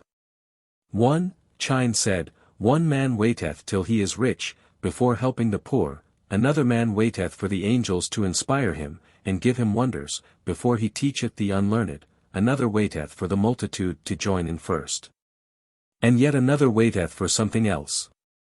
Beware of such men, or put them in scales where straw is weighed. 2. The sons and daughters of Jehovah go right on. They say, it is the highest, best. I will go in. Though I do not accomplish it, yet I will not fail, my part.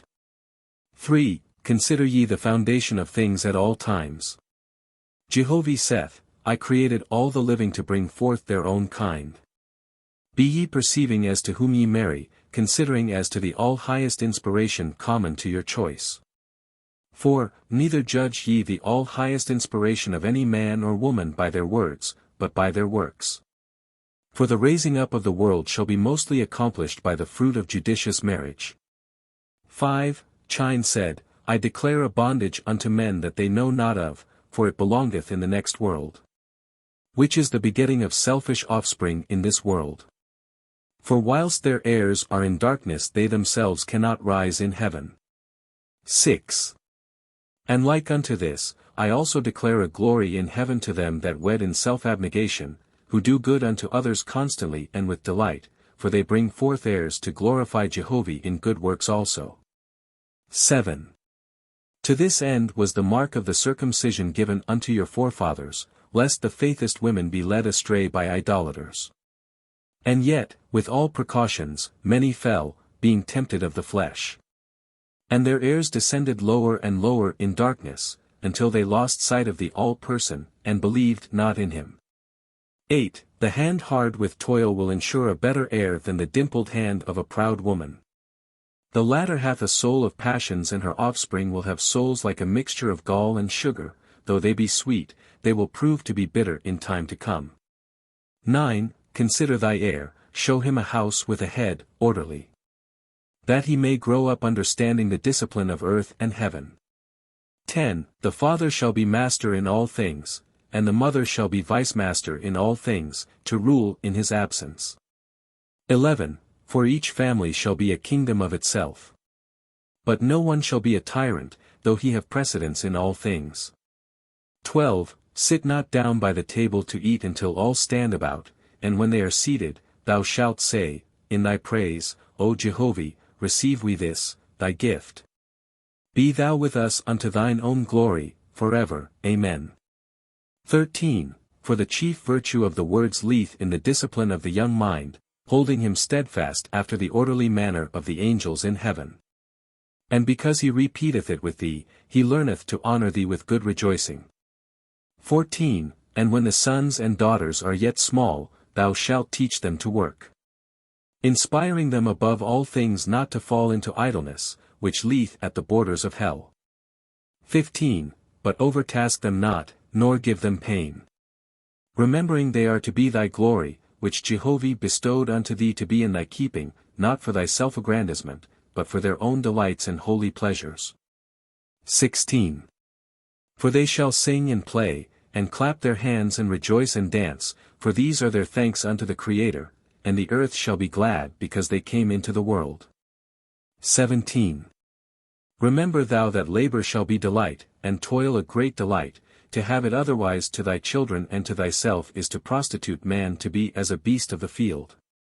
But thou shalt bring them into groups, and their labor shall be a frolic and full of instruction. 18. And even thy little ones shall learn that thou art but a brother, an elder brother, and one of the same Creator's children. Teaching them that one who hoardeth and keepeth things in his own possessions is as a cannibal that eateth his kindred, flesh and blood. 19. Above all things thou shalt teach them to keep holy and pure the body created withal. For herein lieth health and strength. To be foul is to be sick is to be foul. Behold the heathen and idolater, the feeders on flesh and blood, in the time they boast of health they stink as a carcass. Their flesh is congested and puffed up, their breath like a kennel of dogs. How can their souls be pure or their understanding clear? They have made themselves a festering stinkhouse for the spirit to dwell in. 20. And they say, Bah! I see no Jehovah. I know no all person. I deny the soul of things. Where is the spirit? I cannot see it. Or the sound of its voice. I cannot hear it. And there be a great spirit, let him come before me. I would see him. Yea, in their filthy bodies they say this.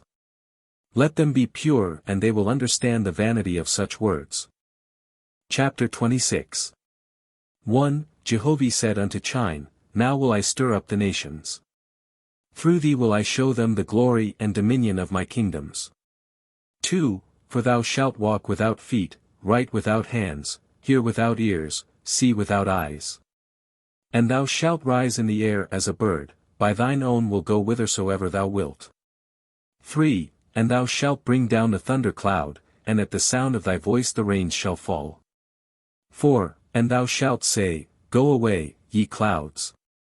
And the sun will shine in the place thereof. 5. And thou shalt come to some that are hungered, and thy voice shall rise up to me, and I will send down from heaven the food of heaven, and thy people shall eat thereof and be appeased. 6. And thou shalt stretch up thy hand over the dead that are ready for the furnace, and they shall come to life again and be made whole. 7. For these are the testimonies that thou art my servant, and hast kept my commandments. 8. In which thou shalt say to them, Behold me, I am but a man. Why fall ye down before the gods and worship them? For I charge you, O all you people, ye shall not worship me nor call me but a man striving to do the will of my Father, the Creator. 9. For whosoever becometh one with him, to such a man are many miracles possible, howbeit, I declare unto you they are not miracles in fact, but possibilities granted by Jehovih unto the upright who serve him in act and truth. 10. Jehovih said to Chine, And when thou hast shown these things unto many, know thou thy time on the earth is finished. For I will cast thee in a trance, and the people shall bewail, saying, Alas, he is dead. And they shall cover thee and cast thy body into the furnace in the way of the dead, and the fire shall blaze and consume thy body before them.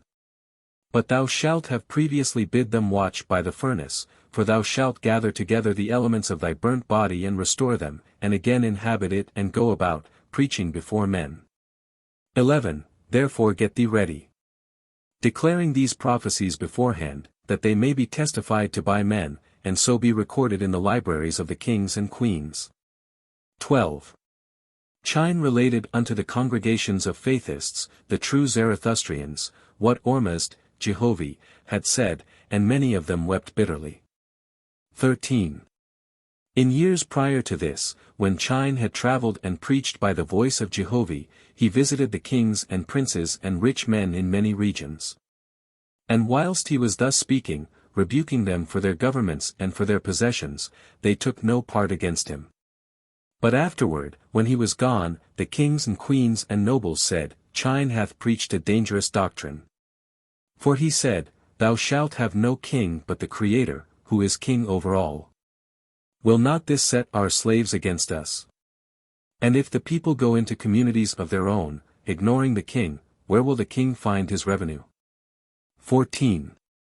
And there were priests of Jaush and of other gods, and speakers in temples, oracles, where the gods wrote on sand tables. Besides these there were seers and prophets without number. And the kings, being on the alert, went into the matter, inquiring of the spirits, as to whether the doctrines of Chine were true. 15. And some of the spirits said, There is no all-person. Behold, we have visited the stars and the sun, and looked far and near, and we saw not any creator, or all-person. There is no great spirit, save Tn, who was a one-time mortal, but hath risen to all power in heaven and earth. 16. And other spirits said, There is nothing in heaven that we have not on earth. How shall we find Ormuzd? Waste not your time with Chine and his doctrines, he will overthrow your kingdoms. Eat, drink and satiate your desires. For these are the sum and substance of all things in heaven and earth. 17. Tz, king of Ashong, the capital city of the province of Ain-na-Pai, who was withal a great philosopher, had previously heard Chine preach, and was greatly interested. Some time after this a magician, Lu Sin, visited Tz, who told the magician about the wonders of Chine. The magician listened to the king's story, and the king asked the magician whether he could himself, in addition to his sleight of hand, manifest wisdom in words, like Chine, and if so, how could it be attained? 18. Lu Sin, the magician, answered, Tz, O king, thou knowest not how thou hast embarrassed me, thy servant. For when we are young, and finding we have the natural powers for a magician, we go before an adept to be taught all the mysteries of the order. And here we take a most binding oath never to reveal by hint, or word, or mark, or written character, anything that will reveal any of our signs and mysteries, binding ourselves under great penalties, which I cannot name to thee. 19. Know then, O king, I can answer all thy questions, and am desirous to serve thee, but what shall I do? 20. The king said, I, being king, absolve thee from thy oath. The magician said, Compared to my power, though I only beg from door to door, thy power, O king, is but as chaff before the wind. In my subtle realms are the keys of all dominions. Not only do I and my craft rule over mortals, but over the spirits of the dead. My oath, then, is too great for thee to absolve, for I cannot even absolve it myself. 21. Tz, the king, said, Since, then, thou canst not do all things, and especially, absolve an oath, thou art not sufficient for me to deal with. Lu Sin, being desirous of earning something, said, As for that, O king, I tell thee I cannot reveal all, for the virtue of my art dependeth much on its secrets and mystery. Nevertheless, as I am very poor, I might reveal an index to thee, to which, if thou wouldst apply thyself diligently, thou mightest attain the remainder. 22. The king thereupon commanded him to perform before him, agreeing to award him according to the decree of the fates, spirits. And Lu Sin at once fell to work, performing wonderful feats, such as causing the tables, and seats, and desks, to move about and to roll over, and to cause voices to speak in unseen places. He also changed rods into serpents, and caused birds to sit on the king's shoulder, and he changed water into wine, and also brought fish and laid them on the floor at the king's feet. 23. The king said unto him, All these things I have witnessed from my youth up. Show me now, whilst thou remainest here, how thou canst see into my neighbor's house. 24. The magician said, Yea, O king. But for that feat it is necessary to enter the state of the Holy Ghost, trance, and the price is expensive. 25. The king said, I will pay thee, therefore enter into the state of the Holy Ghost. 26. Lu Sin turned up his eyes and gave a shudder, as one dying, and having stretched himself on the floor, bade the king question him. 27. The king said, Here is chalk. Mark thou on the floor the character which is on the top of my tablet, on the left of the throne. Thereupon the magician marked correctly. And now again the king tried him as to his power to see without his eyes, and in far-off places. And, having proved him in many ways, the king said, Canst thou also show the spirits of the dead? 28. Lu Sin said, Of a truth I can, O king. But that requires me to enter the sublime state of creation, and is even yet more expensive. 29. The king said, Have I not said I will pay thee? Go to, then, enter thou the sublime state of creation at once. 30. Lu Sin then went into a dark corner and laid himself down on the floor, and then swallowed his tongue, and was motionless and stiff, like one that is quite dead.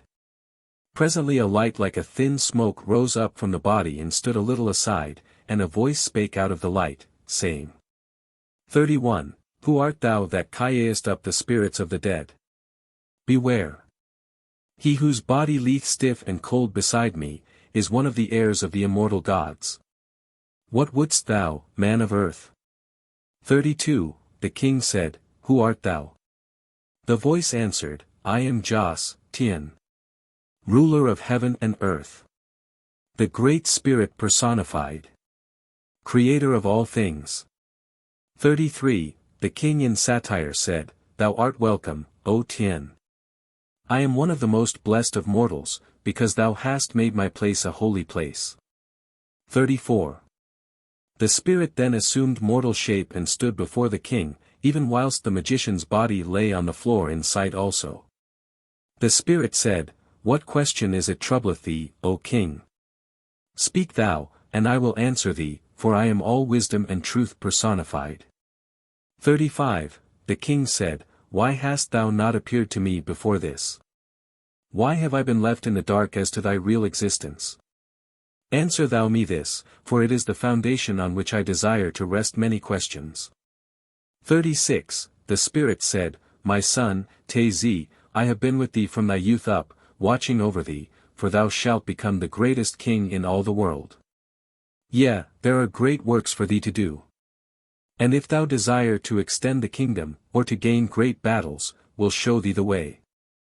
Or if thou desire another woman to wife, I will find her for thee.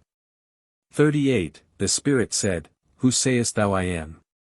The king replied, I am at a loss to know if thou art a fool or a devil, and I say that I have either seen one like thee, or else thee, through many a magician.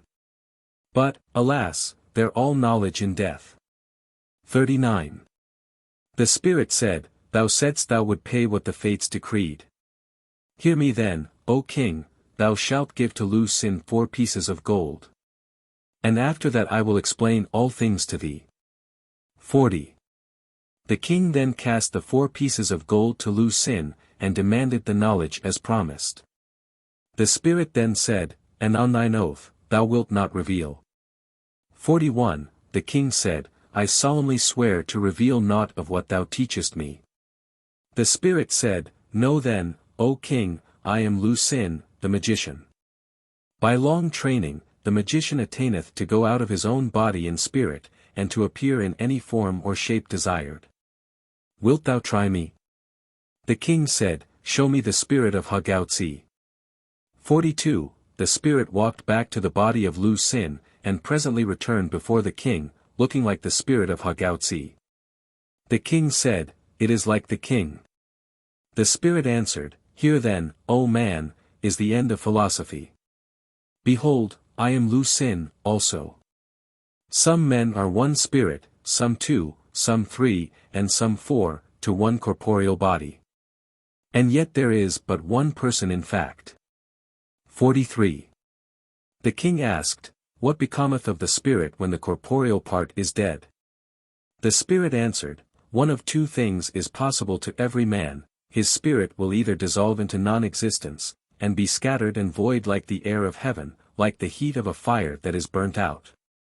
Or else it will reincarnate itself in the body of a child before it is born, and, so, live over again. 44. Thus came all people into the world. A child that is stillborn is one in whose body no spirit reincarnated itself. There are no new creations. The same people live now on earth that always lived on it, nor will there be any others.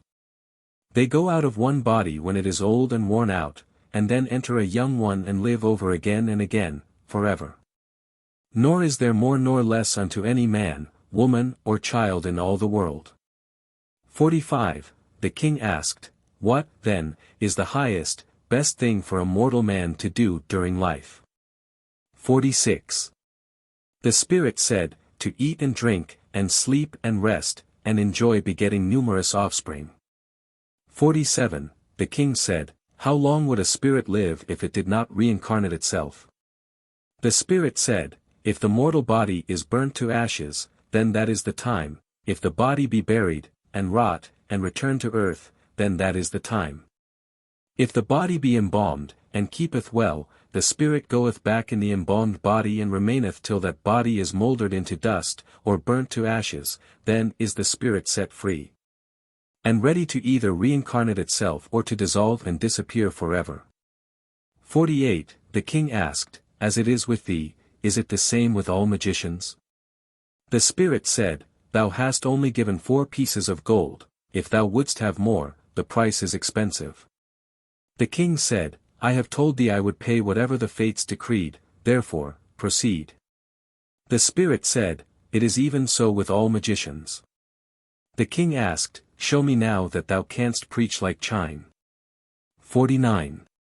The spirit said, Thou shalt ask me questions, and I will preach on them.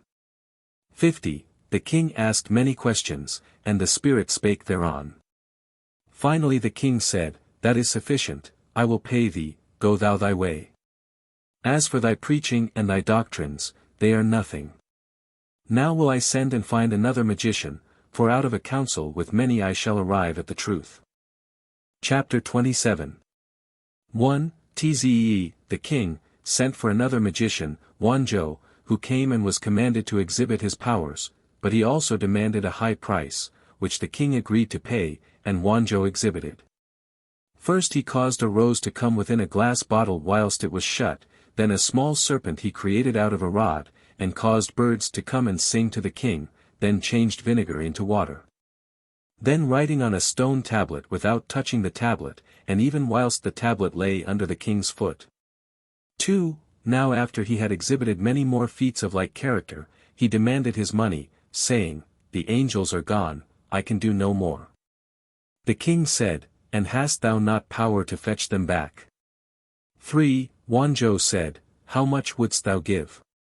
The king answered, 3 pieces of gold. And Wanzhou said, Ah, in that case, behold, they are come again. What wouldst thou? The king commanded him to show the spirits of the dead, so he might converse with them. 4. Wanzhou went into the same place where Lu Sin had exhibited, and, laying down, cast himself in the death trance. Presently an angel, robed in white, appeared, and came and stood before the king, saying, Most mighty king, what wouldst thou? Behold me, I am the goddess, O2 come from my throne in high heaven. And be thou desirous of conquest in war, or to attain great riches, or more wives, most beautiful, then will I by my most potent will give unto thee. 5. The king said, I am blessed, O goddess, because thou hast come to see me.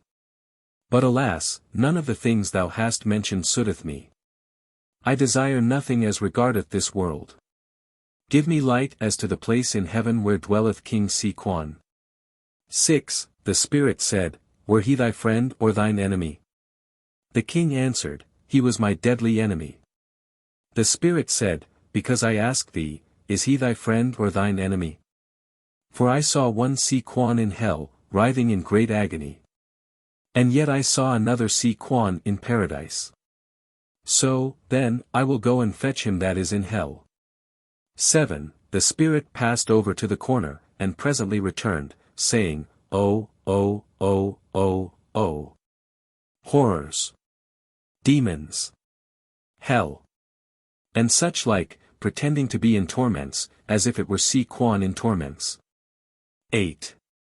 After this the king called for many different spirits, whether they had ever been, or whether fictitious, and they came all the same. Finally Taizé, the king, said, Bring me now the wisest god in heaven, for I would question him. So, the spirit went again toward the corner, and then approached, saying, Man of earth. Because thou hast called me I have come. Know thou when I come, and I decree 4 gold pieces to Wanjo my prophet. 9. The king said, Most just, God. I will pay him. Tell me now whence cometh man, and what is his destiny. 10. The spirit said, First, then, the air above the earth is full of elementary spirits. The largest are as large as a man's fist, and the smallest no larger than the smallest living insect on the earth. Their size denoteth their intelligence, the largest being designed for human beings. These fill all the air of the earth, and all the space in the firmament above the earth. They have existed from everlasting to everlasting, for they were without beginning. 11. Now whilst a child is yet within the womb, one of these elementaries entereth in the child, and straightway there is the beginning of the man. And in like manner are all things produced which live on the earth. 12. The king asked, Before such time when man beginneth, whilst these elementaries are floating about, do they know anything?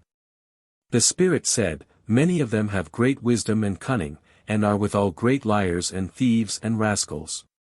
Knowest thou one Lu Sin, a magician? The king answered, Yea. And then the spirit said, Well, Lu Sin is obsessed by the elementaries, and they are all great liars, pretending to be spirits of the dead. As for myself, I am a most virtuous goddess, from the highest heavenly spheres. I tell thee, O king, these elementaries are the curse of the world. They are anxious to be born into life, so they may have souls, and they inspire mortals to paternity and maternity that they may have an opportunity for incarnation. 13. The king said, Thou hast answered well, O goddess. I will pay according to thy decree. And thereupon the spirit departed. King Taizé sent for another magician, Hai Gao, of the rank of priest, and having bargained with him as to his price for exhibiting, commanded him to proceed. 14. Hai Gao then exhibited after the same fashion as the others, doing great wonders. And him also did the king command to show the spirits of the dead. Hai Gao complained about the price. But being assured by the king that his demands would be paid, the magician went into the same corner and cast himself in the Holy Ghost, trance, and, presently, a spirit appeared, saying, Greeting to thee, O king. Whether thou desirest conquest, or riches, or more women, name thou to me, and I will give abundantly. Know thou I am the spirit of the great Zarathustra. 15. The king said, Great Zarathustra, thou art most welcome. But, alas, none of the things thou hast named are what I desire. Tell me, O Zarathustra, what is the origin and destiny of man? 16.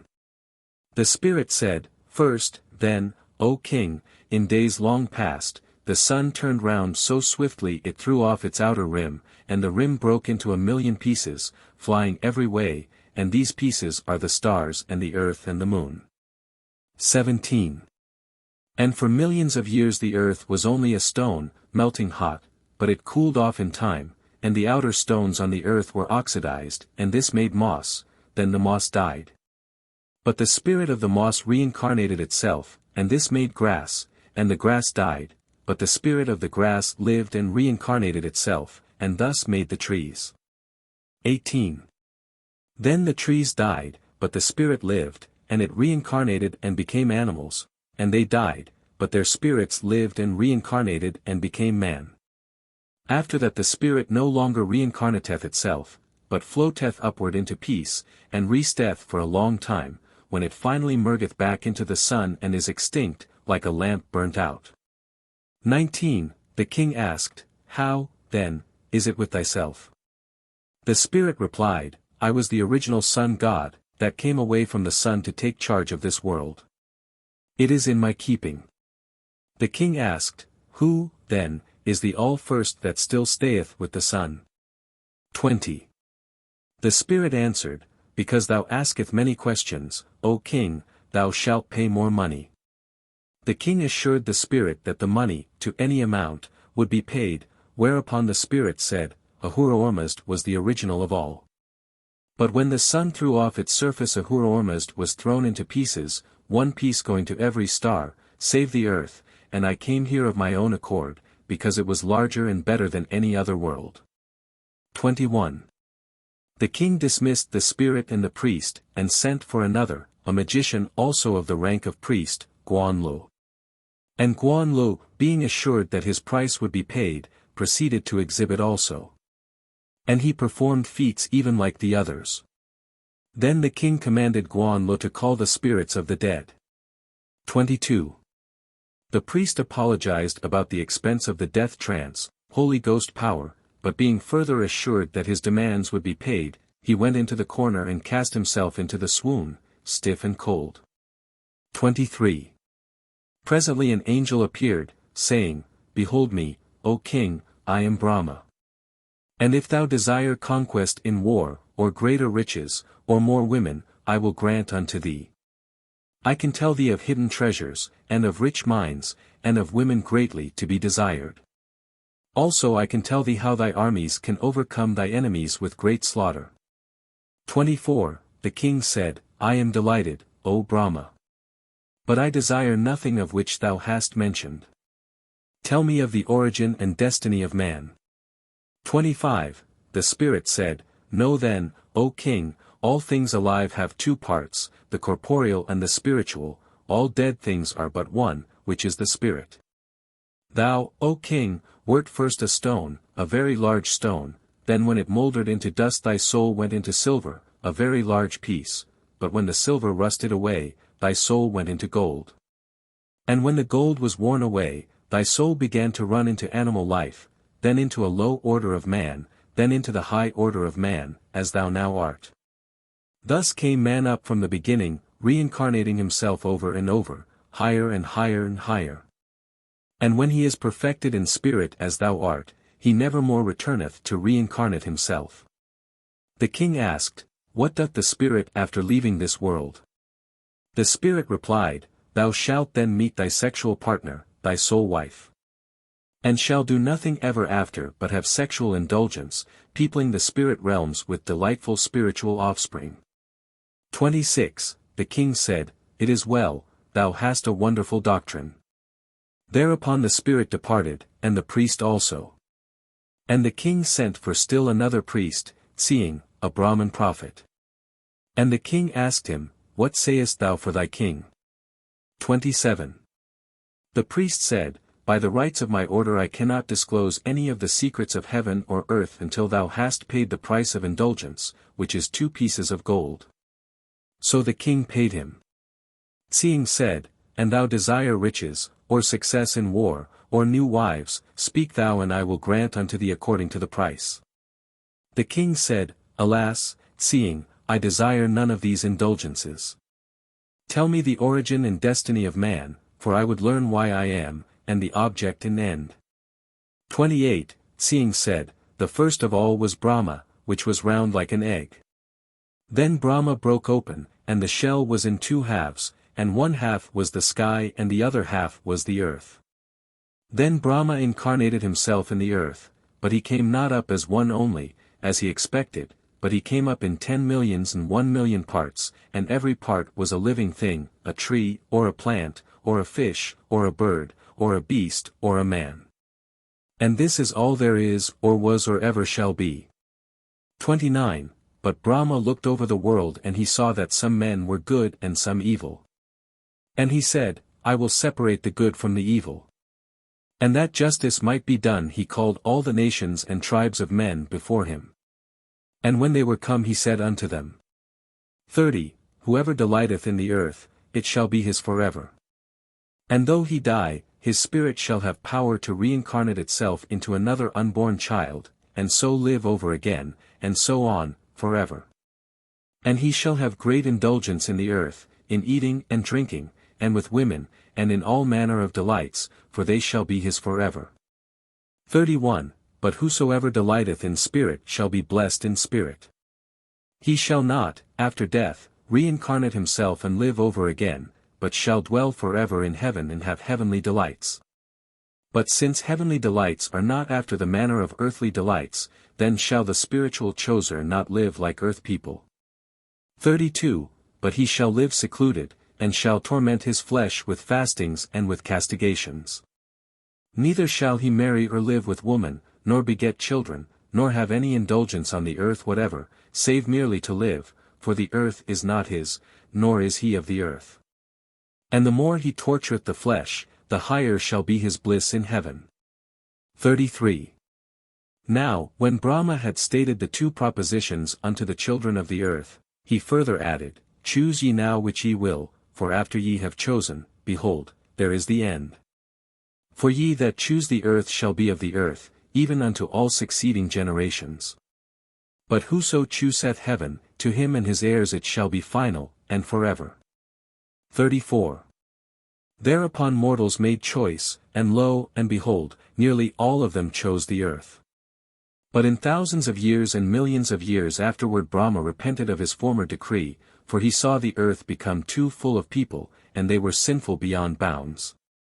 And Brahma sent a flood of waters and destroyed 10,000 million times 10 millions of them. And he sent Zarathustra into the world to give new judgment. 35.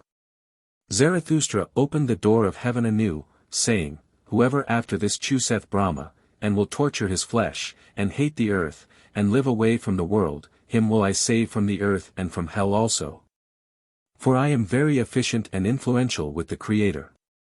36. Such then, O King, is the origin and destiny of man. Some are born for the earth forever, and some are born for heaven. Nevertheless, the way is open unto all, to choose which they will, earth or heaven. Chapter 28. 1. Tzee pursued his researches for a long while, and with many prophets, magicians, seers and priests. Afterward he said. 2. All is vanity, all is falsehood. No man hath answered me aright, as to the origin and destiny of man. Even the angels, or whatsoever they are, can only inform me of the things on earth, they only see as man seeth. And it may be true that these angels are nothing more than Lu Sin said, i.e. the spirit of the magician only. Because his body entereth this trance it seemeth reasonable. 3. Now, therefore, I will put a stop to these magicians and priests, they are of no good under the sun. So Tzee issued a decree covering his own province, commanding magicians and priests to quit the province, under penalty of death. And they thus departed out of his dominions. 4. Now it so happened that in 5 other great provinces, the kings did precisely the same, and about the same time. And these were the provinces, to wit, Shanji, under King Lungwan, Ga, under King Loa Ki, Sabinso, under King Akaang, Gao Gu, under King Te Seong, and these provinces comprised the chief part of Japheth. And all these kings issued edicts after the same manner. So that the magicians and seers and priests were obliged to abandon their callings or go beyond these provinces, where dwelt barbarians. 5. Jehovih commanded Chine to go before King Tezi, and when he had come, the king said unto him, Some years since I heard thee, and thou wert profound. I am delighted thou hast come before me again, that I may question thee. 6. Chine said, When thou heardest me before, the Great Spirit spake through me. Now I am well learned, and he commendeth me to speak of my own knowledge. 7. First, then, I am a man as thou art, yet every man hath a different work.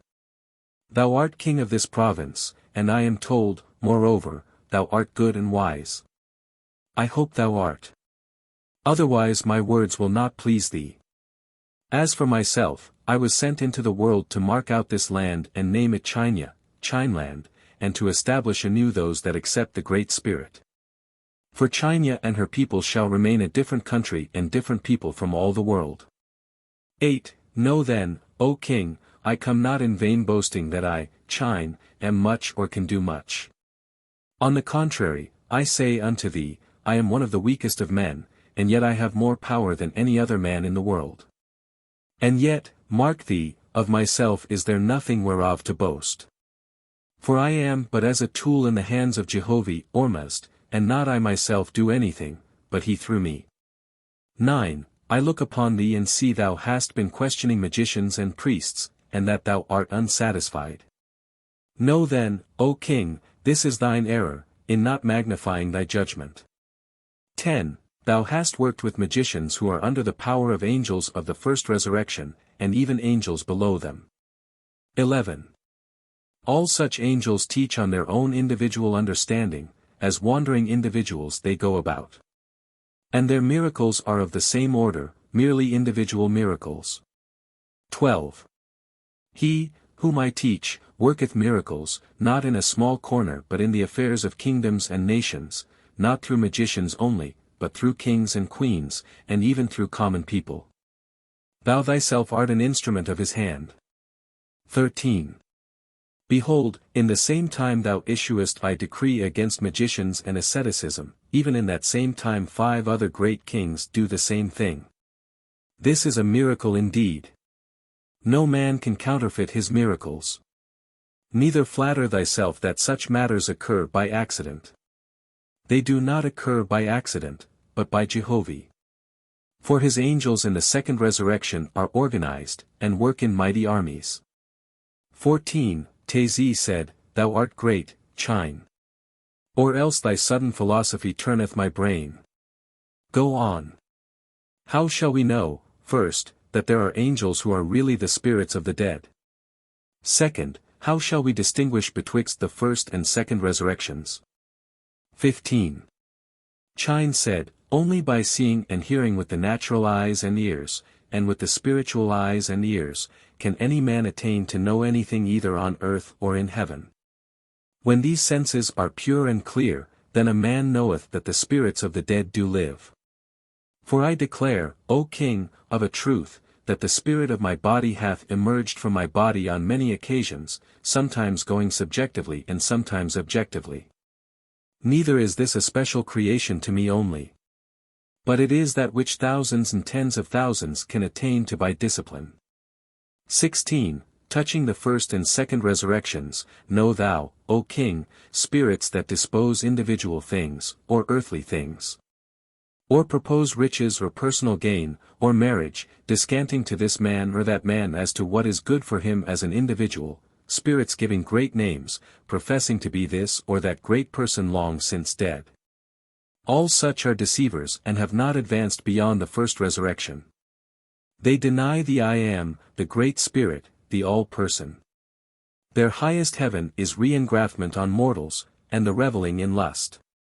They flatter thee, telling thee thou wert this or that great man in a former reincarnation. They labor thee to make profit to their own magician, they are without truth or virtue, and of little wisdom. 17. The second resurrection cometh not to an individual as an individual, it cometh as an army, but not to an individual, but to a kingdom, a nation, a community. For as such angels belong to organized communities in heaven, so doth that organization work with virtuous organizations of mortals. 18. This is wisdom, O king, to get away from the individual self. To become one with an organization, to work with the Great Spirit for the resurrection of men. For as thou makest thyself one with many to this end, so laboureth the Father with thee and them. As thou keepest thyself as an individual self, so do individual angels come to thee as individuals. 19. Individual answereth to individual, the first resurrection to the first, the second to the second. Moreover, the all-person is over all, and worketh each in its own order, unto a great purpose. 20. Think not, O king, I am making a new doctrine, I am but declaring that which was also proclaimed to the ancients. And as many as came forward and had faith were called Jehovah's chosen people, because, forsooth, they chose him. 21. Judge thou, then, whoso beneath the all-person is not of his order, neither hath such an one the light of the Father in him. But he who hath attained to understand that all things are but one harmonious whole, hath also attained to know what is meant by the term, all-person, for he is all, and, consequently, ever-present, filling all, extending everywhere. 22. In contradistinction from him, two philosophies have run parallel, which are darkness and evil. One saith the all is not a person, being void, and less than even the parts thereof. The other saith the only all high is the great angel I worship, who is as a man, and separate from all things. 23. These comprise the foundation of all the doctrines in the world, or that have ever been or ever will be. The latter is idolatry, which is evil, the second, unbelief, which is darkness, and the first is faith, truth, love, wisdom and peace. 24. Under these three heads are all men classified by Jehovah and his angels. And they may be likened to three men looking across a field, one seeth a light and knoweth he seeth it, another hopeth he seeth it, but he only seeth a white leaf, but the third seeth nothing at all. 25. As a witness, therefore, the latter is worthless, the second is a circumstantial witness, but the first is positive, and standeth the highest and firmest of all. He knoweth his heavenly Father. He seeth him in the flowers, in the clouds, and in the sunshine, in the fruits and herbs, and in the beasts of the field, and in every creeping thing, and in the stars and moon and earth and sun. In sickness, in health, in sorrow and in rejoicing. Verily he findeth Jehovah in all things, he knoweth Jehovah as eye and ear are forever upon him, and he walketh upright in fear, but in truth and faith and pride and rejoicing. 26. Tazi, the king, asked, Tell me, O Chine, what is the origin and destiny of man? 27. Chine said, The ever-present quickeneth him into life in his mother's womb.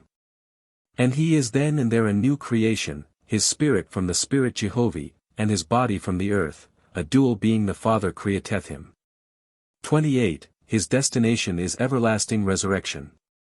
In which matter, man can have delightful labor as he riseth upward forever and ever.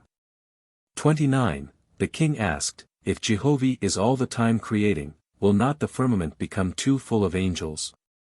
30. Chine said, 1,000 men read a book, and yet that book is no fuller of ideas than at first. The corporeal man is not divisible, and, so, filleth a place. Thought, which may be likened unto the soul, is the opposite of this. 10,000 men may love thy flower garden, yet thy garden is no fuller because of their love. Exalted souls in the upper heavens are without bulk and substance, and even so are the regions they inhabit, as compared to corporeal things. 31. The king said, Would that I were as thou art. For which matter, if thou wilt use thy wand and make me even half as wise, I will give away all my kingdom. 32. Chine said, Thou canst not bargain for faith, or purchase it, as a coat or as sandals. And yet until faith is attained there is no resurrection. No bird ever flew from its nest, without first having faith it could fly. And when thou hast faith thou wilt cast away thy kingdom and choose heavenly treasures instead.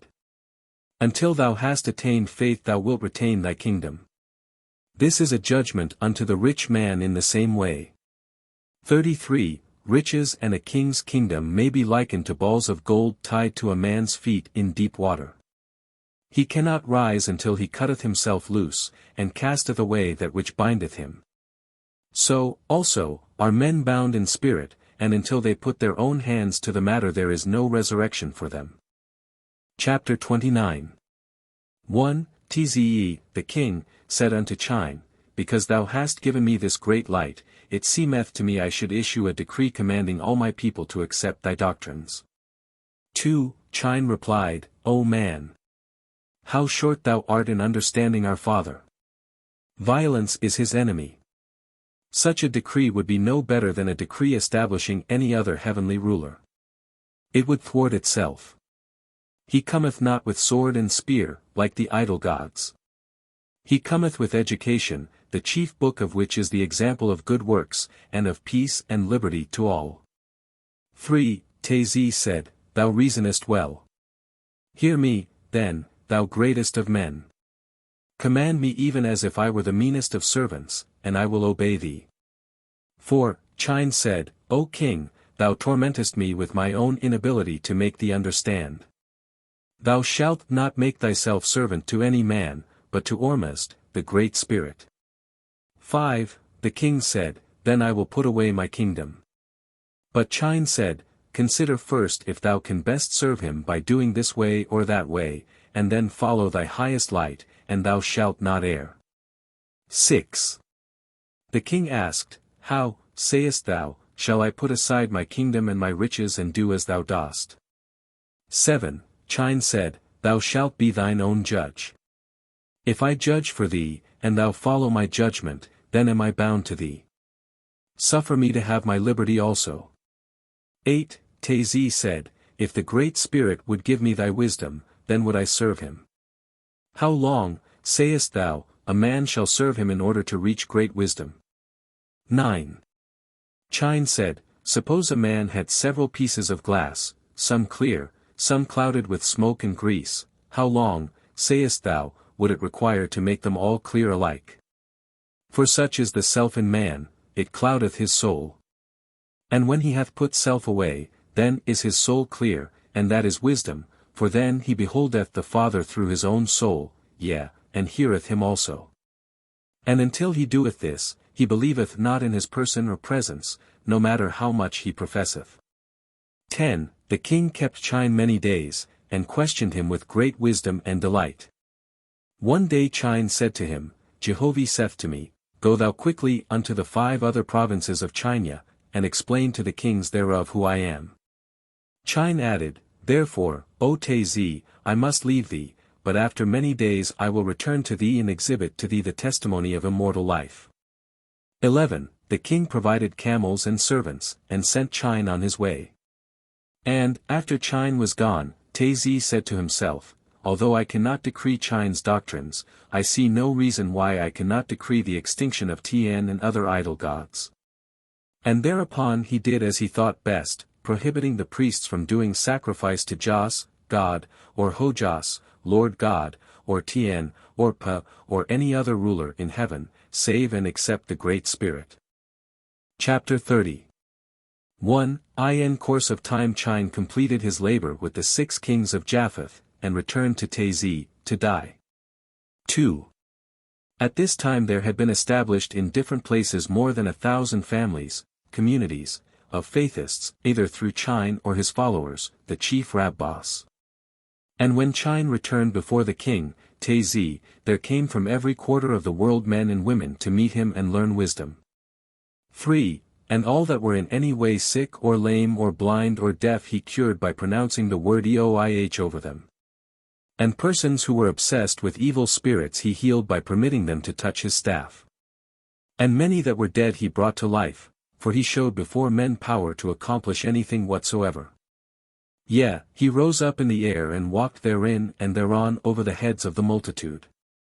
4. And whilst he was up in the air he said unto the multitude, I will now come down amongst you and die, as all men do die. And ye shall suffer my body to lie 5 days, that the eyes may be sunken and black, showing that I am dead, of a truth. 5. And on the 6th day ye shall cast the body into the furnace and burn it to ashes. And the ashes ye shall take into the field and scatter this way and that, that no more of me is seen or known on the earth. 7. And on the 7th day, which shall be a holy day unto you, behold, ye shall witness in the field of my ashes a whirlwind, and the whirlwind shall gather up the ashes of my body. And my soul shall inhabit it and make it whole, as ye now see me, and I will break the whirlwind and descend down to the earth and abide with you yet other 7 days, and then ye shall behold a ship descend from heaven in an exceeding great light. And I will enter therein, and ascend to the second heavens. 7. Neither shall any man or woman nor child say, Behold, Chine was a god. Nor shall ye build an image of me, nor monument, nor in any way do more unto me or my memory than to the meanest of mortals. For I say unto you, I am but a man who hath put away earth possessions, desires and aspirations. 8. And whatsoever ye see me do, or know of me having done, the same is possible unto all men and women created alive on the earth. 9. Remembering that all things are possible with Jehovih Ormazd, and to him only is due all honor and glory forever. 10. So Chine died, and was burnt to ashes on the 6th day, under the superintendence of King Tezi, and the ashes were scattered in the field as commanded. 11. And on the 7th day, whilst the multitude surrounded all the place, a whirlwind came and gathered up the ashes in a small degree. And the ashes were illumined, and the soul of Chine went therein, and he burst the whirlwind and came down even at the king's feet. 12. And Chine said, Knowest thou who I am? And the king answered, saying, Of a truth thou art Chine.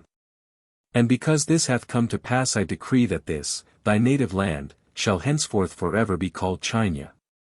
And I will send unto other kings also, and they will decree the same thing. 13. Chine said, Even so, do thou. And since the Father hath allotted me 7 days to remain with his chosen and with thee, O king, apprise thou, whom I will name to thee, to come and see me. And thereupon Chine told the king whom he desired to come. 14. And Chine walked about on the earth, even the same as before death, nor could any man tell by looking at him that he had passed through death. Nor were his clothes different, although they were made out of the ashes in the whirlwind. 15. On the last day that he was to remain, he called Tezi and the persons he had selected, and thus spake unto them, saying. Chapter 31. 1. My brothers and my sisters, in the name of the Great Spirit, hear me, these are Chine's last words, for the Father calleth me. Be ye attentive, that ye may remember my sermon. Be also considerate, for I am no more nor less than one of you. 2. I was sent into the world to wall this great people around with Jehovah's hand. I have made you an exclusive people for 3,000 years to come. I give unto you peace and liberty, I have drawn a veil over the bloody past, and taught you to love and respect one another. 3. China shall become the most numerous nation in all the world, this is the miracle of the Father unto you. On the foundation I have given you, shall your doctrines be henceforth forever. 4. Be ye watchful against gods, josses, and saviors, and especially wary of spirits of the dead who profess not the great all-person. 5. All such are instigators of war and lust after earthly things. 6. Be ye exclusive unto one another, suffering not outside barbarians to come amongst you, especially to marry with my people. 7. Yet ye shall not war against them. 8. But it is lawful for you to build walls around about, to keep them away. And these walls shall stand as the Father's judgment against all people who molest you or injure you. 9. And every change of the moon ye shall renew your covenant, which was my covenant, with Jehovah. 10. Teaching it to your children, and commanding them to teach it to theirs after them, and so on forever. 11. Swearing ye unto the Great Spirit to ignore all heavenly rulers but the Creator, the I Am who is everywhere. 12. And though idolaters come amongst you, proclaiming their God, or their Lord, or their Saviour, hearken not unto them. But nevertheless, persecute them not, nor injure them, for they are in darkness. 13. Neither be ye conceited over them, for your forefathers were like unto them. 14. The Father hath made a wide world, and fruitful and joyous, and he giveth it unto man's keeping. 15. Unto one people one country, unto another people another country, and so on, all the world over. 16. China he giveth unto you, and he saith. 17. Be ye as brothers and sisters in this, my holy land. 18. Which in the ancient days was made to bloom as a flowery kingdom by my chosen, the Faithists of old. 19. But they were neglectful of my commandments. 20. Idolaters came upon them and destroyed them, and laid waste their rich fields, yea, the bones of my people were strewn over all the land. 21. But ye are now once more delivered, and ye shall make China bloom again as my celestial kingdom. 22. And ye shall multiply, and build, and plant, and make this heritage, which I give unto you, as an example unto all peoples, of industry, and peace and thrift. 23. And of the multitude that can dwell in one kingdom, manifesting love, patience and virtue. 24. And by your neglect of war and of war inventions, ye shall be a testimony of my presence in this day. 25. For the time shall surely come when I will put down all unrighteousness, and war, and idolatry, and I will be the all-person unto the whole world. 26. Chine hath spoken, his last words are spoken. Jehovah's ship of fire descendeth from his highest heaven. 27. Chine will rise up in this, and even so shall ye who are pure and good and full of love. 28. A light, like a great cloud, but brilliant, blinding with holy light, descended over all the field where the multitude were. 29. Many fell down in fear, and many cried aloud in great sorrow. 30.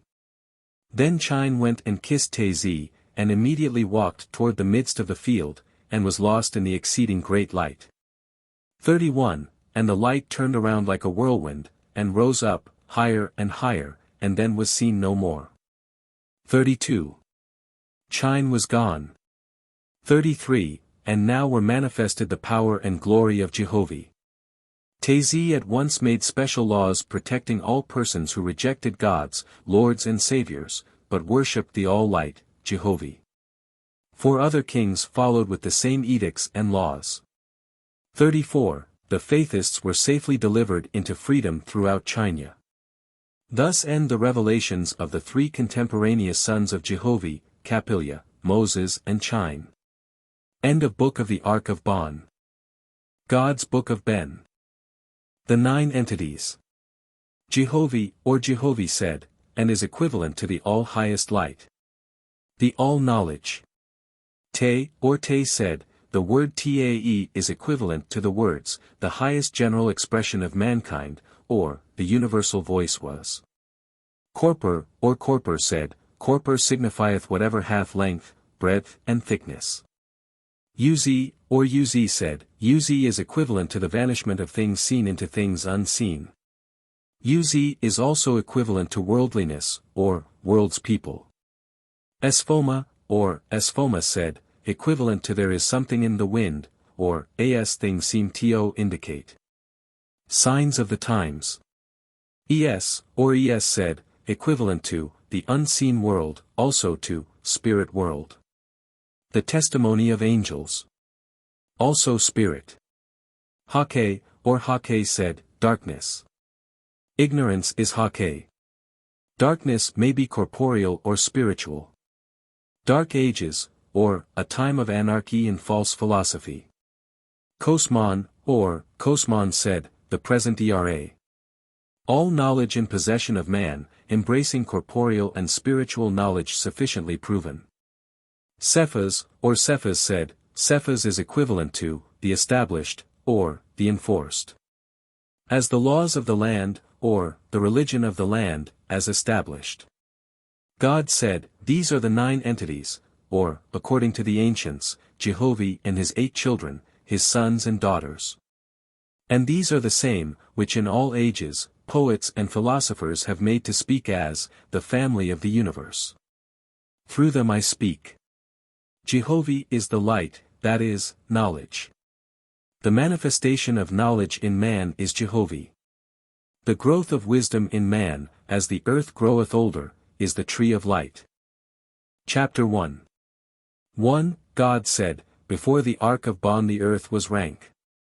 2. The seed of the tree of light had been planted many times, but the rankness destroyed it.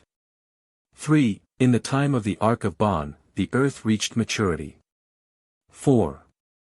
Jehovih said, I gave to the inhabitants of the earth Capillia, Moses, and Chine. 5. Through them the tree of light was made everlasting on the earth.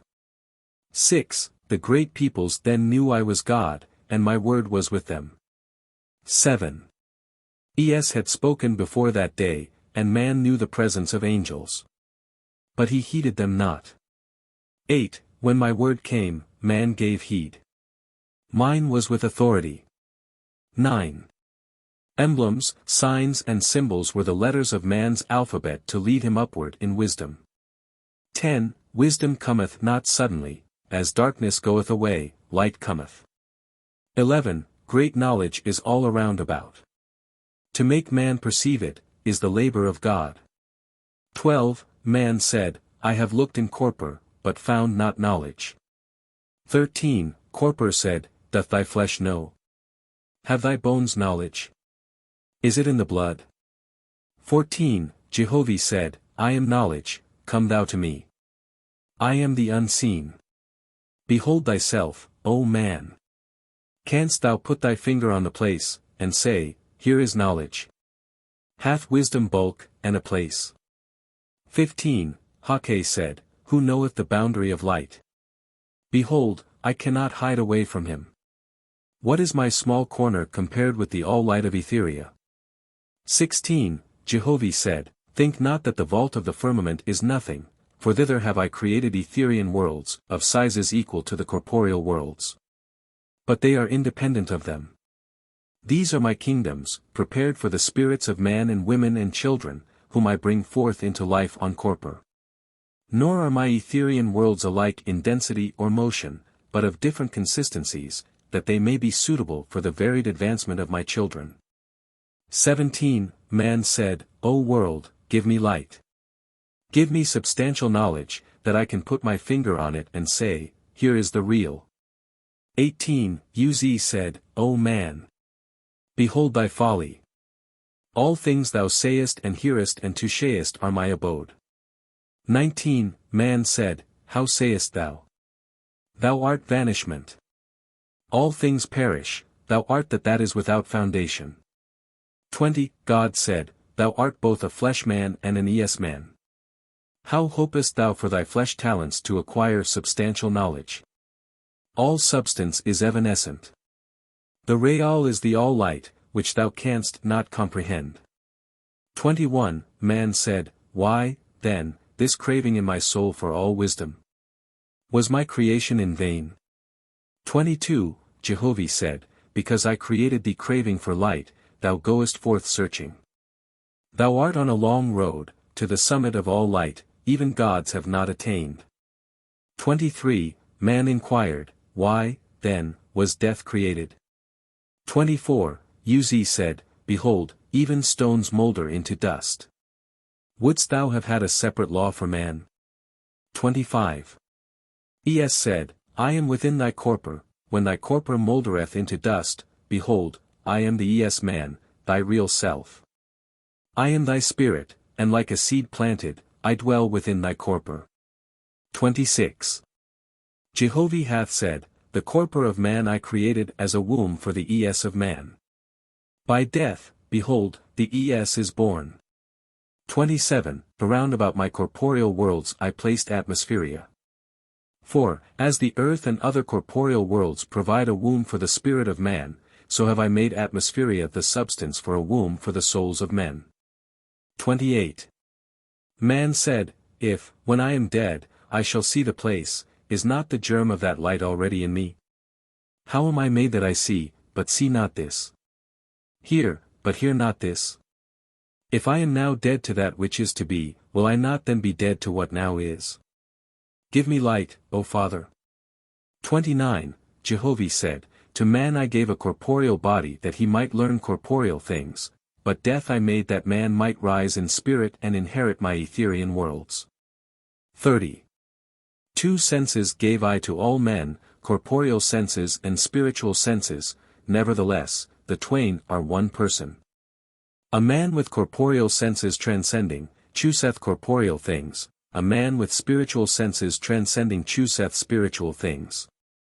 31. 2 kinds of worlds have I made, corporeal worlds and worlds. He who desireth of corpor shall receive from corpor, for he is my son, in whom I am well pleased. He who desireth of shall receive from for she is my daughter, in whom I am well pleased. 32. Cosmon said, because man liveth on corporeal worlds, corpor is called son, but because man in spirit liveth in the worlds, is called daughter. Chapter 2.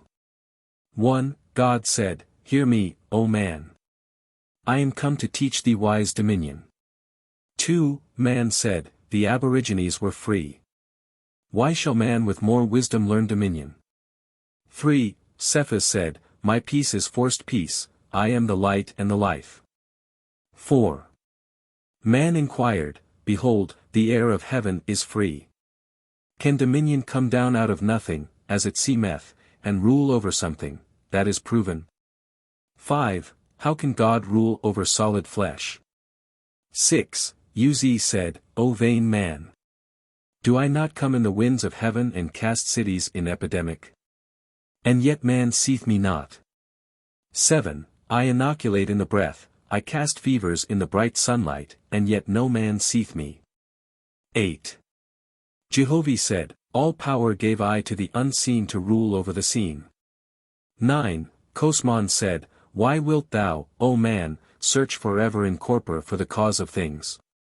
Behold, the unseen part of thyself ruleth over the seen. 10. God said, Think not that the worlds are less governed by system than are the corporeal worlds. The same Creator created all. 11. Behold, all things are in dominion. Thou wert in dark dominion before the time of Bon. 12. By mine own light gave I thee a dominion of light in the time of Bon. 13. Man inquired, If the unseen rule in man, what ruled the substance of man before he was made? 14. Jehovih said, I created all things, seen and unseen. My hand was forever stretched forth in work. I make and I dissipate everlastingly. 15. Behold, I make in Etheria, hundreds and hundreds of millions of miles across, and it driveth to the center a corporeal world from that which was unseen. 16. I blow my breath upon the planet, and lo, man cometh forth, inquiring, Who am I, and what is my destiny? 17. I send an elder brother of man, to teach him, and show him the light. 18. God said, Behold me, O man, I am an elder brother. I have passed through death and found the glory of the unseen worlds. 19. Jehovih gave to me, thy God, to have dominion over the earth and her heavens. 20. Man said, I have found truth in corpor, I know that I live, that trees grow and die. 21. This is true knowledge. Give me truth in regard to the unseen, that I may prove it truth. 22. Why, O God, givest thou the matters of heaven and earth in signs and symbols? Give me the real light, I want no figures. 23. God said, Thou art vain, O man. What, then, hast thou learnt? Canst thou tell why the grass is green, or why one rose is red and another white, or the mountains raised up, or the valleys sunken low? Or why a man was not made to fly as a bird, or live in the water like a fish? Whence came the thought of shame? Even thyself thou dost not comprehend, nor know of thine own knowledge the time of thy beginning. Thou knowest 3 times 3 are 9, and even this thou canst not prove but by symbols and images. 24. Nor is there aught in thy corporeal knowledge that thou canst prove otherwise, save it be thy presence. And even that thou sayest is not thy presence, but the symbol and image of it, for thou thyself art but as a seed, a spark of the all-light, that thou canst not prove to exist. 25. Man inquired, where, then, is real knowledge possible to man? If my corporeal body and corporeal senses are evanescent and soon to fly away, how can I comprehend that which fleeth not away, the Spirit? 26. Yet I know a truth, I know that 10 things are 10. This knowledge I can write down, and clearly teach to my brother. See, here are 10. This is exact science. 27. Esphoma said, Thou hast written but 2 strokes, and called them 10. Now, I will show thee 10. Esphoma wrote. Yet, be not surprised, for now I will convict myself, also, inasmuch as I have deceived thee. I said I would show thee 10, and straightway, I made 10 marks, but I should have written the word 10. Now, thou art wise. Nay, hear me further, for all I have spoken is false, for have I not tried to persuade thee that the one uttered word, 10, was 10, wherefore, I should have uttered 10 utterances. Thy supposed exact science is nothing, and thy supposed truth is only falsehood compounded and acquiesced in. 28. Jehovih said, Man's wisdom is but the experience of my creations, expressed to man's understanding in signs and symbols. 29. Man said, If I search for the real, shall I never attain it? Why, then, this craving? Is truth only that which fleeth away? 30. Behold, thou hast said, Thou shalt love the Creator with all thy heart and soul. How can I love that which I cannot comprehend? 31. Es said, Behold the utterances of the birds, and the skipping of the lambs at play. These are the expressed love they have for the Creator. 32. To rejoice because thou art created. To seek after exalted rejoicing, to cultivate the light of thy life, to turn away from dark things, these are to love thy Creator. 33. Man said, Why, then, if truth cannot be found, and mathematics cannot be proven but by things that are false in fact, I will search for goodness, I will shun sin. Is this not wise? 34. God said, This is wise. But what are goodness and good works? Chapter 3. 1. Man said, Behold, I have struggled hard all my days, and met many crosses and losses. To provide my son that he shall fare better, this is goodness. 2. Uz said, Vain man! Thou understandest not the creations. Thy trials, thy losses and crosses, have built up thy soul. To provide thy son that he shall have no trials, nor losses or crosses, will not be good for him. This will not be goodness. Give him experience. 3. Man said, Then I will teach him to sin not. To tell no lies, to steal not, to preserve his body pure. This is goodness. 4. Uz said, What canst thou do, that is not a sin? What canst thou teach, that is not falsehood? 5. Thou paintest a picture, and sayest, Behold, this is my farm. In this thou utterest falsehood. Thou givest a book to thy son, saying, Here is a good book. This is also false. Can paper be good? Thou sayest, Here is a book of wisdom. This is also false. Wisdom dwelleth not in paper.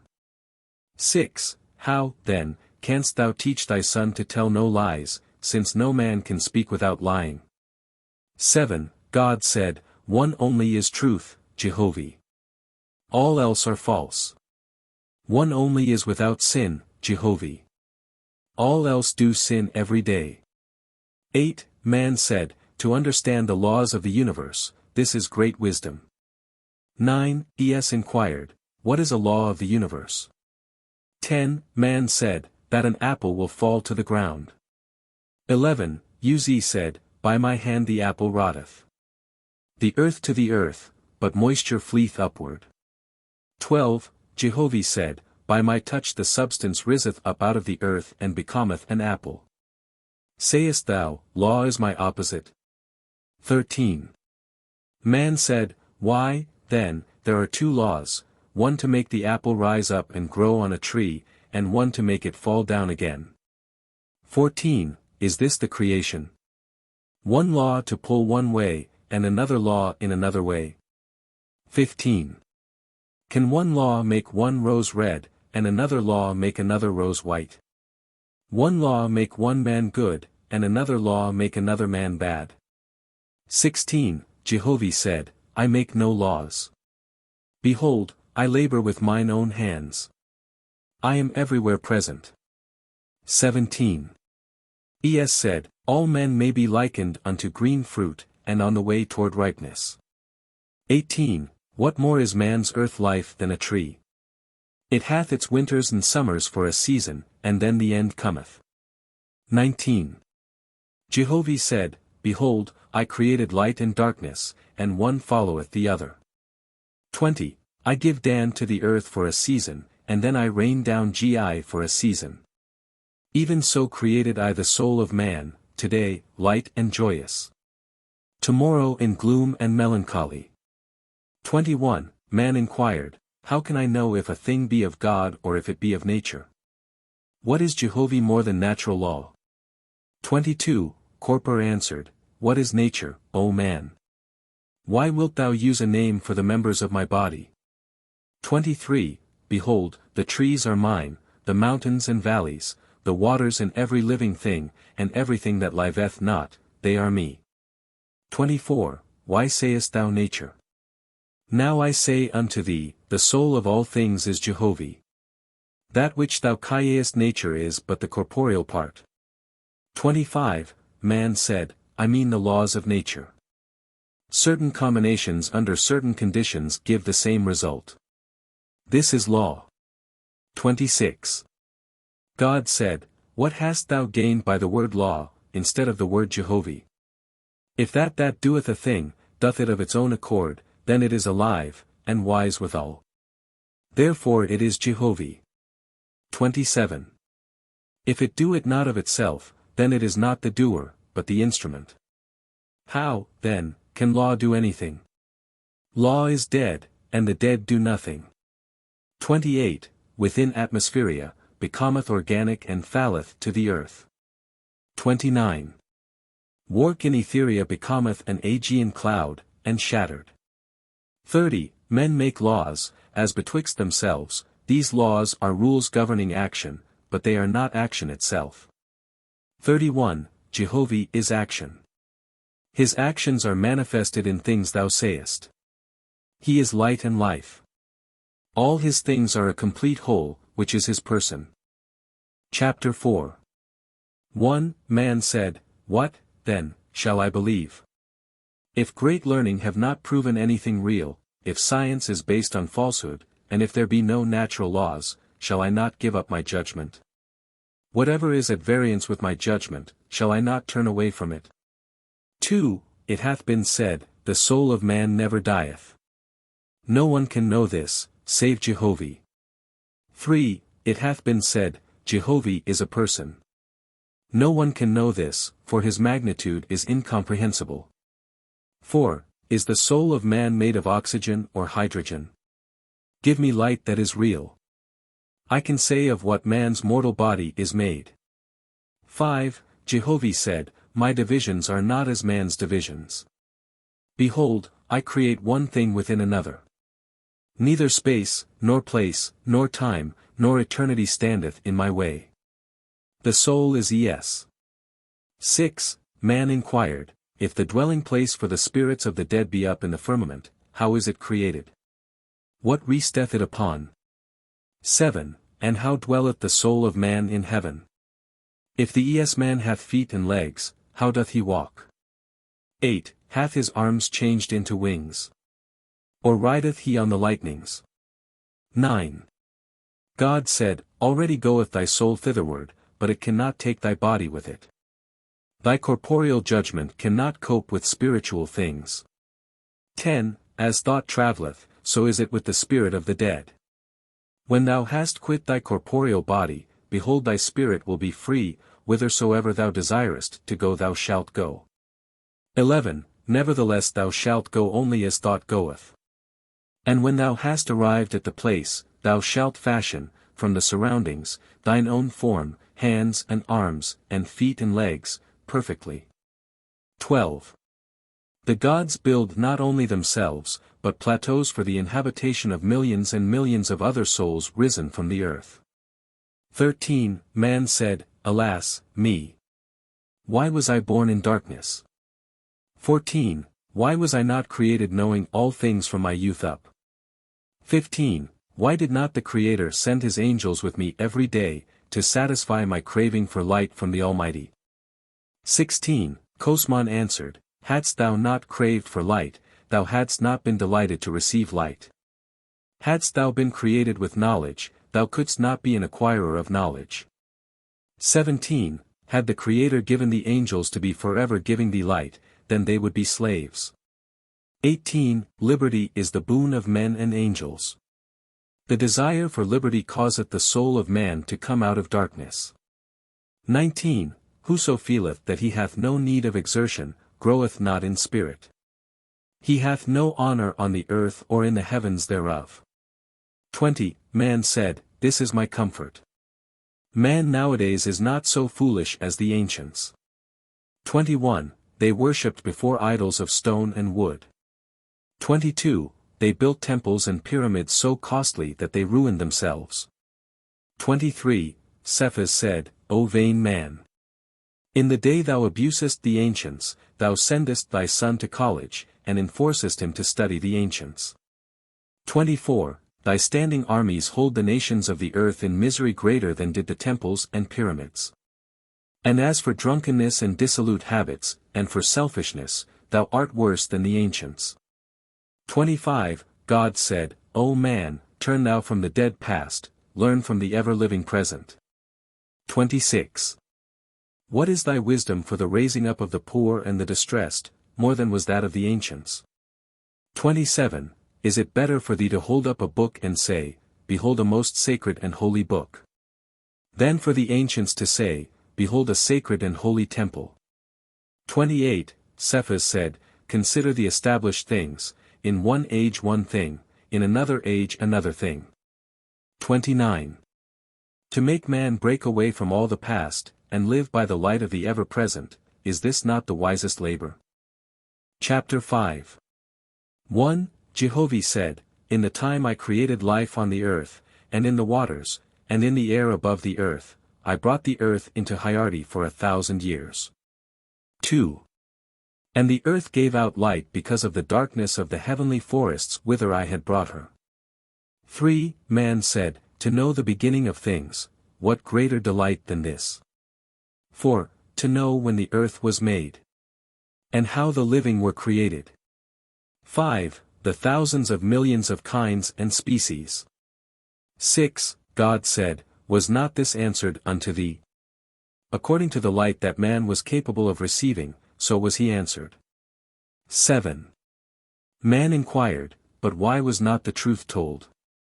Why the 6 days? And why the rib? 8. God said, That which man can accept, and is good for him, is given unto him. That which man cannot comprehend, cannot be revealed to him. 9. Behold, even now, as hath been shown, thou usest false symbols to illustrate the number 10. 10. Wouldst thou make man worship angels because they took on forms by his side? 11. Then thou wouldst lose influence over him, and angels would be his guides. 12. All teaching shall be to make man comprehend the Almighty's dominion upon man. 13. Symbols and images that do this, are true lights, though false in fact. 14. Man said, How shall man find light, knowledge, wisdom, truth? Is there no all-teacher? Learning is void, because based on false grounds. The senses are void, because they themselves are perishable and imperfect. 15. The insane man knoweth not his insanity. May not any man be also insane, and know it not? 16. Where shall man find a true standing point to judge from? 17. Uz said, All thou sayest and hearest, O man, are but transient and delusive. Even thine own corporeal senses change every day. 18. Today thou treest to raise up thy son in a certain way, but when thou art old, thou wilt say, Alas, I taught him differently from what I would now. 19. Man inquired, Is this not then the best course, to devote myself wholly to doing good? 20. Es answered, Who shall tell thee what doing good is? Knowest thou? 21. Man said, To provide the best of everything for my wife, and for my sons and daughters, and contribute to the poor. 22. Es said, Hadst thou created man, thou hadst given him hair or feathers and a cushion for his head. 23. Bethink thee, then. Give thou one thing too much to thy wife and sons and daughters, thereby preventing the calling out of their own talents, and, alas, thy works will be bad instead of good. 24. Contribute to the poor one fraction too much, and thou injure instead of doing good. 25. Give him one fraction too little, and thou shalt rebuke thyself. 26. Man inquired, What, then, are good works? Shall I preach and pray for others? 27. God said, Man, thou shalt judge thyself as to what thou shalt do. 28. Within every man's soul, Jehovih hath provided a judge that will soon or late become triumphant in power. 29. Man said, Hear me, I am tired of reason and argument. 30. Now will I covenant with Jehovih. He only shall answer me, he will give me light. 31. To thee, O Jehovih, I commit myself, to be thine forever. 32. To serve thee by doing nothing for mine own selfish ends, but by doing the best I can for others, all my days. 33. My flesh body will I baptize every day in remembrance of thee, for my body is thine, and I will keep it clean and pure before thee. 34. Neither will I suffer my spiritual body to be injured by wicked thoughts or passions of lust, for my spirit is thy gift to me also. 35. Twice every day shall my spirit body be covenanted to thee, in which times all earthly thoughts shall depart away from me. And whatsoever light thou bestowest on me, that shall be a guide and ruler over me for the day thereof. 36. In the morning at sunrise will I turn to thee, that I may be spurred up to swiftness in doing good and in manifesting thy light in my behavior. And at night before I sleep will I recount my day's labor, that I may see wherein I was short in doing with all my wisdom and strength. 37. Thou, O Jehovih, shalt be my confessor and adviser, to thee will I give praise without ceasing.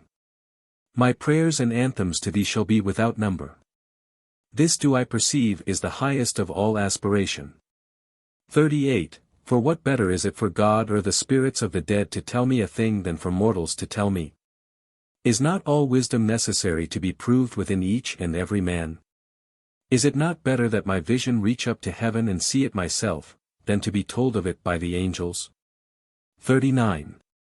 It is wiser for mortals to become pure as angels, than for angels to become impure as mortals. Nay, I will not drag the spirits of the higher heavens down to the earth. If they came and told me, it would be but hearsay testimony at best. 40. I will commune with them and weigh their words, as to whether they be wise and adapted to founding thy kingdom on earth. 41. Am I not done, O Jehovih? Thou hast sealed up thy kingdoms from me. Henceforth I will neither preach nor hear preaching. Only to labor and to do good, and be in peace within my own soul, and with my neighbors, and to glorify thee. 42. I will do no more, nor will I multiply words with any one under the sun. Chapter 6. 1. God said, I declare in the name of Jehovih, the whole. Through him, and by his hand have I been lifted up. Hear me, O mortals. Give ear, O ye spirits of the dead. The Father hath spoken, him do I revile. In him bestow the tree of light. 2. I was in darkness, but am now in light.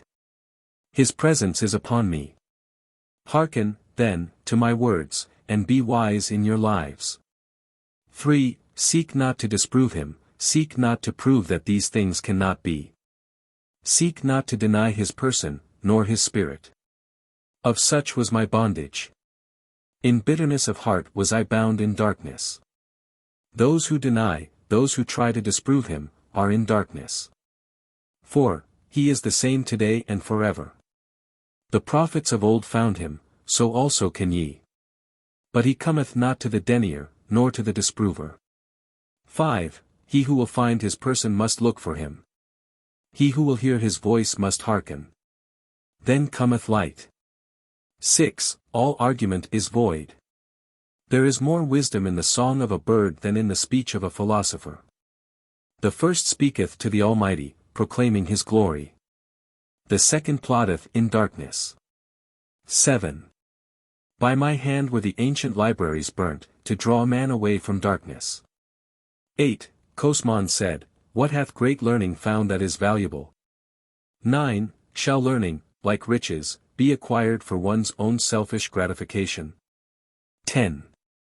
If a rich man with his hoarded wealth do little for the resurrection of man, how much less doth the learned man with a head full of knowledge? It neither feedeth nor clotheth the sick and distressed, nor stayeth the debauchery and drunkenness of the great multitude. 11. How shall we class the man of exact science? Where shall we find him? How shall we know that he will not be disproved in time to come? 12. Yesterday it was said, a man cannot fast 40 days and live, today it is proven possible. 13.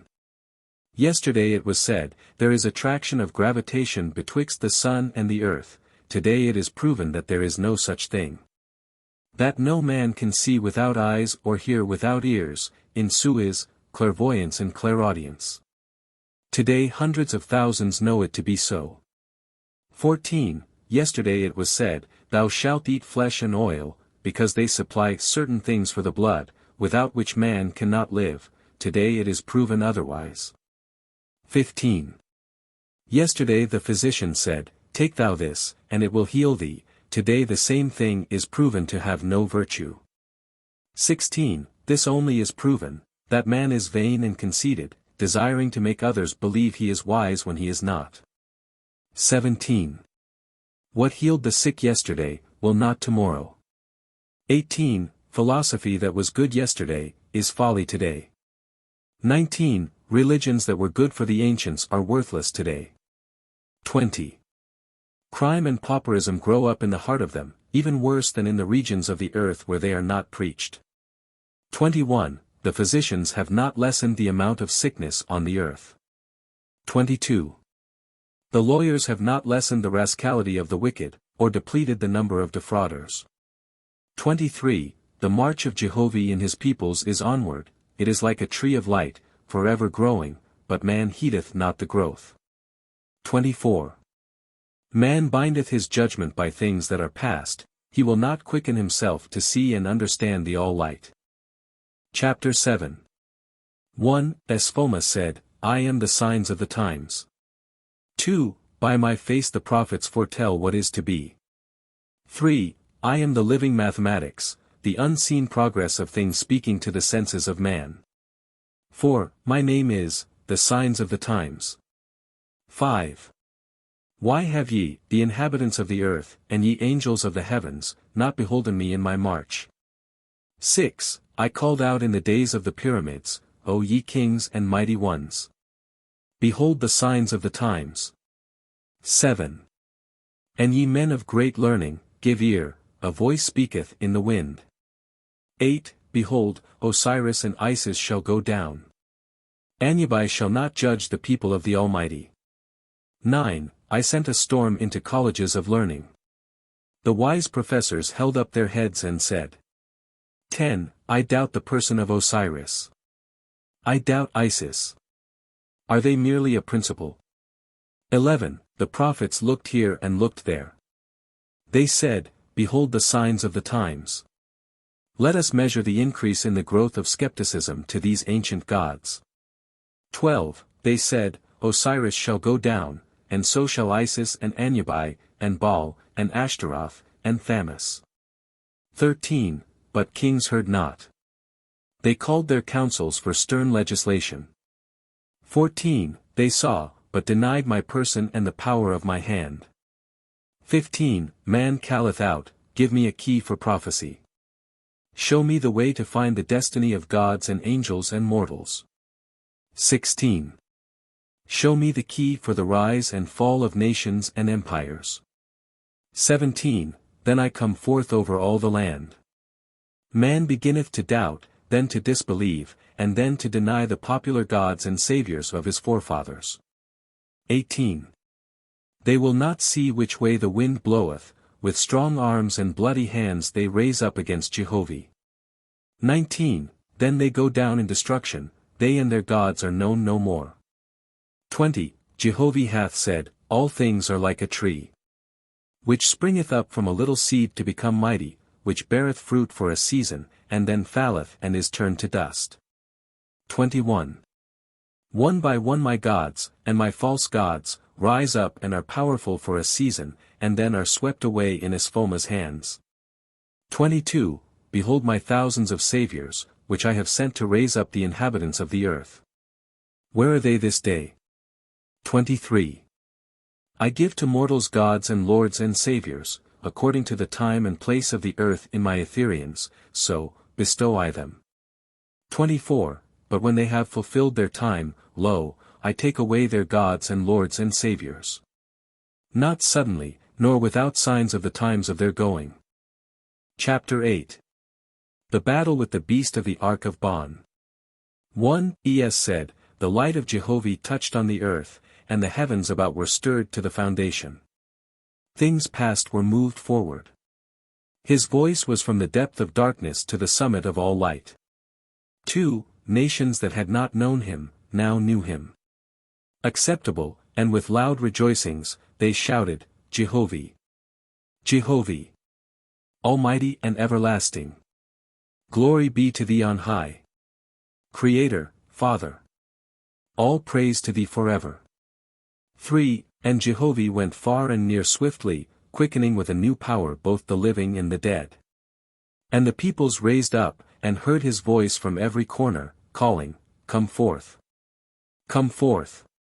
O my beloved! 4. And in the stirring up of things long past, it was as if a cloud of dust and darkness, foul and poisonous, overspread heaven and earth, was to be cleared away and make room for other gods and saviors. 5. High above the clouds, and deep down in all the blackness, the all-light shone as the everlasting sun. The faith of men and angels rose up in unceasing assurance to the Most High, that he in matchless majesty, alone, would rise triumphant over all. 6. Jehovih said, Bring forth the legions of earth and heaven. Summon up the dead. Let the living rejoice. My kingdom is at hand. 7. And the dead came forth, clothed in the raiment of heaven, and they walked upon the earth. Yea, face to face talked with the living, proclaiming the fullness of Jehovih, and his everlasting kingdoms. 8. Little infants that were long dead, returned to the living, full grown in heaven, singing in Jehovah's praise. Mothers returned from the unseen world with love and angel kisses for their mortal babes and sorrow-stricken husbands. 9. Then rose the cloud of darkness, higher and higher. The poisonous smell and damnable tricks of Hadda belched forth in blackness terrible. The spirits of those slain in war, delirious, mad, and full of vengeance, and those whose earth lives had bound them in torments. And those who lived on earth to glut themselves to the full in abhorrent lust, came assuming the names of gods and saviors. 10. And yet the voice of Jehovih called, Bring forth the legions of earth and heaven. Summon up the dead. Let the living rejoice. My chosen shall come forth. 11. Still struggled the beast, awful in the smoke and dust of his blood-stained mantle, till the earth around became as a solemn night before a battle of death. Rattling bones and empty skulls, with gnashing teeth, all stained with human gore, made hideous by the portentous omen, caused angels and men to stand appalled. 12. And then, as the cloud of darkness stretched up out of the earth, girdling it all around, as a venomous reptile secureth his living food, lo, and behold, the monster beast stretched forth 4 heads with flaming nostrils all on fire. 13. On each head were 2 horns, blood-stained and fresh with human victims' flesh macerated. Their tongues darted forth in menace, and their open mouths watered for human souls. And with suspicion mad, and much distrusted, their bloodshot eyes pierced the temples of kings, and laid them in ruins. 14. And the names of the beast, now falsely assumed, to beguile Jehovah's chosen, were Jaush, Lord God, Osiris and Tien. And their horns were named, one righteousness and the other militant. 15. With their 4 bloody mouths, they called out of the fires of hell, down. Jehovah. Down. I alone am Savior of mortals and angels. I will be the favorite God, or ruin all. 16. Jehovah answered to his faithful sons and daughters, the living and the dead, bring forth the legions of earth and heaven. Summon up the dead. Let the living rejoice. My kingdom is at hand. My chosen shall be free. 17. The beast, rattling his hideous bones, baited some his breath to see the great awakening light of the tree of Jehovah. 18. And as the beast looked along, behold his 4 heads saw one another, and burst forth in a new tirade of horrid curses. 19. Each to know the other's bold presumption. 20. First spake Anahassaj, the false Lord God, to the east, Behold thou, Hojas, thou bloody Tien, God of Hadda, thy heavenly kingdom shall down. Know thou that I, the Lord God, am God of all. It was I, drove the great spirit from earth and heaven, and made the name Lord God worshipful in the broad universe. 21. The false Tien, mocking, said, And thou wilt bury it in the depths of hell, thou, of woman born. 22. Upward rose the head of the beast, the false Lord God, and with his mighty arm and sword, swept off the false Tien's head. And as the beast surged about, Jaush, the false, sprang forward, shouting, Hold! Thou false Lord God! Never shall thy name be honored on China soil or in her heavens. Behold me! I am Jaush. 23. Ashtaroth, greedy goddess, now urged her consort god, Baal, to rush in for the heavenly spoils. And the twain, in the terrible tumult, drew hence 10,000 million angel slaves. 24. Anahassaj said to Jaush, Thou miscreant god! That dared steal my name, yes, and now confront me with thy hellish taunts. Down! Down! 25. At that their bloody swords clashed, and Jaush thrust his adversary through, even as the false Lord God's sword clipped off Jaush's traitorous head. 26. Meanwhile Osiris, the dragon head, started up from the punctured body of the beast, shouting, Behold me! I am all. I, Osiris, Savior of men, Lord God of heaven and earth, Jaush, yes, all. By my sword, I am sworn. 27. Ashtaroth, cunning goddess, flew suddenly down to the earth, to the mortal king of Egypt, Pharaoh, and through the oracle proclaimed. 28. There is war in heaven. Osiris, thriftiest of gods, hath won the victory, and standeth master of all the heaven's broad kingdoms. 29. To earth he shall come no more. Proclaim thyself the Saviour's vicegerent on earth, and king of the world. 30. Then Pharaoh, distracted by the flood of miracles and the superabundance of the spirits of the dead strolling over all of Egypt, embraced the oracle's fearful decrees. 31. And now, behold, whilst the beast struggled in the 4 quarters of the world, Jehovah's chosen, both on earth and in heaven, marched out of bondage, singing glory to the Creator's name. 32. And now, Osiris, the chief remaining head of the beast, turned from the anarchy in hells and Hadda, to vent his hatred against Jehovah's chosen on earth, and with Baal and Ashtaroth invented new tortures for the non-flesh-eating tribes of men. 33. But Jehovah's light broke across the world. The smoke and clouds from the battle cleared away. 34. Osiris fled from the earth. Another group of false gods had cleared away before Jehovah's light. Chapter 9. 1. Jehovah said, When the gods have fulfilled their time in earth and heaven, behold I put them away. 2. And in the time of their going, behold, I open the doors of heaven, and I call down the angels and send them abroad over the earth. And the earth becometh overrun with miracles. 3. Cosmon said, Let the wise man and the prophet consider the signs of the Almighty. Two extremes forerun the change of the gods and saviors in heaven, these are, extreme disbelief and extreme belief. The one beneath all gods, and even the person of the Creator, the other becometh a runner after the spirits of the dead, consulting seers and oracles. 4. Esphoma said, These signs are my signs. When these come, behold, the Almighty hath a new deliverance on hand. 5. None can stay him, or hold up the gods and lords and saviors of the past against Jehovih. 6. I speak in the wind, and man saith, Behold, something is in the wind. The gods are at work, a new light breaketh in upon the understanding of men.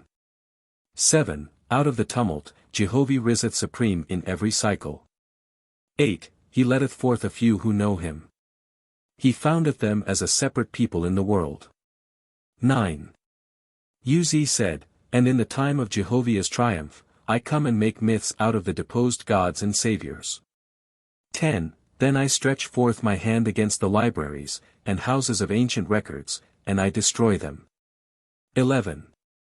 And man is compelled to give up the things of old, and to look about him, and rouse himself up to the ways of the Almighty. 12. Oh, that the prophets would apply my lessons of the past, in order to foretell the future. 13. Behold, there is no mystery in heaven and earth. They march right on, cycle followeth cycle, as summer followeth winter. 14. In the overthrow of the departing gods, behold, there is the beginning of a new springtime in Jehovah's seasons. 15. He planteth a new tree in his garden, it is a tree of new light for the righteous. 16. His chosen go out, away from the flesh pots of the past, and they have neither kings nor emperors, only the Almighty. 17. Into the wilderness they go forth, persecuted and beset on all sides by the followers of the mythical gods. Chapter 10. 1. God said, Here is wisdom, O man, to be observant of all things and adapt thyself thereto on Jehovah's side. 2. To obtain great learning that applieth to the resurrection of thy soul in comprehending the works of the Almighty. 3. To suffer not thyself to be conceited in the wisdom of the moderns over the ancients, nor of the ancients over the moderns. 4. The Creator created man wisely for the time of the world in which man was created. 5. Thou art for this era, and not for the past. 6. The ancients were for the past era, and not for the present. 7. To know the present, to be up with the signs of the times, this it is, to see Jehovah's hand. 8. Make not a god of riches, nor of thy supposed sciences and learning. 9. For in the time thou sayest men doing these things, behold, that is the time of a cyclic coil in the great beast. 10. Thy God and thy Saviour shall surely be swept away. 11. Make Jehovah, the Creator, the idol of thy soul, neither setting up this or that is impossible. 12. Opening up thy understanding to find the tree of light and righteousness of soul. 13. Admitting that all things are possible in Jehovah's hands. 14. Then thy God shall surely not be swept away. 15. Look about thee, O man, and learn from the sons and daughters of Jehovah, the march of the Almighty's kingdoms. 16. Who shall make a system or a philosophy like Jehovah? What hast thou found that is infallible? 17. The truth of yesterday is not a truth today, the truth of yesterday is the truth today. 18. Thou shalt come to understand even this. 19. To learn how to live. To rejoice, and to do good, and make thy neighbor rejoice also, this is wisdom. 20. Let these be thy loves and the glory of thy speech, and thou shalt learn to prophesy concerning the ways of Jehovah. Book of Cosmology and Prophecy. Chapter 1. 1. The same principles apply to all the stars, suns, planets and moons, differing in manifestation on account of size, motion, density and relative place. 2. The earth floateth in the midst of a vortex, the outer extremity of which is somewhat beyond the moon. The vortex is globular, corresponding to the form of the earth, with slight differences, which will be pointed out hereafter. Vortices are not all closed at the ends, some are open at both ends. 3. The vortex turneth the earth on its axis, with its own axial motion. Consequently the outer part of the vortex hath greater velocity than near the earth's surface, which hath an axial motion of 1,000 miles an hour. 4. The moon hath a vortex surrounding it also, which hath a rotation axially once a month, but being an open vortex turneth not the moon. All vortices do not lay in contact with the planet, in which case it is called a dead planet. The moon's vortex is 10 times the moon's diameter, and the earth's vortex 30 times the earth's diameter, with variations which will be explained hereafter. 5. The outer rim, 42,000 miles broad, of the earth's vortex, hath a revolution axially with the earth once a month. The swiftest part of the earth's vortex is therefore about 15,000 miles this side of the orbit of the moon. 6. From the swiftest part of the earth's vortex, its force is toward the earth's center. And if there were no earth here at present, the vortex would make one presently. 7. Things fall not to the earth because of the magnetism therein, save as hereinafter mentioned, but they are driven toward the center of the vortex, by the power of the vortex. 8. The greater diameter of the vortex is east and west. The lesser diameter north and south, with an inclination and oscillation relatively like the earth. 9. The name of the force of the vortex is called vortexia, that is, positive force, because it is arbitrary and exerteth east and west. As in the case of a wheel turning on its axis, its force will be at right angles with its axis, the extreme center of which will be no force. 10. For which reason the north and south line of the earth's vortex is called the vortexia, or negative force, for it is the subject of the other. As a whirlwind gathereth up straw and dust, which travel toward the center of the whirlwind, and to the poles thereof, even so do corporeal substances incline to approach the poles of the earth's vortex. Which may be proved by poising a magnetized needle. 11. In the early times, the earth was longer north and south than east and west. But the vortexia, being less than the vortexia, the earth assumed the globular form, which was afterward attenuated east and west, then it again turned, to adapt itself to the polarity north and south. 12. In these various turnings of the earth, the same force of the vortex exerted over to the east and west. By which behavior every portion of the earth hath been to the east, to the west, to the north and to the south. Which is proven in the rocks, and boulders, and mountains of the earth. 13. Wherefore it is shown there is no north and south polar power in the earth as such. Furthermore the iron mountains show they attract east and west and north and south, without any regard to a central polar force in the earth. 14. Wherein mortals have been taught erroneously in regard to two powers which do not exist, as they have been heretofore set forth, these are the attraction of gravitation in the earth, and a north pole magnetism in the earth. 15. The positive force of the vortex is, therefore, from the external toward the internal, and the negative force of the vortex is toward the poles, and in the ascendant toward the pole external from the sun center. 16. Whereof it may be said the force of the vortex is toward its own center, but turneth at the center and escapeth outward at the north pole. As one may draw a line from the east to the center of the earth, thence in a right angle due north, which would be the current of the vortex until the center were filled with a corporeal body. After which the same power applieth, and is all one power, although for convenience called positive and negative. See Cut C, Figure 2. 17. Vortexia can be concentrated in iron and steel, and in iron ore, in which condition they are called magnetic. And these substances, if poised as needles, will assume the line of polarity of the vortex or its poles. 18. Vortexia in the atmosphere will combine oxygen and hydrogen, and an explosion ensweth, which is called thunder. But if an iron wire be raised up in the air, a lightning rod, it formeth a negative center, to which the vortexia fleeth quickly, following it down into the moisture of the earth, where it is dissolved. 19. If an iron wire extend from city to city, and vortexia be charged at one end, it will manifest at the other pole, and at times even escape in a flame of fire, electric flash. 20.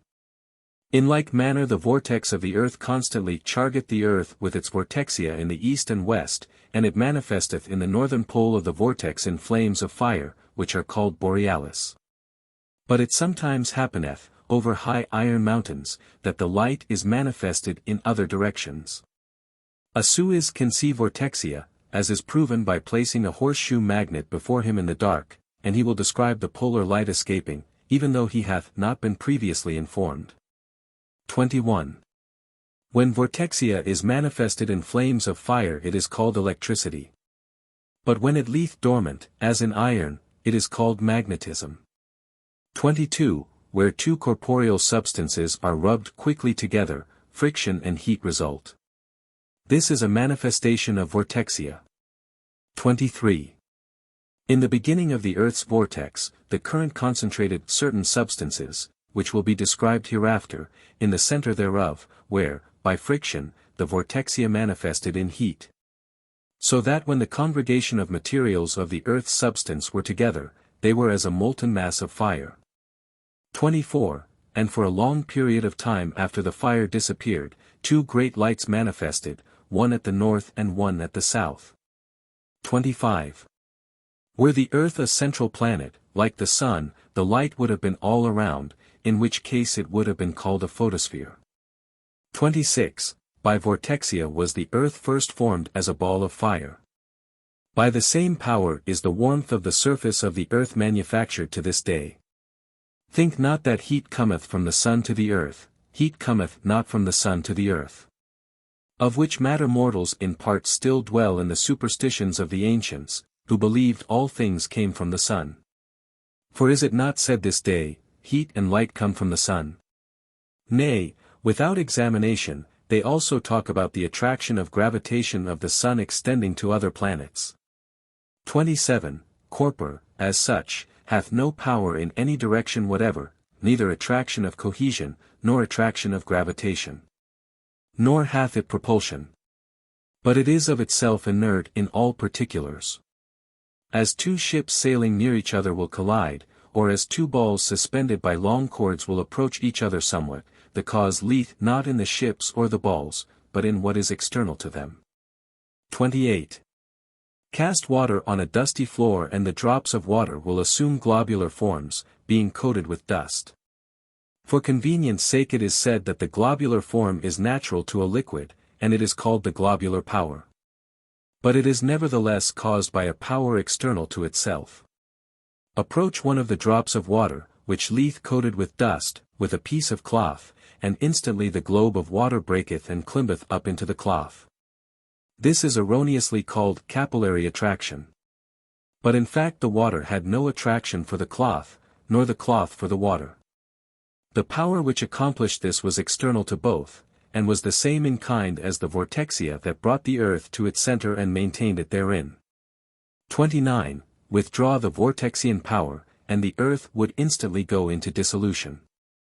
When the cloth approacheth the drop of water, it breaketh the vortex thereof, and the water goeth into divisible parts into the cloth, in search of negative polarity. 30. What is called corporeal substance, which has length, breadth and thickness, remaineth so by no power of its own, but by vortexia external thereto. Exchange the vortexia, and the corpor goeth into dissolution. This power was, by the ancients, called Uz, or the fourth dimension of corpor.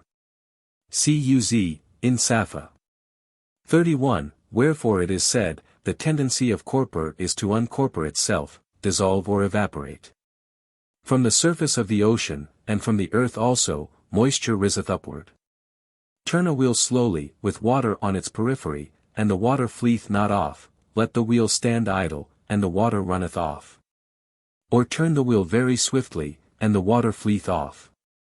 The same results would follow, as regardeth water, if the wheel stood still with a current of air whirling around the wheel. If the air passed slowly, the water would fall. If at a certain speed, the water would be retained on the periphery, but if at a higher speed, the water would be carried off. 32. When the Earth's axial motion and the vortexian power are equivalent, there is no evaporation of moisture outward. When the vortexia exceedeth, there is great evaporation, but when the vortexia is less, there is rain. According to the vortexian currents, so are the winds, save as hereinafter mentioned, and when these are discordant, small vortices ensue in the cloud regions, and each of these small vortices formeth a drop of rain, which is an infinitesimal planet. Nevertheless, all of them are under the propelling influence of the Earth's vortex, and are thus precipitated to the Earth. But neither the Earth attracted the rain drops, nor do the rain drops attract themselves to the Earth. 33.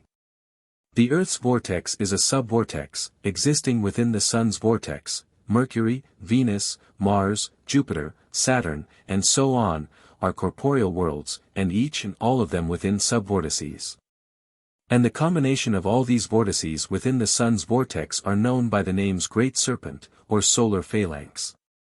For which reason the Sun's vortex was called the Master, or Tow Sang, by the ancient prophets. 34. Were the Sun planet extinct, the Master vortex would instantly make another Sun. As the lines of vortexia are in currents from the outer toward the interior, so do the solutions of corpor take the shape of needles, in the Master, pointing toward the center, which condition of things is called light. And when these needles approach the center, or even the photosphere, the actinic force thereof is called heat. 35. Neither light, nor heat, nor attraction of gravitation cometh from the Sun to the Earth.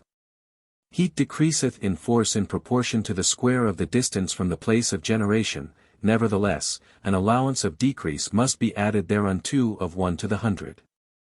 Light decreaseth in proportion to the divisibility of rays, as will be mentioned hereafter.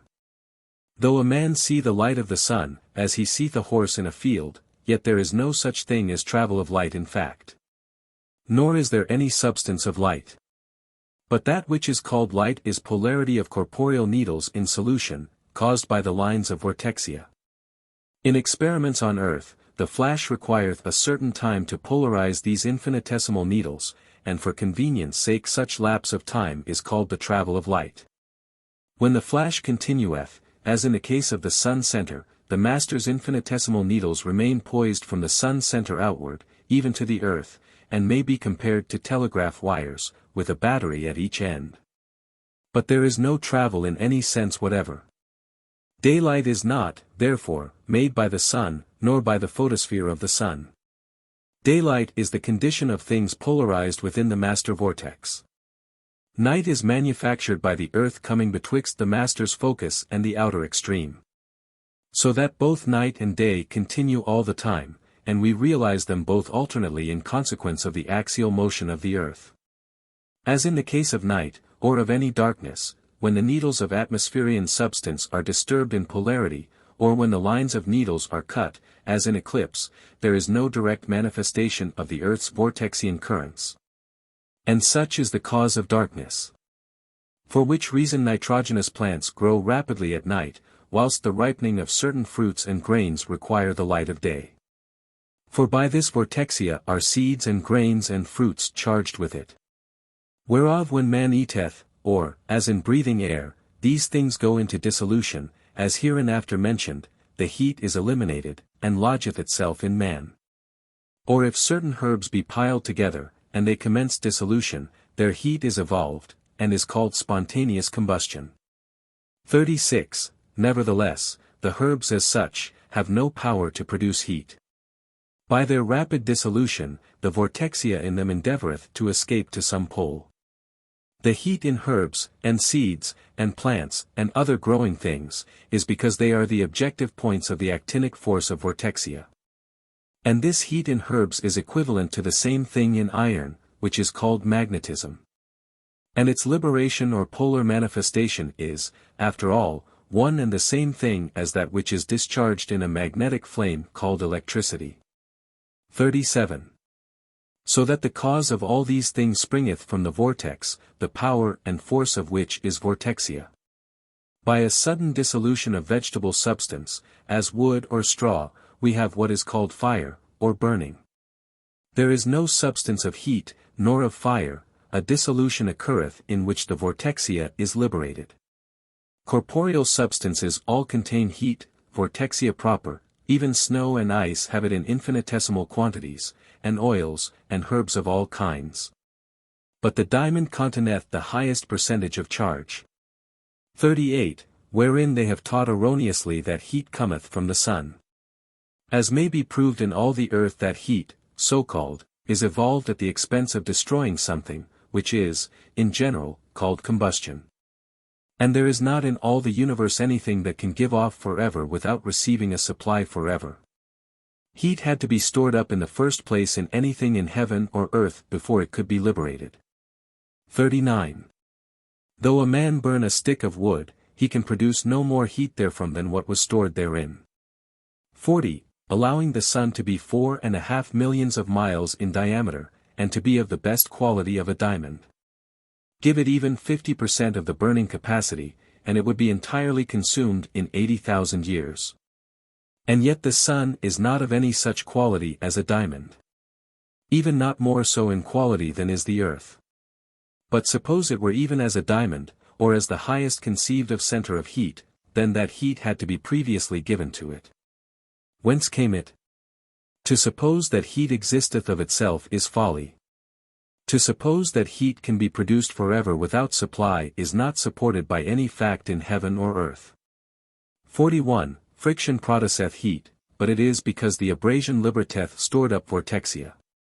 Or as in the case of glass on leather, vortexia is manufactured. In the case of the sun no such manufactory, nor one approximating it, existeth. 42. Wherein they have observed sunspots, and said that during their presence, the temperature of the earth decreaseth, thereby reasoning that sunspots prevented the heat of the sun falling to the earth, they have erred in two particulars. First, in defective observations and guessing at a conclusion. And second, in not having first determined the relative heat evolved from the earth at different periods in its course of travel. Of which matter further remarks will be made hereinafter. 43. The same errors, in regard to the light of the moon, were made in the conclusions of Kepler and Humboldt. In attributing the eclipse thereof to be governed by the sun's rays being inflected by their passage through the atmosphere and thrown into the shadow cone. 44. The superstitions of the ancients still cling to philosophers, they seek, first, to find the cause of things in the sun, or if failing therein, turn to the moon, or if failing here, they turn to the stars. 45. Finding a coincidence in the tides with certain phases of the moon, they have erroneously attributed the cause of tides to the power of attraction in the moon manifesting on the ocean, which is taught to this day as sound philosophy. Attraction, as previously stated, existeth not in any corporeal substance as a separate thing. There is no substance of attraction. Nor is there any substance of gravitation. These powers are the manifestation of vortexia. If vortexia be charged into a piece of iron or steel, it is called a magnet, because it apparently draweth its own kind to itself. When two pieces of steel, alike in quality, are charged with vortexia to their utmost, their power will be in proportion to their dimensions. If one be twice the size of the other, its magnetic force, so-called, will be in the main 2 times more powerful. 46. The form of a true magnet of steel, to manifest the greatest positive, and greatest negative force, should be nearly a right-angled triangle, after the manner of a line of vortexia from the equatorial surface of the earth to its center. And thence toward the North Pole. By having 2 such magnets, and bringing their poles together, a square is produced, which now balanceth its recipancy and its emission of vortexia. See Cut C, Figures 2 and 3. 47. As in the case of an iron mountain, it is forever receiving, feebly, equatorially, and forever emitting, feebly, polarly the vortexian current, though, for practical observations, the force may be said to be in a dormant state. And in this sense should the Earth and other planets be considered. They are not in the shape of triangles or horseshoes, but as globes. Hence their positive and negative vortexian power, magnetism, erroneously called, is less than the horseshoe form. 48. The power of a magnet decreaseth in proportion to the square of the distance from it. Under certain conditions one leg of the magnet repelleth things from it. As previously stated, this is nevertheless one current, which vortexia floweth through the magnet, even as water floweth through a tubble. This propelling power of the magnet also decreaseth in proportion to the square of the distance from it. If the poles of a single magnet be exposed, it will in time decrease from its maximum power until it ultimately becometh of the same capacity, as to external things, even as if the poles were closed by juxtaposition with another magnet. 49. Wherein it will be observed that were the sun or moon or earth the most powerful steel magnet, it would not take a long time, as to the time of worlds, when its magnetic attraction would not exceed native iron ore. Wherein it will also be observed that were the moon a globe of magnetic iron ore, it can be shown approximately how far would extend its power of magnetic attraction external to itself. 50. Nevertheless, its magnetic attraction in that extreme case would not be on water or clay, but on iron and its kindred ores. So that if the moon exerted a magnetic force on the earth it would manifest more on the magnetic needle, or other iron substance, than on the water of the ocean. 51. By suspending a ball of magnetic iron alongside a suspended cup of water, it will be discovered there is no magnetic attraction between them, more than between two cups of water, or between two vessels of clay. 52. The highest magnetic power that can be imparted to steel in the form of a ball, to its equatorial dimension, to manifest in moving an equivalent fellow, is 7 of its diameters.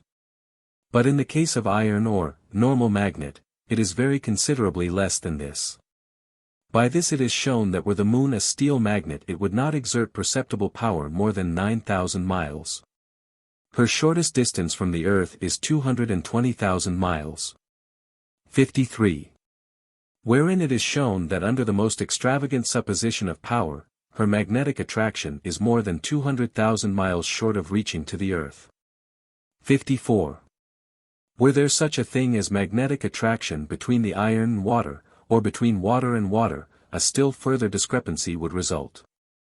Admitting the general parts of the moon, as to iron and stone and clay and water, to be alike and like unto the corporeal earth, the power of the magnetic attraction of the earth, as against the moon's, to hold the tides from rising, would be in the ratio of different sizes of the two bodies, and their respective distances from the water contended for. In which case there would be more than 4,000 million times advantage of power in the earth. For if we give the same magnetic equivalent to each, we must give to each a decrease in proportion to the square of the distance of their centers from the point in contention, the ocean's tides. 55. The same philosophy holdeth in regard to the Sun, and to Jupiter and Saturn and Mars, and all other planets, making allowance for their different densities and velocities. 56. As to the attraction, so-called, between two earth substances, as granite, or sandstone, or lead, or gold, or clay, or water, it is far less than between two steel magnets. Wherein it will be observed, that it is utterly impossible for any attractive force to exert from one planet to another, or even from a planet to its own satellite. 57. And though the most extravagant supposition, based on measurement, be given to the sun's supposed attractive force, it doeth not extend to the earth by more than 70 million miles. Wherein they have taught error in place of truth. Chapter 2. 1. There are two known things in the universe, ethe and corpor. The former is the solvent of the latter. 2. For comparison, take a lump of table salt, which, though white, is impervious to the sight of man. Cast it into water, and it is lost to sight, though it still existeth, the sight of man can see through it. 3. Earth substance, as such, is equally soluble in ethe. And the great Etherean firmament is thus constituted, being a dense solution of corpor. In the main, etheria is transparent, but in some places translucent, and in others, opaque. 4. Here are iron, and copper, and granite, and water, and lead, and clay, and nitrogen, and oxygen, and hydrogen, and various other kinds of corporeal substances, as known on the earth, and besides these, millions of things not known on the earth. And Ethe holdeth them in solution, even after the manner that the air holdeth the substance of clouds, which is water in solution. And as some clouds are so rarefied as to be imperceptible, whilst others are opaque, and even black, so are the comparative conditions of Etheria, of which matters more will be said further on. 5. In the case of a vortex in Etheria, that is after the manner of a whirlwind on the earth, the corporeal solutions are propelled toward the center thereof in greater density. 6. When it is sufficiently dense to manifest light, and shadow, it is called a comet, or nebula, when still more dense it is a planet. 7. When as a comet, or nebula, the vortex hath not attained to an orbit of its own, it is carried in the currents of the master vortex, which currents are elliptic, parabolic and hyperbolic. See Cut C, Figure 4. Hence the so-called eccentric travel of comets. 8. At this age of the comet, it showeth nearly the configuration of its own vortex, its tail being the vortexia. If it appear to the east of the sun, its tail turneth eastward. If west of the sun, it turneth westward. 9. Two directions of power are thus manifested.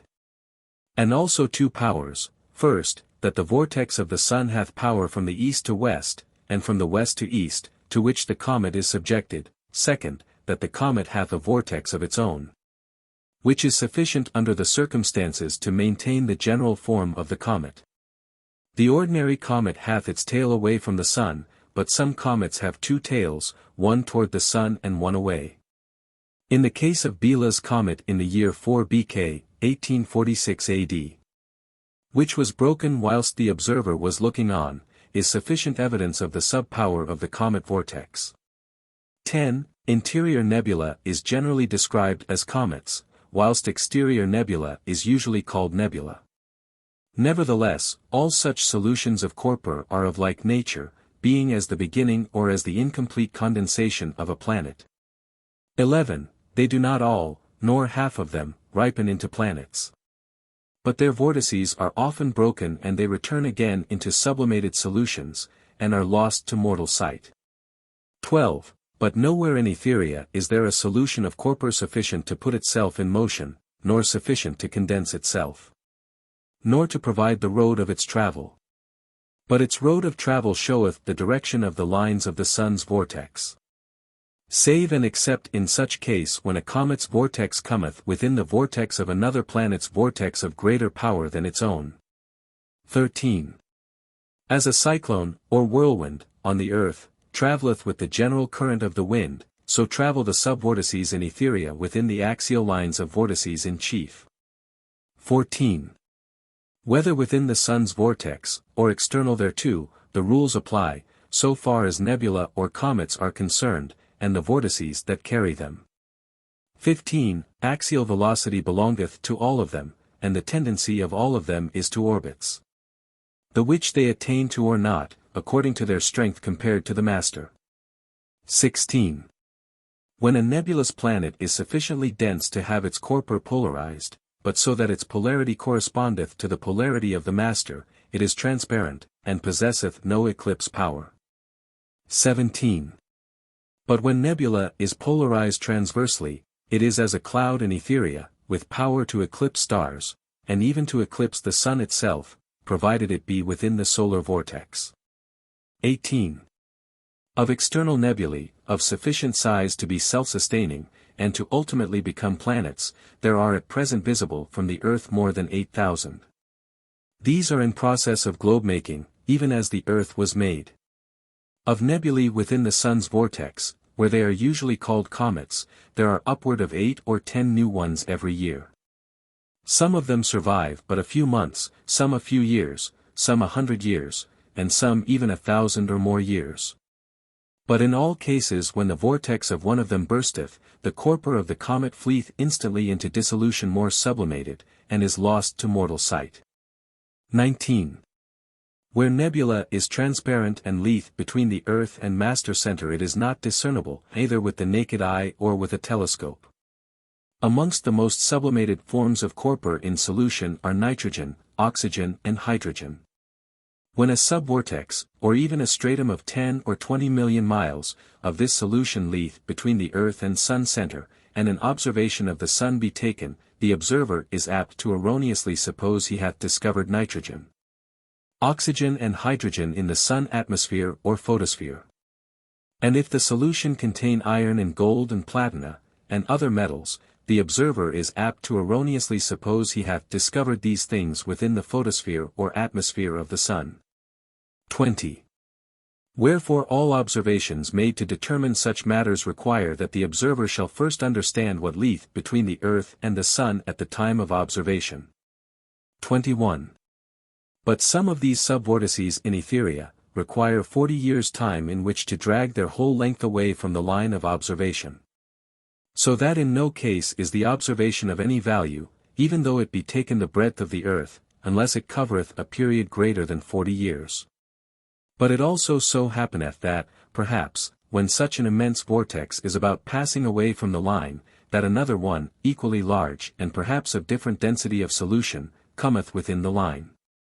And it may thus occur that hundreds of years will elapse before a good view of the sun can be obtained. Some of these traveling plateaus are opaque, dark, so that the sun is kept in a dim eclipse for a year or two, and sometimes for hundreds of years. 22. Wherefore philosophers have erroneously attributed their observations as having proved certain gases and certain metals within the sun's atmosphere. 23. The same remarks apply to observations made of the stars, and even of the moon. 24. In the case of light being manifested in a complete steel magnet, the major retention is at the angle of the two legs, and the minor light at the terminus of the north leg, negative pole. But in an eccentric magnet, horseshoe, the two lights are manifest at the terminus of the two legs. 25. A complete planetary vortex is a globe, or nearly so, and its manifested light like a complete magnet. But an immature vortex, as in the case of a comet or other small vortex, will manifest light at both poles, and sometimes in the middle, if it hath attained to power to manufacture light of its own. In some cases the comet or the nebula is not sufficiently condensed to produce light of its own, but conteneth corpor in a gaseous state which of itself may have infinitesimal polarities refracting the normal light of the master vortex. 26. By observing the new moon, it will be seen that the light portion thereof describeth a larger circle than the dark portion. The bulge of the light side of the moon always pointeth toward the sun. It is an error to say that light cometh from the sun and striketh on the moon, and is then reflected on the earth. As previously shown, there is no such thing or substance as light. But that which is called light is a manifestation of vortexian power, also that the sea vortex is comparatively all one light, with a central focus. The reason one side of the moon is dark and one light, is because it hath a positive and negative manifestation of the sea vortexia, for the moon also manufactureth its own light. 27.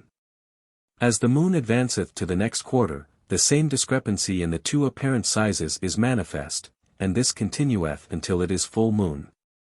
It is an error to say that dark bodies appear smaller, and light bodies larger, because of absorption, or refraction. The cause is not absorption, or refraction, or reflection, but of manufacture. 28. Light bodies, so-called, manufacture light of their own, ever so infinitesimal, which is as an envelope external to themselves. The eye of the observer seeth this as well as the corporeal body, and consequently it appeareth larger than it really is. 29. The same rule applieth in regard to the sun and his photosphere, and to comets, and to all bodies that manifest light. Suitable deduction must be made, in endeavoring to determine the size of a planet. 30. Shadow is usually divided into two expressions, umbra, as the shadow of a man standing in sunlight, and darkness, as the shadow of the earth in a cloudy night. Nevertheless, they are but one and the same thing, but in different degrees, both of which are here included in the word shadow. In a clear night, when the full moon shineth, two conditions are manifest on the earth. First, that a shadow is vertical to the moon, and the light side is not as light as when the sun shineth at noon. 31. The density of shadow from sunlight and the density of shadow from moonlight correspond exactly to the comparative difference between sunlight and moonlight. 32. When it is full moon at midday, the light of the sun, so-called, is no greater because of the moon's presence. Observe the difference, however, on a given object if the ray from a mirror facing the sun be added to the ordinary sunlight. Hence it is an error to attribute the moon's rays as being reflected from the sun to the earth. If it be premised that the light face of the moon is not a mirror, but is opaque, observe the following result from the moon when it is half full: the half of the moon is equivalent to half a globe. If the light of the sun fell on the bulge, the rays thus landed on the moon would cause that part of the moon to be a trifle more than 4 times lighter, or brighter, than on the slopes. 33.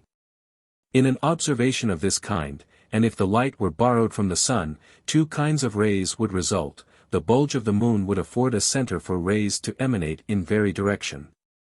And the slope rays would refract at the same angle as received from the sun. 34. The fact is, however, there is no intense center light manifested on the moon's surface, in the place where it directly faceth the sun. Hence there is no possibility of the light of the moon being produced by light from the sun, or from the sun's center. The light of the moon faceth the sun's center, but the latter is not the cause thereof. The cause is in the emissions of positive and negative currents from the moon's vortex, and they manifest in the emvortexia of the master. 35. The same rules apply to all planets whose vortices are negative. Chapter 3. 1. Here followeth the method of manufacturing light and heat as they are on the earth and moon and sun, and all other planets. 2. The half of the earth's vortex, for example, which faceth toward the sun is a concave lens to the earth. A similar lens, but far larger, is at the sun center. The convex faces of the 2 lenses are toward each other forever. They are ethereally connected by solutions of corpor needles linear in position. See Cut C, Figure 5. 3. The vortex is larger than the earth, so that polar lights are possible on the shadow side. And the brilliancy of the polar lights are proportionately less than daylight at noon in the tropics, exactly in correspondence to the concentration of the rays by a lens of the magnitude referred to. 4. The vortexia rising up out of the earth at night is negative, or less than the vortexia descending in daylight, and their conjunctive line is near the earth's surface. Hence, 5 or 6 miles altitude is intense cold. Whilst 500 or 600 is so cold that mortals could not possibly measure it. 5. In the early days of the earth, when there was more heat emitted from the earth than at present, it also rose to a greater altitude. But it was nevertheless thrown back, to a great extent, every day, even after the same manner it is today, by the vortexian lens referred to. And as of the heat, so also of the light. 6. In the sum of all the universe there was, and is now, and ever shall be, the same latent amount of heat and light. The vortex in formation driveth them to the center for a period of time. Nevertheless a time cometh when the heat and light escape outward.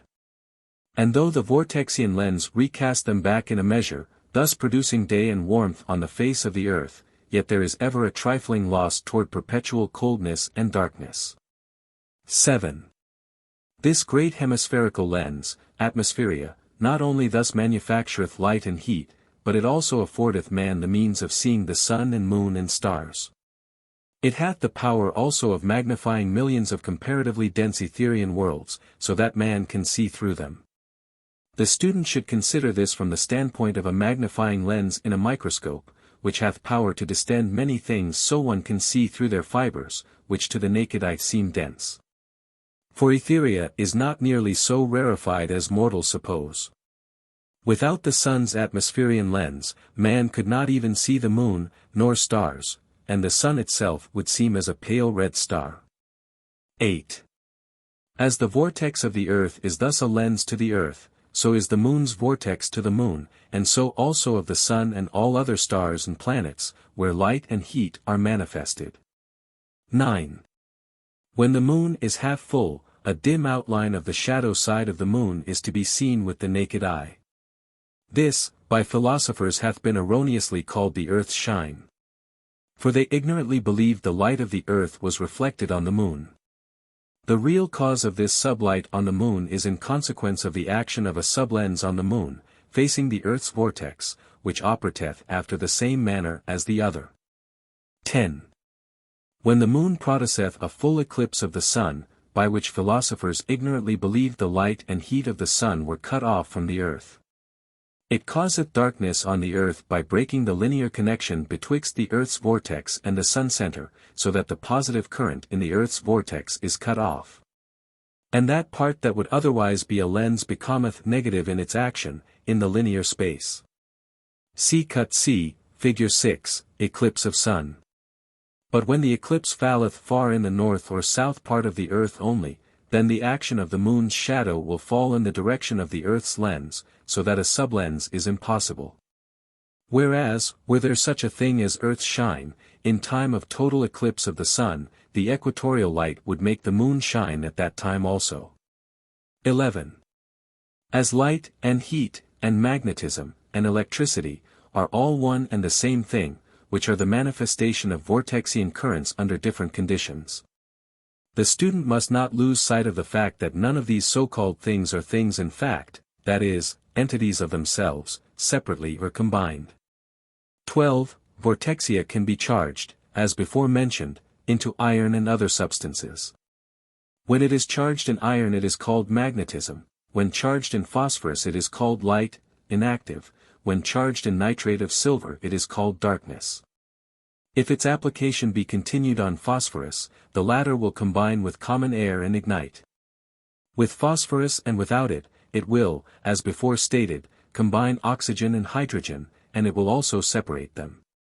And yet vortexia, in fact, is no substance or thing as such, but is the vortex in axial and orbitic motion, or, in other words, corpor in an etheric solution. 13. As previously stated, ethe holdeth corpor in solution, which is the condition of atmospheria and of the Etherian regions beyond. When a portion of this solution is given a rotary motion it is called a vortex. Nor is a vortex a substance or thing of itself, more than is a whirlwind, or as a whirlpool in the water. As a whirlpool cannot exist without water, or a whirlwind exist without air, so cannot a vortex exist without the etheric solution. As previously stated, in the beginning of a vortex it is long, but in course of time it hath a tendency to become round like a globe, but flattened a little at the poles. This also happeneth to every vortex that carrieth a satellite, that the periphery of the vortex is undulated, and the extent of its undulation can be determined by the minimum and maximum distance of the satellite from its planet. 14. In consequence of this discrepancy, the lens power of the vortex of the earth varies constantly, even daily, monthly and yearly. Nevertheless, the sum of heat and cold and the sum of light and darkness are nearly the same, one generation with another. This was, by the ancient prophets, called the first rule in prophecy. This was again subdivided by 3, into 11 years, whereof it was found that one 11 years nearly corresponded with another 11 years. This was the second rule in prophecy. The third rule was 99 years, whereto was added 1 year. 15. In the case of the tides, a still further allowance of 6 years was found necessary to 200, but in the succeeding 400 years a deduction was required of 5 years. Whereupon the moon's time was 18 years. 16. As the lens power lesseth by flattening the vortex, and increaseth by rounding the vortex, it will be observed that the position of the moon's vortex relatively to the earth's, is a fair conclusion as to the times of ebb and flood tide. In periods of 33 years, therefore, tables can be constructed expressing very nearly the variations of vortexia for every day in the year, and to prophesy correctly as to the winters and summers, so far as light and darkness, and heat and cold, are concerned. This flattening and rounding of the vortexian lens of the earth is one cause of the wonderful differences between the heat of one summer compared with another, and of the difference in the coldness of winters, as compared with one another. Of these also, tables can be made. Winter tables made by the ancients were based on periods of 666 years, and were called Satan's tables, or the times of the beast. Tables made on such a basis are superior to calculations made on the relative position of the moon. 17. But where they have prophesied ebb and flood tide to be caused by certain positions of the moon, they have erred in suffering themselves to ignorantly believe the cause lay with the moon. A man may prophesy by a traveling wagon what time it will reach town, but the correctness of his prophecy does not prove that the wagon pushed the horse to town. These revelations pertain more to the cause of things, than to giving new prophecies. What mortals cannot discover by any corporeal observation must come by inspiration. In the year 4 BK Leverrier, of France, prophesied the existence of Neptune by the calculation of planetary disturbances. See Humboldt's Cosmos, Volume 4, p. 357. Other discoveries have been made in the same way, whereupon they have believed the said disturbances to be caused by one planet's power on another. 18. Planetary disturbances are not caused by any power or effect of one planet on another. The cause of the disturbances lieth in the vortices wherein they float. Mortals cannot see the vortices, their only means of prophesying lieth in corpor. A man may prophesy of the moon by calculations of the disturbances of the tides. But to attribute to the tides the cause of the moon's position would be no more erroneous than to attribute the cause of tides to the moon. 19. It is not the intention, in these revelations, to give new calculations in regard to occurrences on the planets. It is a trifling difference whether a man prophesy by a vortex or by a planet. Wherein he erreth in regard to judging the cause of things, he should be put on the right road. Wherein he hath had no knowledge of the forces and currents of the unseen worlds and their dominion over the seen worlds, revelation only can reach him. 20. They have said there are 5 elements of corpor, then again 60, and 100. But in time they will say there are millions. And yet all of them are comprehended in the word corpor. To resolve them, discover them, and classify them, and their combinations, is the work of man. Where they are aggregated together, as the earth, the result is called a creation, or a created world. When such a globe is dissolved in ether and sublimated, it is said a world is destroyed, or a star is destroyed. Nevertheless, in any of these operations, no one ingredient as such is annihilated. What is creation more than to make a drop of rain? Or the dissolution of a world more than the evaporation of a drop of water? 21. Pour a few drops of water on a table covered with dust, and each drop will become a globe. Look for them tomorrow, and they are gone, evaporated. The globe is annihilated, for it was not a thing in fact, but the water, which was the thing, is not annihilated, but evaporated. The term annihilation applieth to such as are not things in fact, but which are forms and figures. A ray of light, so called, can be annihilated, but that comprised it cannot be annihilated. 22. Were the earth's vortex to break, the earth would be precipitated into dissolution, under ordinary conditions. But were the earth's vortex to be swallowed in the vortex of another planet, then the earth would be precipitated as a globe to such planet. Such is the case as regardeth double stars, and triplets and quadruplets, especially where they are in contact. The same principle holdeth in regard to the vortices of some nebulae and comets, one is frequently swallowed up within another. But in such case the corpor commingleth. 23. In the case of double stars, and triplets, and so on, if conjoined, the center of gravitation, so called, is not to each one, but to the intervening center between them. The polarity of such a group is as to the vortex. Think not, however, that double stars or triplets or quadruples are the limit of combinations in one vortex. There are clusters of planets, hundreds of them, thousands, and even millions, that sometimes occupy one vortex. 24. As a globe can be annihilated, so can a vortex, and so can vortexia. For none of these are things of themselves in fact, but combinations in some given place or condition, but the corpor of such expression of known forms and figures and motions cannot be annihilated. 25. Though the general form of a vortex, as before stated, in its beginning is long, funnel-shaped, like a whirlwind, its ultimate is toward a globular form. And though the current of a vortex is spiral, at first, its current's ultimate toward less spirality. If one could imagine a very long serpent in spiral form, constantly turning its head in at one pole, and its tail at the other, and forever crawling upon its own spirality, such a view would somewhat illustrate the currents of a vortex. 26. In one plate the black center representeth a planet, and the black spot with the letter S representeth a satellite.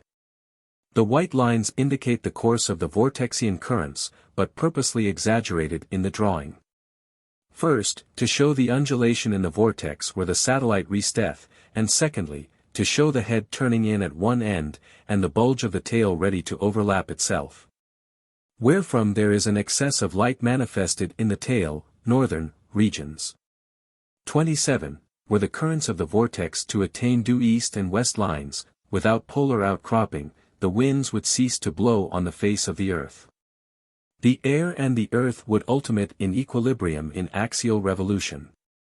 28.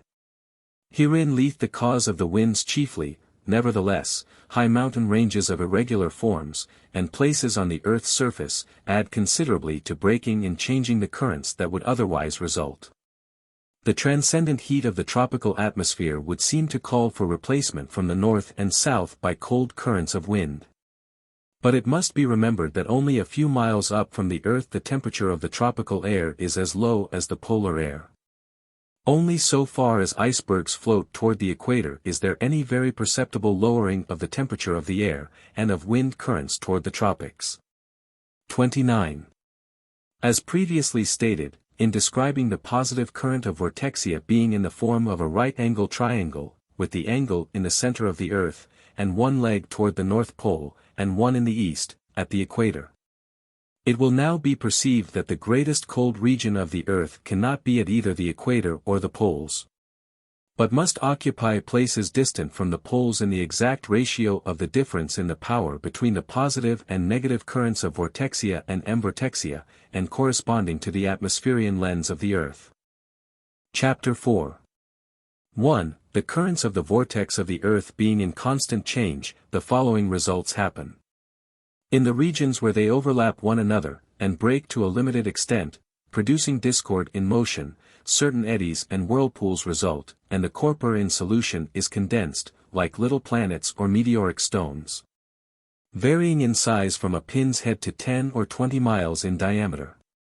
And the little broken currents in the vortex lose their prey, and the meteoric stones or little planets are carried by the vortexian current down to the earth's surface. 2. The belt in atmospheria where these things happen is usually about 5 or 6 or 700 miles up from the earth's surface. But the belt sometimes ascendeth 1,000 miles. But at other distances upward other belts exist. And others still beyond, and so on. 3. Another result that happeneth from these overlapping currents in the vortex, is the production of rain and snow and hail. Certain parts of the earth are given to snow, certain parts to rain and hail, and other parts to drought. In drought regions the vortexian overlappings descend to the very earth, where they are called by various names, such as cyclones, whirlwinds and so on. But if they occur on the ocean, carrying either up or down a current of water, they are termed waterspouts. In regions where there are rain, hail and snow falls, the vortexian commotion taketh place from half a mile to 3 miles above the earth's surface. Here the discord resulteth in liberating the moisture which was in transparent solution, and clouds result. But if the commotion continue, these are, atomically, still further liberated, and either rain or snow or hail resulteth, which is carried down to the earth. 4. The places in the vortex of the earth where these discords result are nearly uniform in their relative distance from the earth, and in the times of the occurrence, having special reference to the prophetic periods previously given. 5. Refer to in Book of Ben where will be seen a variety of representations of the forms and figures of snowflakes. But these are not all, there are thousands of millions of them, differing so much from one another that description is not possible. As previously stated, corpor being in solution in ethe, hath in the main the shape of needles, but of such infinitesimal size that corporeal knowledge of them can only be, at most, subjective knowledge. But in the snowflake are both the casting and the mold of discordant emvortection currents. 6. But it must be borne in mind that where one snowflake is molded in one moment, another snowflake molded in the same place the next moment, and so on, would display no two snowflakes alike. 3 stages may be described in the discordant results: first, the cloud; second, the frozen cloud, which is snow; and third, the raindrop or hailstone. 7. In the meteoric regions, which are above such clouds as produce rain, corpor also presenteth 3 stages of development, which are, ash clouds, transparent or otherwise, and crystal needles, and meteoric stones. The latter only, as a general rule, are precipitated to the earth. But on certain occasions, both the other forms of corpor are also precipitated to the earth. 8. Allowing a certain size to rain clouds, which are near the earth, corporeal clouds high up in the vortex, are proportionately larger according to the ratio of the difference between their globular circumference and that of the lower strata. So also are the discordant waves proportionally longer, wider and deeper. 9. It is an error to say that the atmosphere of the earth decreaseth gradually and continually in specific gravity according to the distance above the earth. 10. It is an error to say that there is any gravity in it, save only that it precipitate formations like rain, snow, hail and meteoric stones. As before shown, these things have no gravity of their own to go in any direction. Nor is there any attraction in the earth to pull them down. They are driven to the earth by the vortexian current. But the point herein now considered is, the commonly expressed knowledge of men, that the atmosphere hath less density outward, away from the earth, in proportion to the distance from the earth's surface. In one respect this is an error. In another a truth. As to density per se, there is no difference in the atmosphere on the face of the earth compared to that of 1,000 miles high, or 100,000 miles high. It is all in even balance, as to pressure and density, per se. But because the etheric solution of corpor is more sublimated by swifter axial motion in the higher regions, and because the lower regions contain less perfectly dissolved corpor, the difference hath been improperly described. Air is no heavier because of rain, the weight lieth in the rain only. 11. Hence the gravity, so called, of the atmosphere hath reference only to imperfect solutions of corpor. And it is true that a superabundance of these imperfect solutions are near the earth. 12. At the sea level a certain pressure seemeth to manifest, as in a barometer; on a high mountain a less pressure seemeth to manifest. There is also a variation in the barometer according to certain conditions of the atmosphere. The difference is not that the pressure of the atmosphere is different. The pressure of the atmosphere, per se, is the same in all directions, high and low. The cause of the variation of the barometer is in reference to distension, sublimated solution of corpor, and hath no reference to pressure as such. This capacity to distension is not only external to the barometer, but within it also, so that as a measure of atmospheric pressure per se it is entirely worthless. The suction pump, or inverted tube filled with water, showeth the pressure of the atmosphere upward as well as downward, and showeth what the pressure is. 13. Wherefrom it is shown there is no such thing as attraction of gravitation of the atmosphere toward the earth more than away from it. Where the atmosphere is overcharged with an imperfect solution of corpor, or snow, or rain, that excess is that which balanceth toward the earth. But this also only applieth in regions close to the earth's surface. 50 or 100,000 miles up from the earth, the axial velocity of the vortex is so great that rain or snow would be instantaneously dissolved, distended and lost to sight. Consequently the solutions in the higher atmosphere not only contain moisture, but they contain iron, lead, zinc, gold, platinum, clay, granite, diamonds and all other things known to exist on the earth, and many others besides. 14. In the early age of the vortex of the earth, so swiftly flew the outer rim that border eddies ensued, from which nebula congregated, until the earth had a nebulous belt around it. This belt, in time, losing pace with the Earth's vortex, condensed and made the moon. 15. But to return to the snowflake and to the needles of the corpor whilst in the etheric solutions, on a cloudy day these solutions or needles, mist, or dull atmosphere, are more or less transverse to the vortexian lines. In a clear day the needles are linear to the earth, and this is the reason it is a clear day. The latter direction of the needles may be called direct, and the former indirect.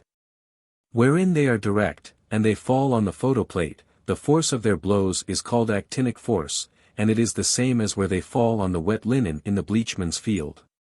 In this actinic blow a weak electric flame is produced by each needle, hence the bleaching power, and also the power to blister an exposed skin which hath been kept for years in the dark, negative. 16.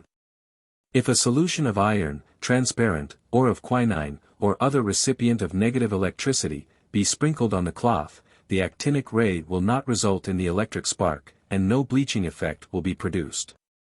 And even, sometimes, on the contrary, a black spot will result. 17. Wherever the vortexian current falleth, corpor is more or less damaged or dissolved, or changed in its combinations. On a piece of iron, fresh broken, it produceth rust. Because the vortexian solution contained oxygen, this effect hath been called oxidation. Nevertheless, in point of fact, oxygen of itself is inert, the break of its needles liberteth vortexia, which result is a minor representation of the discharge of an electric spark from the pole of a battery. 18. As previously stated, the vortexian currents are to the earth in the daylight, and from the earth in the night, although their force is toward the center of the earth, from the east, and toward the north pole afterward. The following result happeneth, for example, a pool of water is charged during the day with the positive current, during the night the negative current escapeth upward from the water. The decomposition resulting therefrom is called esimu, green scum, a mucilaginous substance which floateth on the surface of the water. In some days' time this esimu, by motion, from some external cause, assumeth certain defined shapes, crystalline, fibrous and otherwise, after the manner of strange configurations of frost on a window pane. In some days after this, if the esimu be examined with a lens it will be discovered that here are miniature trees, even forests, with vines and grasses. No seed was there. 19. This new property is called life, and because it existeth everywhere it is called omnipresent. Man can account for the esimu, for the positive and negative forces, for corpor and for ethe, but life is unfathomable by man. The esimu, green scum, floateth against the ground, its infinitesimal trees and vines and grasses take root and grow, and live a season and die, but from the roots and seeds a larger growth succeedeth. Thus becometh all the world inhabited over with living creatures. Nevertheless not one thing of all of them mergeth into another, but every one bringeth forth after its own kind. 20. Man inquireth of the earth, the rocks, the air, and of all things, who is this life? This omnipresent that quickeneth into life all the living. But none can answer him. Then man inquireth of life, who art thou, O life? And the answer cometh to the soul of man, I am life. I am the I am. I am the ever-present. All that thou sayest in earth or heaven, and even the unseen worlds, also, are my very person. I am the whole. Chapter 5. 1. I am the transposition of needles of corpor from parallel polarity to mixed or transverse positions, are produced all kinds of colors. It is an error to say, wave of light, or bent ray of light, or that a given number of vibrations or undulations produce different kinds of colors. There is neither wave nor undulation in fact. Needles are arbitrary and cannot be bent. Compare a needle to a transparent glass crystal. Place a given number of these end to end, touching, and in a line. To bend this line is impossible, save at angles, for where every two ends join there will be an angle, be the needles ever so short there will be no bend in fact. But a succession of arbitrary lines and elbows. 2. Such is not, however, the juxtaposition, save when they are in a line direct, Otherwise the ends of the needles do not bend like joints, but each one turneth more or less on its own axis. If they all turn, an apparent wave is produced, expressive of a certain color. If part of them turn, another color is produced. In proportion to this disturbance, so are the apparent vibrations slow or fast, as to mortal observation. 3. In regions of the Earth's atmosphere where they have cyclones, reddish lights appear in the firmament, even before the cyclone manifesteth on the earth. And these lights travel with the cyclone, manifesting great heat on the earth. In the regions of monsoons, a similar manifestation occurreth, but generally with pink or bluish lights instead of red, if over the ocean, but if over the land, a smoky atmosphere resulteth. 4. These colors, and all others, manifested in atmospheria, are not confined to the earth stratum, but they extend even to the outer extreme of the earth's vortex. And in many instances they are so altitudinous that their manifestations are imperceptible to mortal observation, save that, for example, the moon or the sun shineth less brightly. When one of the transpositions is dark and is high up in the atmosphere at night, they say the moon is surrounded by a haze. And yet, the while, the atmospheric stratum next the earth may be clear. 5. The earth's vortex hath millions of these strata, and of various colors, shades and tints. In taking photographs of the moon or the sun, these often interpose, and the picture taken deceiveth the observer, that he hath made a picture of the oxygen or hydrogen of the planet's atmosphere. 6. The same state of affairs belongeth also in the sun's vortex, so that, with these clouds of color intervening in Etheria, the telescope encountereth much travail. 7. As a vortex groweth older, these disturbances, together with imperfect solutions of torpor, become less frequent. So also in the early age of a vortex they are more frequent and of longer duration. So that, at times, a red light, or blue light or other color, will overspread the earth for periods of 1,000 or more years without interruption. And in some cases, darkness for as long a period. Whatever living thing, as herbs and trees, grasses and so on, were quickened into life during darkness, were without eyes. Nevertheless, in this day, even these things turn toward the light, as plants and flowers placed in a window will manifest. 8. Where Esimu was quickened into life in lighter times, it focalized toward the light, and this focus was called an eye. And such as were thus quickened into life, and not attached to the earth by fibers or roots, were called animals. And the life they inherited gave power unto them, to go about from place to place. So great are the powers of the eyes of some animals that they can see and distinguish in the darkest of nights. Such eyes are absorbents of vortexia, and they shine in the dark. 9. Hence the first organs of sense created in any animal were the eyes, whereof it hath been said, the eye is the seed of the tree of knowledge. The sight of the eye is the beginning of self-creation, in acquiring knowledge, and it doeth by going forth and staying at home at the same time. The sight of the eye is a miniature sun, sending forth and receiving vortexian power at the same time. As may be proved by looking on the eyelids of a person sleeping, who will awake because thereof. 10. Since, then, the eye of man can go forth with intelligent power, controlling things, it hath been concluded since thousands of years, by the wisest philosophers, that an all-seeing eye is the cause and creator of the whole universe. Which is his person. 11. In the first quickening of eyes, they partook of the color of the vortexian lights at that time. And even so at the same period of time were colored the skins of mortals, and according to their surroundings, some light, some dark, and some red, or yellow, or copper-colored. 12. And all of them propagated after their own kind, and do so to this day.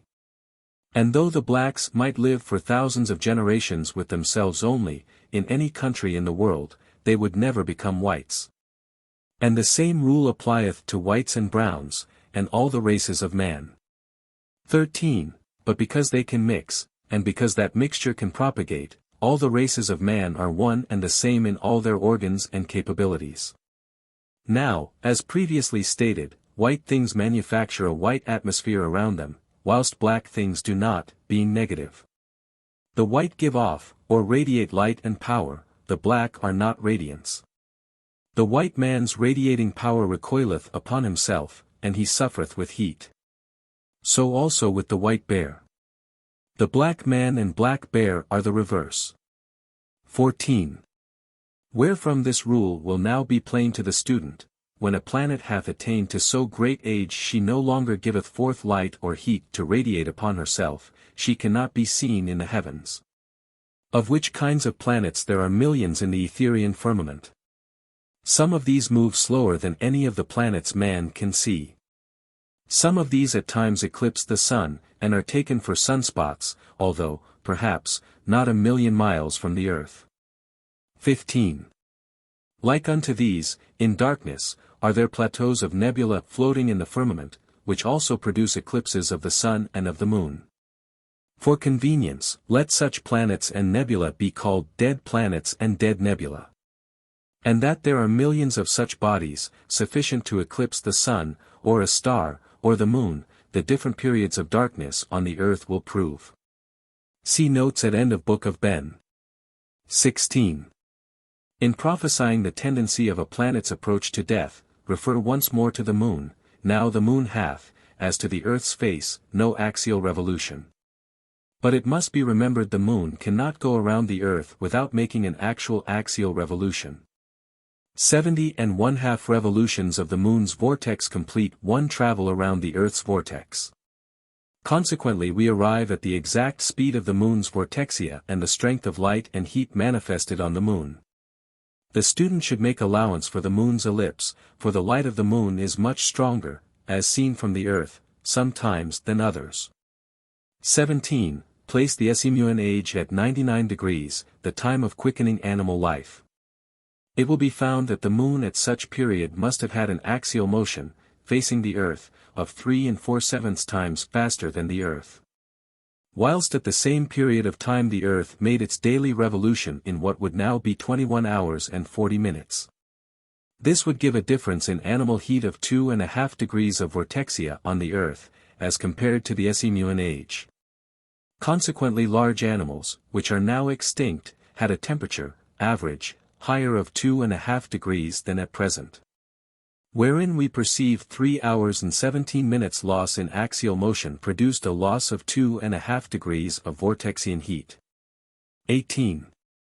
The difference, therefore, on the moon, in temperature below blood heat and what it now must be, must correspond exactly with its comparative slowness, 1 revolution a month, as to the loss manifested on the earth. Now, although the student will discover the moon hath fallen to a temperature far below zero, yet it emitteth both light and heat. 19. To find the Esimuan age, especially of man, place his temperature at 98, for good health, and 102 at inflammation or death. For below normal will, therefore, be the period of man's inhabitation of the earth. After the vortexian radiation reacheth this period, man will cease to propagate, and, so, become extinct as to the earth. 20. This giveth man 8 degrees of vortexia as the sum of his existence. 1 degree is equivalent to 12,760,000 radi sivorcum. The serpent's coil would be 1 1/4. That is, 24,000 years to the time of completion. Thus, 12,760,000 divided by 260,000 add 1,402 1 to 2 add 24,000 times 3 is equal to 76,750 years, the time of the Esimuan age for man. To this should be added one cycle, of, say, 3,000 years, which was the beginning of the fall of Esimu. 21. By reversing these measurements, find the axial decrease of the earth in 78,000 years, which will be just 100 minutes, or 3-340 ths of a second annually, which is the earth's decline in speed. For which reason the first of the race of man on earth began about 78,000 years BK. Chapter 6. 1. To return to the master vortex, refer to plate TOW Sang, Book of Ben. It is an error to say that the eye seeth the sun by means of a straight line. The line of sight to the sun is spiral and oval. But it is equally an error to say that light cometh from the sun to the earth, or to any other planet. Which hath given rise to the still greater errors of computing the time of travel of light, and the degree of heat of a planet by its proximity to the sun. 2. To determine the distance of the sun from the earth, allowance must be made for the vortexian spirality. By which reason the sun is in fact some 7 million miles nearer the earth than its measure would indicate. The same rule applieth to all planets save the moon. And even this is seen by means of the curved lines of the earth's vortex. 3. As the moon's vortex rideth around on the outer part of the earth's vortex, we discover the elliptic course thereof. So by the roads of a comet do we discover the spirality and curve of the master's vortex. Observe a comet in different positions as it followeth the sun's vortex. 4. When the head of a comet falleth within the overlapping waves of the sun's vortex, the head is sometimes swallowed up and sometimes driven backward, spitting flames of fire the while. The nearer the comet approacheth an elliptic course, the longer will it live. The opposite condition applieth to hyperbolic comets, for they oft die or dissolve in one journey. If a comet be seen today in hyperbole, and in any angle of the heavens, and if, in 10 years or 100 years, a comet be seen in the same place, it would be an error to say it was the same comet. 5. It is an error to prophesy the heat of Venus being more or less because of her approximation nearer the sun. There is no more heat in the master vortex in general, than there is 100 miles above the earth, save and except when very near the sun's photosphere, that is to say, within 1 or 2,000 miles at most. 6. There is a sun-planet in the center of the photosphere, at a distance interior, from 3,000 miles to 30,000 miles, and it is light all the way around. But within the body of the photosphere there are numerous planets, some globular, some elongated and irregular. These are usually called sunspots, because when they present their negative surface toward the earth they seem black. For the most part these planets in the photosphere are rather external than internal at the times they appear as spots. They have independent motions in their respective places. 7. Wherefrom it may be said, when an unlearned man saith, the sun, we know what he meaneth, but when a learned man saith, the sun, we know not what he meaneth, whether the whole central group, or the sun-planet only. 8. If one were to go into a circular field, a little way from the middle, and there construct an electric battery, from which he extendeth outward a multitude of wires, to small batteries in distant parts of the field. His batteries would then represent somewhat the solar phalanx, the central one being the sun. There would be more volume of electricity manifested at the central battery, but the intensity of the spark at one of the small batteries would, other things being equal, be equal to the spark at the central battery. 9. Neither is there more intensity of heat at the sun, than in any electric flash. Neither must it be surmised that the sun center is an electric battery, nor that it supplieth in any sense anything to any other planet. As previously stated, there are two things, corpor and ethe, the latter is the solvent of corpor. Whirling vortices of the solution make planets. And these are the sum and substance of all things manifested in the universe. As to the cause of these whirlpools, see 10. It is an error to say the sun threw off rings or planets. No thing hath power to throw off itself, or a part thereof, save some living creature. They have instanced water flying from the periphery of a rapidly rotating wheel. This would merely imply that someone was trying to fasten worlds on the sun's periphery, but that the sun cast them off. Who that someone was they say not. Nor do they offer a reason as to how such thrown-off substance came to be in the way of the sun in the first place. 11. It is equally erroneous to say that the presence of this planet or that, throweth an influence on mortals, according to their birth under certain stars. It is this same astrological ignorance that attributeth to the sun the throwing off of light and heat and of possessing attraction of gravitation, and of throwing off rings to make planets of. 12. Man hath ever sought in corporeal things for the cause of this and that, he buildeth up certain tables and diagrams, and calleth it science or philosophy. If, on one morning, he put on the left shoe first, and something happened that day, he proveth by that shoe a new philosophy. By the tides he proveth the cause of the moon, or by the moon the cause of the tides. Anything under the sun that is corporeal, rather than search in the subtle and potent, unseen worlds. 13. Let it be premised, then, that the Etherean firmament is not a waste and interminable nothingness. But that, on the contrary, it is in many regions, even between the earth and the sun, sufficiently dense for a corporeal man to dwell upon, and to walk about, even as on the earth. Some of these are as transparent as water or clear glass, and some opaque. Some of these Etherean worlds are large as the earth, and some 1,000 times larger. Some are as immense facsimiles of snowflakes, with arches 1,000 miles high and broad.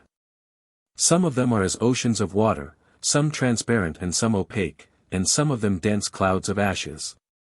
But so great are the numbers and so vast the varieties of these thousands of millions of Etherean worlds, that description is impossible. Yet, by the telescopic power of the Earth's vortexian lens, these worlds are magnified so as to seem to be nonentities. 14. Worlds in solution, the Etherean Heavens, are therefore governed by no power in, or escaping from, corporeal worlds. In the language of the ancient prophets, they are a law unto themselves. And yet these unseen worlds have much power and influence on the vortices of corporeal worlds. 15. In making observations with the spectroscope, these otherwise unseen worlds are sometimes seen, but in a general way the spectroscope revealeth only the refraction of high altitudes in the earth's vortex. It is an error to say the spectrum divideth the sun's rays per se. It is an error to say the spectroscope hath revealed certain colors in the atmosphere or photosphere of the sun or other stars. Its revelations for the most part pertain to what is contained in the vortexian lens of the earth, no matter whether the view be toward the sun or another star. Chapter 7. 1. Having shown the impossibility of philosophy based on corporeal knowledge to demonstrate truth in regard to unseen things, and in regard to planets distant from the earth. It becometh a part of these revelations to put the student in the way to learn from the unseen forces which govern all corporeal things, man included, as a general and important part. 2. When a heavy stone falleth on a man and holdeth him down, it is sufficient to say the stone ruleth over the man. If an epidemic come upon a city because of uncleanness, it is well to consider that cause also. Nevertheless, if an epidemic be periodical to a certain city, even when not unclean, it is wise to prophesy an unseen cause. The same rule applieth in comparing one locality with another. 3. In certain regions of the earth, certain diseases are common, in certain times of the earth, as to cycles of 3,000 years, certain diseases were common. In certain places of the earth man hath at times, thousands of years ago, attained to great knowledge and virtue. But his whole country in after centuries became a wilderness. 4. It is not the place of a prophet to answer these things by the accusation of ignorance or war. The prophet must account for that tendency in man to fall into ignorance and into war. In other words, he must find the cause of causes. 5. At certain periods of time, for hundreds of years, nations have dwelt in peace, and have risen in virtue, then turned to war within themselves and gone down in death. 6. The prophets of old divided time into cycles of 3,000 years, with slight variations. And they found that at such periods of time, some certain impulse came upon the people, causing them to try to be better and wiser. Even as the same feeling is this day manifesting itself in many nations. 7. The scale then riseth for 400 years, more or less, and, after that, wars and epidemics come upon the people. They begin then to decline, especially in virtue and peace, but the general intelligence suffereth little for about another 600 or 700 years. After which time they destroy their libraries and records, and reduce themselves to ignorance and vice. Then followeth a darkness of 1,000 or more years, with slight intermissions. In other 600 years the corporeal senses begin to ascend. Self-conceit cometh upon them, they think they are the beginning of wisdom on earth. Then cometh another cycle of light. Angels descend from the unseen worlds. New revelations crop out in every quarter. Inspiration cometh upon mortals, and they go to the opposite extreme, superstition and obedience to unseen influences. 8. Such, then, is the general character and behavior of man during a cycle. And he riseth and falleth in all these particulars as regularly as the tides of the ocean. 9. That man may begin to comprehend these things, and learn to classify them so as to rise in wisdom and virtue, and thus overcome these epidemic seasons of cycles, these revelations are chiefly made. 10. As previously shown, there are positive and negative forces forever going to and escaping from the earth. Without these no creature could live on the earth. The negative imparteth to man his corporeal growth, and corporeal desires, passions, and so on. 11. According to the corpor solutions in the firmament and their precipitations to the earth, as to quantity and quality, so will man be affected and inclined to manifest. These influences are easily discernible by some persons. One is depressed by a dull day, another inclined to drunkenness and fighting. By a bright day man is inspired to energy. 12. A Suis is so susceptible to vortexian currents, he can realize the qualities of a medicine whilst it is yet in a glass bottle, by merely holding it in his hand, or know the character of the writer of a letter by holding the letter in his hand. Yet all this is accomplished by the vortexian current of the article in question. 13. These revelations however are not in reference to individuals, but to nations and peoples, in periods of time embracing hundreds of years, and thousands of years. 14. It is an error to say whilst the corporeal worlds are organized, with fixed orbits and uses, the unseen worlds are nothing, or at best not organized. They are organized, with orbits, places, forms, figures, and so on, as definitely as are the corporeal worlds. Their times and seasons are regular and well provided. 15. In the passage of the earth in its own roadway, it goeth amongst these Etherian and atmospherian worlds regularly, so that the periods of inspiration, and periods of darkness, are not haphazard. 16. It is not the purpose of these revelations to work out prophecies, leaving nothing for man to do, but to call his attention to the unseen forces that rule on the earth, and show him the way to make the prophecies himself. 17. In Oriknibwagala the student will draw a curved line, representing the travel of the great serpent for 3,000 years. This shall be cut across in 8 places, to represent the periods of light. The places between them shall be made dark and light according to the history of man's behavior during said 3,000 years. War shall be represented by black. The duration of wars shall be marked with a cut called change. Numbers shall designate the degrees of historical manifestations. For every great division of the earth make 1 Oriknibwagala. The scale should be from 1 to 1,000 for the entire length. And from 1 to 1,000 from one dawn to another, and from 1 to 1,000 for each and every characteristic designated. Number man 1 and 33, and the moon 1 and 18, and number the earth 1 and 365. These were called by the ancients the grades of 1,000, Soits and Ti. 18. These periods will be found to come under certain numbers, 11, 33, 66, 99, 100, 200, 400, 666, 333, 66, 18, 500, 600, 365, 99, 33, 18, and so on. Not that the numbers, as such, have anything to do with such matters. Thus, the moon's time is 18, the earth's 365, a generation 33, Dan 200, 400, 600, 500, nitrogen or darkness 66 and 666, and so on. For which reason the following tables of times and measurements were established. Ein, 16. Alia, 248. Anos, 74.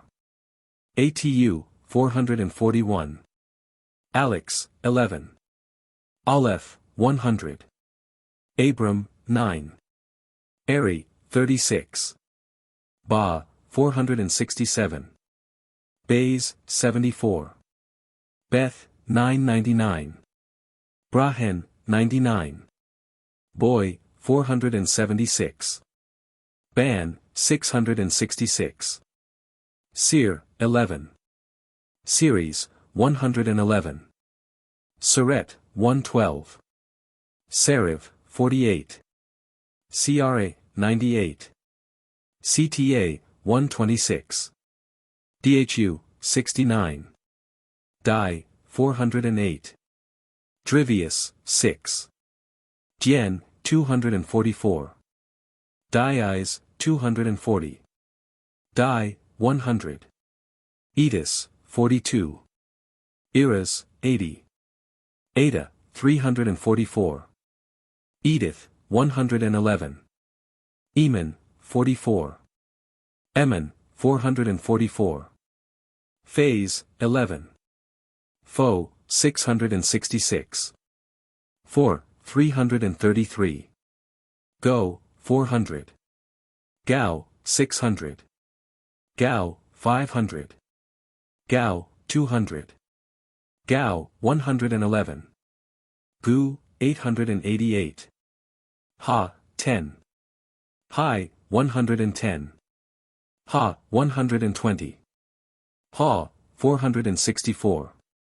Hai, 964. Hai, 666. Ham, 7. Ho, 999. Ho-ho, 99. Ho, 9. Hagar, 33. Hag, 11. Haga, 99. Hag, 18. Has, 365. Hoi, 12. Hu, 200. Hoyt, 950. INE, 27. Ines, 274. ITU, 674. Ka, 6. Cable, 66. Kabbalah, 666. Cox, 33. Key, 4. Key, 999.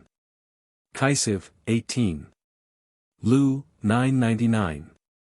Lo, 11. Luce, 33. Luce, 66. Luce, 666. Lu, 10. Lulu, 100. Lens, 200. Mas, 1. Mas, 4. Mas, 18. Ma, 600. Mat, 500. Mi, 1. Mara, 66. Mira, 100. Mitra, 666. Muse, 40. Ni, 88. Ni, 888. Neve, 846. Ness, 11. Nestor, 111. Nice, 33. Nu, 880. Ni, 500. O, 1. Oho, 33. Was, 91. Was, 991. Nu, 9. Puta, 8. Ra, 44. Re, 744. Ras, 600. Rus, 400. Rufus, 66. Su, 248. Suiz, 999. C, 16. Sa, 441. Te, 999. Te, 666. T, 33. Tus, 18. Vri, 111. Zed, 66. Zudu, 4. Zedeki, 44. Wayele Pesta. 2274, 821, 7 changes, i.e., Hout, Oat, Bun, Lease, Vu, Me, Ruth. 4750 Nista, 6 changes, i.e., What's, Norse, Ru, Y, Ril and Go.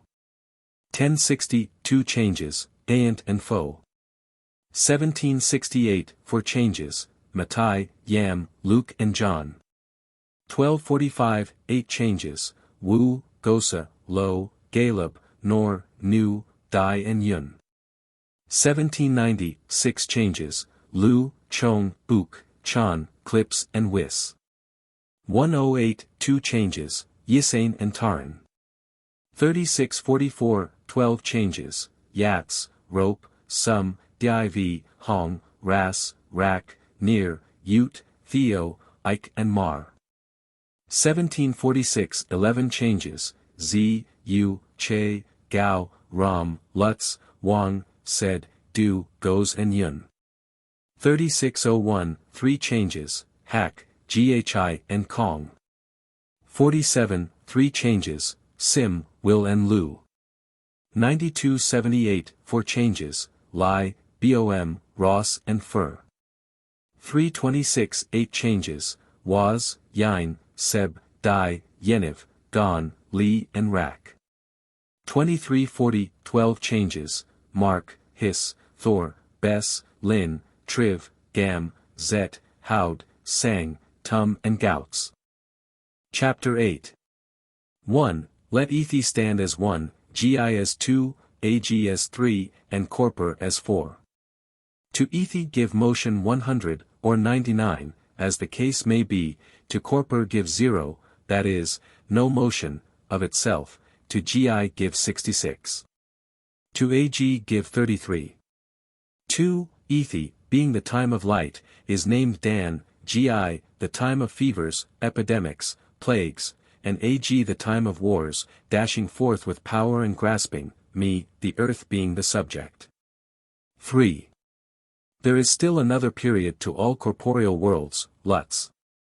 In the time of Lutz there falleth on a planet condensed earthy substances, as clay, stones, ashes, molten metals disseminated, and so on, in such great quantities that it can be compared to snowstorms.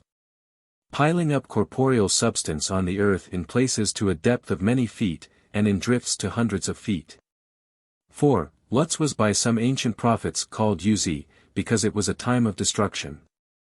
If Lutz followed soon after a Esimuan period, when portions of the earth were covered with Esimu and rank vegetation, it charred them, penetrating and covering them up. Thus were made, for the most part, the coal beds and oil beds in the earth. 5. Lutz belongeth more to an early age of a planet, when its vortex is more extended, and when the nebulous clouds in its outer belt are subject to condensation, so as to rain down on the earth these corporeal showers. 6. The time of Dan is the opposite of this, and although it is the time of spirituality amongst mortals, and the time of prophecy and inspiration, yet it is the time the earth is rapidly giving off its life force, and its moisture, rapidly growing old. 7. Consequently the two most important periods for the prophet's consideration come within 33 and 66, or, as they of old said, man and beast. In which measure man is divided into two parts, man and beast, and there is ever a percentage in his behavior inclining to one or the other, and they correspond to the vortexian currents of the earth. 8. The student must not consider merely individuals, but nations and peoples belonging to continents. And the relationship that cometh of Ag or Dan, or their percentage, must have reference to such nations or peoples as manifest to its influence. 9. Thus, suppose a grade to run below 33, but not as low as 22, and such a people fall under Ag for a period of 66 years, or even more, war, destruction, death and lust will come upon that people. But suppose the same fall of Ag come upon a people graded above 33, to 66, war and intellect, with oratory, music and remarkable men of genius will result. But, to carry it still further, the same fall of Ag coming on a people above 66, they will manifest in multitudinous lords, gods and saviors, and in superstitions, rites and ceremonies, which will all more or less pertain to sexualisms. 10. The prophet is thus enabled to determine, by the vortexian currents, the rise and fall of nations, and to comprehend how differently even the same showers and shadows of the unseen worlds will affect different peoples. And the same rules apply in the manifestation of Dan, according to the grade of a people, so will they receive its light. If below 33, they will become magicians and prophets without virtue. If above 33, but below 66, they will become self-opinionated malefactors, running into licentiousness for self-sake. But if above 66, they will become true prophets, abnegating self for sake of righteousness. 11. Let the student compare the Faithists of Kapilia in India with the Kojuans of the same country, and the Faithists of Moses in Egypt with the Egyptians of the same country. The Faithists of both countries advanced, but their persecutors both went down to destruction. The peace of the Faithists held 400 years. And then both peoples began to choose kings, which was followed by 990 years of darkness. 12. So that whether the vortices show approaching light or approaching darkness, the prophet must bear in mind the grades of peoples. Any given light amongst mortals as to the past, will thus show the date of its occurrence, whilst the heavenly lights will equally foreshow what will come upon any people. 13. It is not sufficient for man to know how to prophesy, but to learn how to overcome the elements of his surroundings. As previously set forth, there are regions of drought on the earth, which man must learn to overcome, by causing rains to fall. He shall provide explosive gases high up in the air, which shall break the wind currents, establishing vortices from the upper regions downward. 14. And when an epidemic is prophesied to a city, man shall dissipate the falling esimu, and thus save it from destruction. 15. The inoculation, or vaccination, of flesh with poison, to save it from poison, is to use the battle axe of Satan. Man shall learn the higher law, to save by virtue instead of vice. 16. As to the grades, the student is referred to the book of Es. 17. Prophecy is not guesswork. Absolute rules govern all things. A few individuals in a nation, or of a people, are a small matter. Nor must the prophet swerve one jot or tittle by the pretensions of a people. As for example, the Brahmins, the Buddhists, the Mohammedans, and the Christians, all profess faith in their respective gods and saviors, but their professions are false. Their faith is in soldiers and standing armies, and in implements of destruction. The prophet must not, therefore, suffer himself to hearken to individual explanations. He must grade them in their entirety. Whether they manifest below 33, or above 66, without regard to pretensions. 18.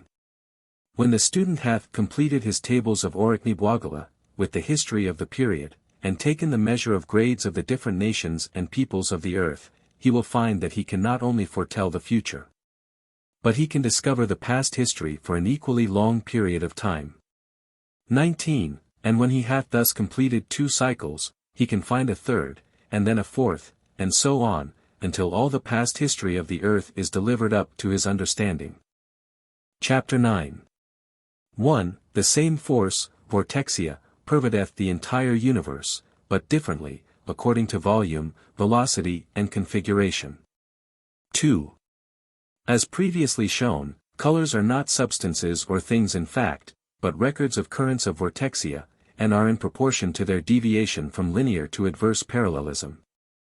These fall under the divisor, or multiple, 3, primaries, yellow, blue and red, corresponding to the times, 11, 33, 99, and so on. 3. The same rule was applied by the ancient prophets in music, making 3 primary sounds, E, O, IH, the words of the wind, but giving all other sounds to the beast, 66. Which was supposed to cover the number of sounds from the lowest bass to the highest treble, that could be procured from the animal creation. And these ranges of sounds are manifest in man, whether singing or talking, according to the kind of vortexian currents that fall upon a country and the grade he holdeth in resurrection. So that even a whole people in one country will utter sounds higher or lower than in another country, some through the teeth, some in the throat, and yet others through the nose. 4. Sounds, as in music, are not substance, but currents of air in motion, which register their broken discharges on the drum of the ear. So that it is possible for the ear to be so cultivated that it can detect these velocities, so as to determine colors thereby. For, of a truth, in entity, sounds and colors are one and the same thing, but registered, one on the eye and one on the ear. In other words, the two organs of sense discover the same thing differently, to one it is music, to the other it is color. 5. If a man be given to reverie because of music or colors, his soul travelleth in the currents thereof, and he becometh oblivious to his surroundings. The vortexian currents in that case pass through him uninterruptedly. 6. If one instrument in a same room be played upon, and other instruments in the same room be in tune therewith, the currents of vortexia will cause the others to give off sounds faintly. If said instruments be connected by wood fibers, the sounds will be louder. If the person in reverie holdeth the hands of others in the room, the same current will run through the whole. Hence music is the greatest of all harmonizers. A person may be a great lover of music, but be so discordant in his disposition as not to enter the ecstatic state of reverie. Another person may not know how to sing 3 notes, but have so concordant a disposition that he is at once carried into ecstasy by music, or by colors, or by viewing the great harmonies of creation. 7. The true prophet is such as hath attained concordance. The vortexian currents of any and everything pass through him. He seeth and feeleth with his soul. He is a perpetual register of everything near at hand. And if he cultivate his talent so as to estimate results therefrom, the future and the past are as an open book to him. 8. That which is erroneously called instinct in animals, is the capacity to be moved by the positive and negative vortexia. 9. Were the positive and negative currents equal in duration, the sexes born into the world would be equal in number. Males are the manifestation of positive vortexia, and females negative. The more positive the female, the less fruitful. But the opposite of this is the male's power.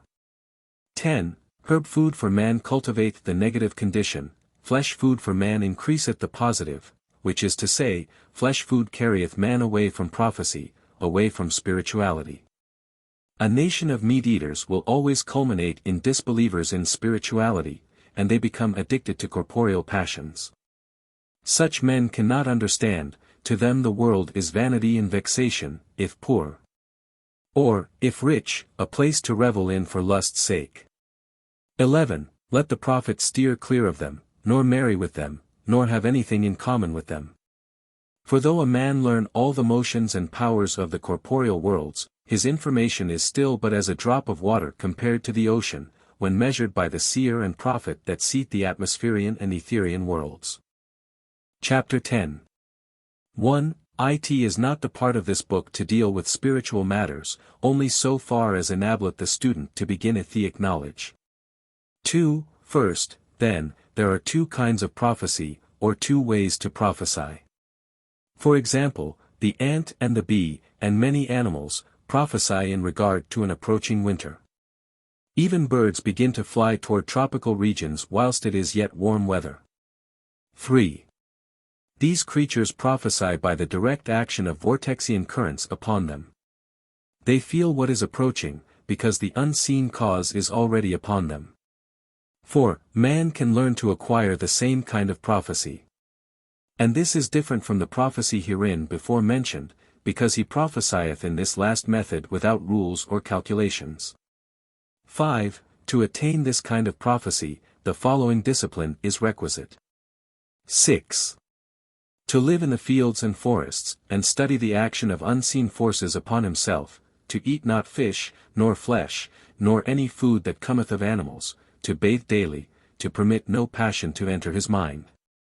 To abnegate self and to wed himself to the Creator for righteousness' sake, and to do good, to discipline his mind, to remain in any given direction on any subject, for days if necessary, to become oblivious to pain. After which he shall receive anointment from one who had previously attained the seership. 7. To attain such prophecy is to forfeit sexual powers, to forfeit appetite, to forfeit ambition for leadership and fame. To forfeit concern for the opinions of the world. In fact, to become a bridegroom, or a bride, to the Creator. 8. Not all persons can attain to this, but some are born closely allied to it. 9. There is also another kind of prophecy, wherein man prophesieth by spirits speaking through him. This is dangerous, for lying spirits may come to him. 10. Rather, let man seek to become one with the Father, making close observations of the rules of vortexia, for in this he provideth for the development of all his faculties. Chapter 11. Rules in College of Prophecy, Primary. 1. The following signs are given in words, to wit, flag, rising sun. Salute the east. Children of dawn. The signs are, first, the folded hands, second, the soothe, and third, the supplication. O thou setting sun.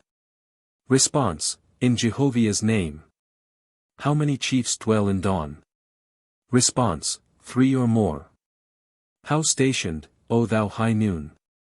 Response, the 3 lights are east, west and south. The smoke and fire rise from the altar. 2. Here followeth the secondary, in the chamber above. The voice of the east, how are the lines of living fire, O noon? Response, as the sun, which is the light of the corporeal earth, riseth in the east to adorn the day. And ascendeth to the south at high noon as the glory thereof, and setteth in the west, so, in remembrance of Jehovah, are stationed the representatives of a lodge of dawn. What is dawn? 3 years or more at the youth of a cycle. 3. The students then present their tables and the college is declared open in the words, in Jehovah's name, give ear to the voice. 4. With Moses and Capilla both the above were merged into one lodge. 5. The second began with flag at high noon, O thou fire of heaven. How many chiefs, Rabbos, mark the altar of Jehovah?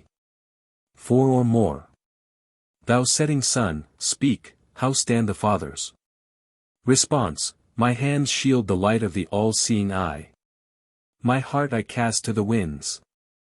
As a circle, divided into 4 quarters, is the symbol of the name Jehovah, thus, making the signs, cloven twice across, who hath dominion over all things, so are the 4 sides of the world represented by 4 fathers in the chamber of light.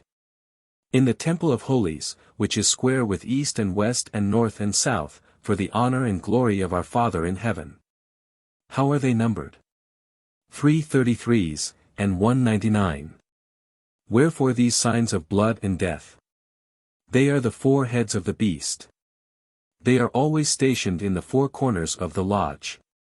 Why in the 4 corners? Because of darkness upon them. They profess peace, but practice war. How are they numbered? 1, 11, and 666, the number of the beast. In thy name are we assembled, O Jehovah. Give us strength, wisdom and love, that we may avoid the fatal numbers, and that we may glorify thee and thy dominions. Amen. 6. There is no such thing as separating science and religion. To obtain knowledge and to do good, these are valuable. 7. Without discipline knowledge cannot be obtained, without discipline little good can be accomplished. Forms and ceremonies must accompany discipline, otherwise inharmony overcometh all. These are religion. 8. To be not puffed up with self-concern. And to be willing to become good, these are the foundations for a good prophet. 9. But in all gifts, the rules of prophecy should apply. If a man be gifted in music, he should study music, and not rely wholly on inspiration, the vortexian tide. If gifted in healing he should study, and learn to apply the researches of others, and not rely wholly on the vortexian currents. If gifted in prophecy, he should also learn the rules of vortices and planets. The combination of gifts with good learning, this is the highest. 10. He that healeth by laying on of hands, only giveth off the vortexia he hath previously received. Let him see to it that he replenish himself by sunlight, so-called, and trees and herbs and ground to walk upon. For giving away, without replenishing, will soon result in nothing. 11. As a young child sleeping with a very old person loseth its vortexia, becoming emaciated, or as a negative husband is devoured by a positive wife, or a negative wife devoured by a positive husband, so is the prophet consumed by the multitude. 12. When a prophet hath attained to discharge vortexia, so as to make raps at will, he is also subject to the presence of people from the unseen worlds. And these people, spirits or angels, use this vortexia for a foundation for sargis. 13. The ancient prophet caused the worshippers to sit in the dark, because all people give off the negative current in the dark, which they received as positive in the light, and bade them sit in crescent, whilst he sat betwixt the horns. Wherefore the decrees of the prophet were called Tau. 37. In this form of the altar the prophet was supplied somewhat with vortexia by the audience. 14. It cometh to this, vortexia is unseen power, but it is without sense or judgment. Next back of this standeth the life of every living thing, and next back of all standeth the Creator, Jehovih. All learning, science and religion are but far-off stepping stones to lead man up to him. To acknowledge this, and to call on him constantly, is to keep open the road to receive his hand and hear his voice. End of Book of Cosmogony and Prophecy.